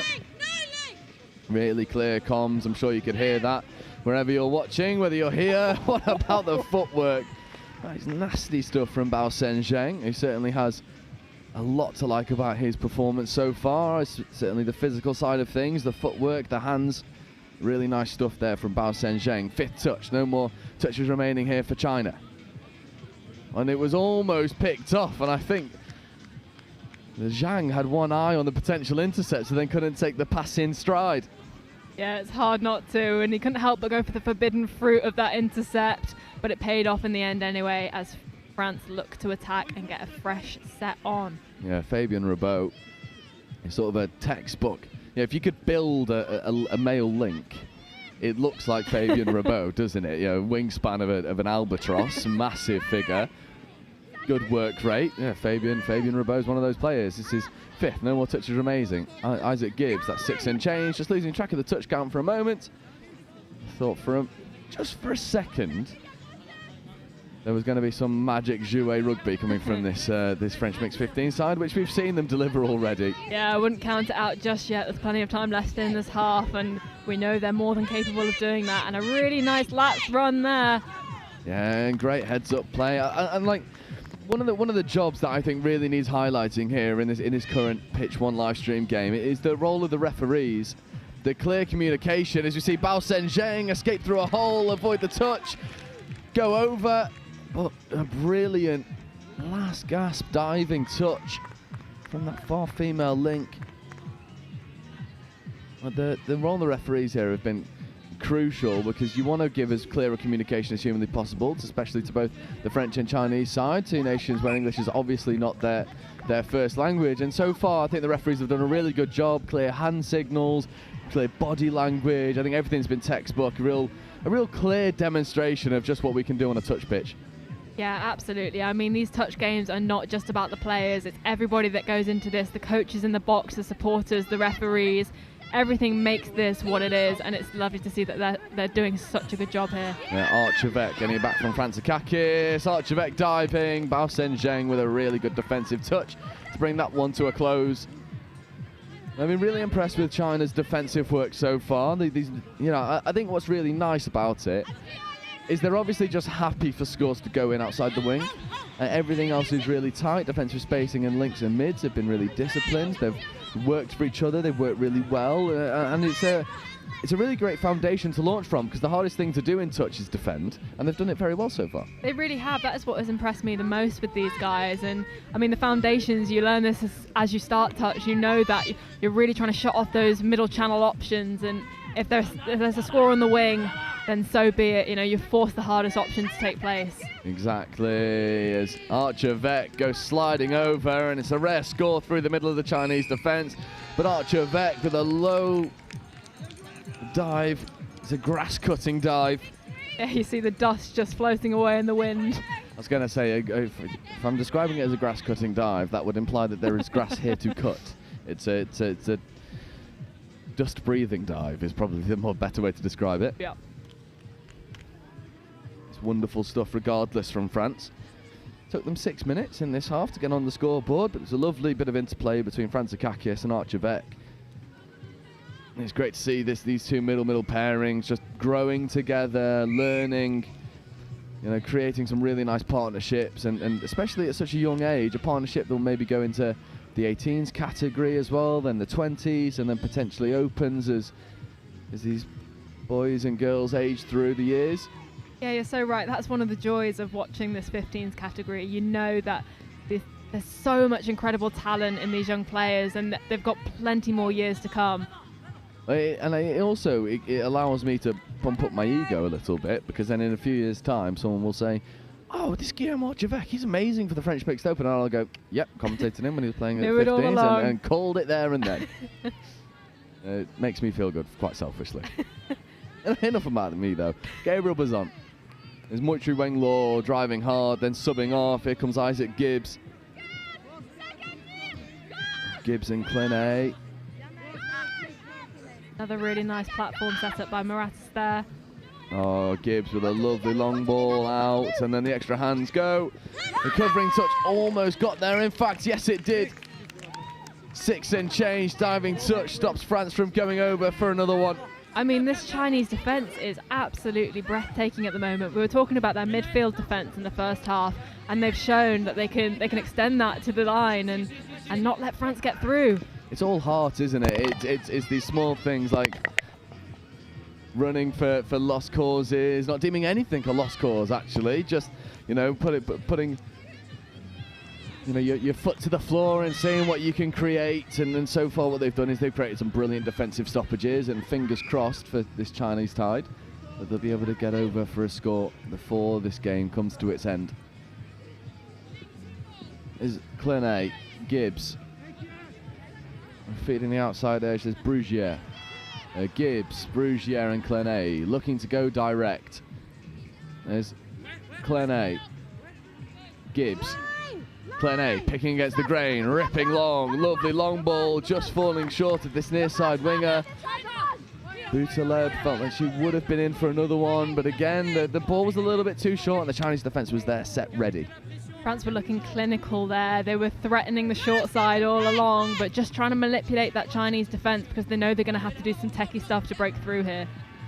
Absolutely, and what I really like as well about the Chinese performance is how positive this sub-box is, how positive everything looks, and you know, the fact that they're not willing to compromise their structure. They're not worried about, you know, doing something off the cuff or something that's not really in their DNA. Everything is really well drilled. They've got very nice structure. They're working together expertly, and so far, you know, there'll be good value for their score when they get it. And for me, it's probably a case of when and not if. Gibbs. Late check away, great drive. Isaac Gibbs waiting. There's ball back, but there's a bubbly roll ball that gives a midfield opportunity for China. 10 minutes to go. China just need a little bit of go forward. Looks like they might come for a subset. There is so much control in these roll balls on this subset. That's a good touch and great roll ball. Subset looks good. Unfortunately, though, Zine Zhang. We can blame the wind for that one. The wind's just picked up here. It has, and it's causing havoc with all my team sheets. There's France, Gibbs. I think eventually Gibbs is going to sub off. It's a nice roll ball there, great subset, great platform for the oncoming danger pod of Weng Law and then Bazan. There's Weng Law up inside quickly. Oh, lovely step, lovely dive. Moichu Weng Law gets another one. That was really cheeky, just hinting at that check back, but deciding, actually, no, I think I can take a stab at this myself and going over. Fantastic to see. It is, and it's a young lad playing with bags of confidence. And we've seen him be part of this French mixed 15 side already. He is, well, he's unpicked plenty of defence. They're a really talented young player, and I think France probably know that they've got a bit of a gem.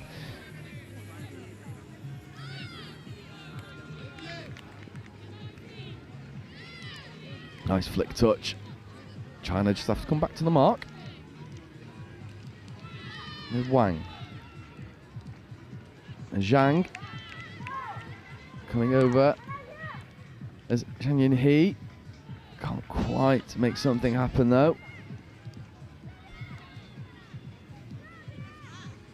And China doing a good job at moving the ball from left to right, trying to kill it in a good area of the pitch, but that last pass just a little bit inaccurate, allowing a somewhat uncontested turnover, and France can just get off the pitch. Feeling just a little bit like the Scotland mixed 20s side we've just seen. It's almost like they're going for that strike dump a little bit early and then losing out on the momentum that they could use to score. Absolutely. And Gibbs. Clenet. And Brugier come onto the field. Clenet platforming. Gibbs feeding Brugier. Brugier accelerates, dishes, but again, look at the Chinese defence. 3 defenders all crabbing across. Gibbs shows the big dummy. A great defensive touch. Almost was made, in fact. Instead, Gibbs gets over. France are firmly in double digits now. Great score from Isaac Gibbs. That was beautiful heads-up play from them there.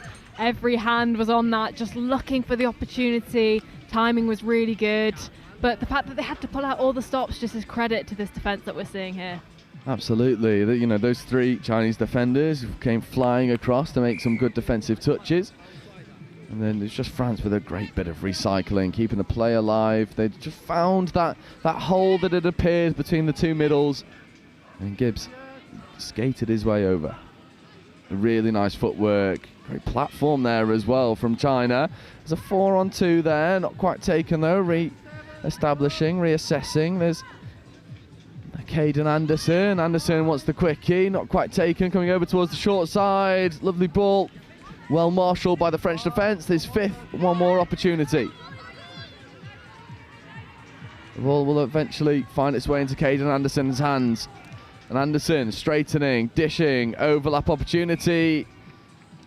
Unfortunately, Zhao Yehi couldn't quite take that one in, although it seems like there's going to be a penalty.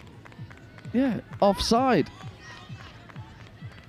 That looping play was something we saw a lot from China in their game against Lebanon earlier. I was wondering when we were going to see some of these wraps on the line, so it's nice to see they're starting to implement them here. Add a bit of deception to their line attack. Caden Anderson, open side quickie, gets the ball back.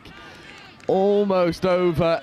How on earth did he hold on to that? That was beautiful. Yeah, especially when you've got Fabien Rabault almost standing on your fingers as you're trying to take it in. Caden Anderson, open side quickie again, this time moving towards the left-hand side. Good footwork from Caden Anderson. There's really good work as well from Fan Kai Wei. Anderson's half, there is Wei, now checking over into the link channel. Looking for a link step back. Anderson, I thought, was in a really nice area. That was a bit of a, you know, there's frustrations coming from not only the comms box, but also the sub box below us, because they know that this Chinese side is a couple accurate passes away from unpicking the French lock, especially considering that they're able to put in such a gutsy defensive display. They're chasing down breaking French players.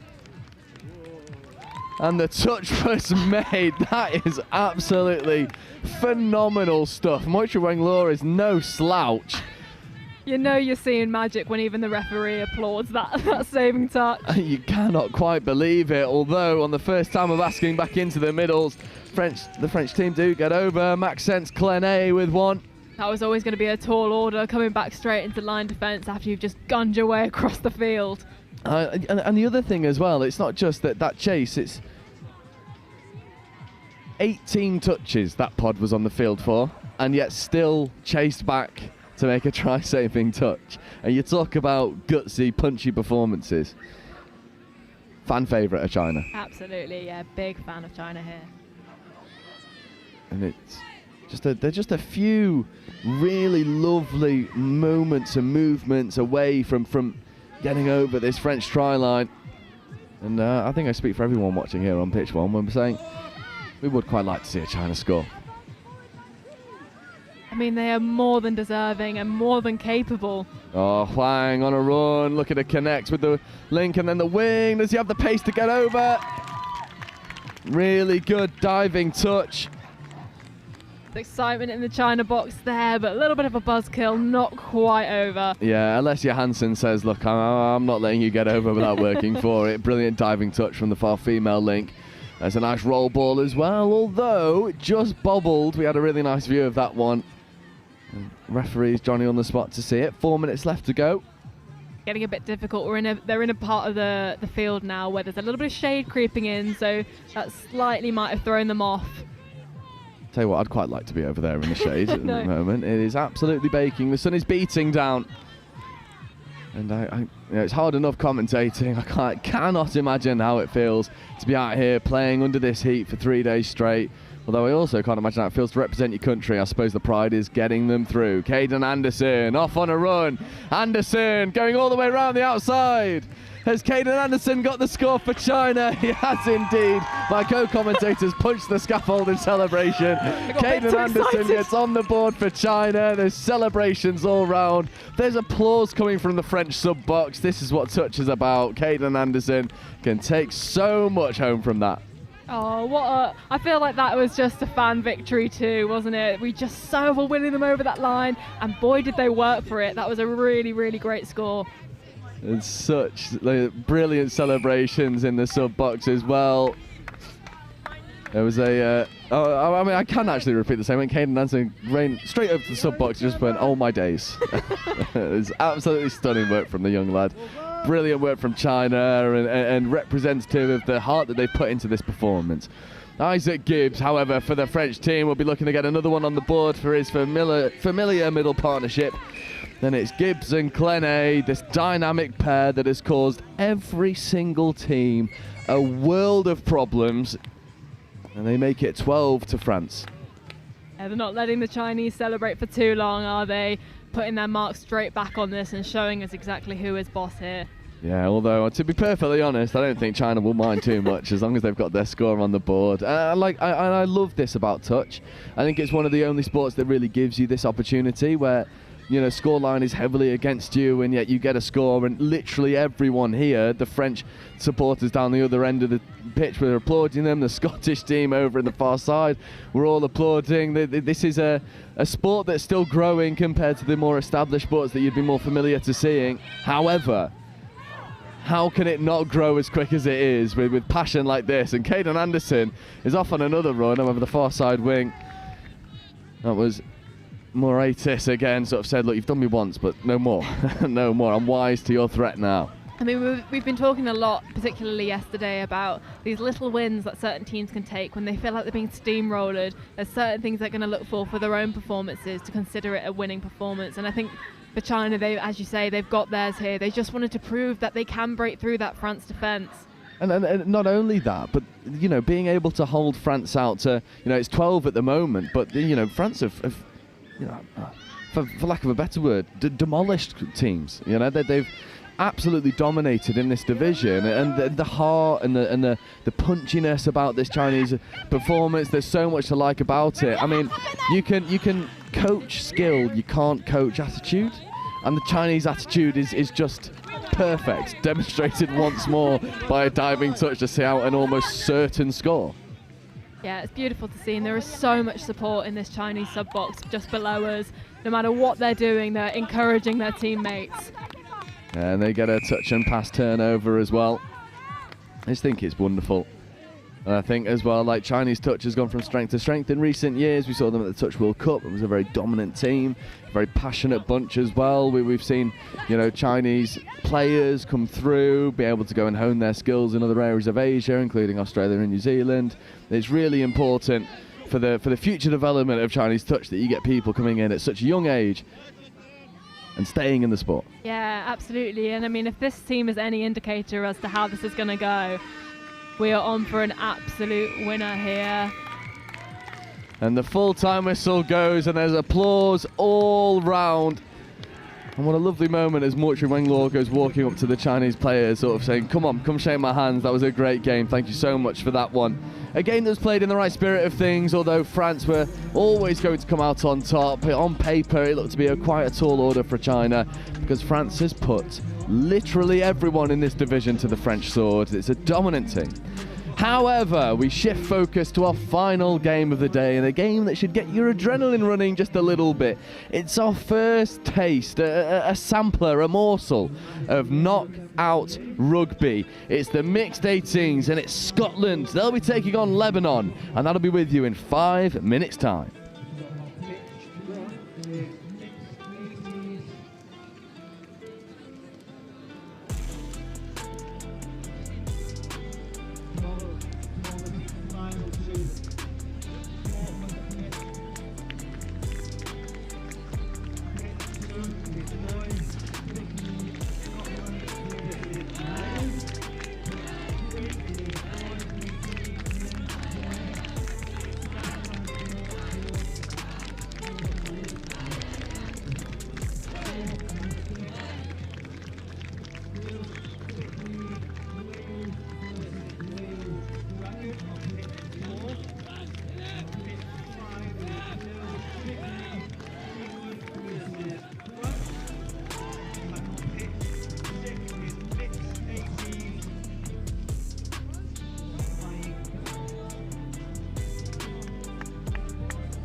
下来的时候是这样。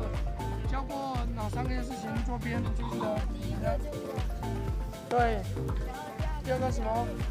对，那第3个什么？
So here we go, our final game of day 2, our first look at knockout rugby. Lebanon mixed 18s versus Scotland mixed 18s. The pleasure of commentating this Lebanon team earlier. You've got to keep an eye out for number 6, Karim Abu Jamra. Here is Abu Jamra. It always feels good when I'm proven right. And Karim Abu Jamra opens the scoring inside 20 seconds. Almost as if you willed him over the line there. That was just beautiful. He had his Moses moment. The seas parted for him, and he went straight on through. This is set to be an absolute firecracker. Yeah, I mean, I think both of these teams know as well. There's so much on the line here for either side. They need to. There's no second chances now. You put yourself in a good position to make semi-finals, but you've got opposition in front of you that will not say die. It's Birdie accelerating. There's nice optics about this attack here from Scotland. Lovely recycling into Rory Gordon. Gordon, Birdie, back to Gordon, not quite happening. That was a really nice setup though. They caused a lot of stress onto the Lebanese defence, but they just lost control of that ball at the final moments. They had such fire in that attacking set. They're really going to shake off what Lebanon have just done to them and try and come out fighting themselves, and that was definitely the way they want to do it. Absolutely, the Lebanese subset just becoming a little bit stuck in the mud for a very brief moment before it explodes back into life again. And here comes Carl Burberry. And Burberry, one of these dynamic ball players that this Lebanese team has. Saw them play that earlier on in the day, narrowly lost against Ireland. There's a lot to like about the performance though. As Lebanon find themselves now penned in defence. Dynamic Scottish transition. Renwick. With Connor. Now Renwick. Connor, 33 scoop, right foot step, tries to find the link hole, and they fly through. What a wonderful line carved off the ball, a ball placed on a dime for him. Scotland bring us back all square. Oh, what a perfect execution of play from Scotland there, off the transition. There was just no hesitation on that chop line. Absolutely stunning, and we are one apiece. Yeah, Benjamin Aston it was, scything through the Lebanese defence.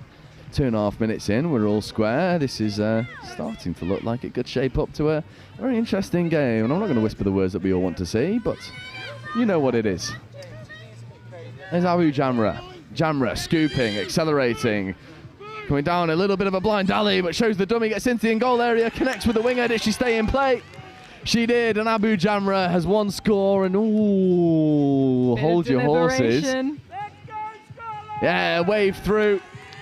He has a score and an assist in 3 minutes. Karim Abu Jamra, phenomenal player, lovely core skills. This time has the composure to connect with the wing. Great score in the far corner. Yeah, that was not an easy pass to execute there. She did well to stay in the space. That is a really nice response from Lebanon. And these are the qualifying rounds for the semi-finals. 2 teams already through to the semi-finals. We'll be with you on Field 1 and Field 2. Tomorrow, that's England and Ireland. 8:55 in the morning on Field 2. We'll have England versus the winner of this game between Lebanon and Scotland. The other qualifier, Belgium and Cayman Islands. Very tight affairs as Scotland get over and equalise. And this could be shaping up into something special at the end of day 2. This is turning into quite a chess match. We are really not far in here. It was great to see Scotland adapt there. They were trying their tried and tested splitter play, but it was not phasing Lebanon. So then they went for that quickie snap back, and that was the one to do it. Yeah, really nice to see. It was Gordon and Birdie again combining. They coughed the ball up on their first opportunity. Well, they only needed one warm-up round, and then they connect and score. 2 tries apiece. Carl Burberry platforming. El Bala driving. And Sami Ayoun is taking the touch, bringing up 5th. Ayoun looking for switches, but the flick touch comes in. And Edward Renwick brings that one to a grinding halt, and a rare defensive shutout early on in this game. Yeah, they're doing well to read what Lebanon are trying to do here. You can see they're threatening those small gaps and then running further out, and they're doing well to shut that down. And the penalty. Offside. And one of the things I really liked about Lebanon, and just while we've got a very quick break and play, I'll quickly bring it up. Probably the most honest team I've ever seen from a mixed 18s perspective. They were, nominating when they were half. There was a couple of moments where the referee just losing track of the touch count. They were saying, no, sir, that's actually 6, and giving it back. This team is, there's so much to like about it. And speaking of, there's also so much to like about this Scottish performance so far. Diving attempt coming in from Tom Travis-Smith, seen off by Carl Burberry. Quite the segue for you there. Oh, I love it. Oh, lovely dummy. Getting into the in-goal area. It was a great shot, though, by Lilia Cherry. Fantastic read there. That ball could have gone any which way. She did really well to predict what was happening. Burberry platforming. And there's Ayoun. Burberry again has to do a fair bit of work in transition, but he goes through it expertly without error. Unfortunately, though, the pass from half left a little bit to be desired, and I think that was an attempt to kick the ball back to the mark, but we're used to an oval shape, not a round shape, so the footballing skills not quite up to scratch from Raphael Rard, although that has no bearing on his touch playing ability. And Rard working hard to come over and make touch on a electric Eliana Svensson. Svensson going through some quite tough work. Has to do a lot in this link channel. Dynamic ball playing from Sebastian Pace. Seems like he's got lots of that in his locker. Bet he's never heard that before. I know. Well, you can't be that fast and not ask me to do it. There's Gordon. It's looking really dangerous for Lebanon here. Yeah, Gordon, Birdie, back to Birdie potentially. Gordon diving over the touch, almost. But Lebanon stay tall in defence. I believe that was the danger man, Karim Abu Jamra, getting up and making defensive touches for his team, and indeed it was, showing he's got some good chops on both sides of the ball. He's not just an attacking weapon, he's a stubborn defensive player. Yeah, this is turning out to be quite a dynamic matchup here, and I've got a feeling this pace is going to carry throughout the entire match, because neither side wants to relent. Oh, Abu Jamra just pulling strings. Although if there's one player you're probably not going to run around Raphael Rard, it is Sebastian Pace. Well, I won't make it a second time, but you know what I mean. The subsets, they're forthcoming now. There's 4, 5th coming in a moment, although they might not need it. Accelerating through, needs to find some support. Late switch pass goes. Although the touch was made beforehand, it'll be a touch and pass penalty. It's a wonderful defensive intervention by Rory Gordon. That was absolutely crucial from Gordon there. They do not want Lebanon to sneak ahead in this half. If they can keep it level or even get ahead themselves, they'll be happy. Yeah, well, there's Pace.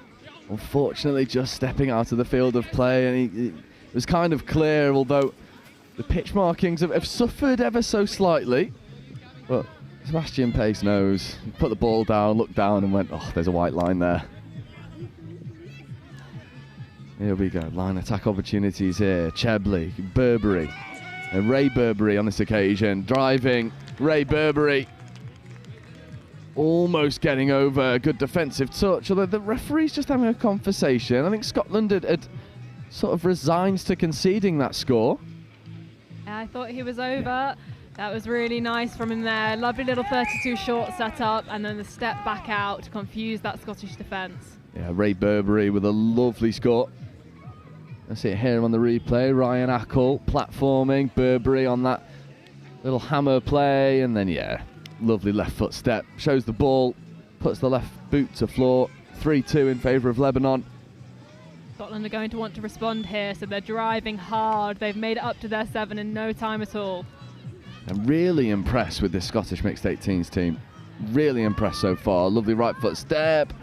I wonder if Tom Travis-Smith could have just dove himself. There was opportunities there. As it stands, the ball hits the floor and it's Lebanese ball. Yeah, I definitely think he could have. He's got an ankle breaker on him, Travis Smith, so he really could have taken that himself. He'll be kicking himself for that. There's Carl Burberry. Oh, lovely shape on the pass, and there's Abu Jamra. Abu Jamra driving through, trying to play through offside defenders. Abu Jamra getting on the open side quickie. And that's another score for Lebanon, and Abu Jamra stamps his authority, although it's just a brief conversation.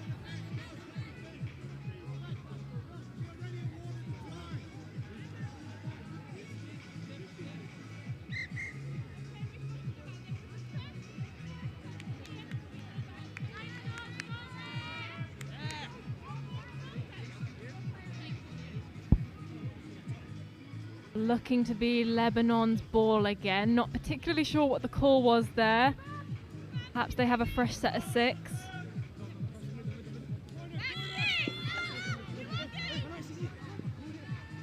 So by the looks of it, touch was given for that one, perhaps slightly earlier than when he went over the line.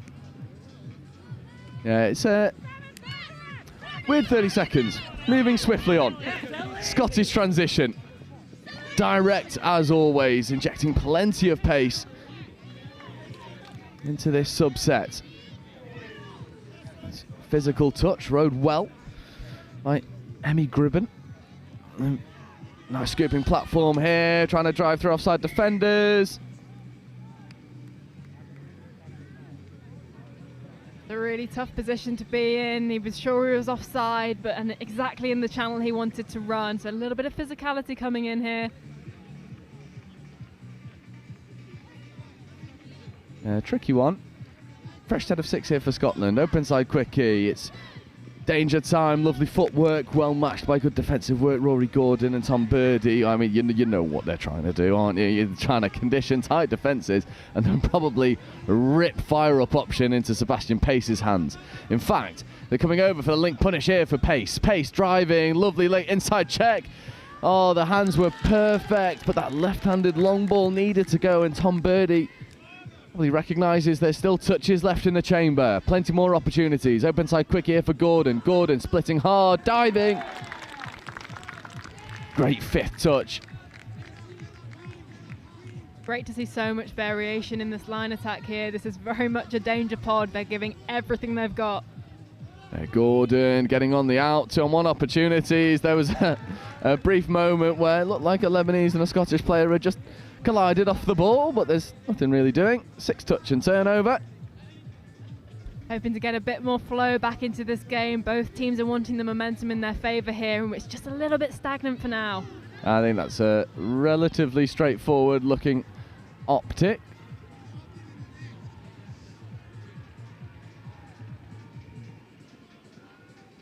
Just past 5 minutes or so, game just becoming a little bit stop-start, and Lebanon are probably not, happy with that, giving away the early turnover in their transition. 12.5 minutes gone, 1 try to the good. Scotland be looking to bring parity back to the scoreboard. Open side quickly between Gordon and Birdie. Birdie back to Gordon. There's a late pass. That's really nice defensive work, although it's an unfortunate one for Tom Birdie, because he had no idea that the Lebanese player was right behind him, tried to shovel it away, but inevitably given touch and pass turnover ball. Yeah, that's really tough. It was a beautiful sniping defence there. It's probably a wise decision there from Raphael Rard, seeing Sebastian Pace in front of him, recognising he's probably not going to beat him in a foot race. Unfortunately, though, for Lebanon, just stepping out of the field of play, so it'll be a wing turnover. This game's just boiling down. There's been a fair few turnovers consecutively. We had lots of scoring early doors, and their pace is just broken up ever so slightly. Do you think both teams know that this is knockout football now? I think so, and both teams are going to get a little bit more frustrated with the fact that there isn't much rhythm in this, because it's just stunting what they want to do, and it's making tension slightly higher. So the minute they can inject some pace into this, they'll be really happy. I agree. I think we're looking for a little bit more free-flowing action, aren't we, from both sides of the ball, because the first 8 minutes were exactly that, and those 8 minutes were electric. Yeah, we know they're more than capable. They've already proved that, but I think when you're in such an equal matchup, it's tough. And Renwick working with Frankie Connor. Renwick checking open side, connecting with Aston. Renwick scooping, Connor fading. Lovely right footstep from Frankie Connor, and that is ball down, and that is parity once more. Frankie Connor with a wild right foot whack gets over and brings us back all square. What a stunner that was. This is exactly what this game needed, just to get it back on its feet again. There was so much control in that Scotland attacking pod. You just knew that if it wasn't going to work the first time, they were going to find a way to make it work, and that brings it back level. And you know it's a good step if our Atmos mic picks up the sound of your boot hitting the floor. There is so much power going through that right foot of Connor. And now Lebanon find themselves back all square. Sami Ayoun. Ayoun platforming. Burberry, late release. That is absolutely gorgeous. There's something so lovely about a late release 32 rooster, and an ALL Bala goes through a gaping hole in the Scottish defence. What a way to respond from Lebanon. I mean, that's going to knock Scotland down just a peg, and they're going to hope to return the favour. But that has definitely injected some momentum into this game that it was much needed. Absolutely. And we're back to a one-try game, 4-3 in favour of Lebanon. 4.5 minutes left to go in this half, a half that is absolutely flown by. It's ebbed and flowed wonderfully. Split a platform here for Pace. Pace injecting a sum of that, and then driving over Sebastian Pace with a Superman stand as well. I mean, speed kills, and Pace has got bags of it. Hasn't he just? It's so lovely to see that splitter play work for Scotland there. They've had a couple of unsuccessful attempts, but at the end of the day, if you get Pace running that line, more often than not, he's going to be able to break through. Also, I'm going to revise what I said in the previous game. I'm going to start building the perfect link. and I think Pace is that right now. And he's got a little bit of everything from a physical perspective. And he's also rapid. What a boon to have in your side, someone like Sebastian Pace, who's able to just create moments from nothing. Speaking of people who are able to do that, here's the Lebanon line attack, just steadying the ship for a moment. Dangerous opportunities here for Burberry. Burberry looking to rip long, intercept on the far side. That's touch 0. Fantastic intercept from the Scottish winger there. She nearly didn't get her hands on it, but did a fantastic job at keeping hold. Now Scotland want to go through their subset effectively, no mistakes, get the fresh legs onto the field, put Lebanon back in an uncomfortable area. It's a brilliant roll ball, stunning work from this Scottish transition, selfless stuff. Going hard was Benjamin Aston, giving really good platform here for the supporting cast coming on. Jaden Boyle platforming, good scoop from Travis Smith, Tom Travis Smith driving, Boyle, extra hands go in the corner, and it's finished. My word, what a transition that was, and this pod have got to come over and thank the work of Ben Aston. A miraculous first touch drive matched by a stunning fifth touch strike platform. That might just have to be the best transition I have seen all day. That was absolute magic from Scotland there. They kept their depth the whole time and could really get some pace on it, and just handling skills to the extreme. What a score. And Travis Smith has done exactly what I asked him to do, by the way. He's won straight over and is thanking everyone who just got him off the field. Yeah, I think he heard you. So he should have. Lebanon find themselves for the first time down in this game. Unfamiliar territory for Lebanon in this knockout game. Open side quickie, fire up option. Oh, Abu Jamra driving at the line. Abu Jamra just asking questions. Big fan of Abu Jamra. He's cut from the touch player cloth that is has a special place in my heart. A gritty, gutsy player who plays in the right way but plays hard. Yeah, absolutely what I want to see. And can I just say that was a fantastic covering touch from Pace on the line there. That technically wasn't his hole to hit, but he saw that his mid wasn't going to get there, and he made it himself. Really commendable work. Yeah, and it was a really good roll ball as well from Pace. Unfortunately, just caught a little bit bobbly. And Lebanon with another opportunity. 90 seconds left to go in this half. Nice interplay between the two. Abu Jamra having a go. Now working with Chris El-Khoury. El-Khoury. Abu Jamra. El-Khoury just bouncing around. Late feed away. Abu Jamra looking to make something happen. Link hole potentially. Not quite taken cleanly on that occasion by Raphael Raad.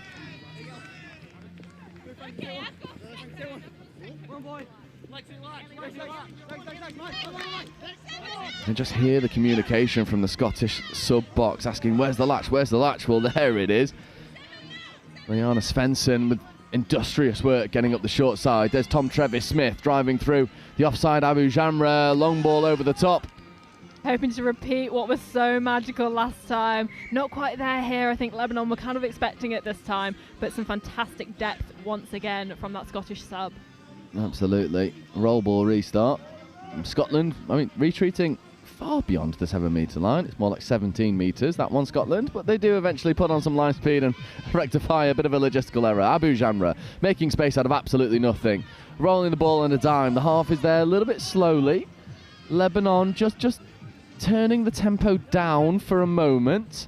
No doubt they'll be looking to increase that on this fifth touch platform. There's a really dynamic fifth touch. Great pick-up as well. 3-on-2 over on the short side. They come over for the 4-on-3 on the near side. And Travis Smith with a diving touch to bring that one to a grinding halt. Sammy Ayoun has to unfortunately pass that one back.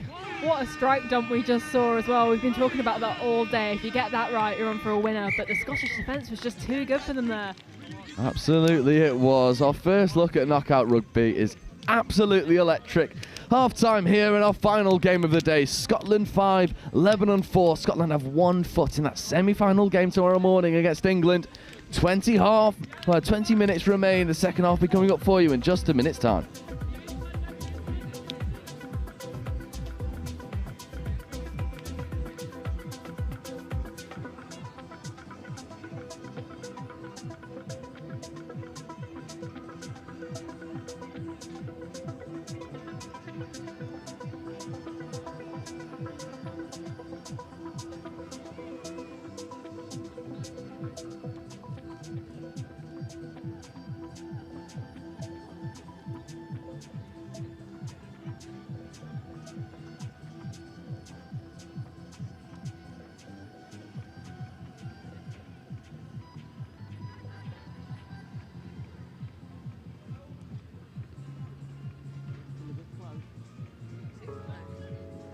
But it isn't the right direction. Exactly. Is it 2 up now? No, 1 and 5 1.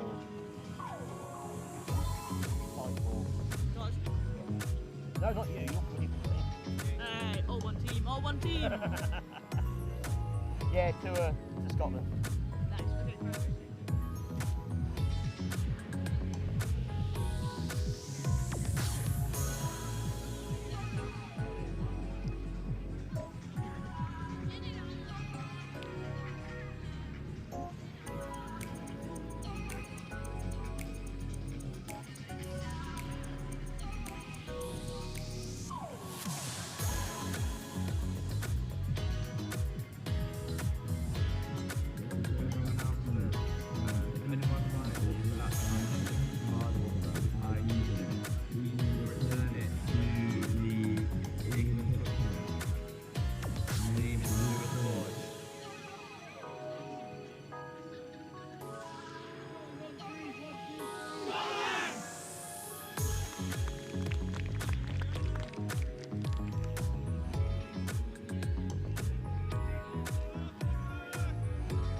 Let's go Scotland!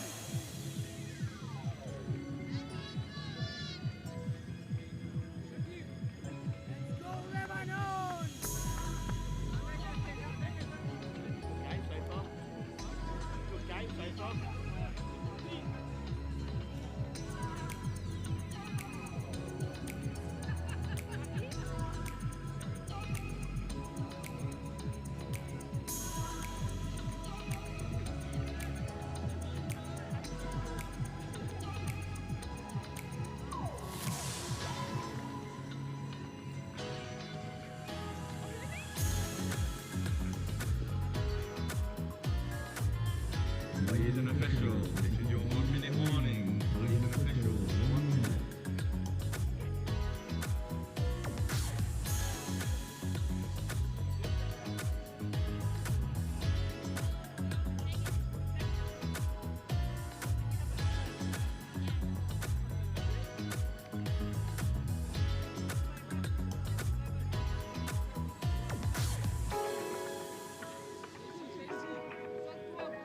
Let's go Lebanon!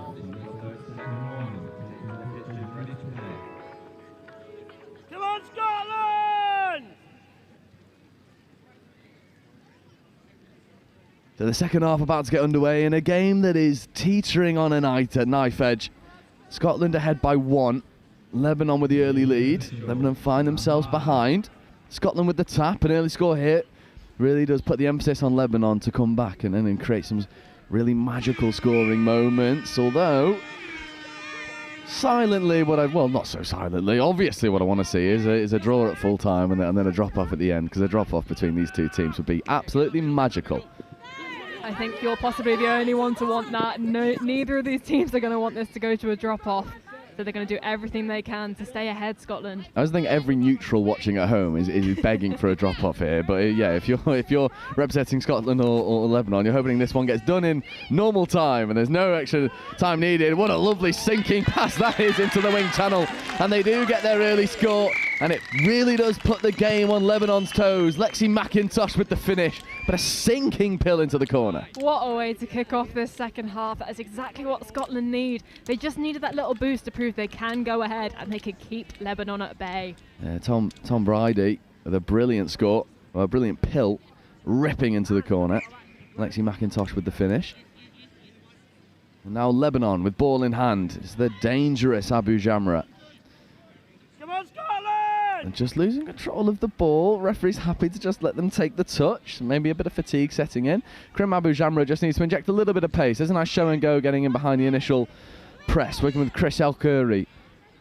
Combination that was so potent in their game earlier on live stream. El-Khoury taking a tumble. Abu Jamra driving, avoiding the touch initially, feeding away. Although flick touch was claimed.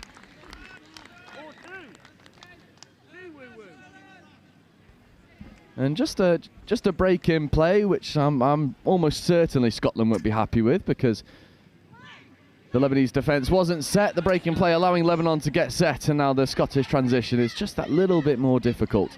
Third touch getting up over halfway. Scotland doing a very good job of it right now.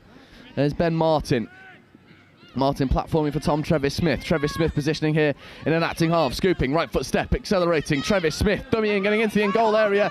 Connecting, but a brilliant defensive touch from Tracy Ibrahim. Brings that one to a close, but you can see that the weaponry that Trevis-Smith possesses. And Lebanon probably in that half-time we're going, right, we need to shut this kid down. I mean, that was an absolutely outstanding transition from Scotland there. That's something they've been so strong at throughout this entire match so far. So it's a really, really good touch there just to shut them down, because we know they're capable of scoring off that sub. Yeah, third touch here. Abu Jamra canning up the box side. A couple of hitch kick steps, trying to buy some extra metres. Fourth touch coming now. It's Burberry. On fourth, Trevis-Smith with a really disrupting touch. Late switch away towards Burberry. Burberry platforming now. Sixth touch opportunity here for Sami Ayoun. Ayoun spinning, dancing.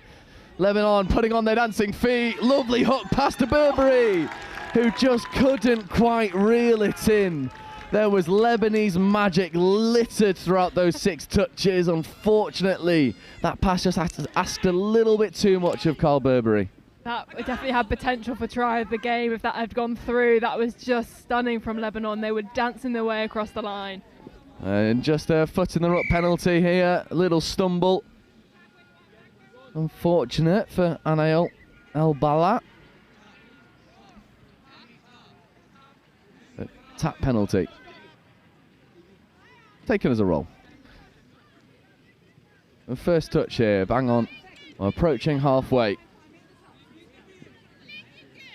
Just need a little bit more momentum. Do Bridie and Gordon. Here is Bridie. Rory Gordon coming acting half. Ooh, looked to be a splitter play. Instead, Pace decides I'm taking the outside edge away. And Pace dishes off a lovely ball, but a brilliant last gasp touch. Again, Tracy Ibrahim single-handedly responsible for keeping Lebanon in this game. And then Ibrahim with another touch. There's 3 try savers for the Lebanese winger, who keeps it at a 2-try game.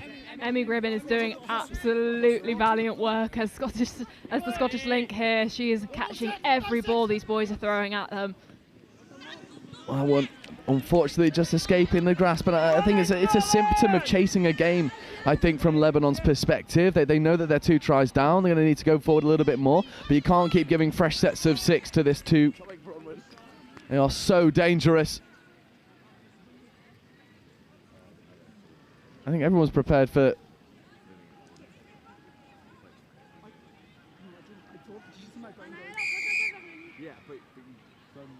Yeah, that one has been given forward. It unfortunately just bounced forward, and I think that's a somewhat fair decision. Also think it could have just been given turnover. Lebanese transition regardless. Nice foot speed from El Bala. Come on, Scotland! The nice cannonball ruck as well from Sami Ayoun. Lebanon just caught behind the gain line with a good bit of footwork, by some extra metres, looking for the extra pass, opts not to throw it. It's good work from Ray Burberry. Here is Burberry escaping the touch that was on the floor. No touch was claimed. The referee's got a hand up, but the... Okay, fair. There was a worrying moment there. Tap penalty, yes, no. Call.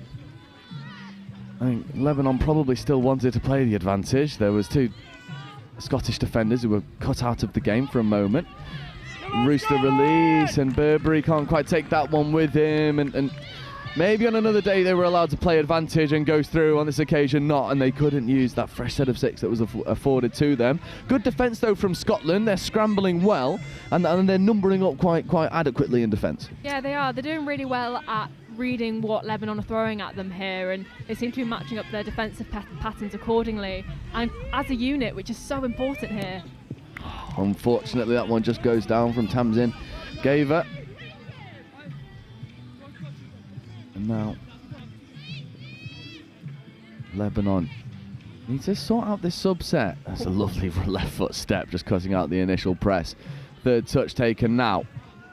Forthcoming, still not the whole set of fresh legs. Ray Burberry working hard to get over. This is 5th touch coming now. And that's 5, no touches remaining.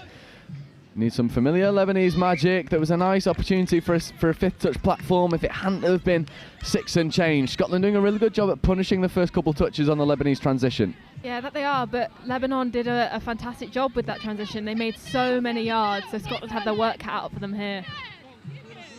Lebanon trying to put the squeeze on as well, although they know that they can't overcommit because Tom Trevis-Smith will look to make things happen. Scooping platform here for Trevis-Smith. Right foot step, link hole is open.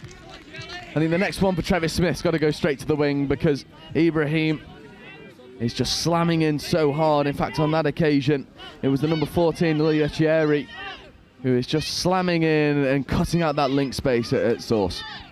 She's just too good at reading what they're trying to throw at her, and she's not going to let them through. And a direct set here from Lebanon. There's a lot of emphasis about this, but Abu Jamra is caught by Trevis-Smith. And Abu Jamra is no slouch, but we've already seen the speed of Trevis-Smith. He's able to reel in half court and turnover. A crucial touch there. If Lebanon had gone over for that, there would only be 1 score in it, and we know how dangerous that can be for this Lebanese side. So they really did well to hold them off. Yeah, pace. Lovely drag open side. There's Gordon, there's Bridie. Bridie again coming straight into the link hole. That pass was not as sympathetic as it needed to be. Didn't quite need to be fizzed as firmly. I think he was reeling in the high of that pickup, Bridie there. That was a really nice scoop. There's a bit of a nudge. I think that one will be given hard. It's some things you look for when you're trying to give a hard touch penalty, and one of the things is the full extension through the arms when you're making the touch, and I think pace, it was just a little bit too obvious, wasn't it? Although very typically, as soon as you give away a hard touch, the next one is really soft. Yeah. And turnover ball here, danger signs. Bridie back inside to Gordon. Gordon open side quickie. Bridie back to Gordon. Gordon with a left foot step, accelerating, ripping long. And the sinker into the corner just could not quite find the winger. Frustrations in this Scotland box. You can see they had so much time to set up there and just got a little bit carried away and went for that long ball option, but Lebanon will absolutely capitalise on that. It's the old adage, isn't it? If the space is there on first, it's going to be there on 5th. So, you know, you just sort of bank your touches, rely on the fact that you've got more to use, and then potentially look to rip that option open as soon as you hit the 5th touch platform. This is 5th coming now, although actually it is 5th touch.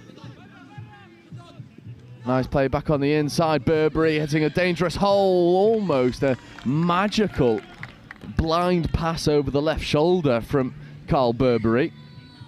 Second time we've seen Lebanon really threaten at running those hard lines and crashing into those holes, and one of these days they are definitely going to execute because they are getting closer and closer to that being perfection. They really are. They are edging towards some magical moments are Lebanon. It's a really good roll ball, probably in at the side. Referee's happy to let this one go. There was a hand of an apology and a wry giggle from Rory Gordon. He sort of said, well, that one did hurt, but fair enough, sir.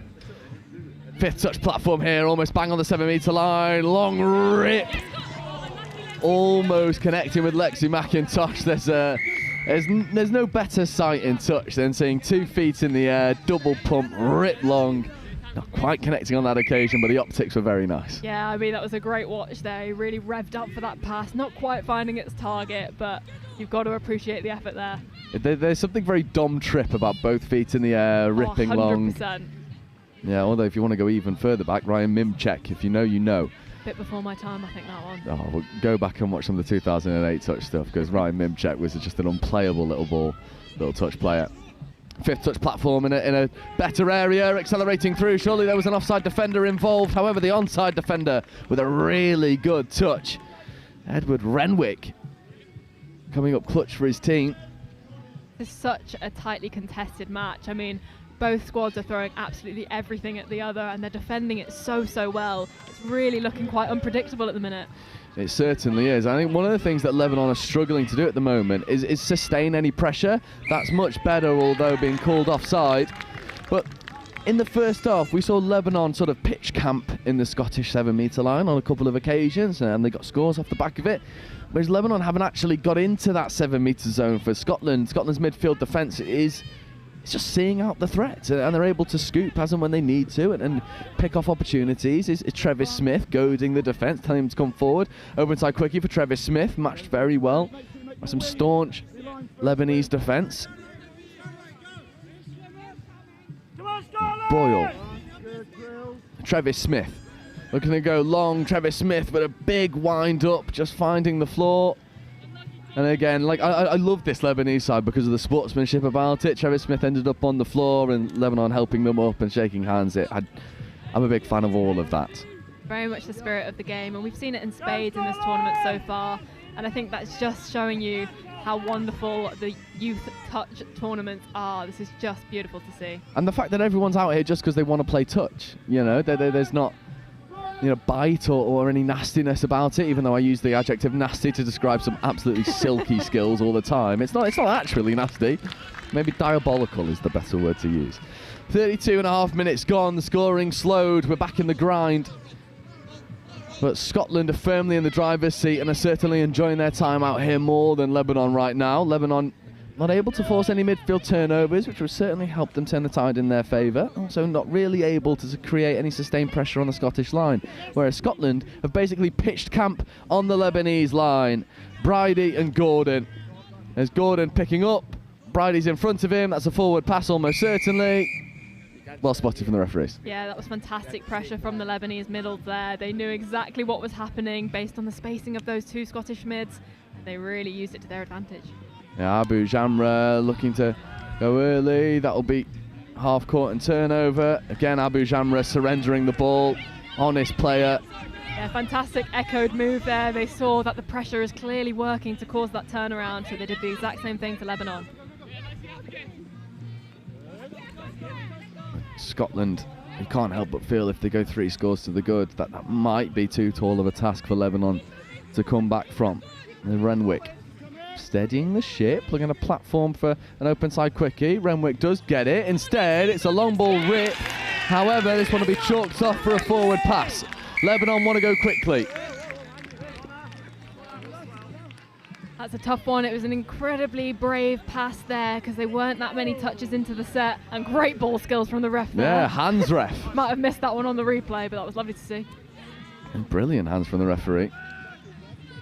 And much better touches 1 and 2 from Lebanon. And the third touch is much better. Finally getting into some danger zones of Scotland. They just need this latch to be good and their 5th touch scoop to be dynamic as well. There's 4, 5th touch is coming.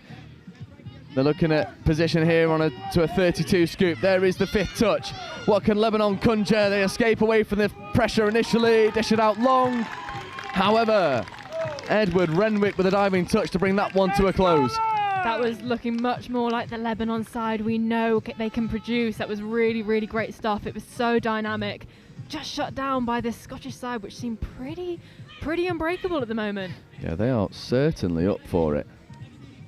It's a really physical roll ball, but rode well by Benjamin Aston. Here comes Martin. Travis Smith. Boyle. Travis Smith scooping, accelerating. It's always danger when Travis Smith is about, but couldn't quite connect with the pass.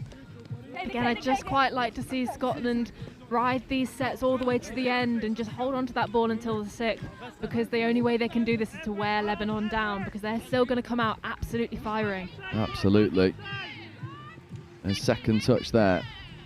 Third coming, just needs to start to throw around these single shooters. At the moment, it is just the single shooters of Scotland that's causing Lebanon all sorts of problems. That's much better. Watch, they've just got to come back for the mark. That's 4th, 5th coming now. Looking for a good scooping platform again, coming back into this 32 channel. Abu Jamra with the early release. Oh, lovely. And there's scoring opportunities. Ball goes to the wing. It's taken expertly, but the covering defence was enough. Sami Ayoun with a much better scooping platform, engaging defenders, and Burberry looking to put the nudge on. It was a very risky move from Scotland there, going really hard on those shooting touches, and just left a massive overlap on that far side that Lebanon were looking to exploit. Fortunately, not quite executed here. But Scotland looking for a quick turnaround that they're not really being given. Yeah, 3.5 minutes left to go. Scotland still 2 to the good. This game has become quite low scoring. However, Lebanon, for the first time in a little while, forcing a red zone turnover in the Scottish transition. Ayoun looking to make things happen, working with Burberry and El Bala. Here is Burberry, left foot step, finding El Bala. But a wonderful defensive touch from Rory Gordon, touch and pass penalty. That was some really brilliant stuff there. Lebanon were really threatening with that 32 long snap back. It was a risky move, and Scotland did so well to hold them off. And then no mistake from Gordon in the roll ball in the transition, coming up the box side. Here is Pod's actually been trapped in defence for a fair old while. There is Renwick, Connor.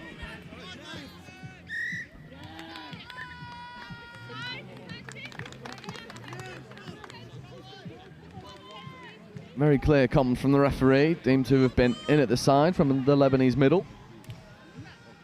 And Renwick and Connor working alongside Aston. Coming down for a 32. Calls of mind the touches. I don't mind the touches. Look pretty good for me, disrupting red zone touches as they need to be, because Scotland have really turned the screw in this game, and they'll look to capitalise, and they will go 3 to the good. And that feels like a mountain too far for Lebanon.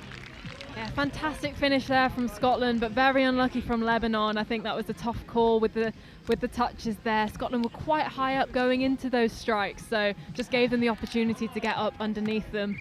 So yeah, they will be feeling a little bit dejected after that. Absolutely. Well, from a Scottish perspective, jubilant. Absolutely, and you can hear it in the Scottish box. They are buzzing, and they fully deserve this 3-score lead now, 7-4 for Scotland, and it feels a little bit too much for Lebanon to come back from. Last couple of minutes. You hear the rooster option, it's dangerous, inside play was almost there. Scotland again reading that really well. It's the exact same setup that we've just seen from this Lebanon side, but shut down once again. 60 seconds remaining. El Khoury looking to create a moment of magic. Unfortunately, that one is away, and then 6 touches and turnover. A minute left to go. It'll be Scotland facing England at 8:55 tomorrow morning in the semi-final in the mixed 18s division. They're fully deserving of their place. Their first half performance coming through the Lebanese attack. Lebanon obviously taking the lead early doors. Scotland turning the screw and turning the tide in their favour. I cannot wait to see that game against England. It'll be a tough one from a Scottish perspective, but if they play like they have today, and if they frustrate England like they've frustrated Lebanon, anything can happen, especially early doors. Those early tap-offs always throw a spanner in the works. There's the old saying about football, you never trust the early kickoff. Well, it feels like it. There's an opportunity for Scotland to show that that's true in a touch perspective as well. Yeah, definitely have to agree. The Scottish side is looking quite powerful. They've got some really dynamic pods that keep they're just so strong in both attack and defence. It's not like they need to switch out for any reason. So I think they will be giving England a really good run tomorrow. Absolutely, and the likes of Tom Trevis-Smith, Sebastian Pace will all be looking to create more scoring opportunities. They've been brilliant, and this pod for me has been the pick of the bunch.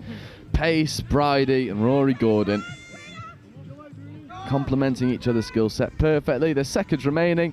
The boys in the middle killing the clock. That is the final hooter. That'll be all she wrote, and Scotland secure a date in the diary tomorrow with England. A game that'll be brought to you live over on Pitch 2. We cannot wait for it. Scotland come through a very tough and talented opposition in Lebanon. It's had a little bit too much for them in the end.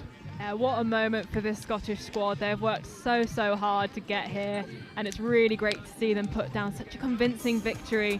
But Lebanon should really be pleased from this and take a lot. They had such a fire from start to finish, and it was just a wonderful matchup all in all. And that is all we have for you here today. Phenomenal day 2 of the Youth European Touch Championships here at the University of Warwick.